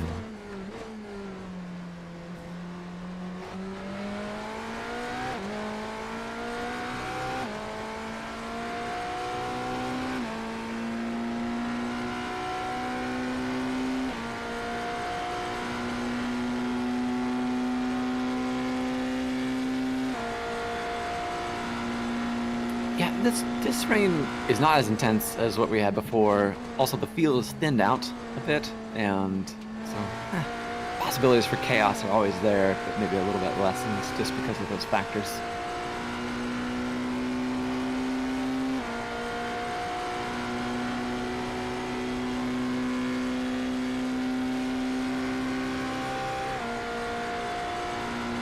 I've been going at it for a few hours now. I'm going to take a break and grab a bite to eat. So I'll be right back.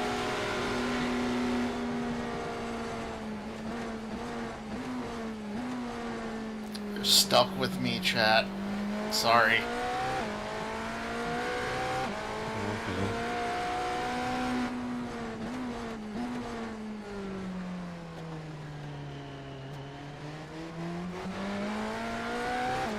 I think we're getting close to the crossover.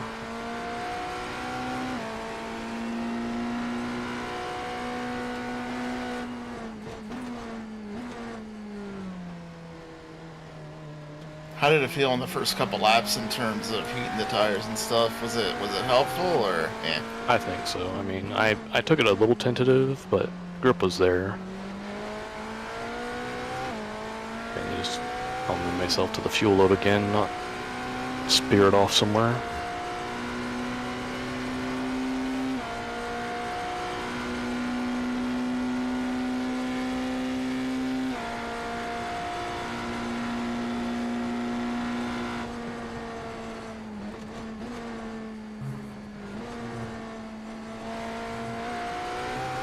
I'm to be fairly honest, I have no confidence in the bus stop.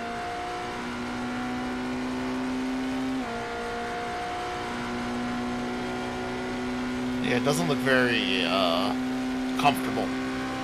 Curbs, you lose traction on the curbs. They're wet enough that you just lose all feeling in the wheel. Everywhere else is generally fine, it's just slippy. But the grip's there, I'm still scrubbing the tires. Just gotta keep off all the curbs.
On your left.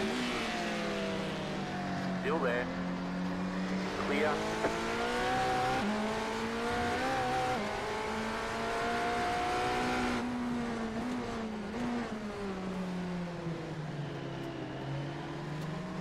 To answer your question, James, basically, Sam was in the car going into turn 1, and the flux capacitor tripped, and when he rematerialized and hit 88 miles per hour, we saw some serious shit. Car right. Clear on the right. Right side. Still there. Hold your line. Clear. Car right. Clear Well on the held. right.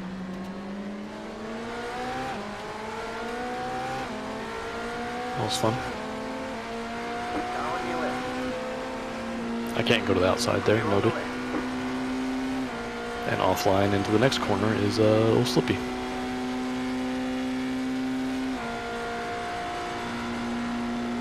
Luckily I only locked one wheel.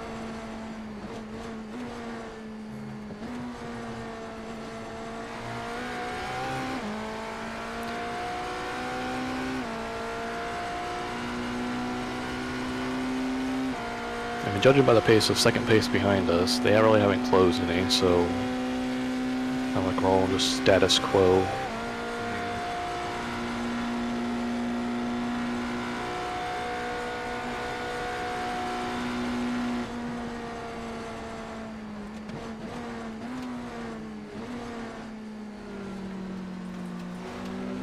Car right. Clear. I'm being very cautious when I go offline.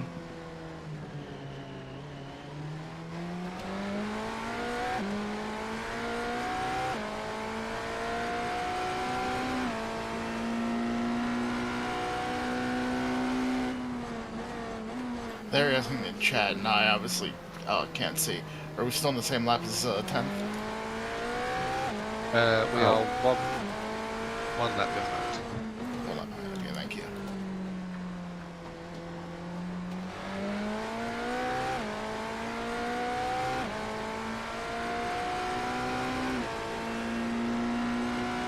They're currently just going into the first horseshoe.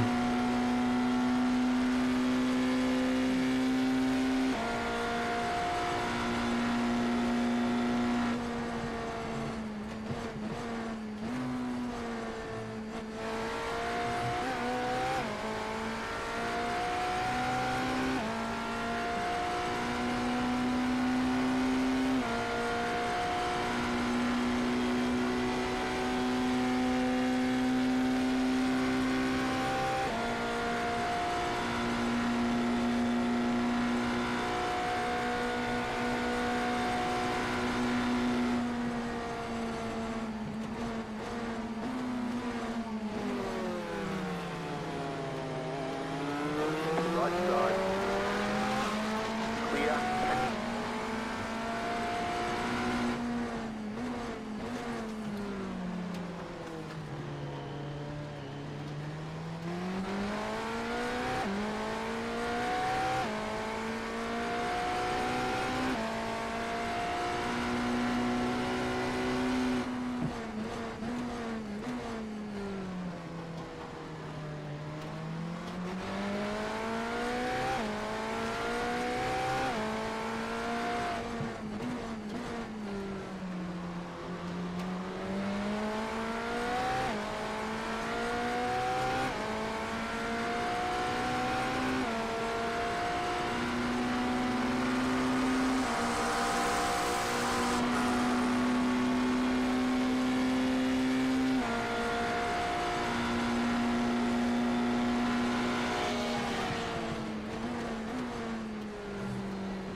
Oh god. Okay, starting to slide up baking. I was also offline. That was an unnerving feeling in the wheel.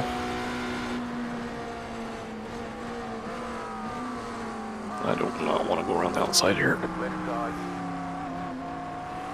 Still there, hold your line. Clear on the left. Yeah, I'm better off just waiting.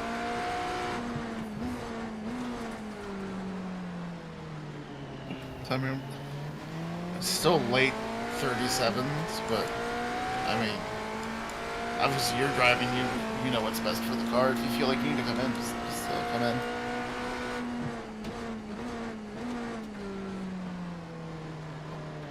What did Jimmy say crossover he thought was about 39s? Yeah, 39.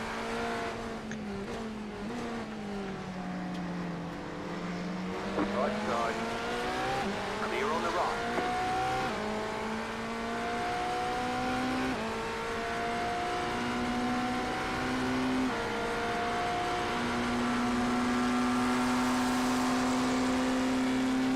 Third place is slow on the backstretch.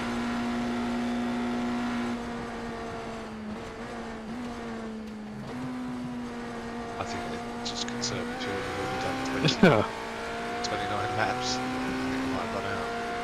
Oh. I was gonna say, that's a lot of concern from what I saw on the street. They must have run out because they're towing. Oh my. So you're saying there's a chance?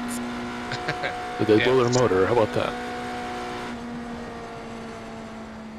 We just need the other 9 in front of us to do the same.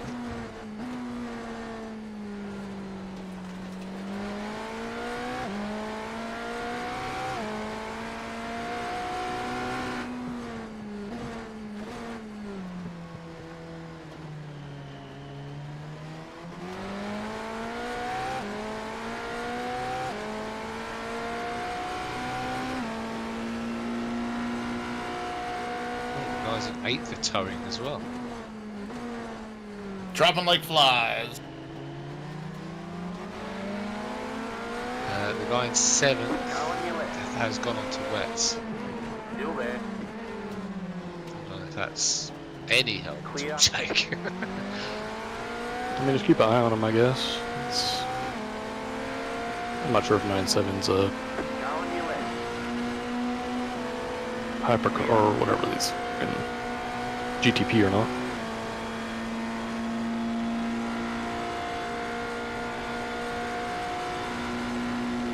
Right side, clear.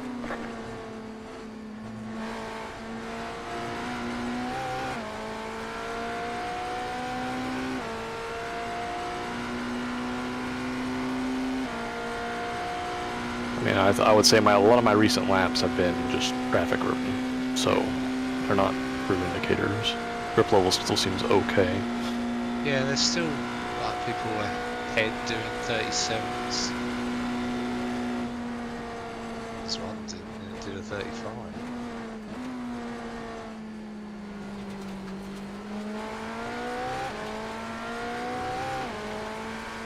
But I'll keep an eye on that number 8 car who's in 7th, Taylor. This is on his first flying lap on this. The guys in 3rd at Toad, they've gone into wets as well.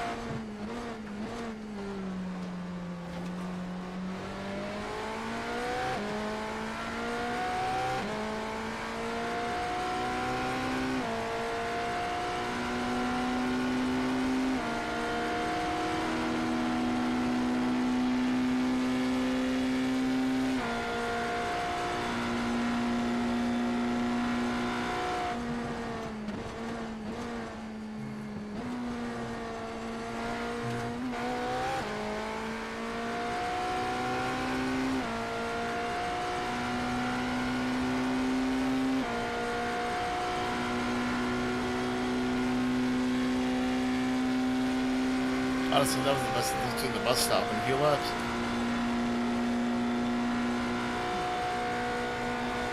There is a heavy SL coming towards us as well. I don't know how far away that is, it's right near to the radar. It's a dark green, that is. I'm guessing there's a couple of those heavy ones out there now.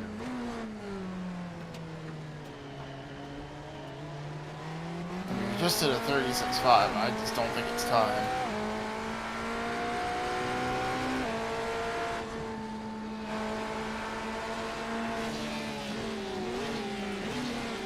Left side, clear on the left.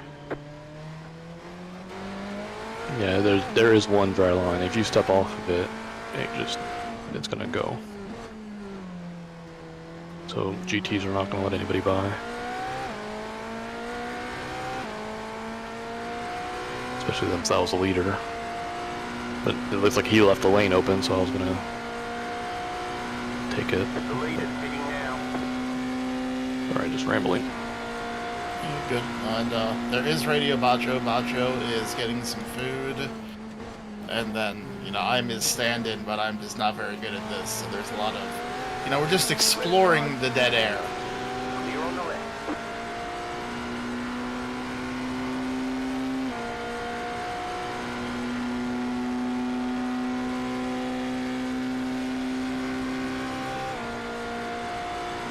Meters in. Basic on to wets as well. I think they're anticipating this heavy cell, which will probably be on us by the time I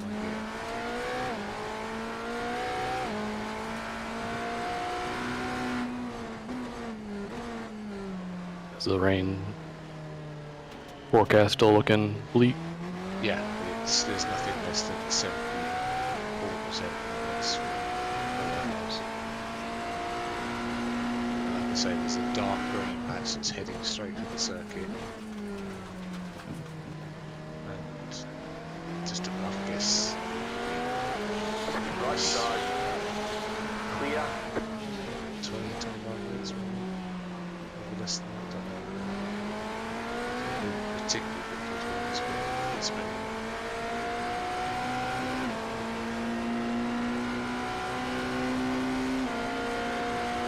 So maybe if you can hang this out now, let's go on the wets. Yes, that's if you're comfortable with this time.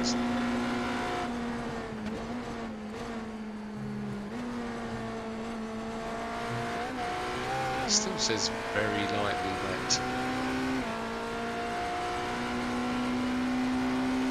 I mean, offline on the banking, I'm happy to put more wheel into it. It's starting to skate, but on the line, it's perfectly fine. So it's just a matter of being cautious offline at the moment. So there's anything in chat. Technically Jimmy has already done his planned stints for the race. He will be back, I think, he's at 7:30 GMT. I don't know if he's getting back in the car, but he will be back. And Bacho did not go to sleep. Bacho is just getting a bite to eat. So you have the dulcet tones of myself, Jake, and the Headless Wonder.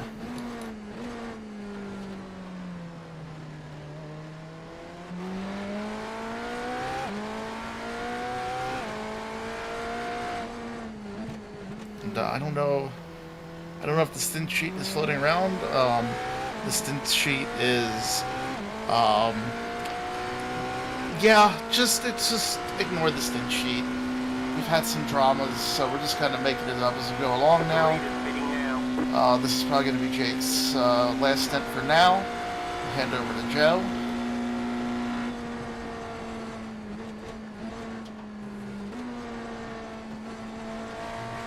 So the guys that swapped to wets are now sort of 3 or 4 laps into their stints.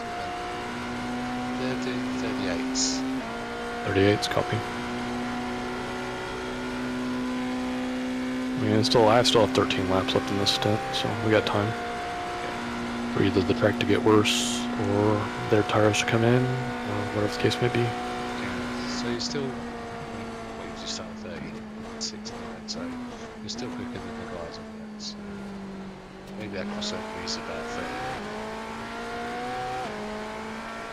Exactly, Spawn. The stint sheet is like the Pirates Code. Just guidelines. The first 10 hours or so of the race, it was actually pretty solid. Yeah, but you know, no battle plan survives contact with the enemy. No.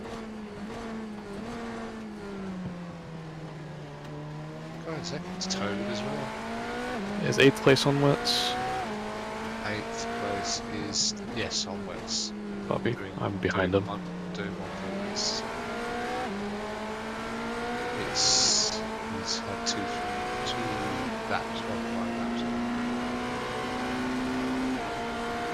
Just tell me to shut up if you need to, by the way. I'll do a hourly update. Okay, fine. Won't say anything for the rest of the night. Promise? It's clear.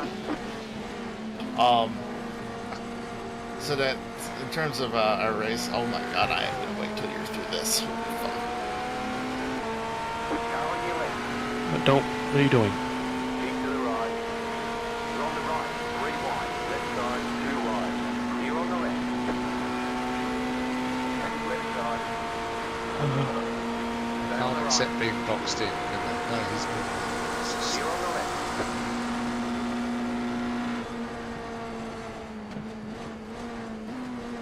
That was not fun. It didn't look fun. Alright. You can resume talking for the time being. I'm glad I have your permission. So, in terms of our race, we when we first started getting some rain, Jimmy had an incident that gave us 6 minutes of repairs. Then Grizzle got in the car, had another minor incident, you know, tricky conditions, another 6 minutes, and then our big incident was Sam was going through the tri-oval and he had a mega screen freeze, stutter, or whatever, and when it came back, he was just in the wall, and the car was absolutely demolished, and that was a 53-minute repair. So we're just kind of circulating now. Obviously, the DHR mantra is we always keep going as long as the car is safe to drive. always here to finish, and we don't give up. So we're still in with a shot at 10. We'll see what happens the rest of the way, but we're just going to keep going, keep plugging away.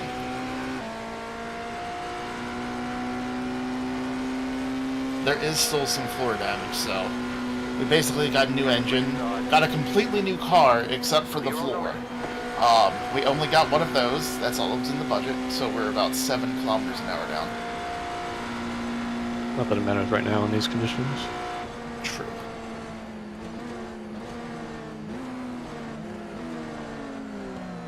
Right side. Clear. Banking is becoming a problem.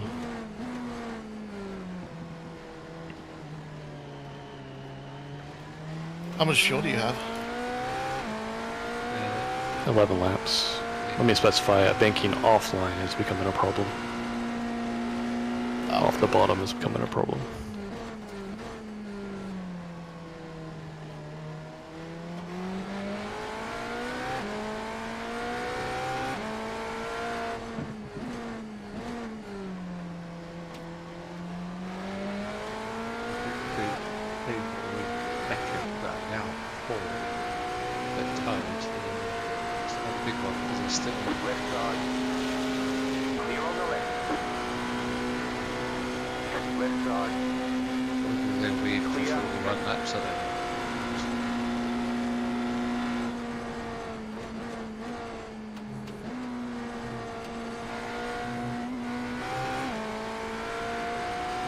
I didn't catch any of that, Joe. Sorry.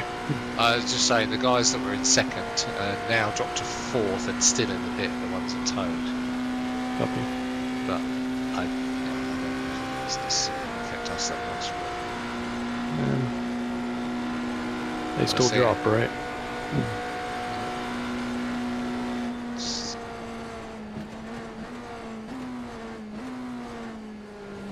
Just to know how many laps down we are. Over 40. A shitload. Yeah, we're 40 laps down on the leader.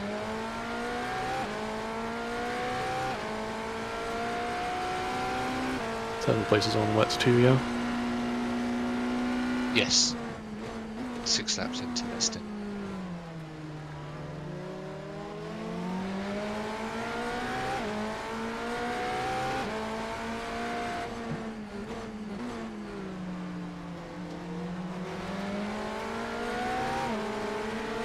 Thank you. Bye. Did you say 6th? Fifth, or excuse me, 7th. 7th, yeah. The guy Paul you just passed, yeah. They're on this.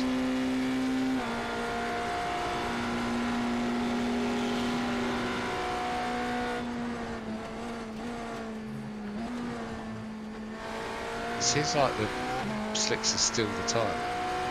Yep. I mean, based on what I'm seeing. Past 2 of them that are on wets. It's just, in the banking, going offline sucks. And it's not going to get any better, unfortunately. So 10th are in the pit.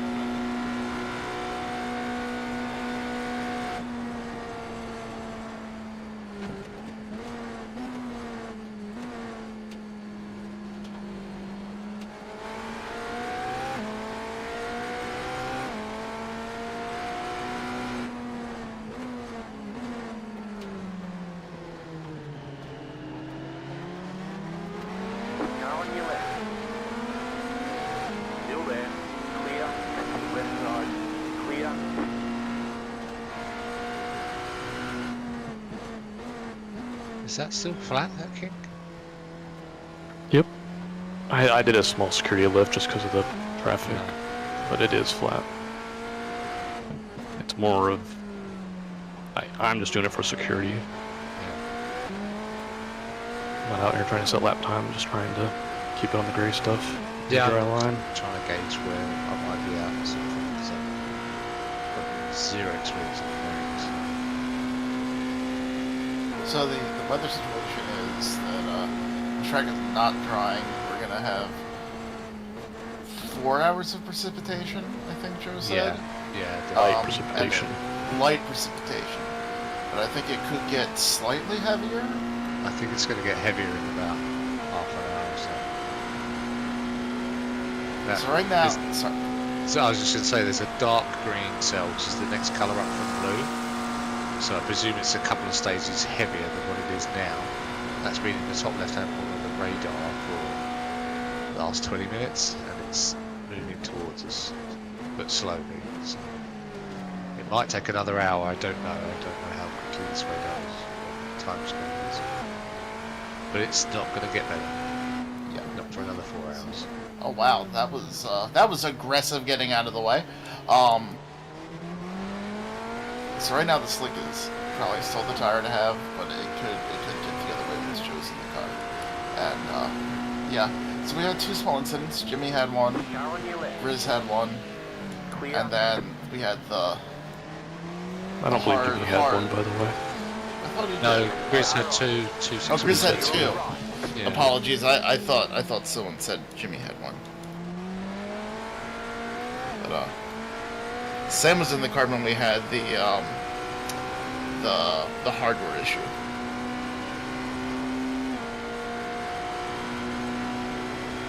Which sucks. It's you'll get Radio Bacho back soon enough. He's just getting some food. I'm sorry I can't fill his shoes. You don't have the voice. I don't have the voice. I hate my voice. You don't have to tell me I don't have the voice. 7 on the line, Jake. Yep, Unless 7 at the line. Unless you can say, I don't suppose we'll do that anymore. I'm not gonna bother trying to save more. Yeah. I'm in a rhythm. I know the track. I don't want to mess with that.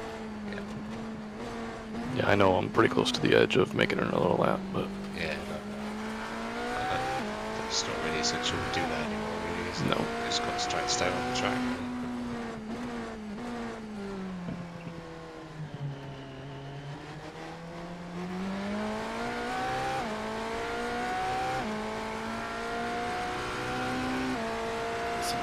Overlay the 11 next to the 87 is our positioning class. We are 11th in GTP. I do not. We are 15th overall. Hey, all right. And 58 seconds now behind 10th. But they have. And 58 seconds behind 10th. But they have not long pitted 2 laps ago. We are pitting in about 6 laps. 7 laps. 6 laps. 7 laps.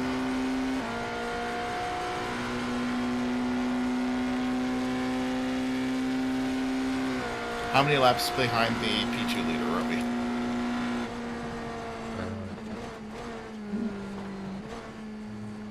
Eight.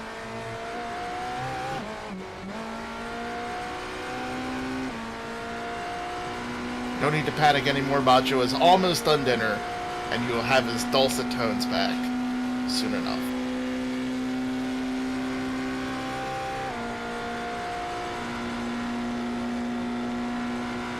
No, don't give yourself indigestion.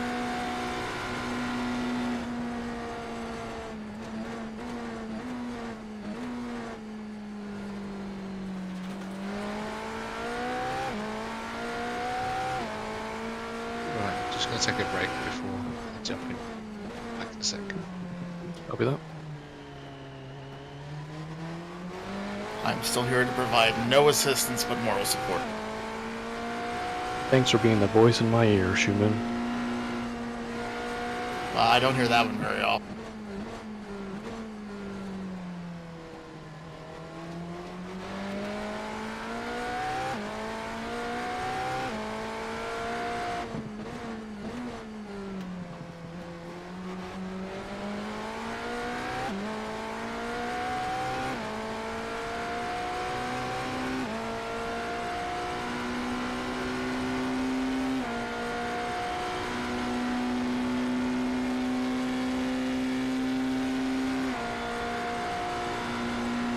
Times when you're not in traffic are still really good for the conditions, I think.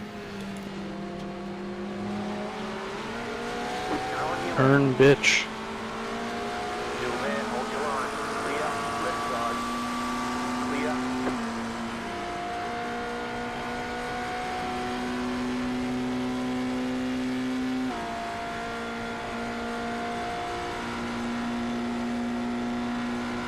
We are 50-something seconds off 10th and over 40 laps off the lead.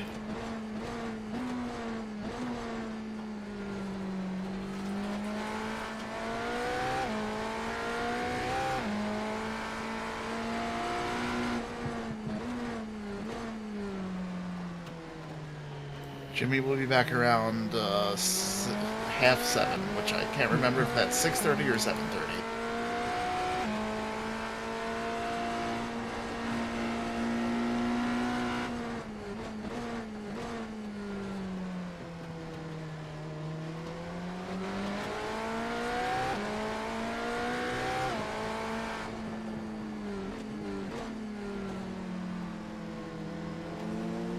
Car right. Still there, hold your line. Clear on the right. Give me space.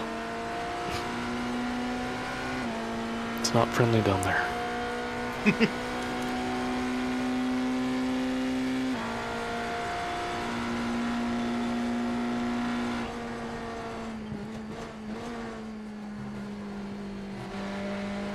So David, we had a 50-minute repair, which is where we lost the bulk of the time. Sam had a hardware issue, yeah.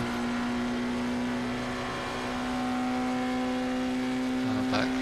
So, do you think I should go onto wets, Jake? No. I don't. It seems that everyone's pitting gears. And there's this heavier cell coming that it's... If you wanna prepare for the heavier cell, then yeah, I can't see the radar. I'm just going off what the track's going right now. Yeah. The track is still slicks, how but long's the stint roughly? 45 minutes? 45 minutes. I mean, in these conditions, longer, but Yeah. Yeah, it might not hit by then because it's moving slow. Maybe I'll try new slicks first.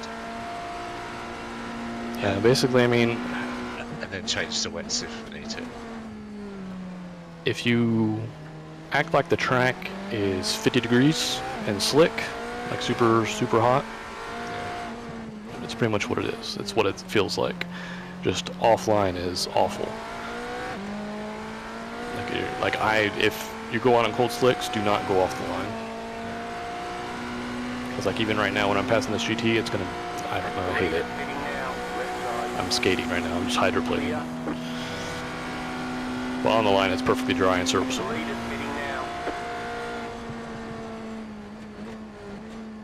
Keep 2 wheels, only use 2 wheels on the curbs generally. That'll be my guide for the bus stop. Just focus on accuracy, not speed. And you won't slip if you go all 4 wheels across, especially the first two. The wheel will just go limp.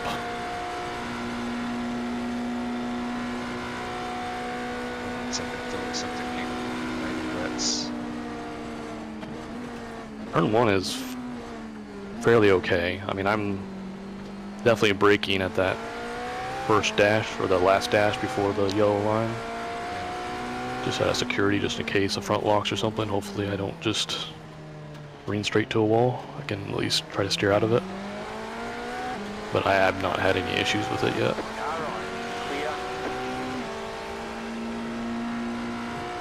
Once again, just the kink, I'm just focused on accuracy. That's why I'm giving it a small lift. It's not a speed.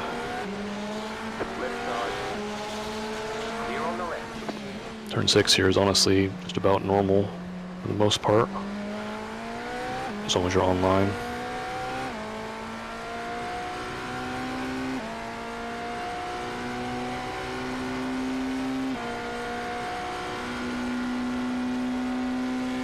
Stay off the curbs between turn 1 and turn 3, the first horseshoe. Is it worth keeping your tyres on? I mean, I doubt they've worn much more. Like right now, I'm just hydroplaning. That's all I'm worried about is having to go offline. Yeah, I mean, I think once you get like 5 or 6 laps of heat into the tires, you'll be okay. I'll It's try, just a matter I'll of try the dries, and if that cell moves in and it's heavier, then just swap. Because get the feeling we don't have a lot to. I get the feeling I'll be well into the stint if that happens anyway. So. And just based on the amount of time I've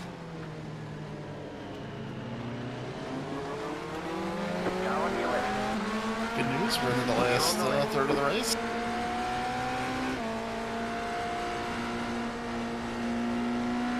based on the amount of time I'm still gaining on those dry or those wet runners, it's kind of hard to justify jumping to them, honestly. Yeah.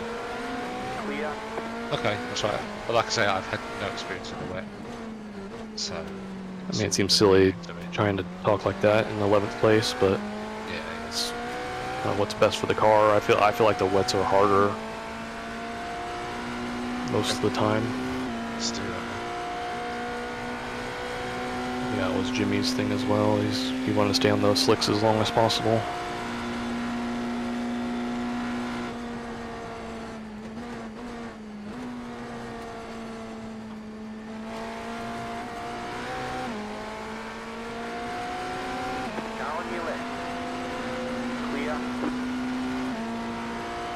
I mean, you'll see when you get out there, your traction control lights aren't just sitting there flashing all the time or anything.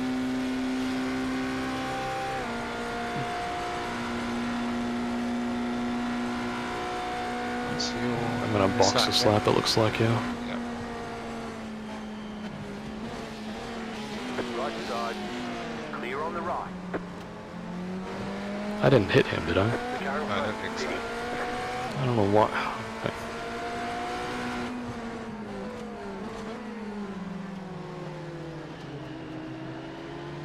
Left side.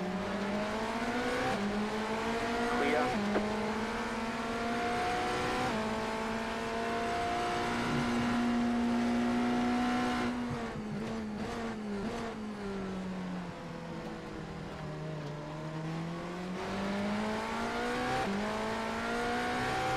I just need to be ultra careful first couple of laps as well, don't I? 2, 3 laps. Yeah.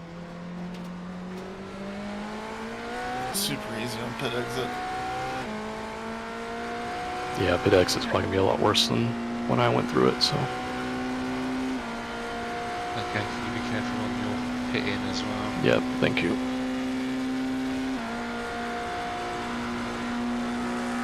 What I've seen going further left is actually better. You cut that corner and got a slow down penalty.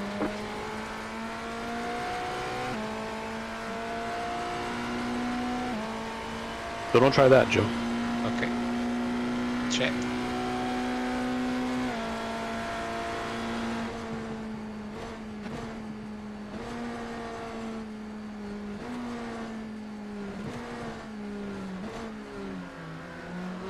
Good job. Yep. Pit entry is Pit box in 5, careful. 3, 2, 1. Right here. Excellent work as always, Jake. Marvelous. Oh boy. And Radio Bacho is restored. I remove the crown and place it back upon your head. Oh, thank you, Schumann. Thank you for some Radio Schumann. I am happy to fill the void when necessary. Why does it say engine off? Does it turn it off itself? Yep. Okay. It'll go into electric launch. Just be careful on pit out, cold tires.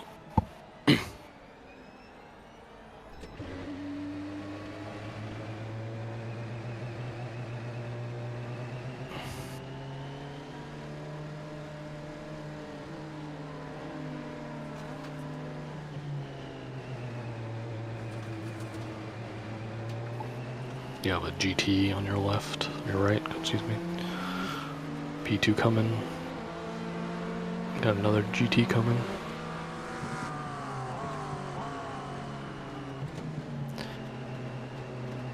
Got a 4-second gap to the next car, P2. Really bad frames. Welcome to Daytona. And the rain. I mean, really bad. Playable? Well, 46. Okay. Right, this is going to look really amateurish to start off with, but I need to build some confidence. Yep. Do what you need to do. All you gotta do is keep it on the road.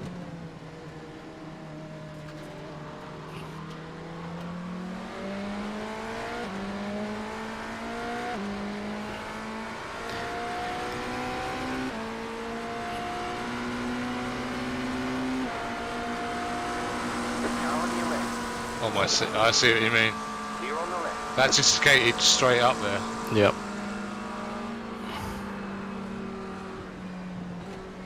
It's a pretty.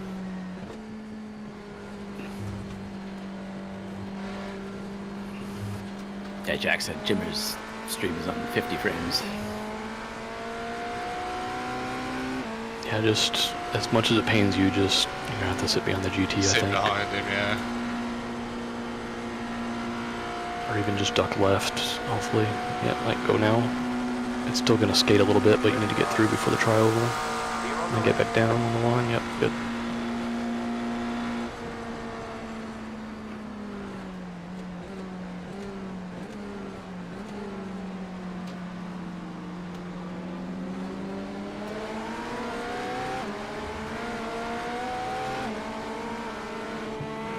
The leader is coming up on you. They're not at 5.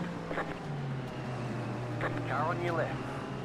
Clear on the left. I can't feel anything in the wheel. Yeah, but yeah, just stick to the line. I think it'll gain temp. A lot of it just ends up being sound for knowing how much water is under you.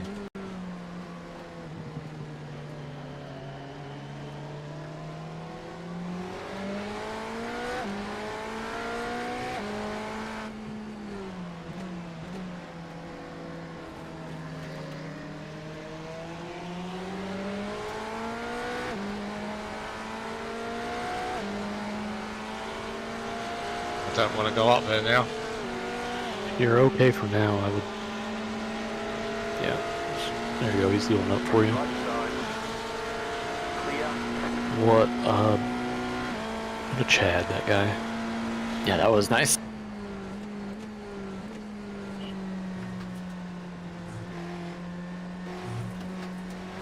Cheers, Preston.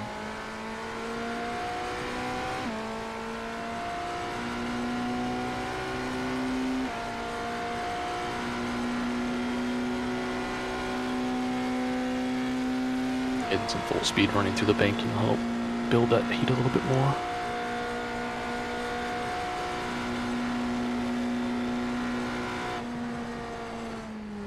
The leader is coming up on you. They're not at 5.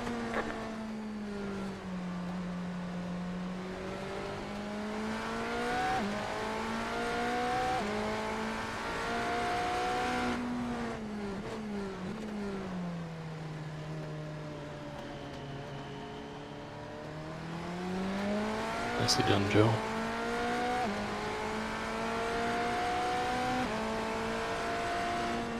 You got a slow car on the left.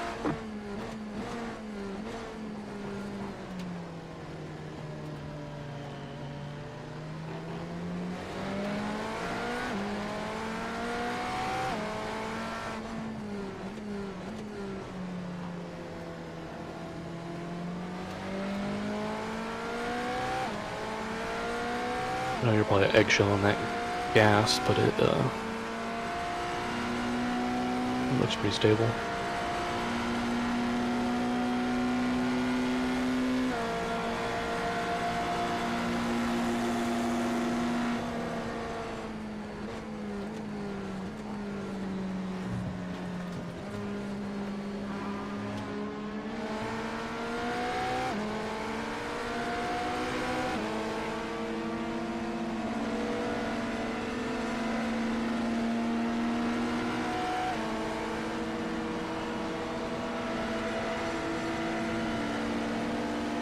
It did get wetter since I thought, didn't it?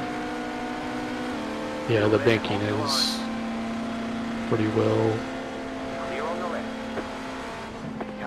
Oh my god! I see some green on the radar. I just got hit massively. Yep. Hold the brakes. Looks like one of your wheels is out of alignment. You'll have less grip out there. Right, let off the brakes. You've got some damage. Let's get that fixed. We've got damage on the back end. Which way? I've got to go left, haven't I? Oh, I would just tow it. Because you're on the other side of the exit track. Did I do something really stupid there? He just ran into the back of you. I mean, you got by him. And then you lifted at the 2 marker and started braking, and he just flat ran into the back of you. There was a complete lane to your right that would have been perfectly serviceable.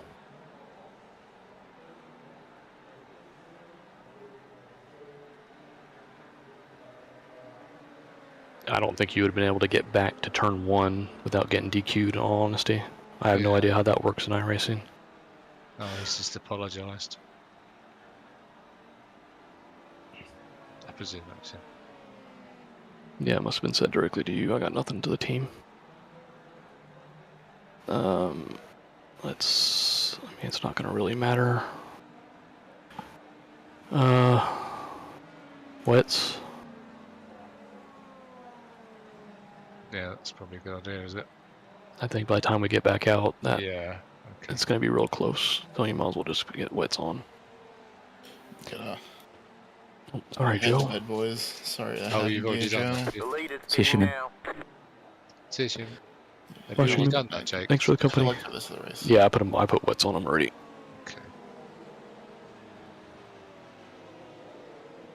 I couldn't see, Jack. My wipers weren't working. You got to turn them on manually. There's an auto one, but you can do Shift W, I think, as a default. Yeah, I've got a button on my Stream Deck actually. I didn't realise. I think I only had it on maybe a handful of times, honestly.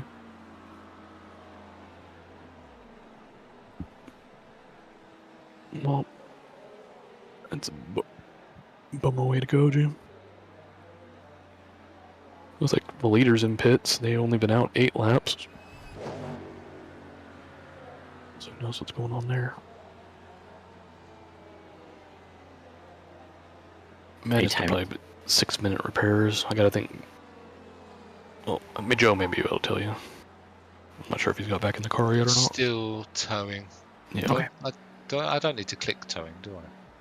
If you click towing, it just puts you back in the car, and it should tell you the amount of repairs you have.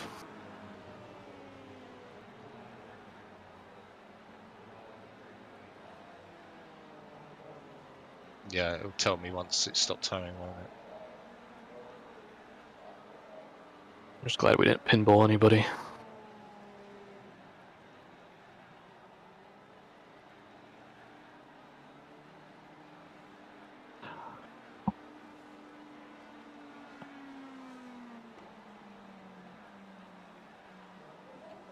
Yeah, 6 minutes 15. And 15 seconds options. Yeah, just take them all. I thought I'd done something really stupid there, but... No, he ran to the back. Yeah, there was a complete lane open to the right, and it would have been dry and perfectly fine for him to use. He just decided not to take it.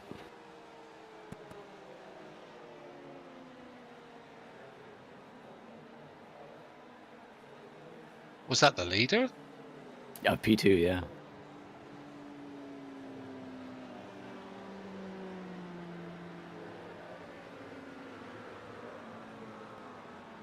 I find most annoying is that you probably have the tires just starting to get into their window that they probably weren't working I'd already well. started to gain a little bit of confidence with them. I worked out what was, online, how much grip there was, as well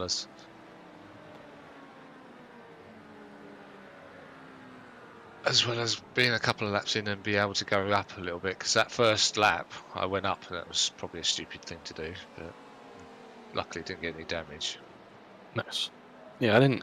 The front and rear clips looked fine. I didn't go investigating the sides.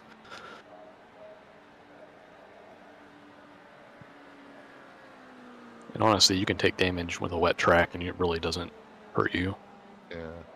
During my IMSA Enduro last season, it was like scattered heavy cells. And in lap 1, turn 3, everyone was fighting for the inside, and I went to the outside, because I had used it in practice, but as soon as I got over there and tapped the brake, it instantly locked, and I just plowed into the tire barrier. My left front was all crunched up, but I didn't get a meatball, and I continued on like that for the full stint. And then I made another stupid move, and that finished it and gave us a meatball. If that didn't happen, I think we'd have been on pace for a win there. We're now 4 laps behind 10th. Yeah. But with this rain picking up, I expect more mayhem to ensue. Yeah, the radar looked more scary. Yeah, it's a darker green now, isn't it? Yeah. I can't see it while I'm in the car. You can't see the radar. No. It's still on blue at the moment, but it's coming. By the time you get out on track, it's probably going to be maybe 5 minutes out, I would say, at worst. The rain's already starting to pick up. At start finish, we're at 4%. That's as high as it's been this whole time. I'm surprised that this 440 is still in the pits. I feel like they've been in the pits a long time. No, I guess not. Only 3 minutes.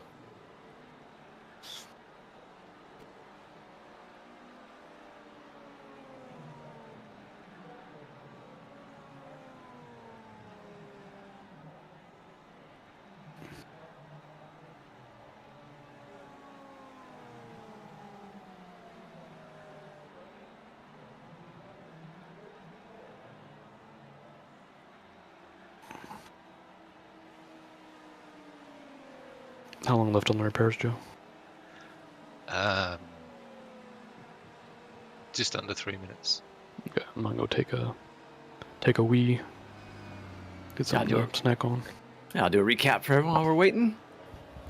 With 7 hours 40 remaining. Joe in the car. Unfortunate incident with the prototype out there in the rain that didn't choose life for us, I'm afraid, and just kind of ran into us. They said sorry to Joe, so all is forgiven, hopefully. But the rain's getting more intense. Jake in the car when it started coming in. Joe hasn't done a lot of practice in the rain at all, but gonna find his feet in here. And P11 still kind of chasing after the Team Montoya team, something as a target for us. But drop a like, drop a sub. Enjoying yourself here. Always great to show this section of the video, as Jimmy has to divide these up into parts for YouTube. Doesn't capture all 24 hours very well. And it's always nice when my little section has a good amount of likes. And I think we're at 2.6K. I really appreciate it, everybody. It's been a wacky race. I mean, it's been a DHR Daytona, but with the added complication of the rain. I know. I was gonna say, everybody's had a chance to be in the car now, which is good. But cheers to those that are sticking around, the 1,500 of you that are still with us. It's very, very nice of you.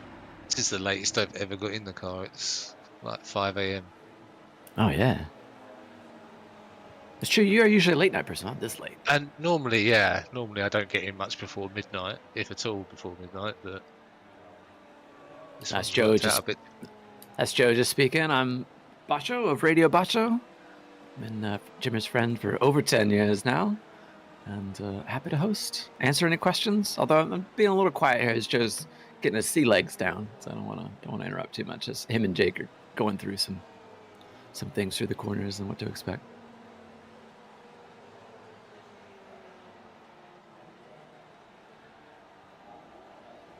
Hey, Murdoch. Cheers.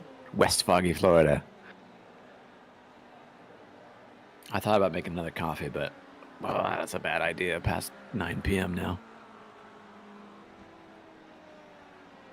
Make me one. If I were going to be up till 5, I would definitely go on. I'm planning on passing out when Jimmy gets here. You want me to whisper? Okay, is it just too quiet for you? Or too loud, sorry. I don't know how my ASMR voice works.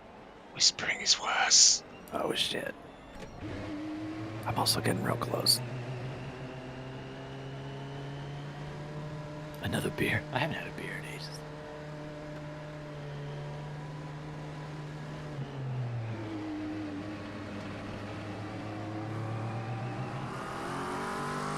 Hell yeah. Shout out to everybody that's making it to the end. Anybody been here since the start? I'm raising my hand. You can't see it though. You digging the whisper? Alright. It is the nighttime after all. And you can't hear the Gojira going through my ears.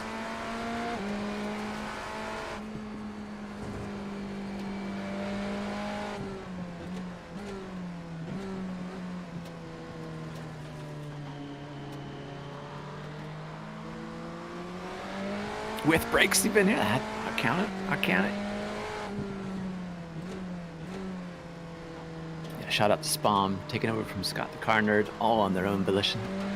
Filling you in with details, places, cars, exclamation points, or exclamation Moza, exclamation open day to find out when the Abruzzi, maybe you've heard of Abruzzi, crafters of fine virginity gloves, obviously didn't work for a certain former shed dweller that we know, but they're opening a store in the southeast of England. You can go check that out when they open on March 8th at Exclamation Open Day. Jimmy will be there, Hodge will be there, Phil, maybe Joe. Some sim rigs will be set up. Have a little bit of a challenge for, I don't know if they're going to do just lap times or racing against each other, but just check it out, see what the place looks like, what they're offering. That's a pretty unique idea for a store of all things.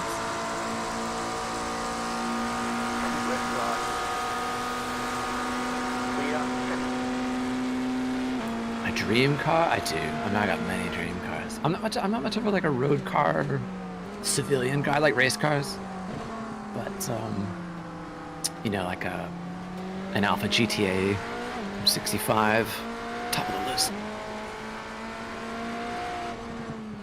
I would also accept an Alphaholics version of an Alpha GTA.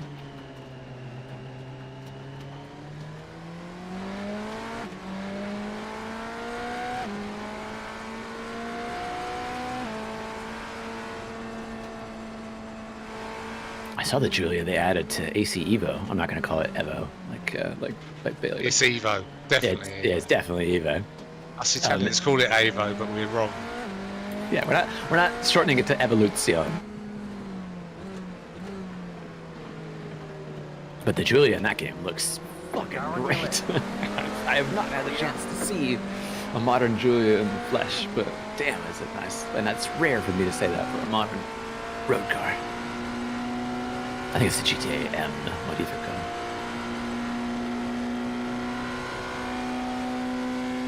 That's right, like the Mitsubishi. I heard Jimmy trying to give Bailey that quiz, like, what was the Mitsubishi rally car called in the 90s?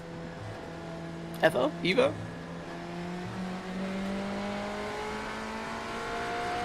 Yeah, I said this when the Julia came out, but I thought they outdid the M3 in terms of looks for the Julia, and that's pretty high bar for me, even. I know a mate of mine who comes on here, Golston, he owned a first-gen Julia in the States. He ended up giving it back after a couple of years. It just had too many problems for him, unfortunately.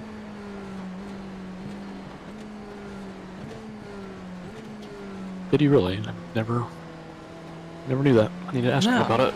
You should, yeah. He traded in his because he got married and did the whole thing. But he got rid of his Mini. He had a Mini Cooper GP 500, orange and gray special car, and he thought he'd get something a little more sensible with the Alpha sedan. I guess just Alpha problems. I think when I think of fighter pilot cars, Mini Cooper is top of the list. He didn't want to be like Tom Cruise and just buy like a Ducati motorcycle or something. No, but I expect something a little bit more modest than a, Mini Cooper.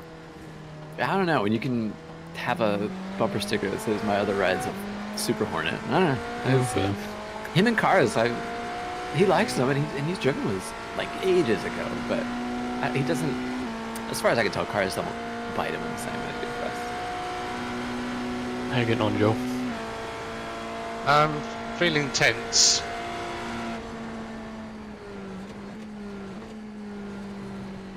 Just the wheel feels so light.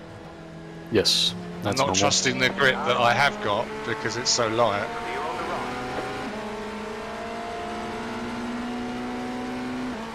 And honestly, they take about 3, 4, maybe 5 laps to even start ripping up a little bit more. They're doing great. Are you flat through the kink still? I haven't tried, I'll be honest. That's fine. I'm lifting, but not lifting fully. Just I'm leaving 60% throttle on, maybe at the moment, 70. Well, as the rain starts to increase, you will find you'll probably have to lift there, and you'll have to keep the rear in check.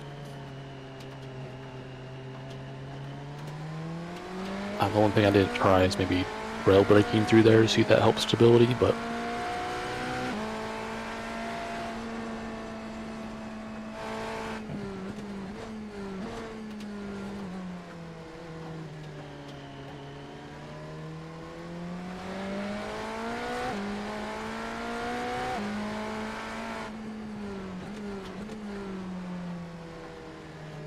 the heavier rain has arrived. It is currently coming in from the Kiowa.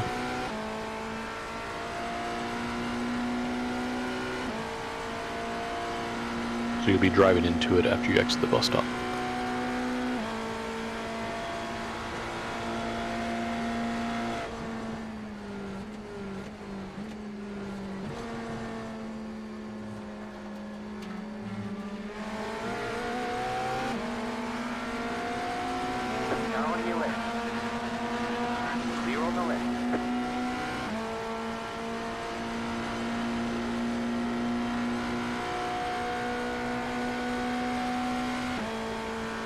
I can see your car passion there, QBD lettuce. It's showing. My favorite track that exists today is Bathurst, and remains so. I'm forever trying to get better at that place.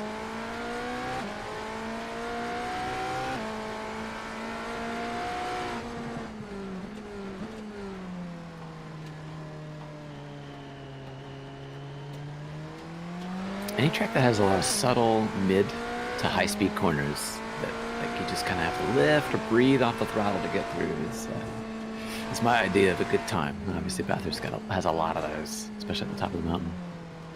I get a dopamine hit every time I hit Reed Park and McPhillamy, even kind of correct. Yeah, Corkscrew is killer too, in a different way, and satisfying in a different way. Just because it feels like you're riding a roller coaster.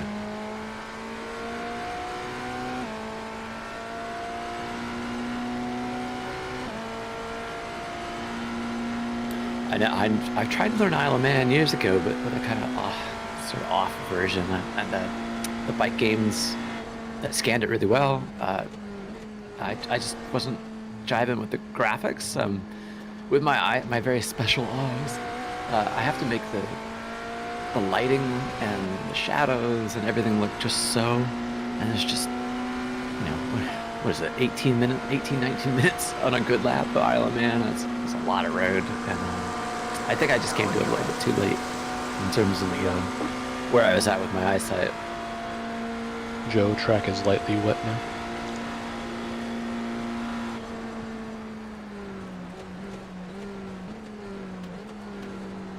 As opposed to very lightly wet.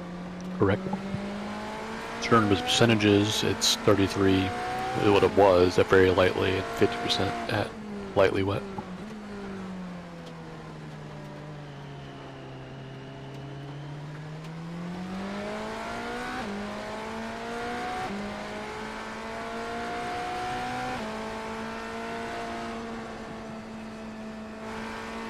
You live 100 kilometers from Road America. Nice.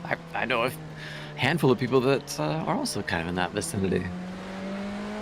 And then some I just know because of streamers, like Quirkitized did a autocross thing at Road America last week, I think. He streamed it IRL. That was really fun. I mean, excuse my ignorance. How far is 100 kilometers in miles? 60. Okay. I was gonna make my guess was like a 66-ish, but yeah, that's pretty close.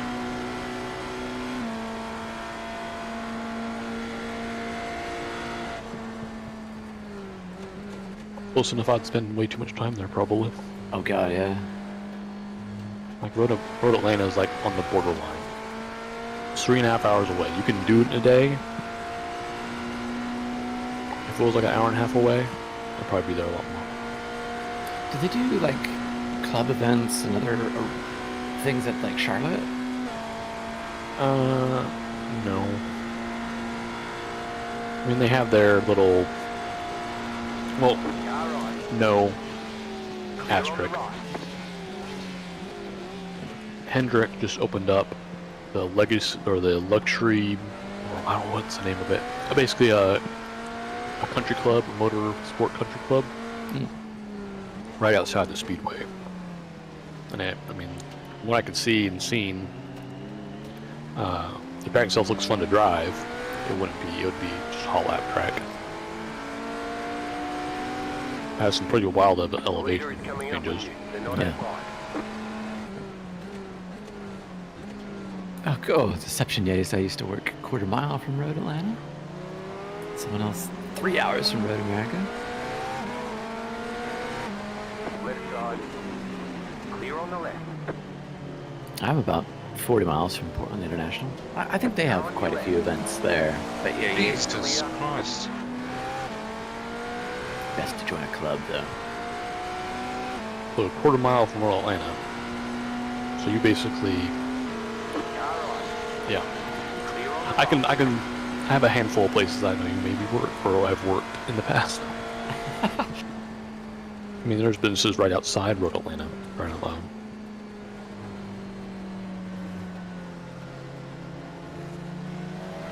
In between Saxon Ring and Ashersley. Cool. Left side. Clear.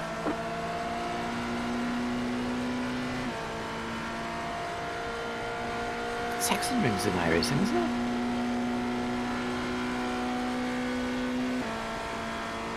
I'm pretty sure it is now. I haven't raced it. I think of that so much as a bike track, like so many of the others they've added recently. The car in front is pitting.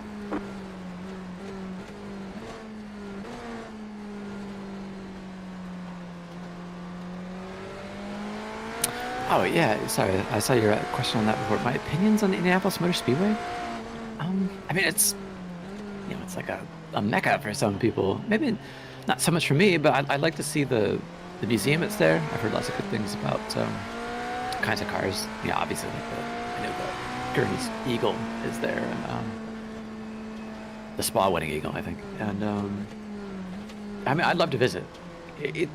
Indy doesn't speak to me in that way of like this hallowed ground I have to visit before I die kind of stuff. I watched Indy 500 as a kid because it was easy to get back then when they put it on like free to air television.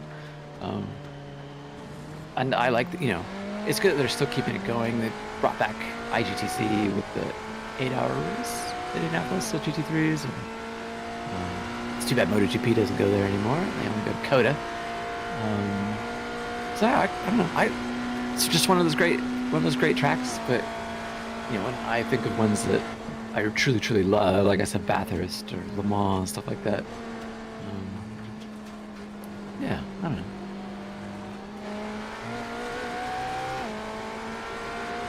And now Penske owns it. I mean, it's much better than the George family before. You can get upset with for all kinds of reasons for mid to late 90s open wheel racing and how that was split.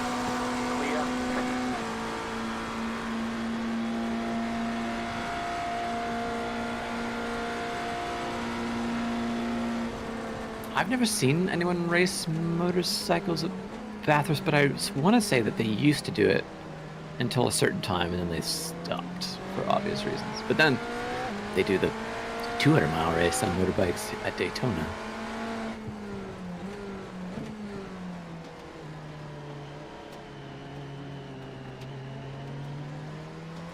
I really don't use my YouTube channel for much anymore. In fact, it's just like my YouTube channel feels like a hodgepodge of someone's personal channel, like not any consistent kind of content. It's basically just a repository for videos I make every now and then. Like I put some of my iRacing stuff on there to show what it was like for a legally blind person to drive in iRacing, but not with any commentary.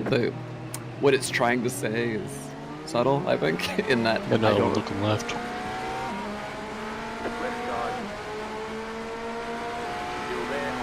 I won't spell it out so much. Hopefully implicitly understood from what it is from the clips I put in there, but not all of them with me doing well. Exactly. I did some stuff with DCS, and I tried making some other commentary videos and making clips from my Twitch channel. My Twitch channel is where I do most of my stuff in the week. I try to do 2 streams a week if I can. You can do !Bacho to get a link to that if you'd like. How's your frame rate, Joe? I'm super slow. Are you still drivable, or no? With your frame rate? Oh yeah. No, I'm just obviously not very confident in these conditions. Copy. Yeah, I used to play DCS. I actually uninstalled all of it like 4 or 5 weeks ago, and I'd had all that stuff on there since I bought A10 in 2010 or 2011. But I cannot see well enough in that game to enjoy it anymore. It's a bittersweet thing, because I valued my time in learning all of those platforms pretty much to the end, knowing everything that it could do.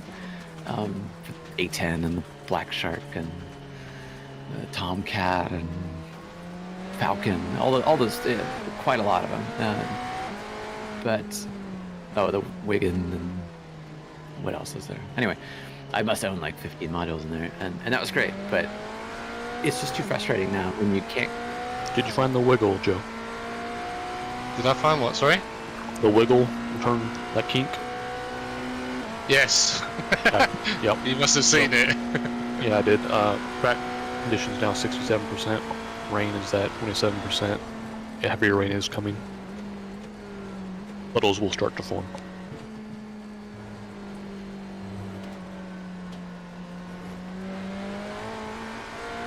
Yeah, I am visually impaired. Remember, you guys just keep interrupting me if it happens.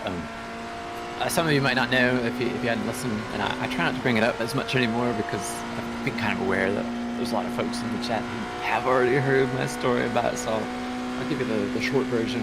That I have a degenerative eye disease called retinitis pigmentosa, and been fortunate. There's been some other people on YouTube carrying the torch for explaining what that is and how they navigate the world and how they go about life. And I just haven't wanted to make my channel all about that exactly for one reason or another. It's kind of complicated, but so I have just a tiny bit of vision in the center. It's just a little pinhole basically right in the center. So if I'm looking at you, I'm looking at you. I'm not looking at anything else. Nothing else exists.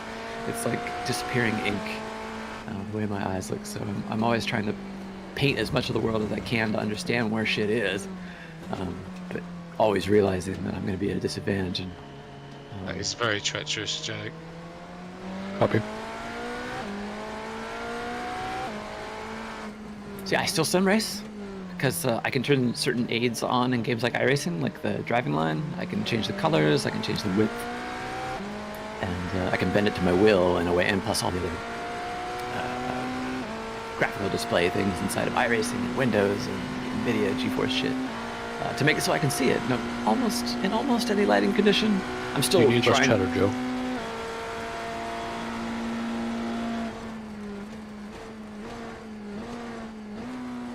Love you too, Mark. Yeah, apologies for people that have heard this like literally 30 times at this point. So I did wait. We did get pretty deep into the broadcast before mentioning it. I didn't hear an answer, Joe. Do you need less chatter? Sorry, I can barely hear anything. I'm just trying. Do you need less chatter? Oh no, don't worry about the chatter. That's fine. Okay. Oh, thanks, Jim. Sorry, Block, I wasn't trying to. No, that's totally fine.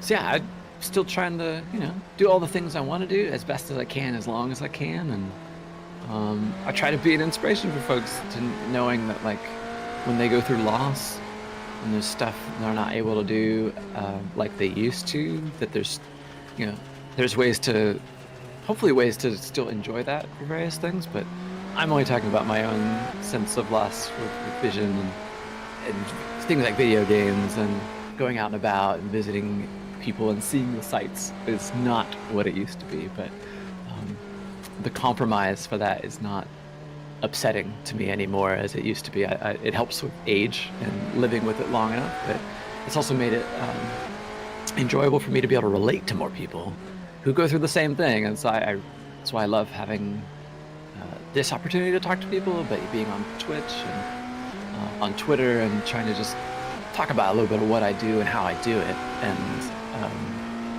I hope people find that interesting and maybe helpful at some stage if possible. And all you can really do is just speak your own truth and put it out there and hope people connect with it. Thanks to never, you can always ask about my eyesight or what it's like or what I'm doing with it now. I don't get intimidated or I don't find it daunting to discuss it, because it is a part of who I am now, and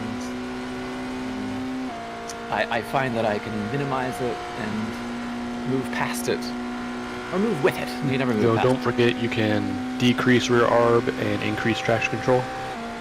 Okay. And you can probably move the brake bias back a little bit. It'll probably help if you're locking fronts.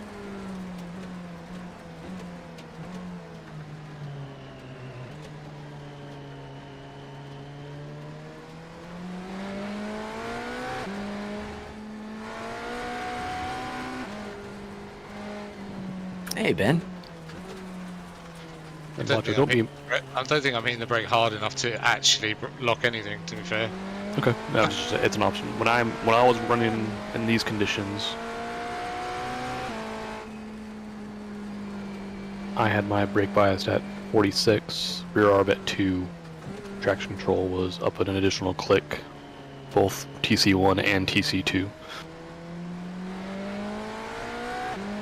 My favorite iRacing class is the MX-5.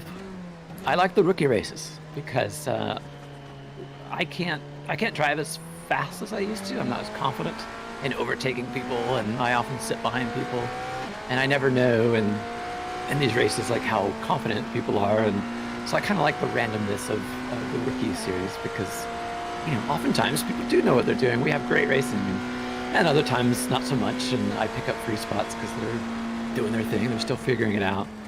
I'm also really loving the new BMW M2 CSL. That's also a rookie class car. I love the way I love rear wheel drive cars. But I've also taken the GT4s and the Ford Mustang GT3, but I'm really, really hesitant to race that unless it's just GT3s nowadays. Multi-class for me, unless I can be in a team like this, have a Jake look into my rear view mirror to tell me when people are picking a side, is really, really helpful. But I don't like asking my friends to do that for me just in the middle of the week so much, because it takes some, even though I know that they would enjoy doing it, you know what I mean, it's hard for me to ask for help sometimes. And don't be modest, Bacho, you've won races. I've managed to, I've won almost entirely MX-5 races, so. Yeah, well, still. You've podiumed at the Nürburgring races, haven't you? I did, yeah. I did a 4 hour that I got third in. And then you did a 6 hour accidentally. And then I accidentally did a 6 hour, yes. But there will come a time when I can't do this anymore either. And, that'll be sad. I love driving. It's a stress reliever for me. It's a way for me to connect with all of you and to connect with the thing I love, motorsport. To drive laser scan tracks and almost pretend I'm a racing driver for a few minutes. But I like this.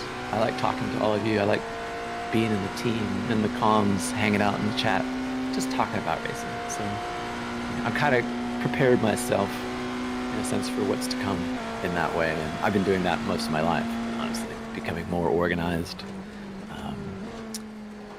just bit by bit as things have degraded to get better at making new habits and dealing with what's happening right now. But you know, it's still challenging not knowing what's going to happen tomorrow.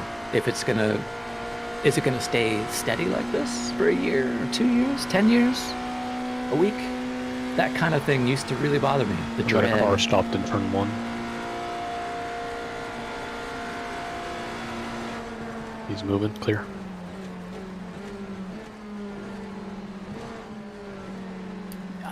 I would say, Dingo, that you just don't know how brave you are yet. You know, I get that a lot from people. They go, I don't know how you do it. I wouldn't be able to do it. When you get to that spot, no matter what it is, and whatever it is relative to you, it keeps you from doing what you want to do. Don't compare your problems to mine, and I won't do the same. But when you're in it and you're living your life, you'd be surprised how courageous you can be, or what new willpower you summon to maybe not do this exact thing you want to do, but maybe a piece of it, or you find something else. I've never used to read books in my life. I hated reading books. I love film and television. I've watched God knows how many, and I can't get the same enjoyment out of that. And I had to learn to love listening to audiobooks, and now I'm a fiend for them. I read tons of them every year. I always have to find the next thing, the new thing. Yo, question. Once you meet your minimum drive time, do you want to get out?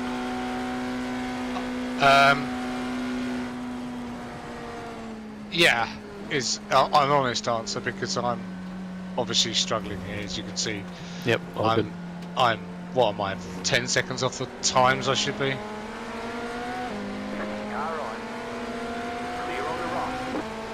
About 8.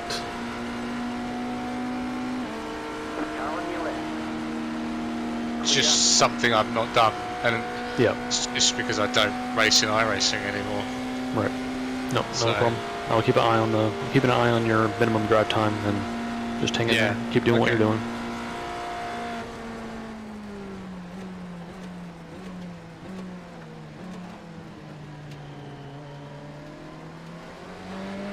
The rain should be letting up a little bit, but I don't consider track conditions aren't going to improve because of it by any means.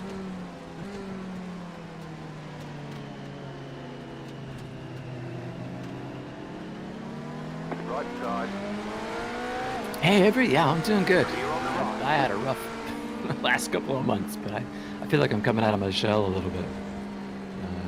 All kinds of things happening. I'm still due to get a cataract surgery, but the hospital I'm working with, which are supposedly experts in the field of cataract surgery on people with my retinal disease, it's really hard getting an appointment with them at the moment, and we're playing phone tag. Well, one-sided phone tag. I call them, they never call me back, and that's really bugging me. But yeah, it's gonna get done eventually. I just don't know what age I'm gonna be when it occurs.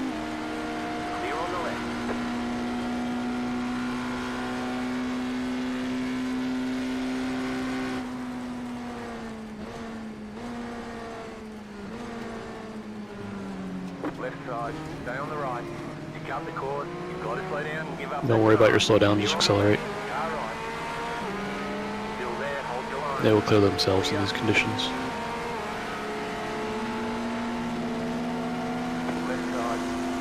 I didn't believe how little I'd be able to see.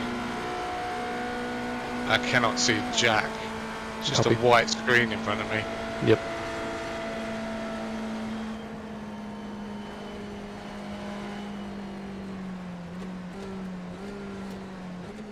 I want to say you need to do 4 more laps. But I'll keep an eye apprised on it. It hasn't turned yellow. Did you say 4 more? 4, yep, copy. 4. I think. If I'm reading it right. Oh, what, for the minimum, you mean? Yep. I feel like such a cop-out. No, Joe.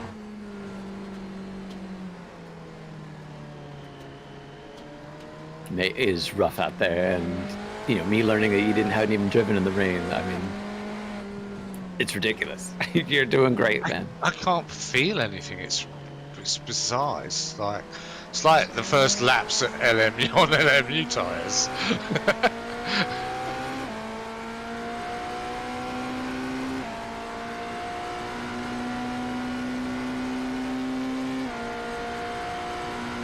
I mean, I probably could push, but I just don't want to. That's why I want to spin it. No, you're doing fine, Joe. Yeah, you're doing great, but I understand what you mean. You don't know where the limit is. He can't feel where the limit is the problem. Yeah.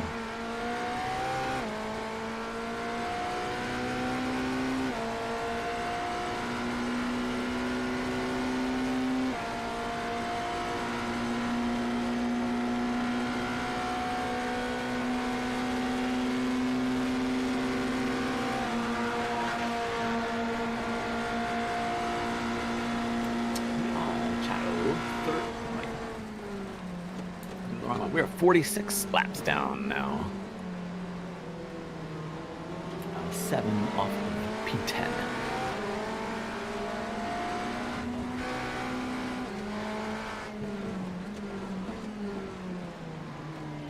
Right side. Keep to the left. Clear. You got 1.5 seconds back. Just keep doing what you're doing. I cannot see a damn thing.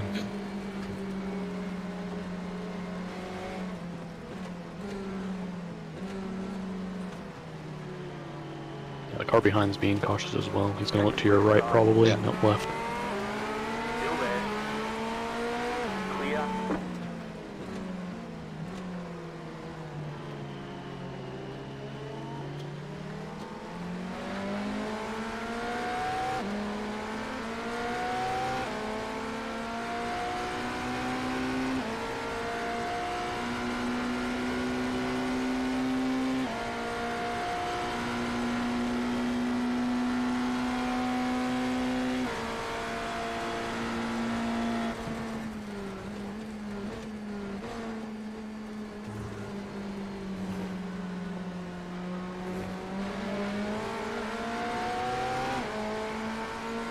He's going to look right.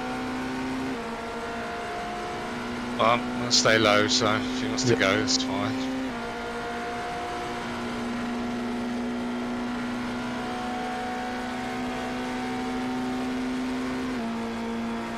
Right side. Straight on the left. Clear.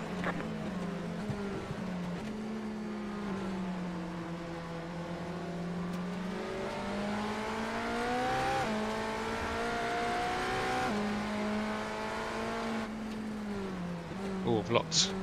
Stay there. All good.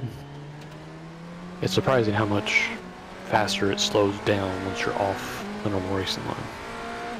You almost gain grip out there under braking power like that. Oh my god, that's horrendous. Yep, Yeah, that was well. weird actually. That was just.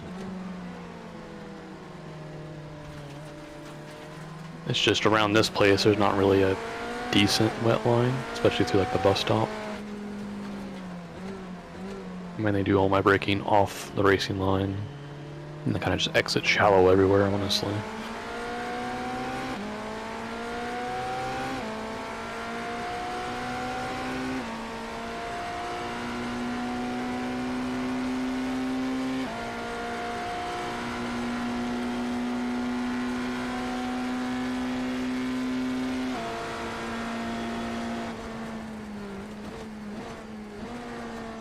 Spawn, that's a good question. They don't have that like aero technology there in the GTEs to say like which direction, in iRacing that is, which direction the car behind you is going to pass. That would be cool. Well, and we also don't have a radar in iRacing like LMU has added, and ACC has. That would be pretty nice. There are some plugins that emulate that. Like I have. Go ahead, Joe. I was going to say the problem for me is putting where am I going to put the radar so that I will both see where I'm going and be able to look. I'm kind of I can only look at one thing at a time kind of thing, you know. I use... Sorry, Joe, go ahead. Still me. Oh. Me hotly anticipate. The UI in iRacing is all dockable and movable, and I drag all that stuff to the center of the screen as I can. So I'm like, all right, where am I going to put the radar? Clear on the right. Yeah, we're on wets already. It's fucking damp out here. Are we on wets? Oh, yes. Okay, I was just making sure. After his P2 incident, we timed it that it was probably going to be wet or very close to the heavier rain finally showing up. Okay. We just stuck him on wets, make him went back out. Yeah, there's so much green. I mean, dark green on the radar now.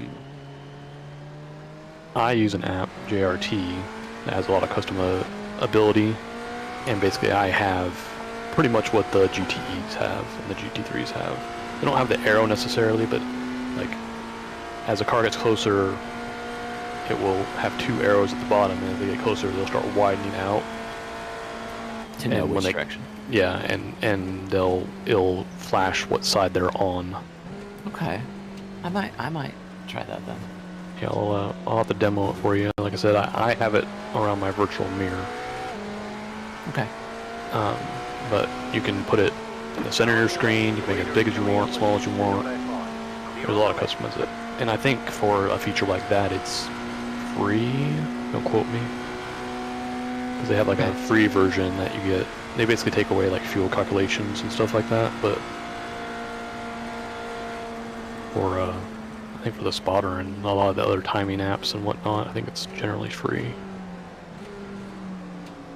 It's not difficult to set up, but okay. Yeah, the audio cue thing they added with the radar. Oh, you bastard! Just doored me. Yep. Out of the way. Left side. Well held. Stay on the right. Still there. Clear.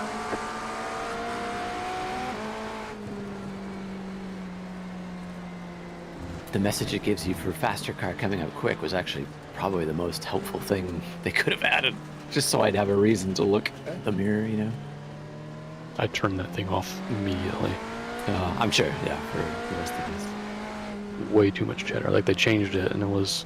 I mean, it's good functionality, but it was annoying, because I'd get that message from cars identical to me in my class, and sometimes from, like, P2s and whatnot.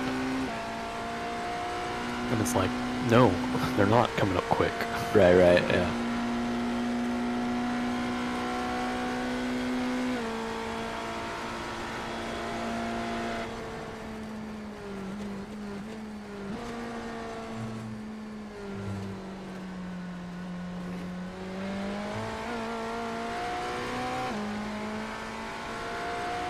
I know it sucks out there, Joe, but you're doing good. Sitting here waiting for this thing to turn green. I see no reason why you should have to do more than a stint, honestly.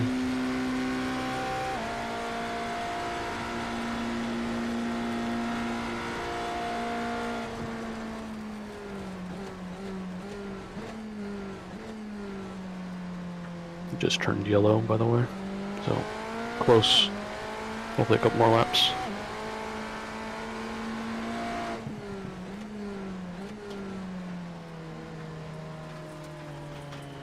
One of you asked if I had ever submitted something to Sim Racing Stewards. No, I've been afraid that someone would submit one of me. For the most part, I have really clean races, but every now and then, you know, a moment where a legally blind person doesn't notice someone happens too, and it's kind of funny. It's usually me not noticing someone trying to rejoin unsafely, you know, and just from an oblique angle that I would never look at that part of the track. Or somewhere on a dot and hoe that's the same color as the road. There is that. I admitted yesterday that I learned in one of those 4 or 6 hour Nürburgring races I did that I passed someone, yeah, on the long straight at Nürburgring, and I actually never saw them. I almost jumped out of my seat when I heard it say car right. I'm like, what? What car right? I'm so glad they didn't know how close I came to fucking killing. And honestly, I think with your iRacing company flagged accessibility, they'd probably be very, very lenient if you ever got a protest filed on you. Yeah, yeah. And I'm sure I had, and I bet that's probably worked me. I had a really embarrassing one with a BMW I don't want to talk about the other day, but who knows? Who knows if I get a if I get a message. You okay, Joe? Yeah, just had a wobble and it took me off, so I thought I'd stay there and not press anything. Copy. And it kind of worked. Yeah. I didn't spin, so. You were off in a lake, by the way. Yeah. Cold Sweat, yes, I do use a cane. I use a couple different canes. I still haven't landed on which I like, style or end of it. You get different tips for them, like one's like a mushroom or a ball or a point, or like a traditional kind of cane end. That snaps in there big time. But I use it everywhere I go, outside now. One, to communicate to everybody that something's up, and two, just because, I mean, many of the places I go, I actually cannot see what's happening, and I have to use the cane to transmit to me what surface I'm about to walk on and whether it's uneven, and I taught myself how to do all that. I watched some YouTube videos and saw some different styles, and then had to go test it out more than anything. And it took me a long time to start using it though, because I was afraid what people would say and what they'd assume, what they'd ask me. And people do say, assume, and ask me all kinds of shit, and I've just learned how to get better at responding to it, you know, and being as charitable as I can when I can. It doesn't stop some truly bizarre and not very well thought out questions to me, and, like, especially when a woman yelled at me, "Are you blind?" when I was waiting in line at a grocery store, because she was just so afraid of bumping into me. Anyway, people are funny, and I've just kind of learned to roll with it. You know what I mean? Like, for some people, I realize I'm the first blind person they've ever met, and they don't always know what to do. And I've learned how to be more gracious with that. Welcome back, Nico. Get a Moses sponsored cane. They do make carbon fiber canes. I mean, that's something. That needs to happen. I know. Give me. Make it happen.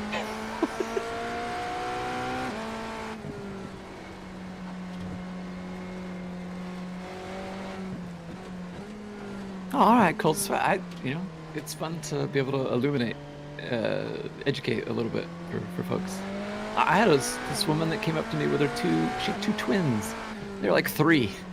She says, "Excuse me, could you show my 2 boys how you get around without a cane?" Okay. I don't know what they understood of it or not, but it was like, sure, I'd love to. Like, apparently far right off traffic turn is dry despite looking wet. Interesting Other way to people introduce say 1 second gain if you run wide. What do they have?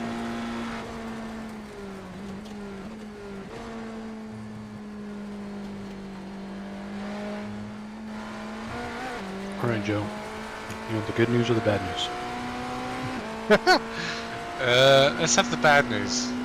All right, bad news is you're going to need to do 34 laps. Okay. Maybe minimum time. Because as soon as this thing reached yellow, it updated to 34 in the parentheses. Okay, And I assume yeah. that's the minimum laps you need to do. I double checked it with my own math, and it's accurate. So. What's the good news? I'm on lap 35. No. You're on lap 28. Okay. That's cool. I'm just completely aware of how slow I am being. Which I know we can't get past. I mean, I'd say you're not on lap 38. Joe. Yeah, I'd say I'm not. It says 28 out of 34, even though you're on your 25th lap. So I don't know what it's doing there. Oh, okay.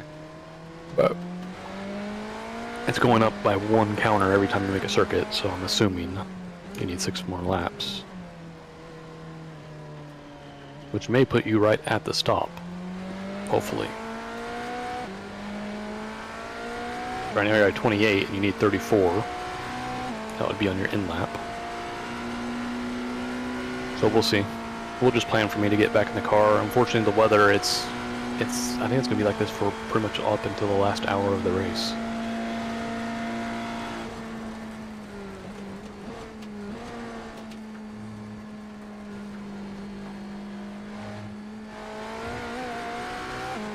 What time did the race start in game?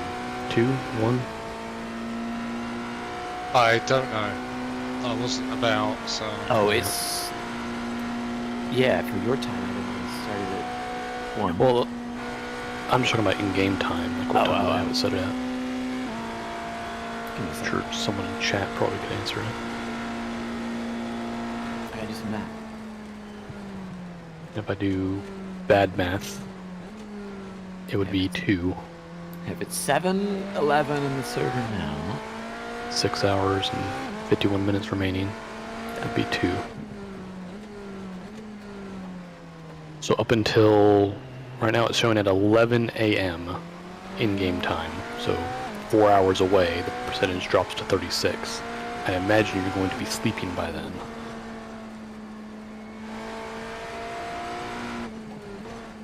I will be up and here. So if I'm needed, I'll be here. Okay. I'm not worried about going to bed. Sleep. Caution. Looking. Don't see it. Clear. You have a car rejoining the banking straight up. GT on the bottom here.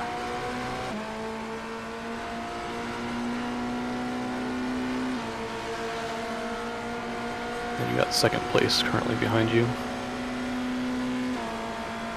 Looks like he's backing off because he knows this GT's here.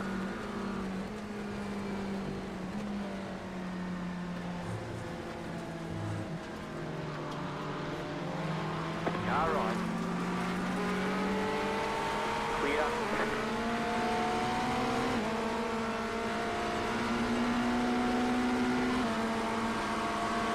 Car on your left. Clear on the left. Here you get 30 laps, actual laps. We got 4 more. You got a slow car on the right.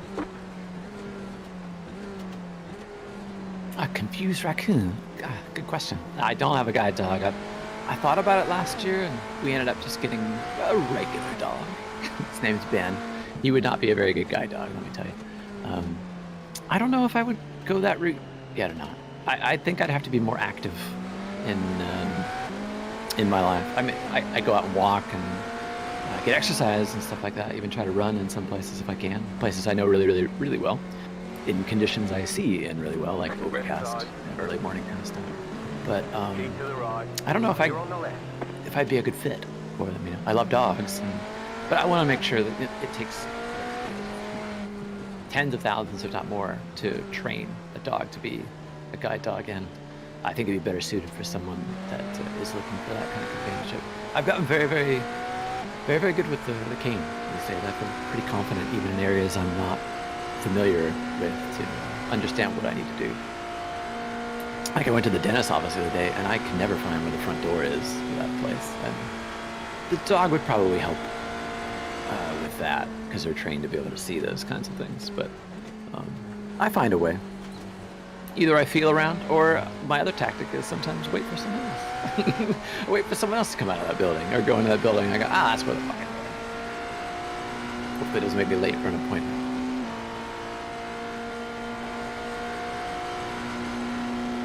Ben also likes skunks, apparently. And he likes skunk. He's been sprayed by skunks twice.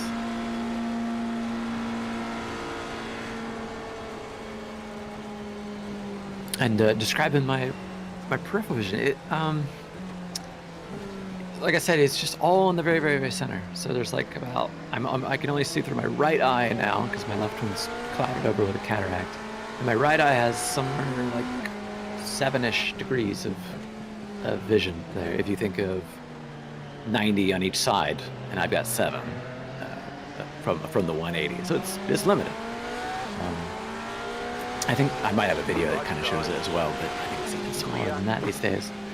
And everything else is just a mess of what's in the areas that I don't quite see. And what makes it kind of fun is that your brain is always trying to make you believe you can.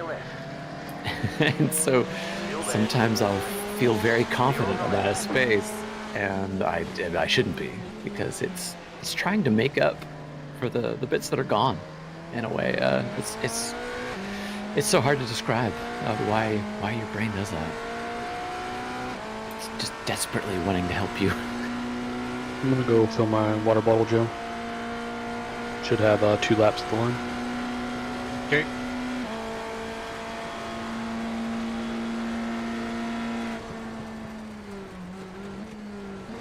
It makes a lot of sense.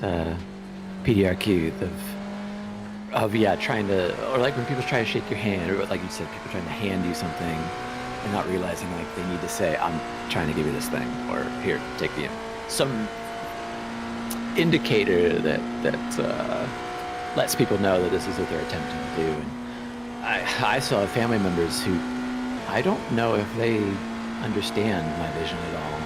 And so if they start talking, it's always like, okay, who's talking? Or, oh, are they talking to me? I don't know. Like they're not considering it. And I could probably do better to try and bridge that gap somehow, but you know how it is a family. It's complicated. And I don't talk to my family the same way I talk to all of you. I'm much more transparent with everybody else. I'm still trying to figure that part out.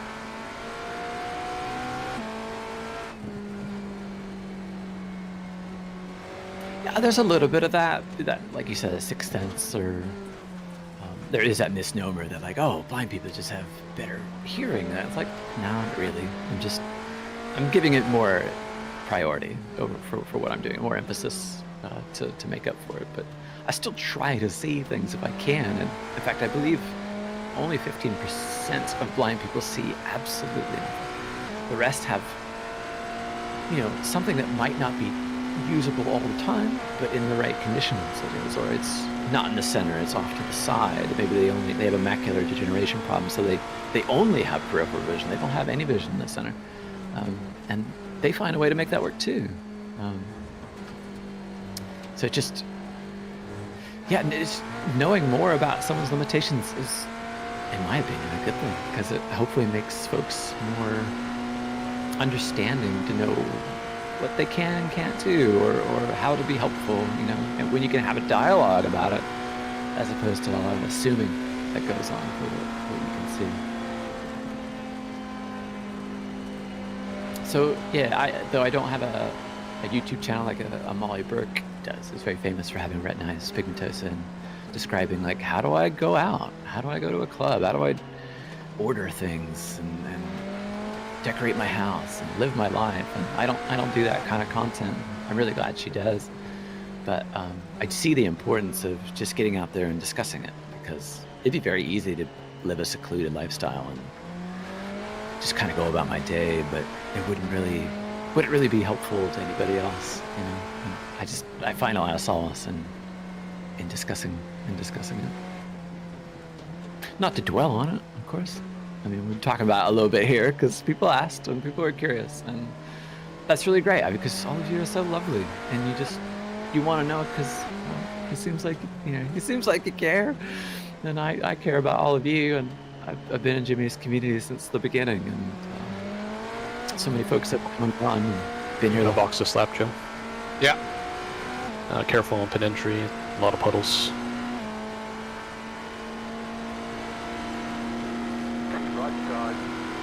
What's in the center is 2070, so it's not super sharp, but it's not super blurry either. It's manageable.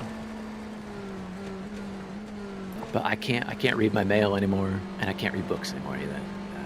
I have to use another device like a magnifying glass or a digital camera that blows up the screen. Makes it move.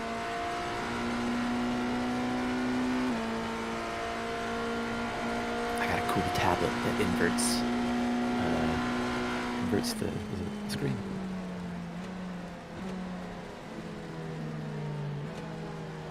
Sorry if you can hear that. It's alright. Silence your phone next time. Yeah, it's my alarm. Oh, nice. Time to get up, Joe. 6 a.m. Jack Firth's going to get that Tesco time meal deal. All right, Joe, you've met minimum drive. Sorry? You've met minimum drive. You can get Oh, out. right. Okay, just escape, yeah? Yep. Thanks, Jake. And thank you for your patience. Oh. Ain't no big thing. Well, that was an experience that I don't want to do again. Oh, we just gotta get you some more practice in it, Jim. Yeah, I know. It was probably stupid of me. When I said I'd drive, it's like I don't associate iRacing with wet even now because I've just not done it. It still feels really new. I mean, we were still. I was gonna say we were still kind of figuring it out as we were going even today before you got here. Yeah. But I see it happening in a lot of the events now. And it seems like something to have in your toolbox because I think iRacing likes having it in these events. Yeah, I haven't done any wet running in any sim since R-Factor 2 back in the VEC days. And obviously that's very different to what this is. I understand how good this is and how representative of what a wet track is like, but yeah, RF2 and LMU are kind of doing the same thing at the moment. Yeah. Where this one is like, oh, the driving line? Oh no. Yeah, I haven't done anything in LMU either on the wet, so this is clear on the right. I just didn't trust that if I put the throttle down it wasn't going to spin. And on the odd occasion I tried it and it was fine. I didn't want to try it again. Do you know what I mean? It's like, I wasn't convinced I'd need to do loads of laps. And you got thrown into the deep end, literally. Well, yeah. You did great, Joe. I don't think many people would go out there literally almost the first time and do it. Apart from getting hit up the arse, I didn't. No, you got hit twice. Yeah. You didn't hit anybody. Yeah, and I didn't spin it, so. And the back of my mind saying, well, 6 laps behind him, I'm not going to catch them.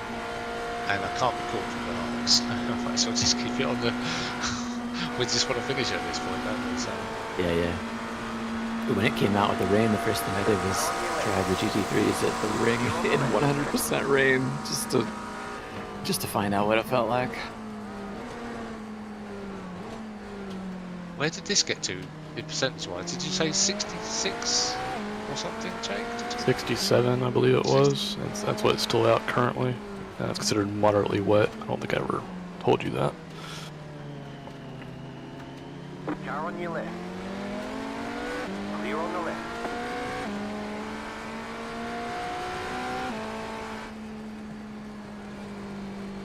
Yes, Annie, they definitely rebuilt the engine, I think, because that went pop in Sam's crash into turn 1.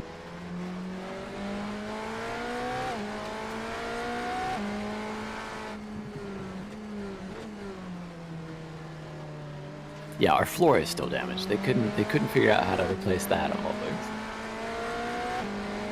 They ran out of carbon fiber. Using it to make my cane out. Yep. Clear on the left.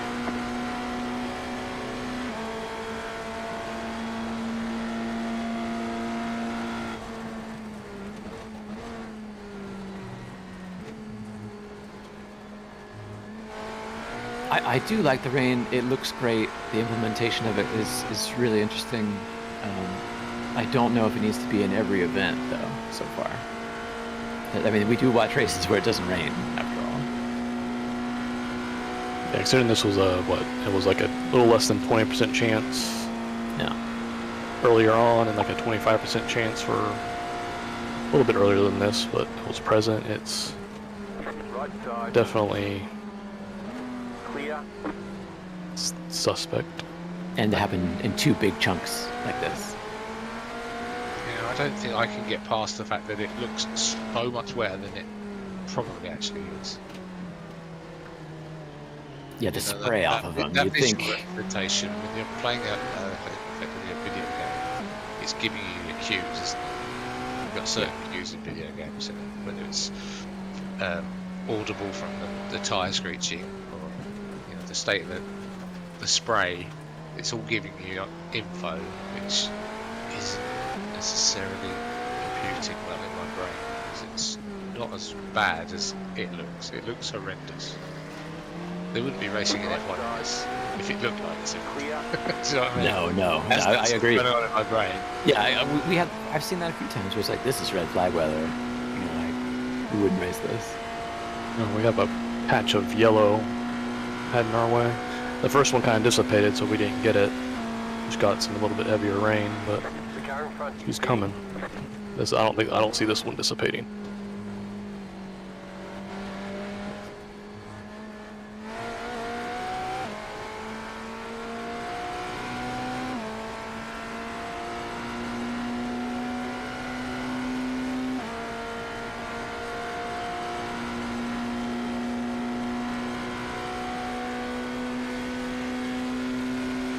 You know what I've been playing a lot of these days, chat?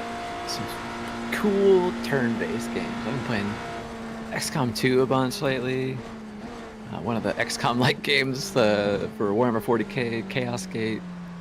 That's been a lot of fun. Those that I can spend all the time I need to find out where to move my units and that. So it's just another way of discovering something that gives me that feeling of I'm doing the thing. I'm playing a game. I've played games since as a tiny kid with a Commodore 64. It'd feel really weird if I didn't have something to play. I'll have to look into the world of games that only do audio cues and stuff like that at some point. And I'm looking forward to seeing what developers are making in that realm. That might have me in mind. People like me in mind for how they transmit the information. I can't stop gaming, chat. It's in my blood.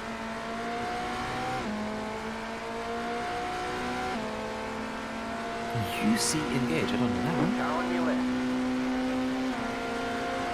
Clear on the left. Slay the Spire or Dawnbreaker, or any of those kind of collectible card games with turns. Those work out well for me on my phone. I wanted to play XCOM 2 on my phone, but I thought this is gonna be small, maybe on a tablet. But I just thought I wouldn't be able to see my dudes. We're gonna get Slay the Spire 2 this year, I think. Oh, it's Auto Battler, even better. That's cool. Well, I tried to play Vampire Survivors, which isn't. The genre flashbang. is. Headlights are off. Okay. Now I have blindingly bright button and traction control lights on to remind me how wet the track is.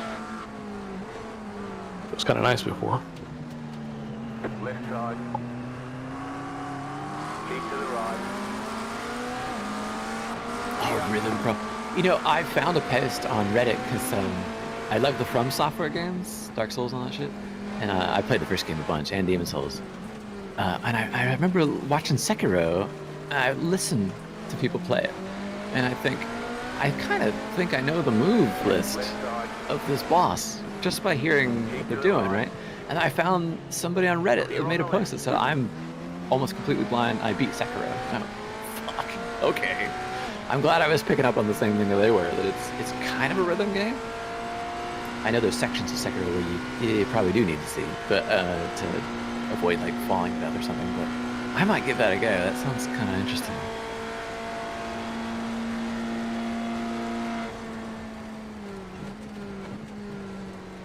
You have a guild? Okay, Elias.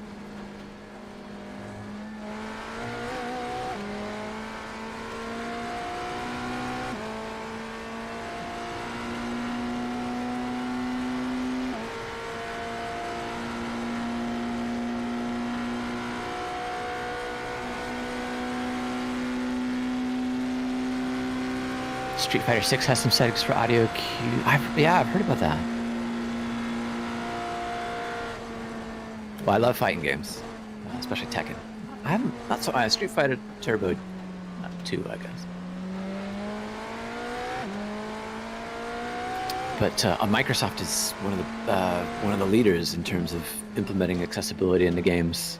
Obviously, they have the money to do it and the research, and they want to make the widest amount of people with the chance to play it. Right? Even Forza Horizon and Motorsport put some really, really cool stuff into their game that isn't in any other racing game. So yeah, there's lots of stuff coming down for folks like me. Jake, that yellow cell is dissipating. Who's desperate? The yellow cell is dissipating. Oh, gotcha.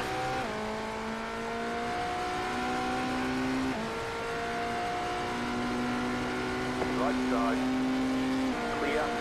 Oh, really? Evo? There was someone there that was blind? That's awesome. That's a prestigious event.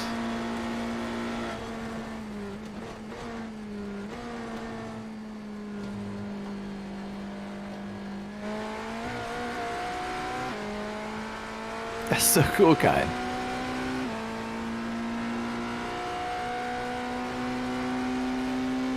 No, I never tried VR. I haven't had access to it, and I get motion sick pretty fast. I wouldn't know until I tried it, but it just hasn't been one of those things where I'm like, oh god, yes, I need this in my life. I do have Track IR, which I used for DCS for years and years, and for games like Elite Dangerous and stuff like that. Actually, Elite Dangerous is a very good space game for me to play. Things are very easy to spot. And it's got an auto lander and takeoff function too, which is very nice.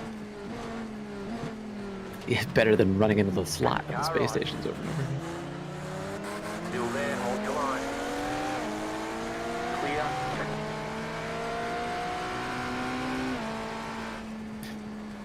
Thanks everyone for being like so awesome, for the questions you asked and like suggestions for games or things have you tried or looked at. Like it's all helpful. I've got my notepad is getting longer and longer from all the things you guys. I mean, this happens every time for what you suggested. I can't wait to look them all up and see what they're like.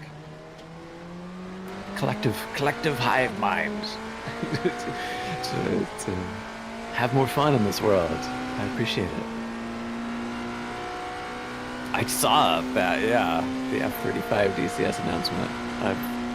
I have questions about how that has come to be, but that's a longer discussion, isn't it? About modern aircraft being modeled in flight sims in the world we live in today. But hey, I bet you it'll be super popular.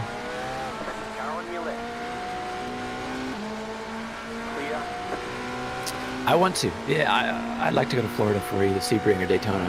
Like what Schumann was saying before, Daytona is a very... it's probably the better event for me. I don't know, maybe Jake could weigh in this because you've been to both, but... I haven't been to Daytona, but Sebring and Rhode Atlanta is just a lot of walking, so there's not a very good vantage point where you can see a bunch of the track. Like Rhode Atlanta is not bad. You can camp up at turn 5 and watch them come down the hill. But yeah, Sebring is pretty flat, so a lot of walking. But I like turn at the hairpin. They have a jumbotron that you can see from both inside and outside the hairpin. Okay. And there's another couple jumbotrons around. There's like viewing grandstands and whatnot. But yeah, it's just I think it'd be difficult to navigate. Whereas Daytona, at least you can get up in the grandstands and see 80% of what's going on. Yeah. And sometimes the further away I could be, the better, because I can fit more of the landscape in the vision.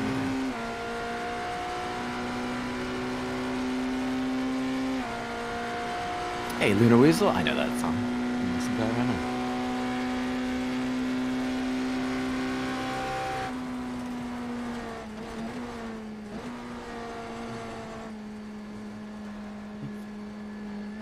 Stupid.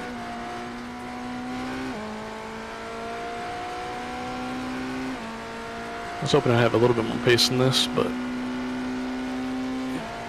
that kink gives me no confidence anywhere. Yeah, I felt it was pulling me left and then snapping me right.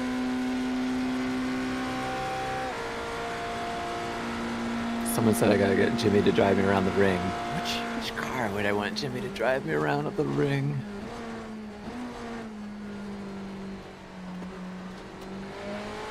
Always seems to be a bunch of BMWs on hand. I've seen him in a few Porsches too, to be fair.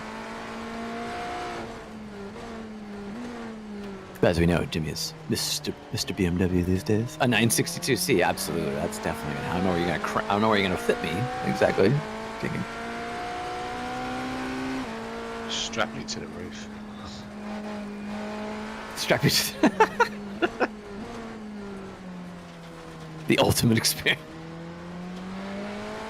I could be like, what is that movie, Planet Terror, Tarantino's film, where they surf the cars with the... Get that wind rushing through that lovely hair of yours. Yeah, I used to have lovely hair.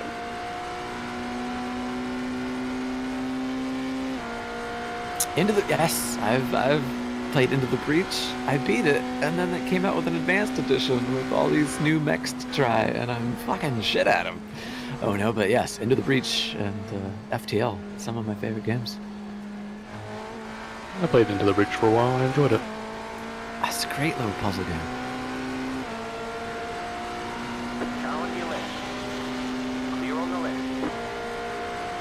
Jake, that percentage you were quoting, is that the RH percentage, as it says on this radar? No, it's just in relationship to the track condition. Like right now, it's moderately wet, probably still. Yeah, it's moderately wet. Is it just an RH? What is? Oh, that's relative humidity, isn't it? Yep. Yeah. I'm not gonna dare to try to pass a GT here. We're just gonna stay over there. Cool. Right side. Keep to the left. Clear.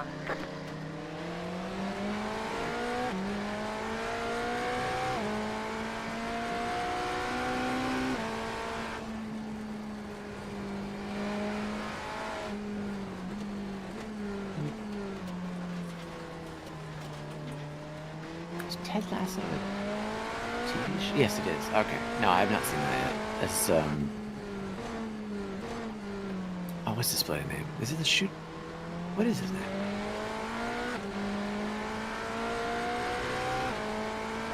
Oh, Jason Sudeikis, that guy.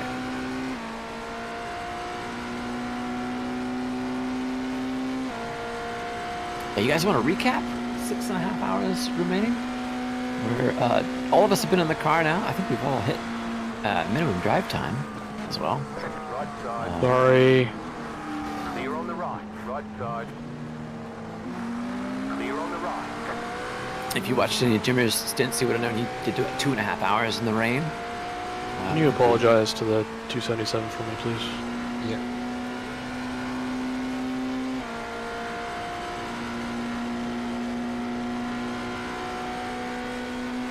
Yeah, it's just been a trials and tribulations kind of race, you know, where the first 5 or 6 hours, many of us in the top 10 of GTP didn't really make any big mistakes, and then with the rain, all the little mistakes came out, of course. Grizz got in the car and he got to the International Horseshoe for the first time after Jimmy's stint and just hit a tiny patch. Braked maybe a little bit late, got on the grass, and was a passenger into the wall, 6 minutes of damage. A couple stints later, had another off, another 6 minutes of damage, and it all cleaned up. It's kind of that it was at the end of his stint, honestly. Okay. He went on to slicks on a wet track, and I think he looped it coming out of the infield. So it was like at the beginning of the stint and the end of the stint. The middle stint of the stint, he was awesome. Yeah, he's solid. Yeah, it's kind of like those two outliers, unfortunately. Then had Sam and Hodge get in the car. Hodge drove really well. I don't recall him having very many issues at all. Then again, it was dry for his stints.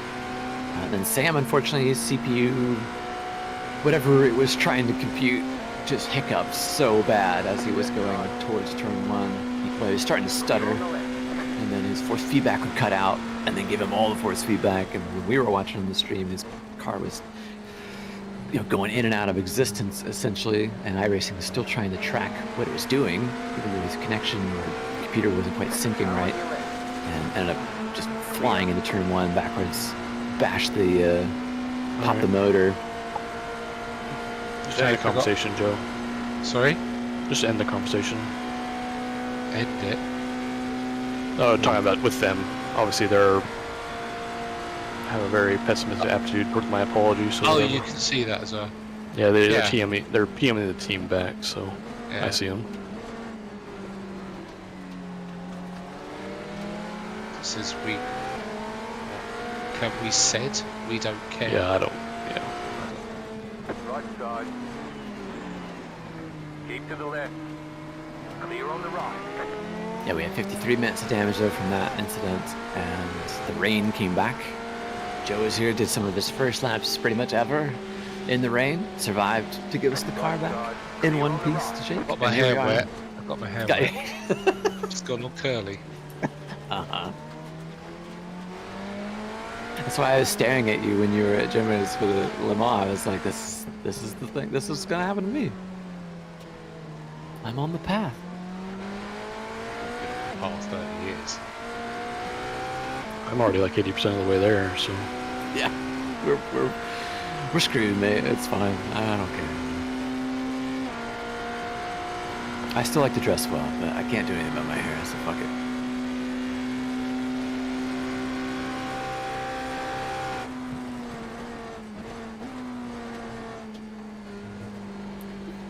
No, since Chris left, I mean, he came back, I think, for a little bit, but, I haven't talked to him since so much to find out how he's doing. I hope his stream is still going.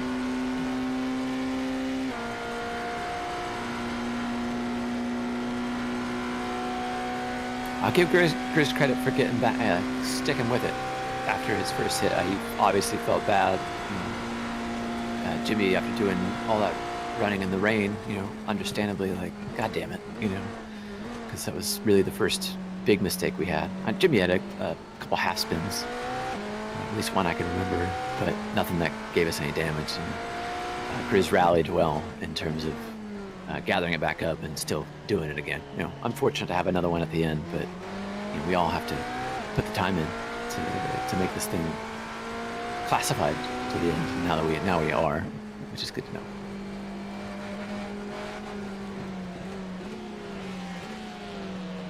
Left side.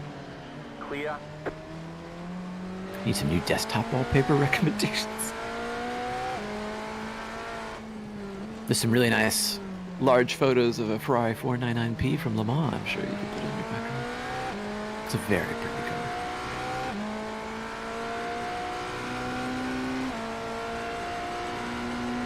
We're about to go into a yellow cell.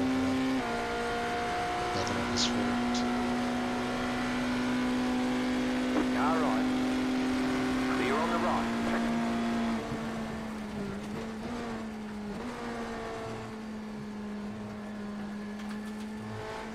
Yeah, I haven't looked at the schedule, Bob. I think it's usually in like April or May for Nürburgring 24. I hope we get to do it. And there's like 9 April, or 10. yeah. April, okay. Not 10 of us. Typically, did it. it's April. We all kind of piled in and did it together, and that was a really fun time.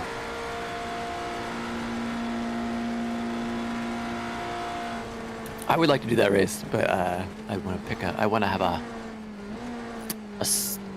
smaller team than 10. You want to be intimate and cozy with other people in your GT4. Yeah, I think so. Well, in the same way when I drove with Nate, Sam, and Alex for this race last year, I had to, be blunt with them and say, like, we're not going to win this race. we're hanging out, and I think it was really good for all of us. We had a great time. And Hodge and Joe hard carried me in Petit Le Mans last year. Year before? Oh, when we were literally spotting. Yeah, you guys spotted for me as I drove the last third of the race into the dark, because that was the only time I could not see at Rodeland in the day. And so we waited. We were literally waiting every lap as Hodge would go by for the sun to get behind a very specific tree at turn 7. So you're like, all right, I can run the car. I don't have to deal with that pesky star in the sky. And Joe helped me through the whole of the end of it. Joe, you were a miracle worker. Found my call in. Yeah, calmly got me to the end. I was weeping by the end. I was just so happy to finish that thing intact. We drove P2 together, and truthfully, Hodge and Joe could have won that race, but I felt very fortunate to have them with me. That's fine. I'll do that again in a heartbeat. Oh, I would too, Joe. Thank you. As long as it wasn't wet. No, yeah, fucking rain. I spent all of my 3.5 hour stint just trying not to kill Casey Kerwin. Oh, screw your off track. Can't see anything.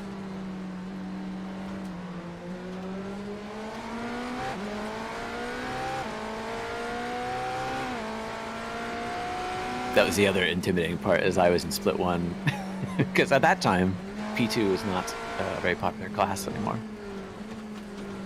It really wasn't until the wet weather came in. I haven't driven that for a while, have you? Yeah, it's slow. Is it worse than what it was then? Have they changed something? It feels great, it's just not as fast. They just wanted to make a clearer distinction between GTP and P2. And like in these conditions, in the past, the P2 was like the car to have in the rain because it was so much more stable, and the tires weren't cold as fuck.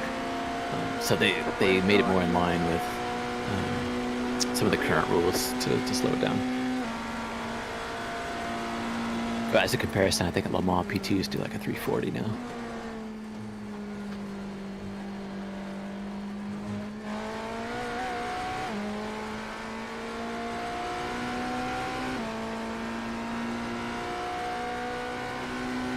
Oh yeah, we had Dubai starting up.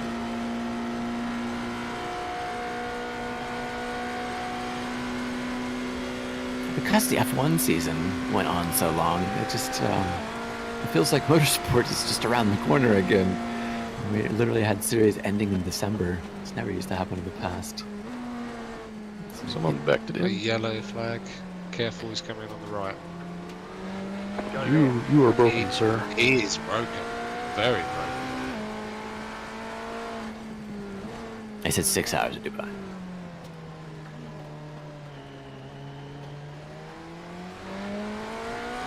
My other favorite series, Super GT, also went into December, but they had to reschedule the round because of a typhoon earlier in the season. You got a toy car on the right. Do you really race those? Is the rain increasing? You're in a yellow cell. Okay. The relative humidity's gone up 2%, but I don't know what. But it still says moderately wet. Oh, it's 6 hours above Abu Dhabi. Okay, that's slightly different than Dubai. Left side. Clear. I find both circuits boring to drive on.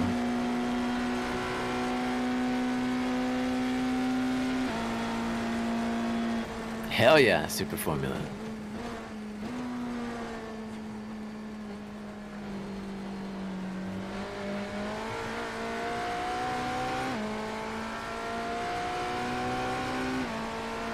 Things could be becoming quite lethal right now.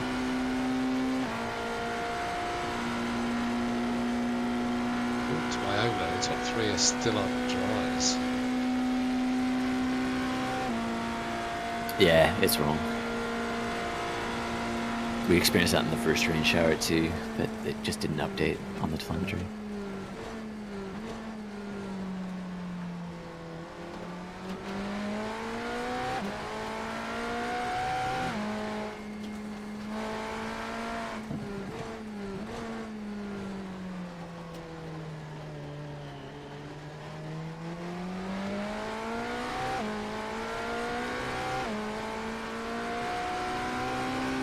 Is that Scott the car nerd back again?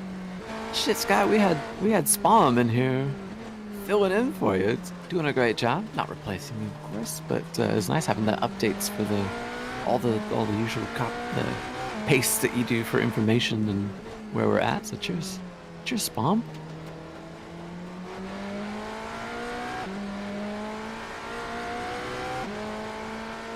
It's Cussy is towing. No.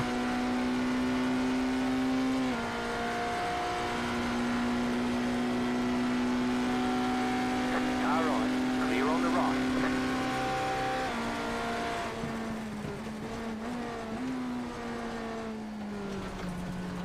Stick out the cords, you've got to slow down and give up that time.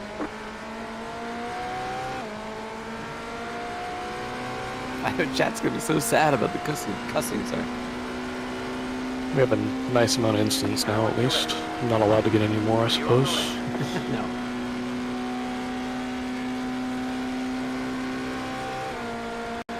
I cannot see.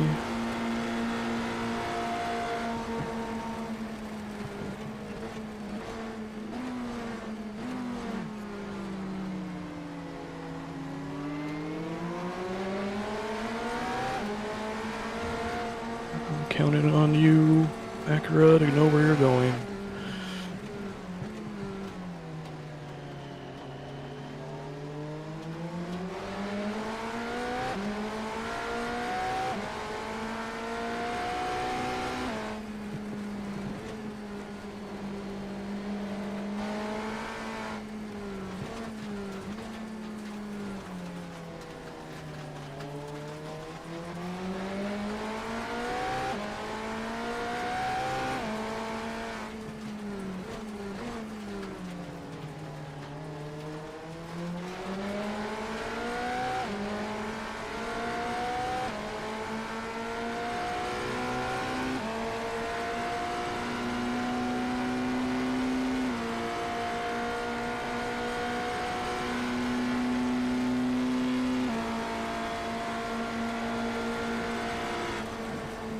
Right side, I don't want to pass you, but sorry. clear on the right.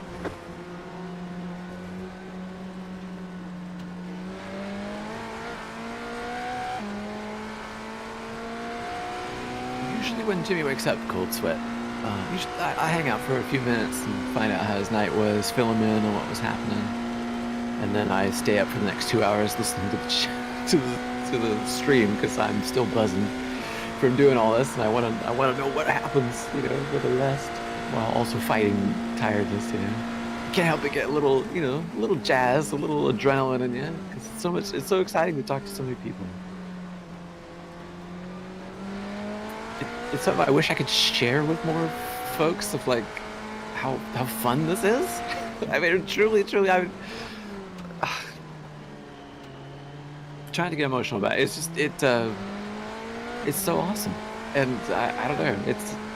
I said before, like, I don't brag about things I do, and this is one of the things I wish I could.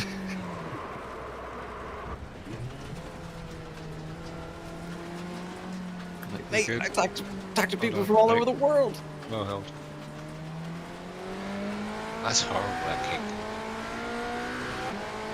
Sorry, I got 2 incident points. We're no longer nice. No. Ah, Jake. That's it, it's over. You screwed up the funny sex number, goddamn. Damn it.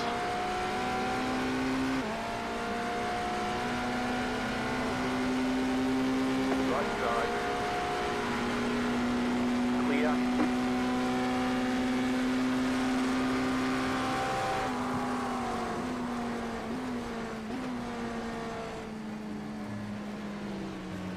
How many years ago was that, Dingo? Left side. Clear on the left.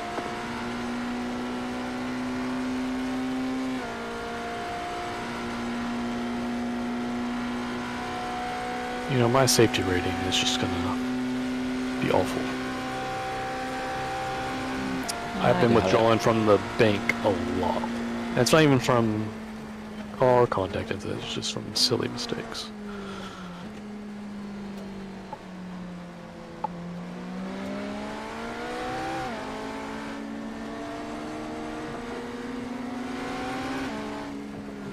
Right side. Still there. Clear on the right. Rain's clearing up. It's only going to be with us for another 2.5 hours.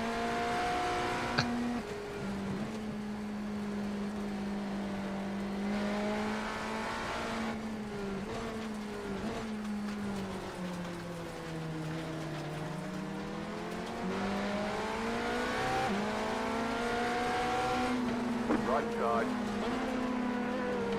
Still there, hold your line. Clear.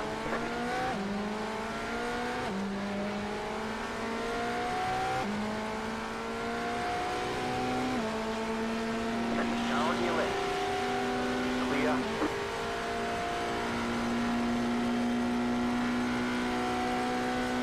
How was the night, Scott? It was rough. I mean, great company. But Sam's 53-minute damage, and Oscar was here, and Phil, and we killed the time really well. Had nice discussions. But yeah, going through that and knowing like, oh, we're gonna be buried in the P2 field. You know, this is suddenly a very different race.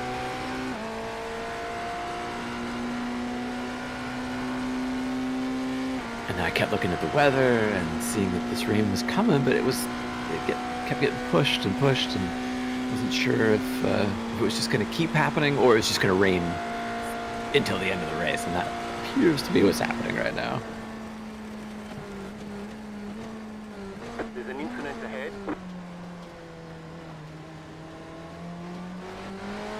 There might be a let up in 3 hours.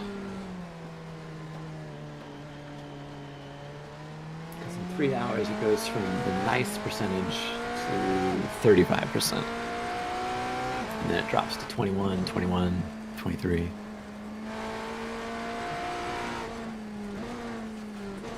Yeah, it really is. When Joe got in, when Jake was first in, it was kind of a light rain. It only really needed slicks. And then Joe's stint is when it moved over into more damp conditions. And what we're in now, it's gotten even heavier. Fairness to Joe, you went out on slicks again. Then we had another incident and put on wets. It's been wet since then.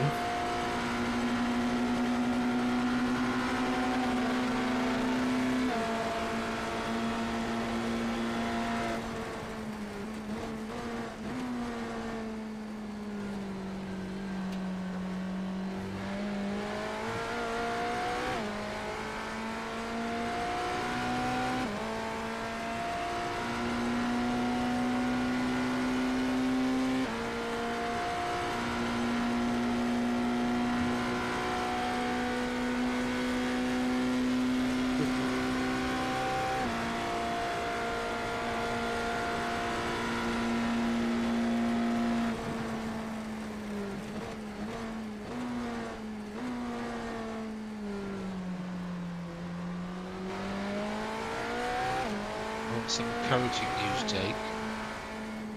We could be in 10th in 4 laps time. Ooh, boys. Top 10 dream. Because there's a team, I think they were 4th or 5th, they're towed, and they're still in the pit now. Slow car So ahead. they might have D-Max some team. Yes. Number 51. We're now only 3 laps behind. Right, we were 7 behind anybody. Yeah, they've had a Third bad place time. is slow.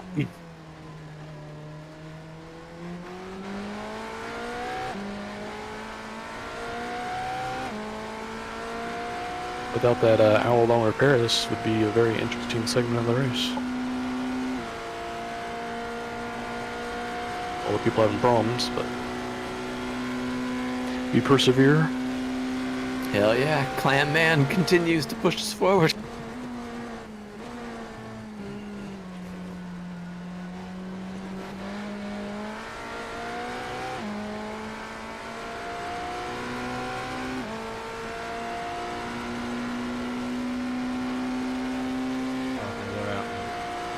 Damn it.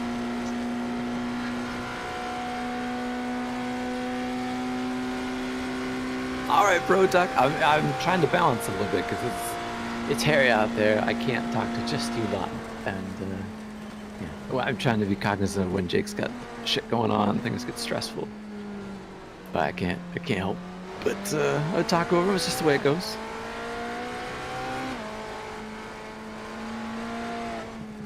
Also, my iRacing client is like not having it with the rain at the moment. This many cars. At least your CPU temperature's okay. Yeah, at least it's not boiling over, literally boiling.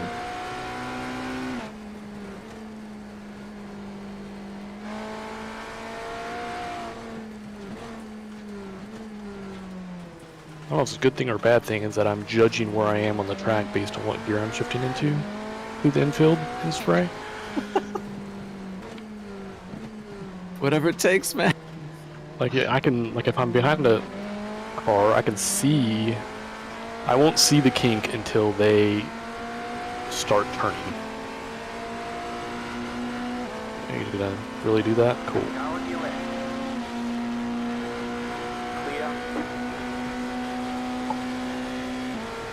Scott, another coffee wouldn't hurt, actually. Oh, that's a good idea. Back in the night.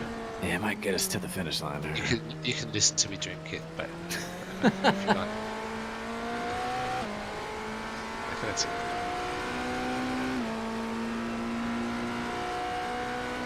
Oh yeah, peak Radio Bacho is during the 53-minute pit stop that we had.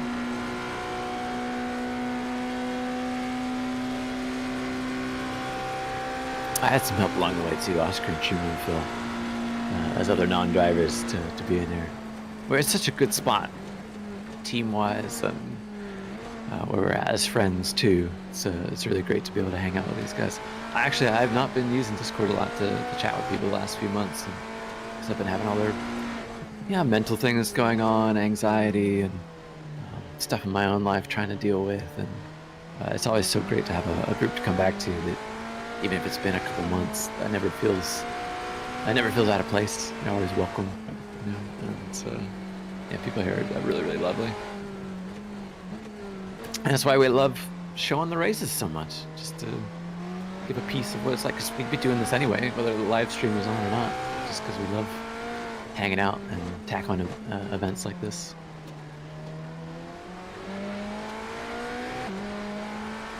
Hey, Hypercat. Good to see you, mate. Drunken Monk. Seeing all kinds of names now that we're wanting the sun's light in the sky in Daytona, but probably light where some of you live at the moment too. So folks getting about their day here on a Sunday.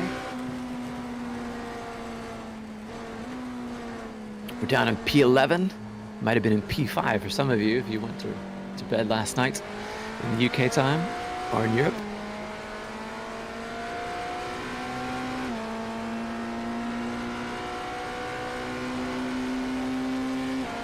Literally just following blinking lights. On half of my 1Xs that I've gotten. Just under 6 hours now, too.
Yeah, we're actually chasing a different team now, chat. We were after Team Montoya before. A new challenger has slipped down to us. It's the D-Max Syntech powered by HVR team. Just was in the pits for a long time.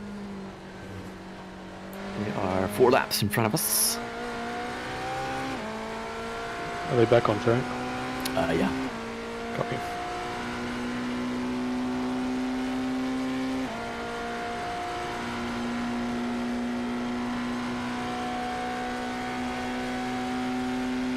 their lap times like a 49 and a 47 last time. Well, I mean, I'm closing on them, I guess.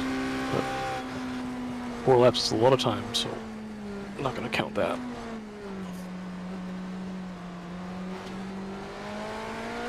No, bro, Deck. We're in P11. It's alright. Don't worry about it. I'm missing these things constantly.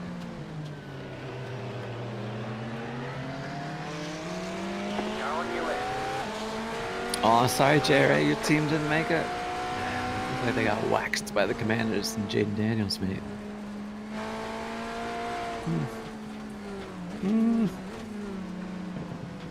Car right. Still there. Now, Tom, we're racing. Ooh. We're racing for pride, Tom. We racing to finish. Hell yeah. Car on your left. Clear.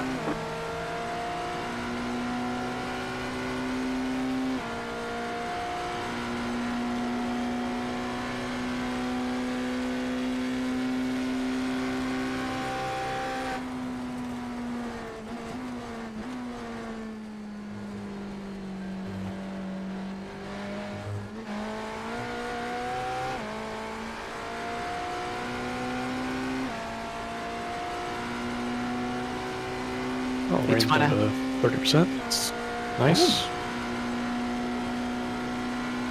Whether it actually is going to help anything, I doubt, but... Radar still looks bad. But there is a light blue patch emerging. The radar still looks bad. Yeah. Yeah, Oh, there's UP2. some patchy blue stuff. Yeah, Then it it's goes green again. Then it goes blue. It's coming in waves. Just hang in there for another 4 hours, you'll be fine.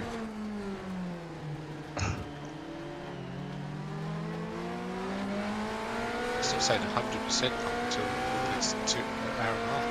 Right side. Yeah, I'm seeing that too. Clear.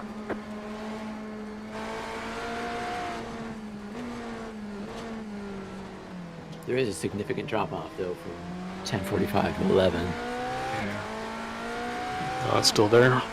Yeah, the 69 to 30. Yes, Thomas. That's how bad our late night repair was. Track's getting better, and it's not puddles on the exitive. Although the banking meets the apron coming back on. Words. Still says moderately wet.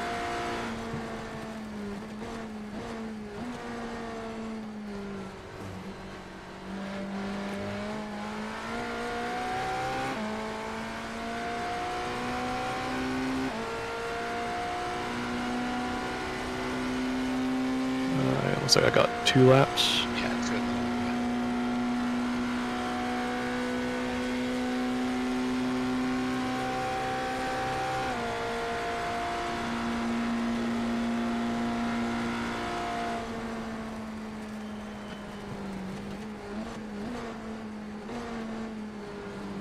Do you want new wets or stay with these ones? I'll probably just stick on these ones.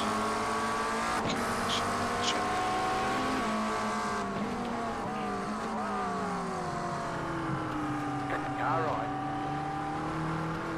Still there. Clear.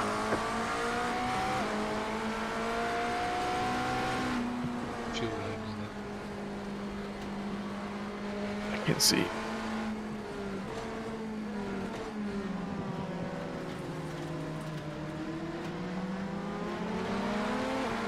Right side. Clear Let's on give the it up. right. Sorry, GT. Right side. Still there. Clear on the right. That was probably the same GT I hit in the bus stop, wasn't it? I don't think so. Maybe. Who knows? No, that was 277 or something like that. Yeah. Hey, Clark. Good to see you, mate. Clark's up again. Mr. Duffy? Yeah. Actually, I've seen a lot more mods in the stream than some of our past ones. It's been really good. I didn't feel like I had to ban anybody while chatting at the same time. It's very challenging for my brain.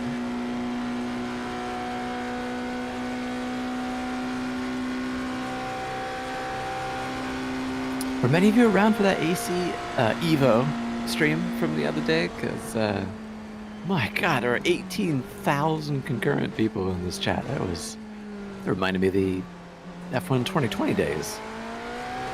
In the madhouse trying to read what everybody was saying to find out if anybody's just using, the fast chat as an excuse to say something shitty, or are just trying to gauge even opinions of what people thought of the game. And it was just wide-ranging. I was fascinated by what everyone had to say, how they were reacting to the game, and it was obviously a troublesome 2 or 3 hours, shall we say, unlocked for what Jimmy was showing us. I think at the end of the day, I ended up getting like over 200,000 views from both streams of showing the game off. Same levels of toxicity as the F1 chat. Well, there's something about the numbers when it's that many. I have a frequent saying about like there's a certain percentage of shitters in any given spot. So the more people you have, well, there's gonna be more shitty comments, right? So I'm always ready for it. I really like moderating Jimmy's community in general, and though I don't do anything on the Discord at all, but in the live streams, I try to read every comment I can, just because that's who I am.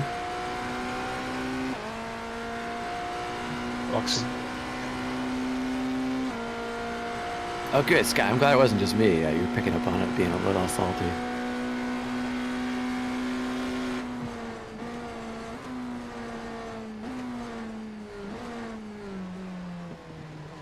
The most timid of pedantries. Beautiful. No lap on the P2 leader. 5, Oh, 3, yeah. 2, 1. It's fuel only, right, Joe? Yeah. Same tyre. No change on tyres. Thank you.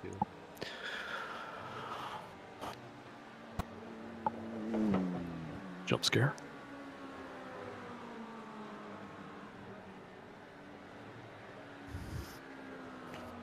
Yeah, it's in those times, Porco, that where you need mods. With 18,000 people, it's pretty hard for one person to whack them all. Rain's down to 9%. Love you too, Liam. Yeah, you're in a little bit of blue. It's like a strip. It'll go green almost straight away. That should start going back up again, I think, that percentage.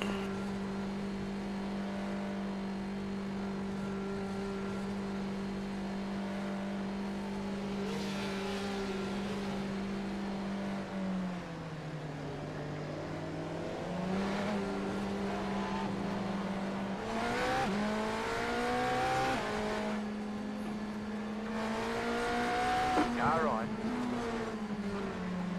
Clear.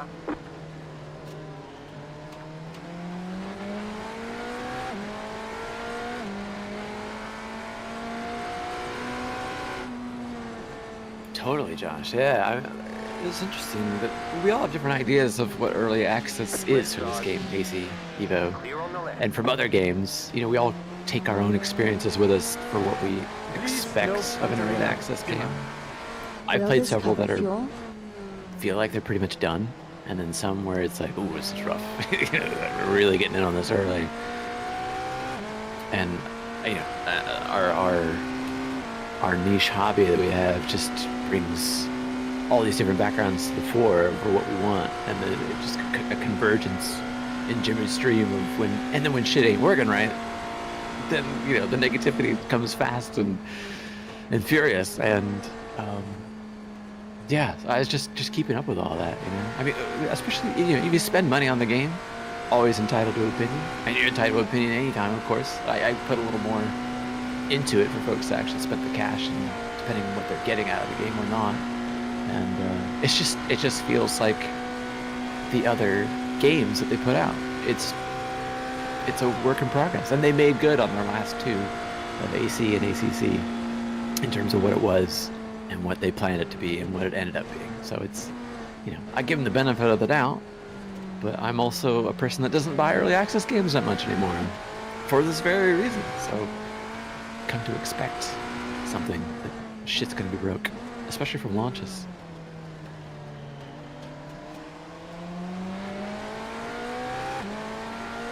Me too, Scott.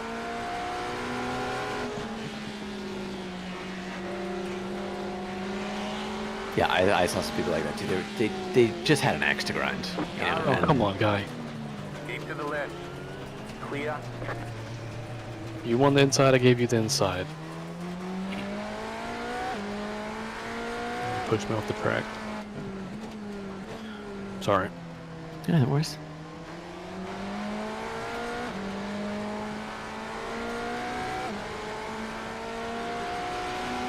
Now on your left. Clear. Yeah, you know, that initial idea to have some of their stuff locked out if you were in offline mode. In retrospect, you know, I would not have done that if I would have, because there is no economy in the game. There is no reason to keep anybody from using that stuff at the moment. Maybe there will be in the future, and people have their own opinions about online-only connectivity, whatever. But in terms of, let's just get these 20 cars and 5 tracks out there so people can play it. I would want to make that as easy as possible, but you know, 20, 30,000 people all slammed at the same time. I view it as a big oversight, in my opinion. I agree they should have just made it available, regardless if you're on or offline at the moment. Yeah, if that's, like I say, if that's a switch you want to do at another point, then fine. When the game's a little further along. Yes, still have the online connectivity attempted to still stress test their stuff, but don't require it for their. I'm here. Because for me, it's like I want to drive the Merc GT2 or the 992.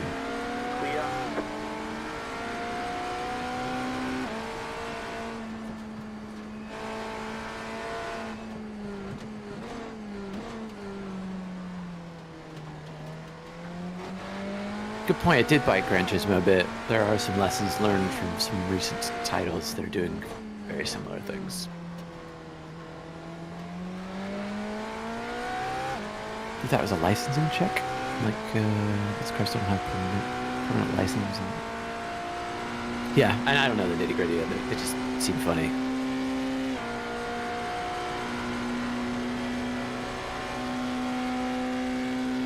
You think the one thing that could make or break it is mod support?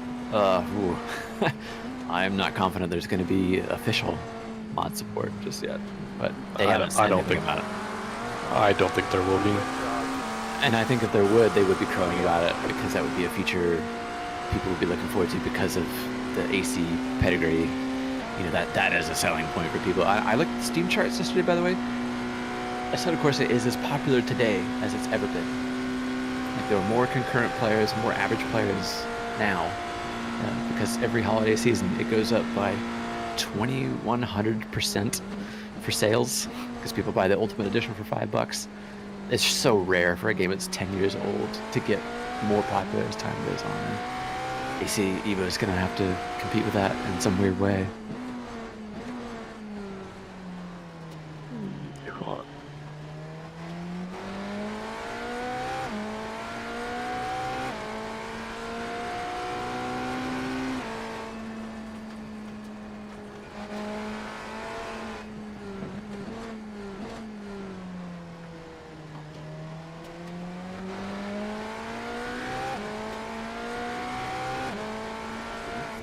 Take it easy, Confused Raccoon.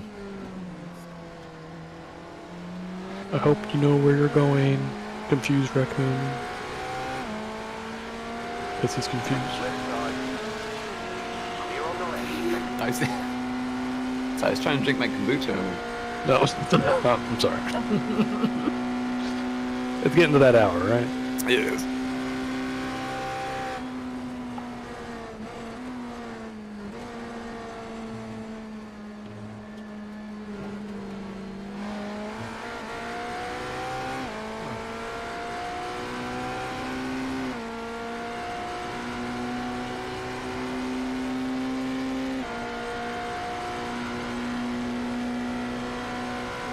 I was just thinking about the fact that I guess Jimmy said this to me when we were chatting yesterday, that like it's rare we get titles and DLC in racing games. So when one comes out, we do kind of descend on it, right? To be like, all right, what's this thing?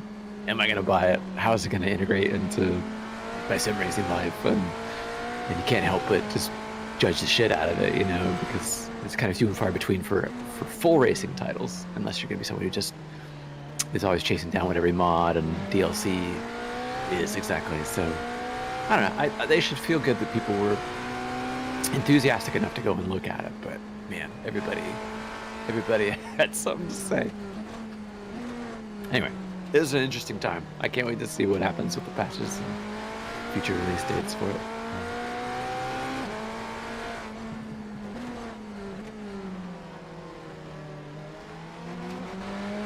Oh yeah, Dingo says that Overtake has some videos on YouTube to watch to see, you know, what's going on with AC Evo and what's to come.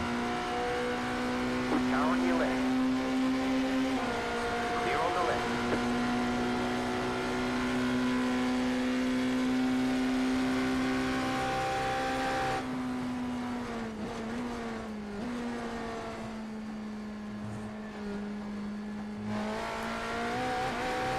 Morning, Joe.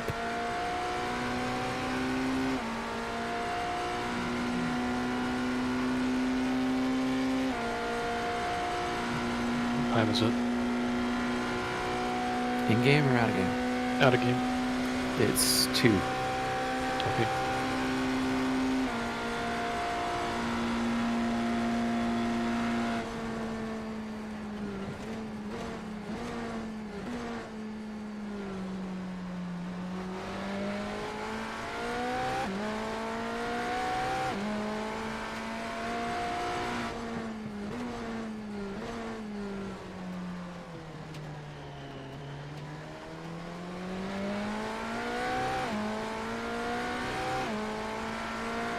By the way, chat, don't forget to like and subscribe here, as we're trying to get Jimmy's channel to 1 million this year. Hopefully before Steve at Super GT. Giving the like also helps the algorithm. As you see, we're at 2.7k. Thank you for all of those. Just Right side, clear on the right. oh, I saw that on the stream. You've had a couple ridiculous saves, mate. Too much experience doing it, I guess. Left side, Could be a good thing or a bad thing, I guess. Yeah. clear. But we're still pointing in the right direction. I consider it the latter. Or, I mean, a good thing, whichever one that was in. It really is, Spawn. It's like, it's just fucking treacherous. I missed the rain was picking back up, so went in there like the last lap and there wasn't the grip there.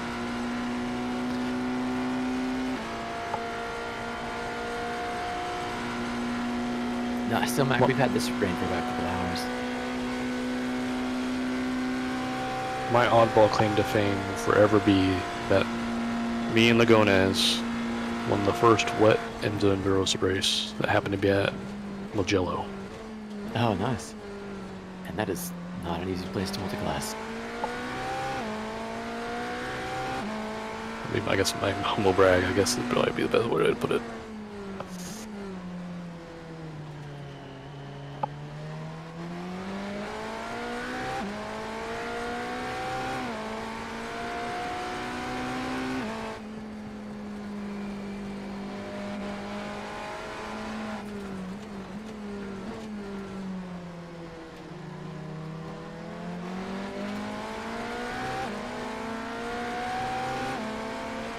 Right side.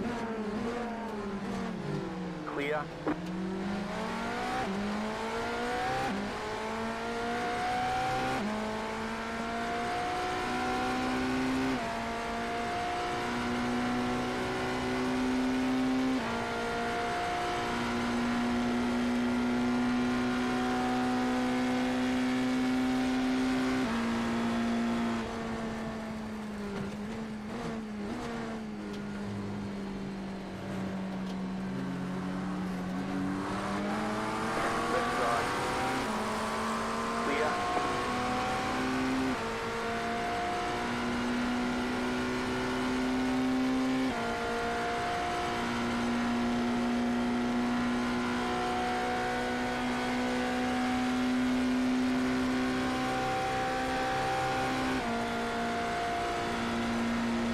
It's a great story, Dingo.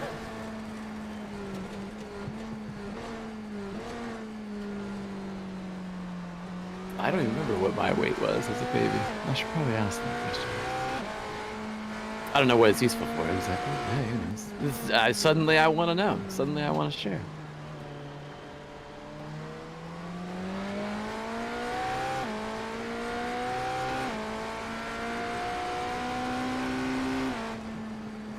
£12, Harrison. Good lord. Your poor mother. Get this thing out of me. Yeah, like nearly a stone.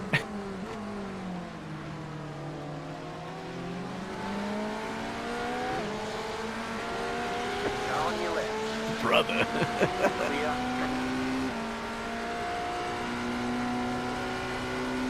Apologize to your mother. I would argue against, what did your mother eat? Yeah. Spinach. All the spinach. Cooked a little too long, so I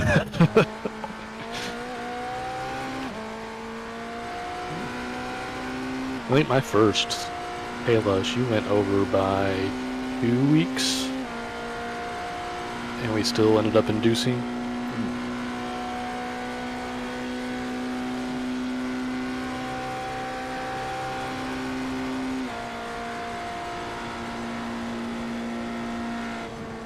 I'm happy enough just having cats.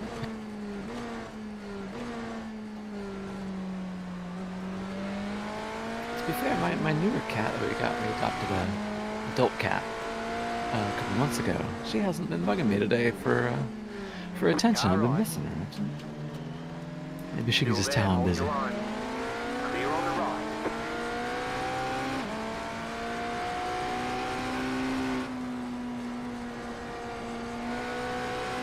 You fainted, Clark. Interesting. Oh, when being born, welcoming a child. Well, I guess their child is probably a better way to put it. I've never fainted, so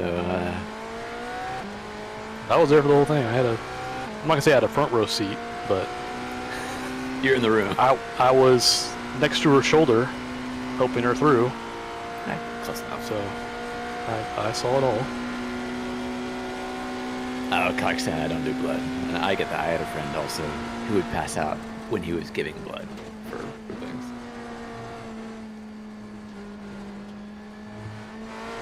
I got that low blood pressure, so sometimes I stand up too quick and I feel like I'm gonna pass out. It's never happened.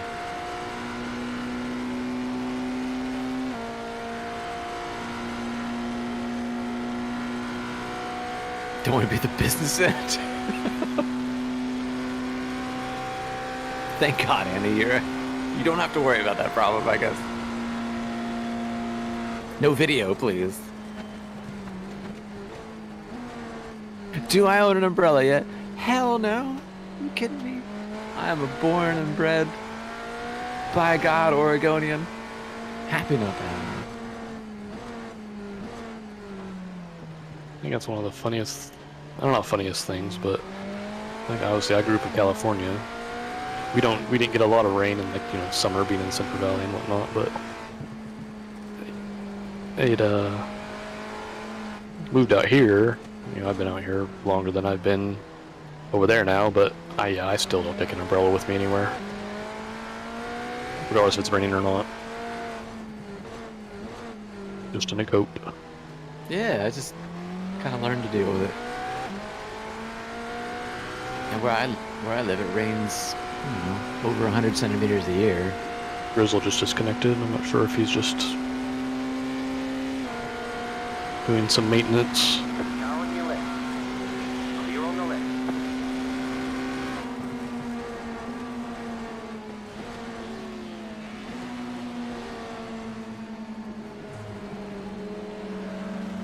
Oh, Australia probably needs that rain, Oliver. It's not illegal, but I definitely, I've joked with people on the street when I see them, like, umbrella, huh? Are you from here? It's that kind of thing, but it's no big deal. Some folks actually have to get somewhere and be presentable, and I don't care about that so much. If I'm, I go into the grocery store and probably a puddle behind me everywhere I go.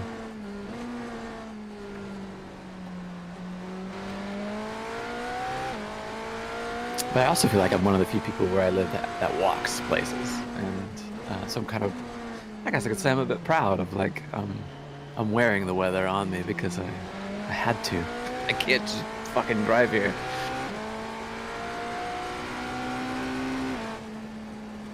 Hello. Hey, Chris. Oh.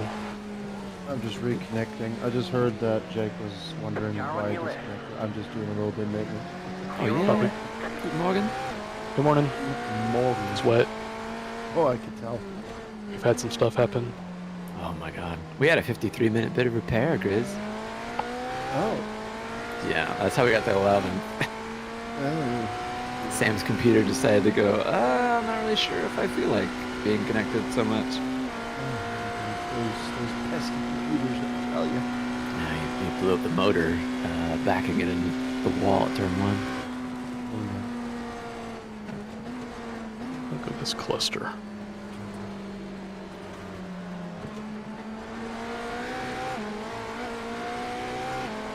Is this your second stint or first? Good question. 4th? 5th? I can't remember. Yeah. We got Joe's minimum time in. He was not very comfy in the rain. I was shit. Bacho. Tell it like it is. No, mate. I just, if I were you, Joe, I just wouldn't have drove. I would have said, nope, I can't see. Get me the fuck out of this car. You stuck with it, and you got to the end of your drive time. Whoa.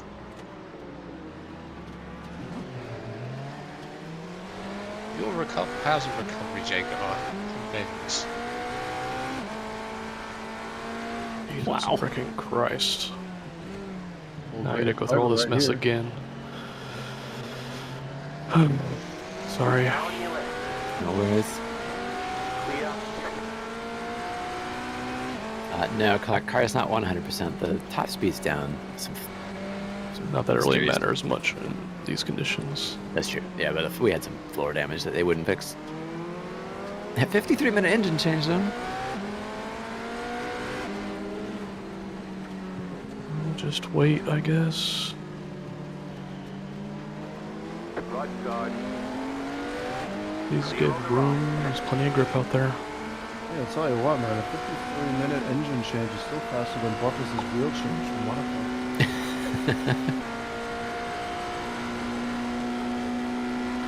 Can't see. Something's gonna happen up there. Oh my god. Alright. There's 3 up there. There's 1 swiped across. Oh my god. How did that not end in disaster?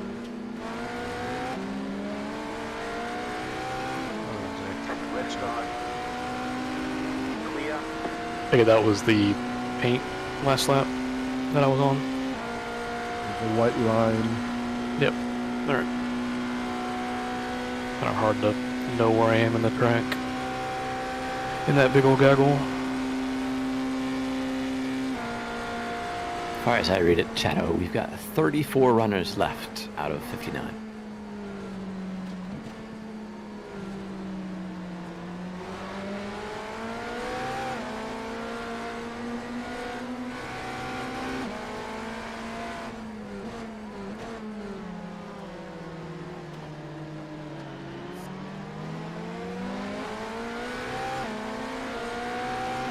P10. I think the last of the GTPs that are running.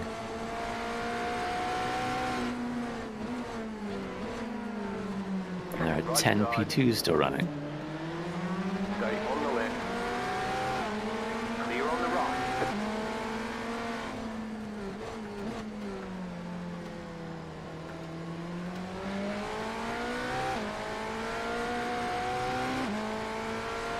I guess go ahead and do your morning routine, Grizz, whatever you need to do.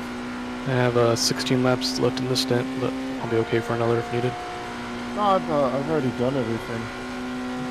So I'm just gonna use the bathroom before I get in and Yeah, hang out with us. endurance form for crashing again. Oh, mate. I saw your last word. I mean, it was just very, very slight. I think it'd been really tough to know what was about to happen until you hit it. You know what I mean? Yeah, it was very, very difficult. Very, very interesting transition phase at that lap. And once you hit the banana peel, it's like, well, it's just going this way. Yeah, it's just like, I guess I'll die now. yeah, exactly. Don't worry about it. We've had all kinds of shit. Yeah.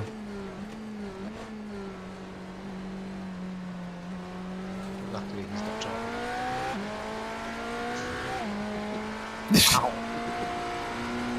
Joe. I meant me, not anyone else. Joe's always been a savage with me, so I'm used to it. No, I was genuinely meant me.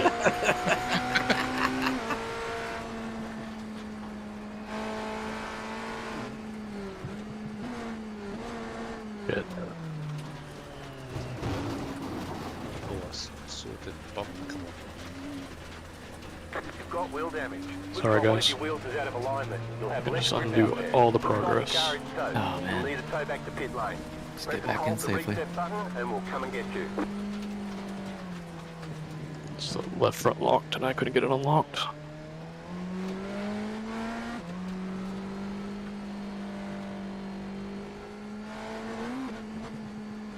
You cut that corner and got a slow down penalty. Yeah, I'll take over now. You've got to slow down and give up that time. You cut that Alright, sounds corner good. and got a slow down penalty. Yeah, Jake's been in the car a bunch anyway. I've seen more code browns in this last couple of stints in the whole race. Slow down penalty. These conditions this year at Daytona are absolutely savage. Like, this is... This one especially. Yeah.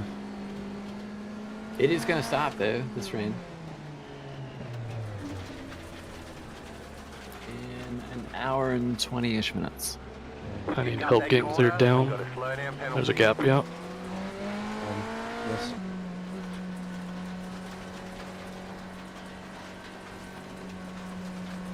You cut the cord, you've got to slow down and give up that time. They say you cut the cord, you'll have to slow down and give up the time gain. They say you cut the cord, you'll have to slow down and give up the time gain. Slow down, you got a penalty for cutting the cord. Slow down, you got a penalty for cutting the cord. Wasn't even pushing. The only thing I could imagine, I was just a little too far to the left and on the rubber.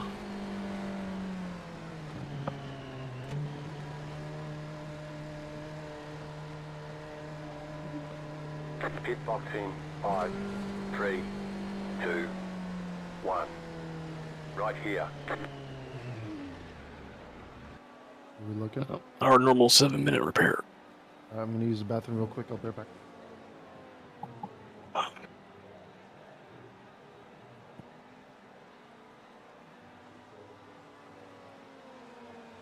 We are just not destined to beat the LMP2s this race.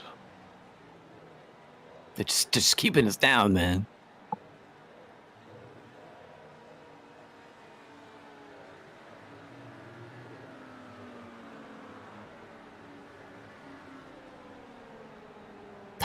How long was the damage? 7 minutes. 6:15 required. And, I guess it was kind of similar to the impact that Grizz had. Yeah.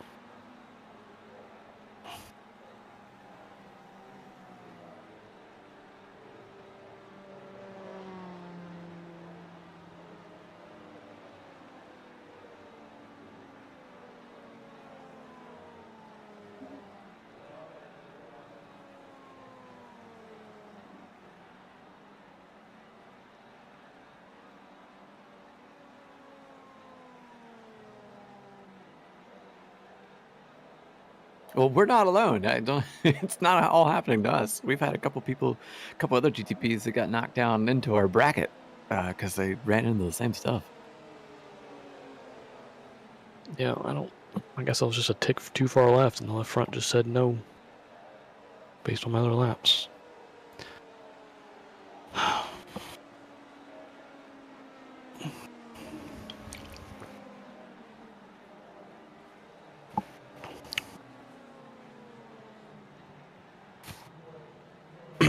What a poopy way to end. Oh, I know, it's going so great, mate.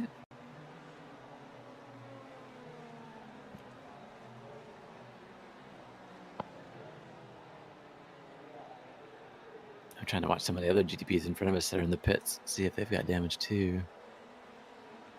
It's like the 8th place has been in for 10 minutes already. Yeah, that's who I'm parked on, yeah. Yeah.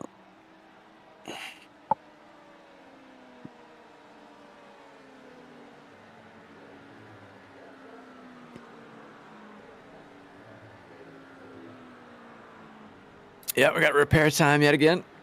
Not nearly 53 minutes. It's just 7. I'm gonna get Grizz in the car next. Incidents make for good TV. Silver lining, Smash Penguin, thank you.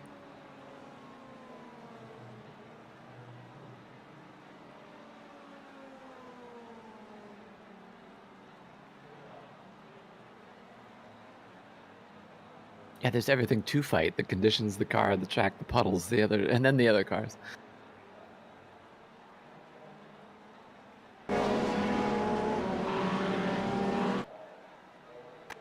Never give up, that damn right, Dingo.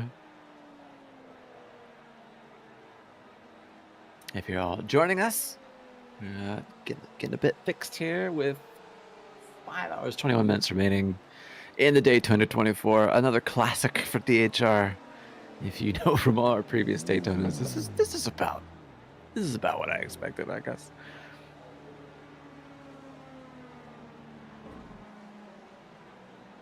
I hope the rest of you are having a good time like I am. Win, lose, or draw.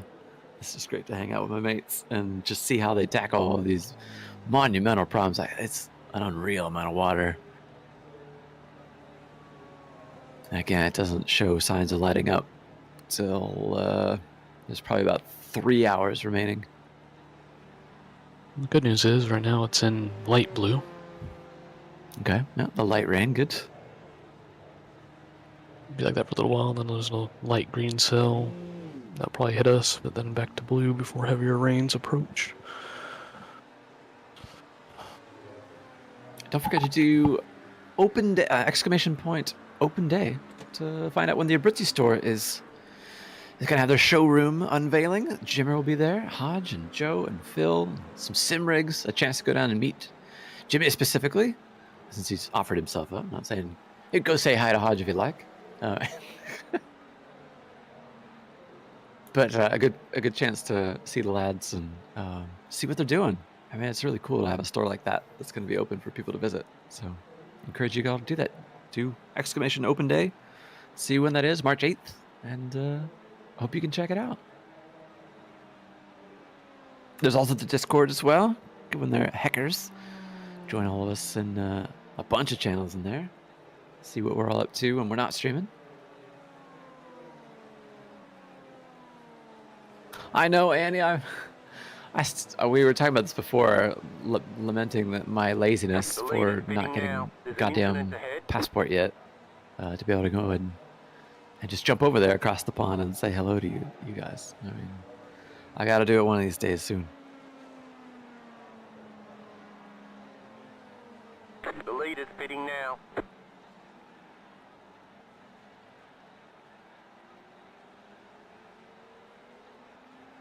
And don't worry, Annie. Everyone in the chat is like, it only takes like 3 weeks to get it. Or they were just like, come on already. Yeah. I know. It's hard to get me off my ass to do things sometimes.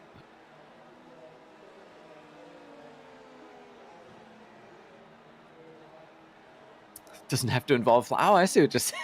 I see what you're saying. 1, 2. Especially as I trek my way across Nova Scotia and in Greenland, and then it's just a hop, skip, and a jump over to England, right?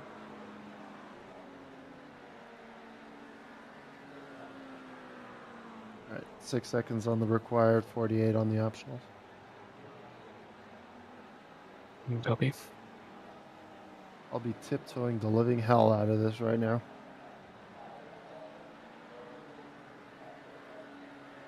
Shit myself in a box. I better remember to poke holes in it this time.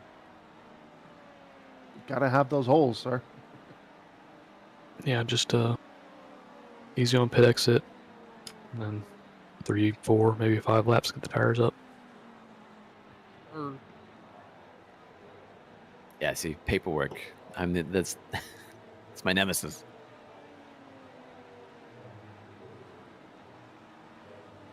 Rethink Racing's towing 2 minutes.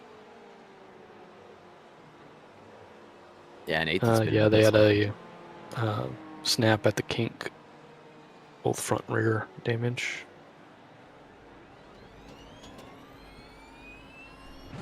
But they were also in third at the time, so quite a ways up.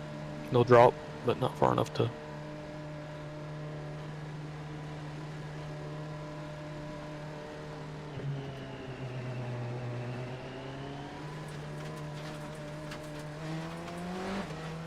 No, clear behind. Castles? I love castles, Annie. Real castles, not like those ones they have at Walt Disney.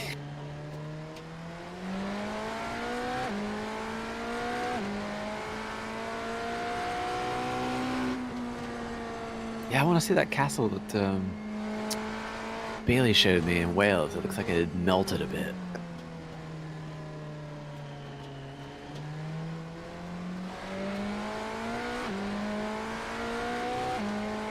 There's a castle I know that's made entirely of brick that's surrounded by a moat. I can't remember what that one was called. That shit looked amazing.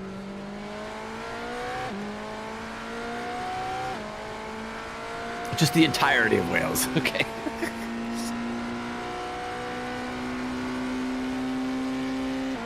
Yeah, that's right. We have White Castle. Keep me these right.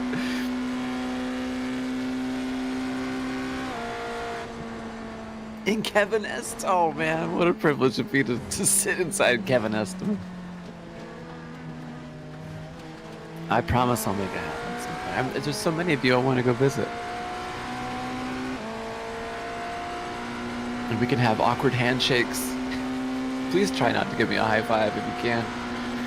And if you do give me a handshake, just warn me you're trying to do that first.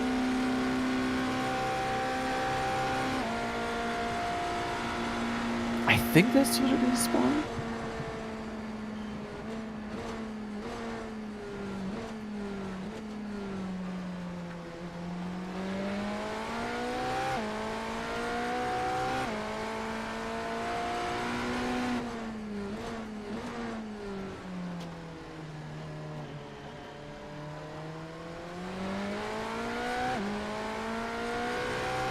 Yeah, all this great human history. The thing I like about North America is the geological history. Some of that for Grand Canyon and places in Utah and the Rockies and all of our wilderness areas with giant trees. That kind of stuff. We have in great supply, but I've seen a lot of that stuff. And yeah.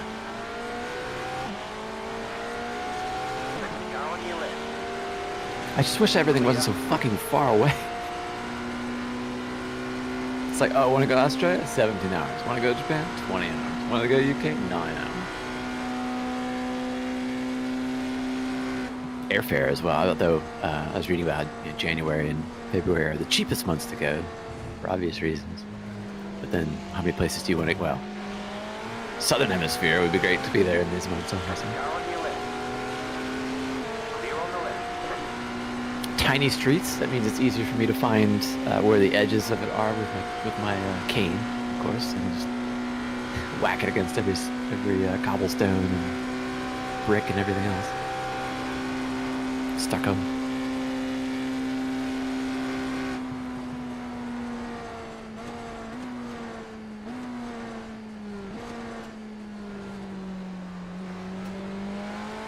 Yeah, exactly. A historic building where I live is usually 100 years old. There aren't many much older than that because there's probably a story about there being a great fire at some point. I am Apollo. I'm legally blind, so I can see a little bit, just like most folks that are blind. But mine happens to be right in the very, very center, so I can at least read the chat a bit. I do miss a comment every now and then, or maybe I don't read the entirety of a comment, but I try my best. Clear. Also, thanks to Windows and all that, I can hit left control and scroll wheel that shit to make everything bigger. That's another thing you end up figuring out when you have vision issues. It's all the ways to manipulate Windows and your phone to make pictures and texts more readable.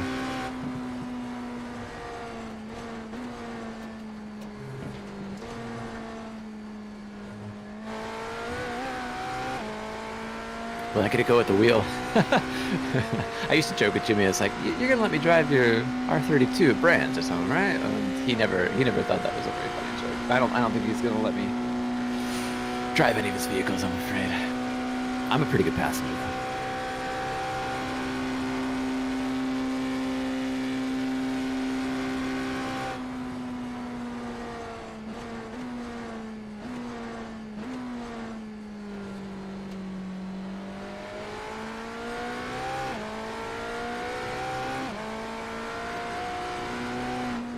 I don't know, Jimmy's seen me driving iRacing. Maybe he knows better.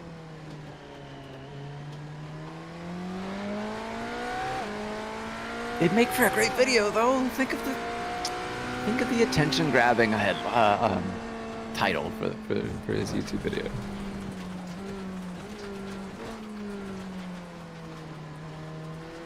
I let my blind friend drive my R32. You wouldn't believe what happened. Yeah, just one lap. Just one lap.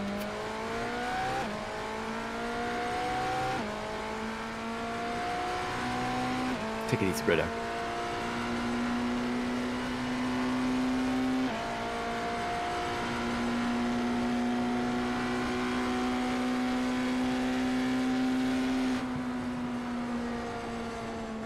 Obviously, Claire, obviously.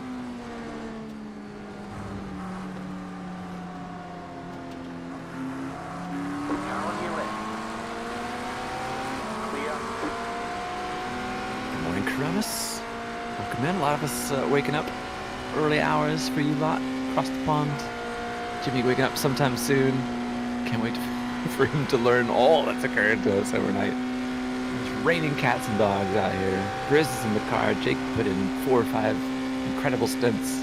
It's a shame how it kind of ended there at the end, but how many bullets can you dodge? How many places can you put a wheel 2 centimeters left of where you should, not really knowing that until you actually do, and it bit us a little bit, but we're still carrying on. It's great to have you all here. I'm starting to run out of energy. I might be getting a second wind, I don't know, but really great to be hosting for Jimmy and be able to talk to all of you. Also got Joe here, somewhere in the background. The Headless Joe. One and only. I don't need any more headless friends.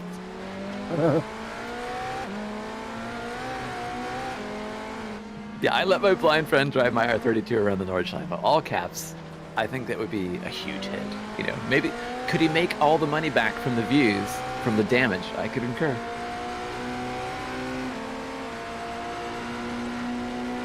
It works for Mr. Beast, you know, he spends millions of dollars on a video, but obviously he gets it back.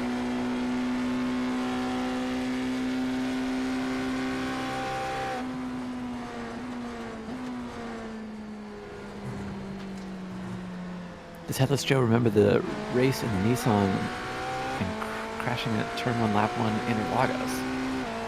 Never happened. Yeah, sounds like a distant memory. No bullshit, made up crap. What a thing for Clark Duffy to remind you of. Yeah, Clark. How dare he?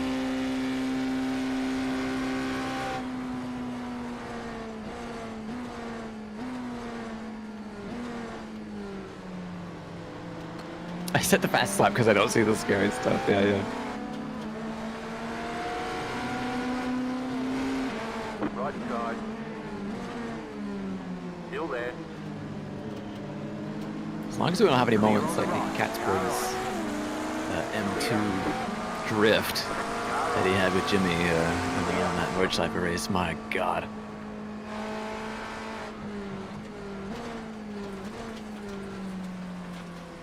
Yakum, how was the night? It was rough. Entertaining, but I mean, look at these conditions. This came in at the end of the morning in game time.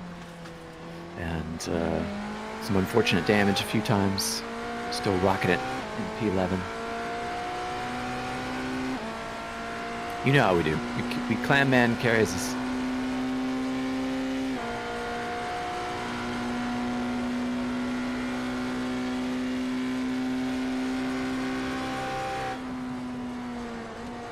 Clark says all I remember is, I just remember the look of disappointment on Jimmer's face about the Interlagos crash.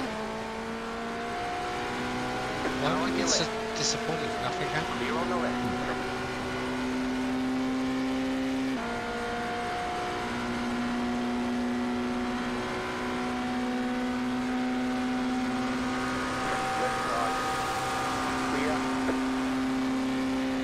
Was it me that crashed? I don't remember.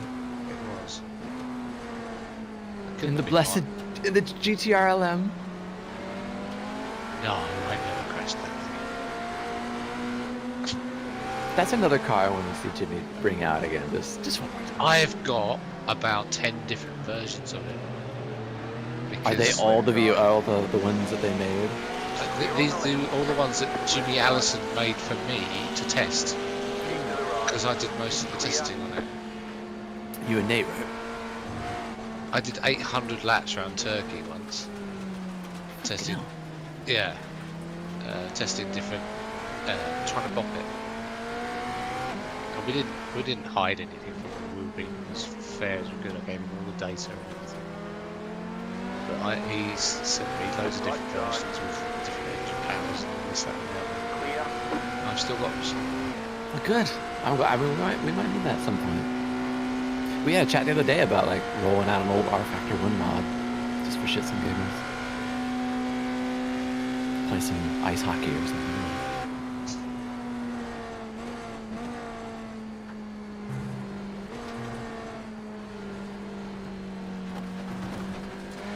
You cut that corner, we've got a slow down penalty. I like Andy's letting him sleep because there's no good news to give him. Nah, let him have his rest. Andy, tell him we're in first. Wake him up. Car on your left, clear.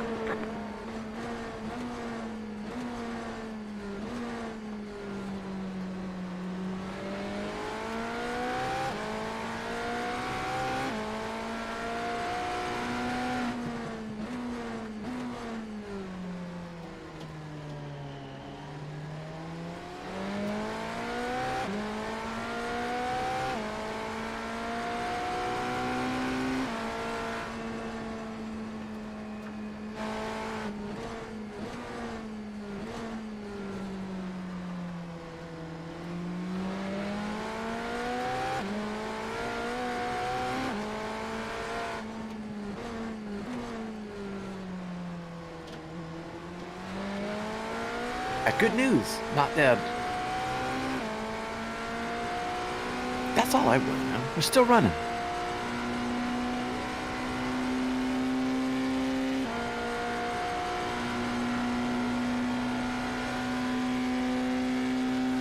But Gio, it's that the puddles keep moving, you know, because like the rain intensity is changing constantly.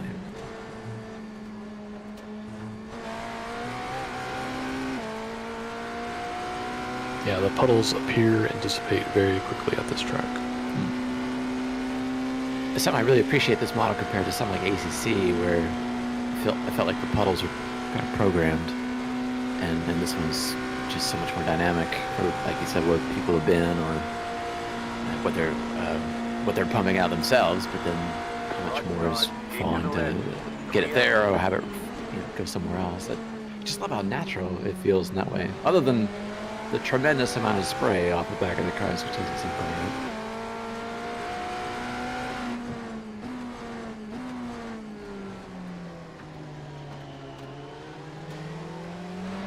Yeah, it was okay for the time, and the way it even did like grip and curb wear and all that stuff in ACC. It was clever, I'd say, without having to make a whole system that would take a long time. It's like you're just doing enough of it for the gameplay.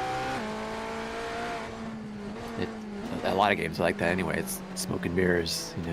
It's just what effect does it have on your driving, as opposed to we're tracking everything. Like our Factor 2's tire model. Overly complicated for what it was trying to do for tire degradation, marbles, where it was going. Did it enhance the gameplay so much? Not really, because many of the mod makers didn't know how to work with a tire that was that complicated, and it suffered because of it.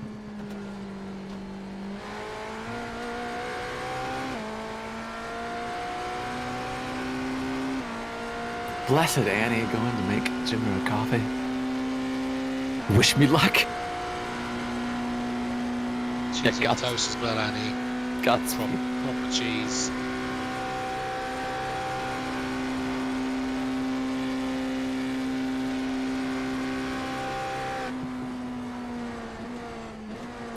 Yeah, AC's thing of having like a bunch of tires to start with, from what they made, and obviously some others have done all kinds of tweaking, like RSS, and I've learned that VRC as a mod group are one of the best ones these days for making slick tire models in Assetto Corsa.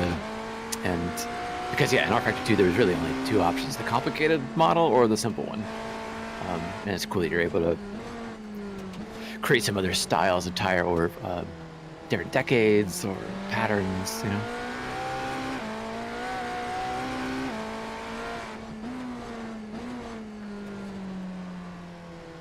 I've been getting a lot of good use out of Assetto Corsa. I've been going back to the GT1s that RSS made, the Viper and 550 Ferrari, the DBR9, Murcielago, and it's just so much fun to throw those things around. Even though I don't think AC feels as good as some of the games to me, to my liking, but I like so many of the cars. The content itself is what keeps bringing me back. People keep making new shit, or things that I can't drive anywhere else. So I like to just load that up and have a good time.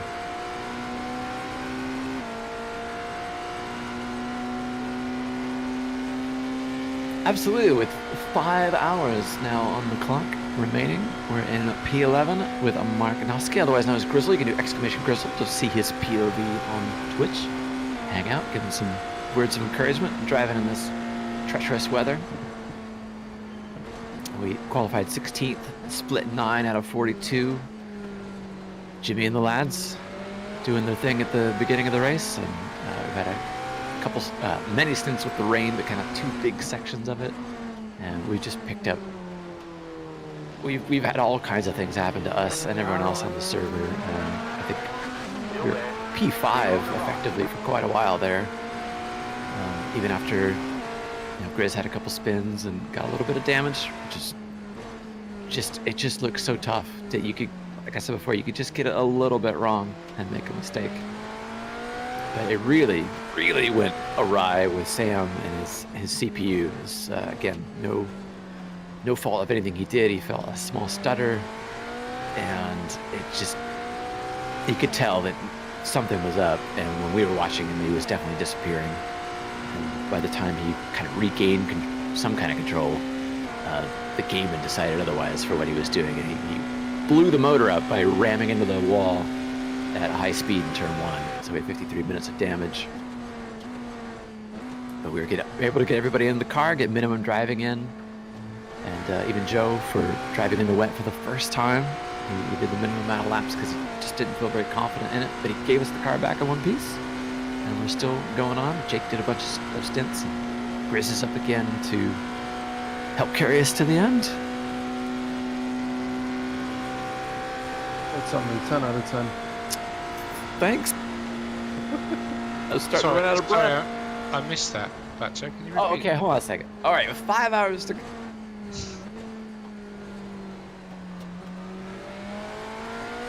You forgot one very important thing that happened the entertainment you gave us. Oh, I'd have to let you guys talk about that bit. I can't. We did have a good discussion about Jenny peanut butter. Yeah, and what to put chips or crisps into dips. And then champions of various motorsports the years we were born. Yes. Yep, that's right. We discussed who was debut winners. Yep. Oh yeah, I love a little motorsport trivia.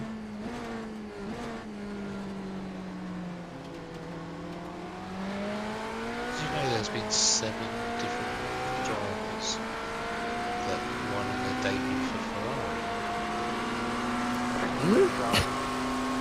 Yeah, I pulled that one out just now. What? Yeah. In Formula One? In Formula One, there's been 7 drivers that have made their debut for Ferrari and won.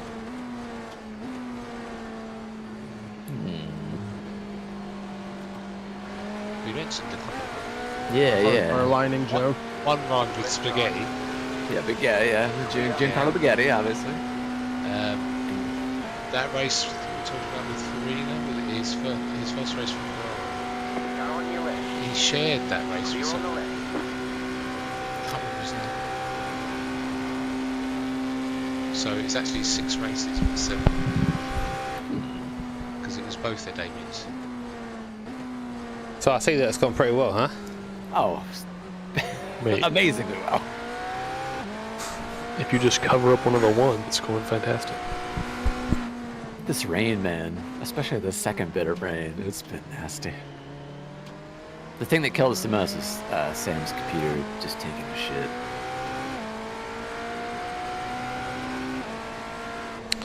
F. Basically, it's just CPU stopped trying to keep up, and I think when it hiccuped, the server lost track of where he was, and he wasn't really synced to it anymore. So it just kind of threw him into T1 backwards. We had 53 minutes of damage from that, mate. Oh, Christ. I didn't even know iRacing could give 53 minutes anymore. I thought 20 was the max after all their sports car changes.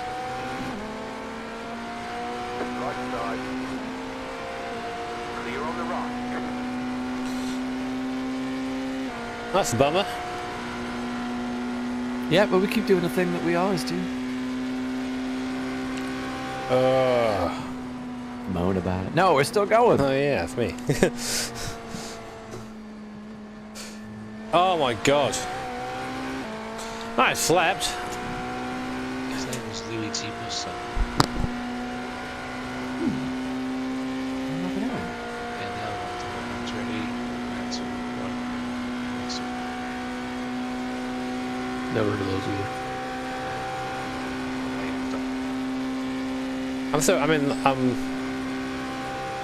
These guys, had I been awake and it been me, 53 minutes of damage would have been enough for me to put, nope, see it.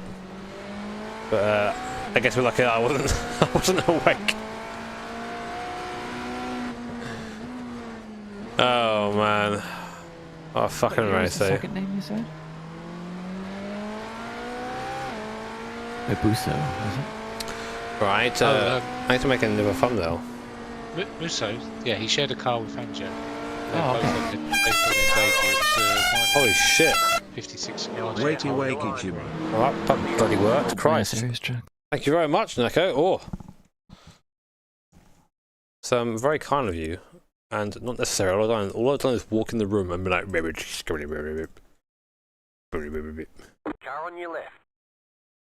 It's weird, isn't it? Back then, they could just jump in someone else's car. Musso was winning.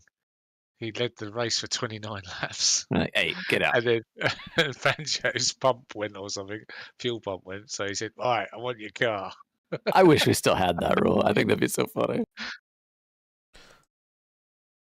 It's a little bit different now, Novi, you know, like, I agree, like, to finish the race if you can, but, like, if you're so far out of contention, and, like, it's not like, I mean, nowadays, have like, a life, you know, like, no, I don't know what I'm talking about. I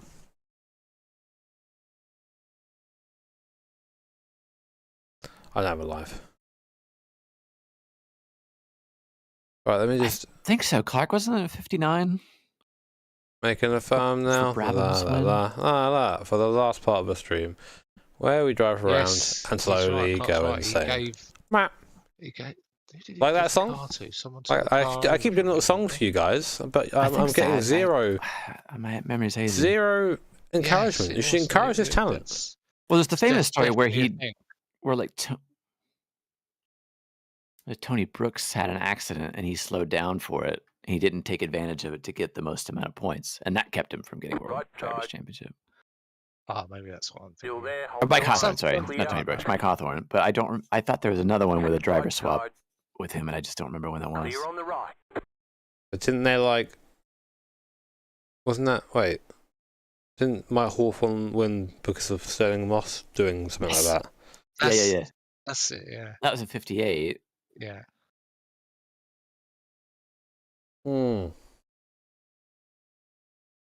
I gotta watch those real stuffy F1 reviews again. Oh wait, sorry. The late '50s. That guy, the person does the narration for those classic F1 reviews, puts me to sleep. I think they also did the chicken pate news. I don't think it was called that, but it was close to something. Something pate news or something.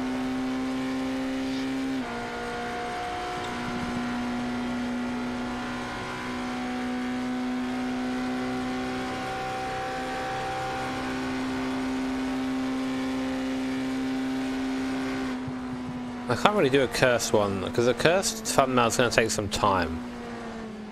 And if I'm being frank, I cannot be bothered. Can I be bothered?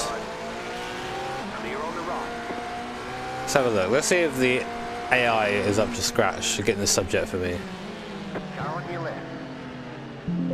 Oh, that's not a good noise.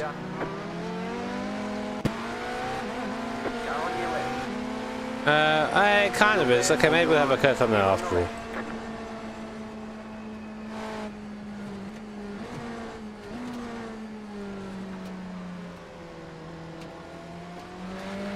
Chat, Christmas isn't cancelled.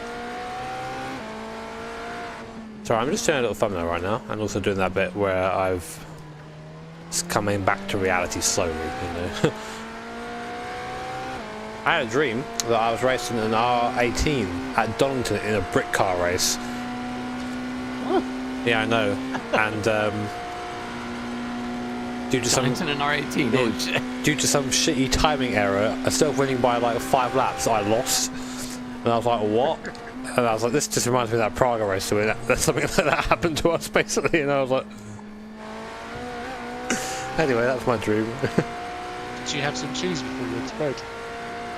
No, we have to avoid the Joe stash.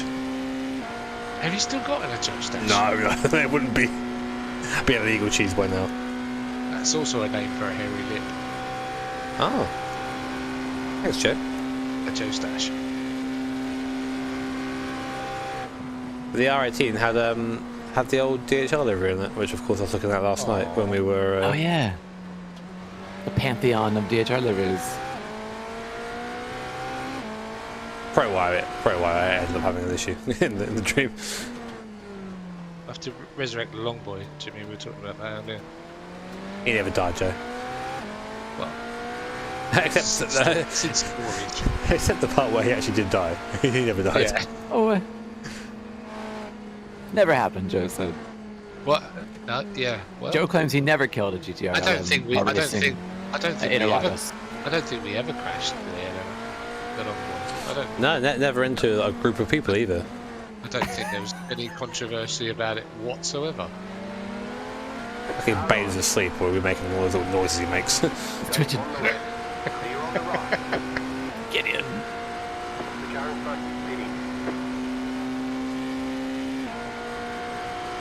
I clarify what I was looking for. Where Hawthorne faced a penalty in '58, but Moss spoke up for him so that he wouldn't get the penalty and lose points. And then '59, the one I was thinking was Jack Brabham pushed his car across the line because he ran out of fuel, and that's how he won the World Championship.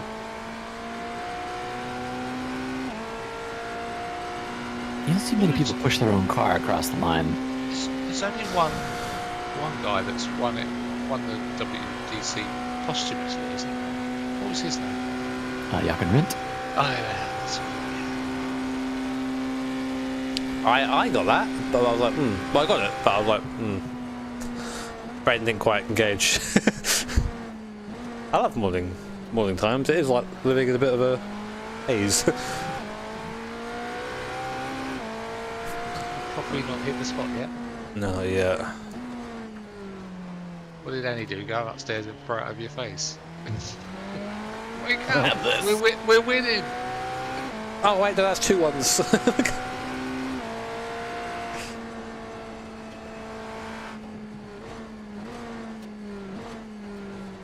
Right, now, fuck off. What do you mean it's not directly editable? Edit these fucking nuts, mate. Chat's obsessed with the wiper, I love it.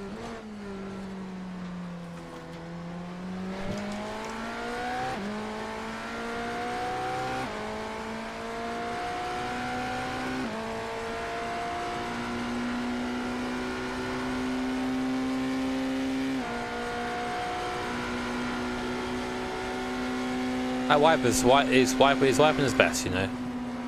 That's Jimmy's hypnotic tool, wiper. Problem is, it's working on me. Subconsciously, it's just going, subscribe. Obey. Two very different things. Use now to put consume Moza on the wiper. Exclamation open. Or whatever. You know when you like write in like on glass, you know, when it's sort of like there's condensation and that the image sort of stays in there, like it's you sort of stay in there, but have like consume mode on either side of the wiper. That'd be good. That's funnier in my head. Consume on the left side and then Mo's on the right.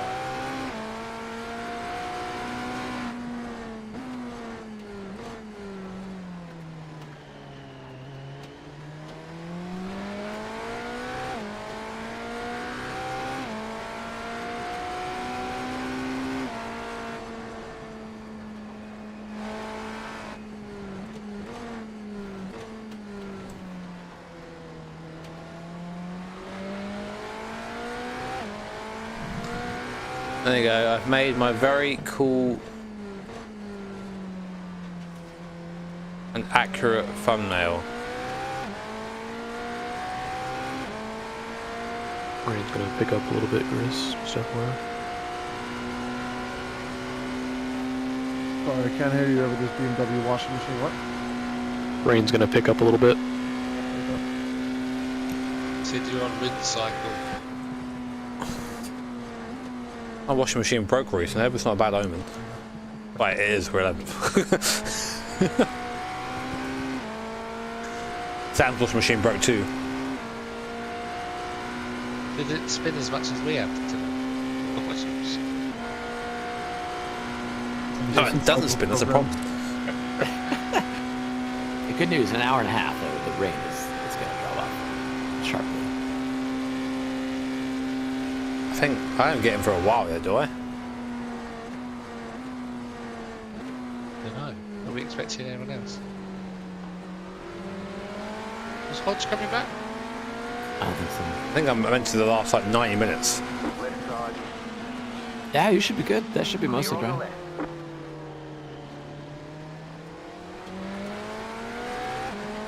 It depends on the sheet. Hodge after Grizz. Oh, Hodge is coming back. Oh, okay. I thought he said something about he would be up about 8 o'clock or something. I presume that meant he was doing another stint.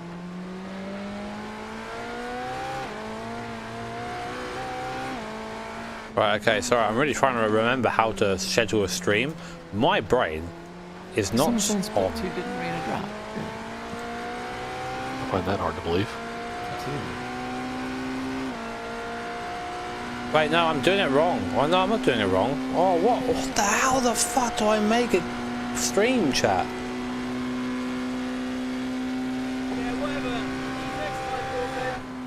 Right, I'm going to transfer you. I'm going to transfer you guys to my manager.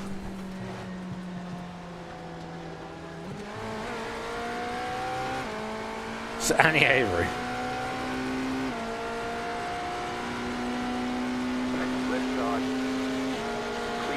You've been pressing the thumbnail, I did, and like. Also, we're going to transfer the stream now. Hour so ahead of schedule or so.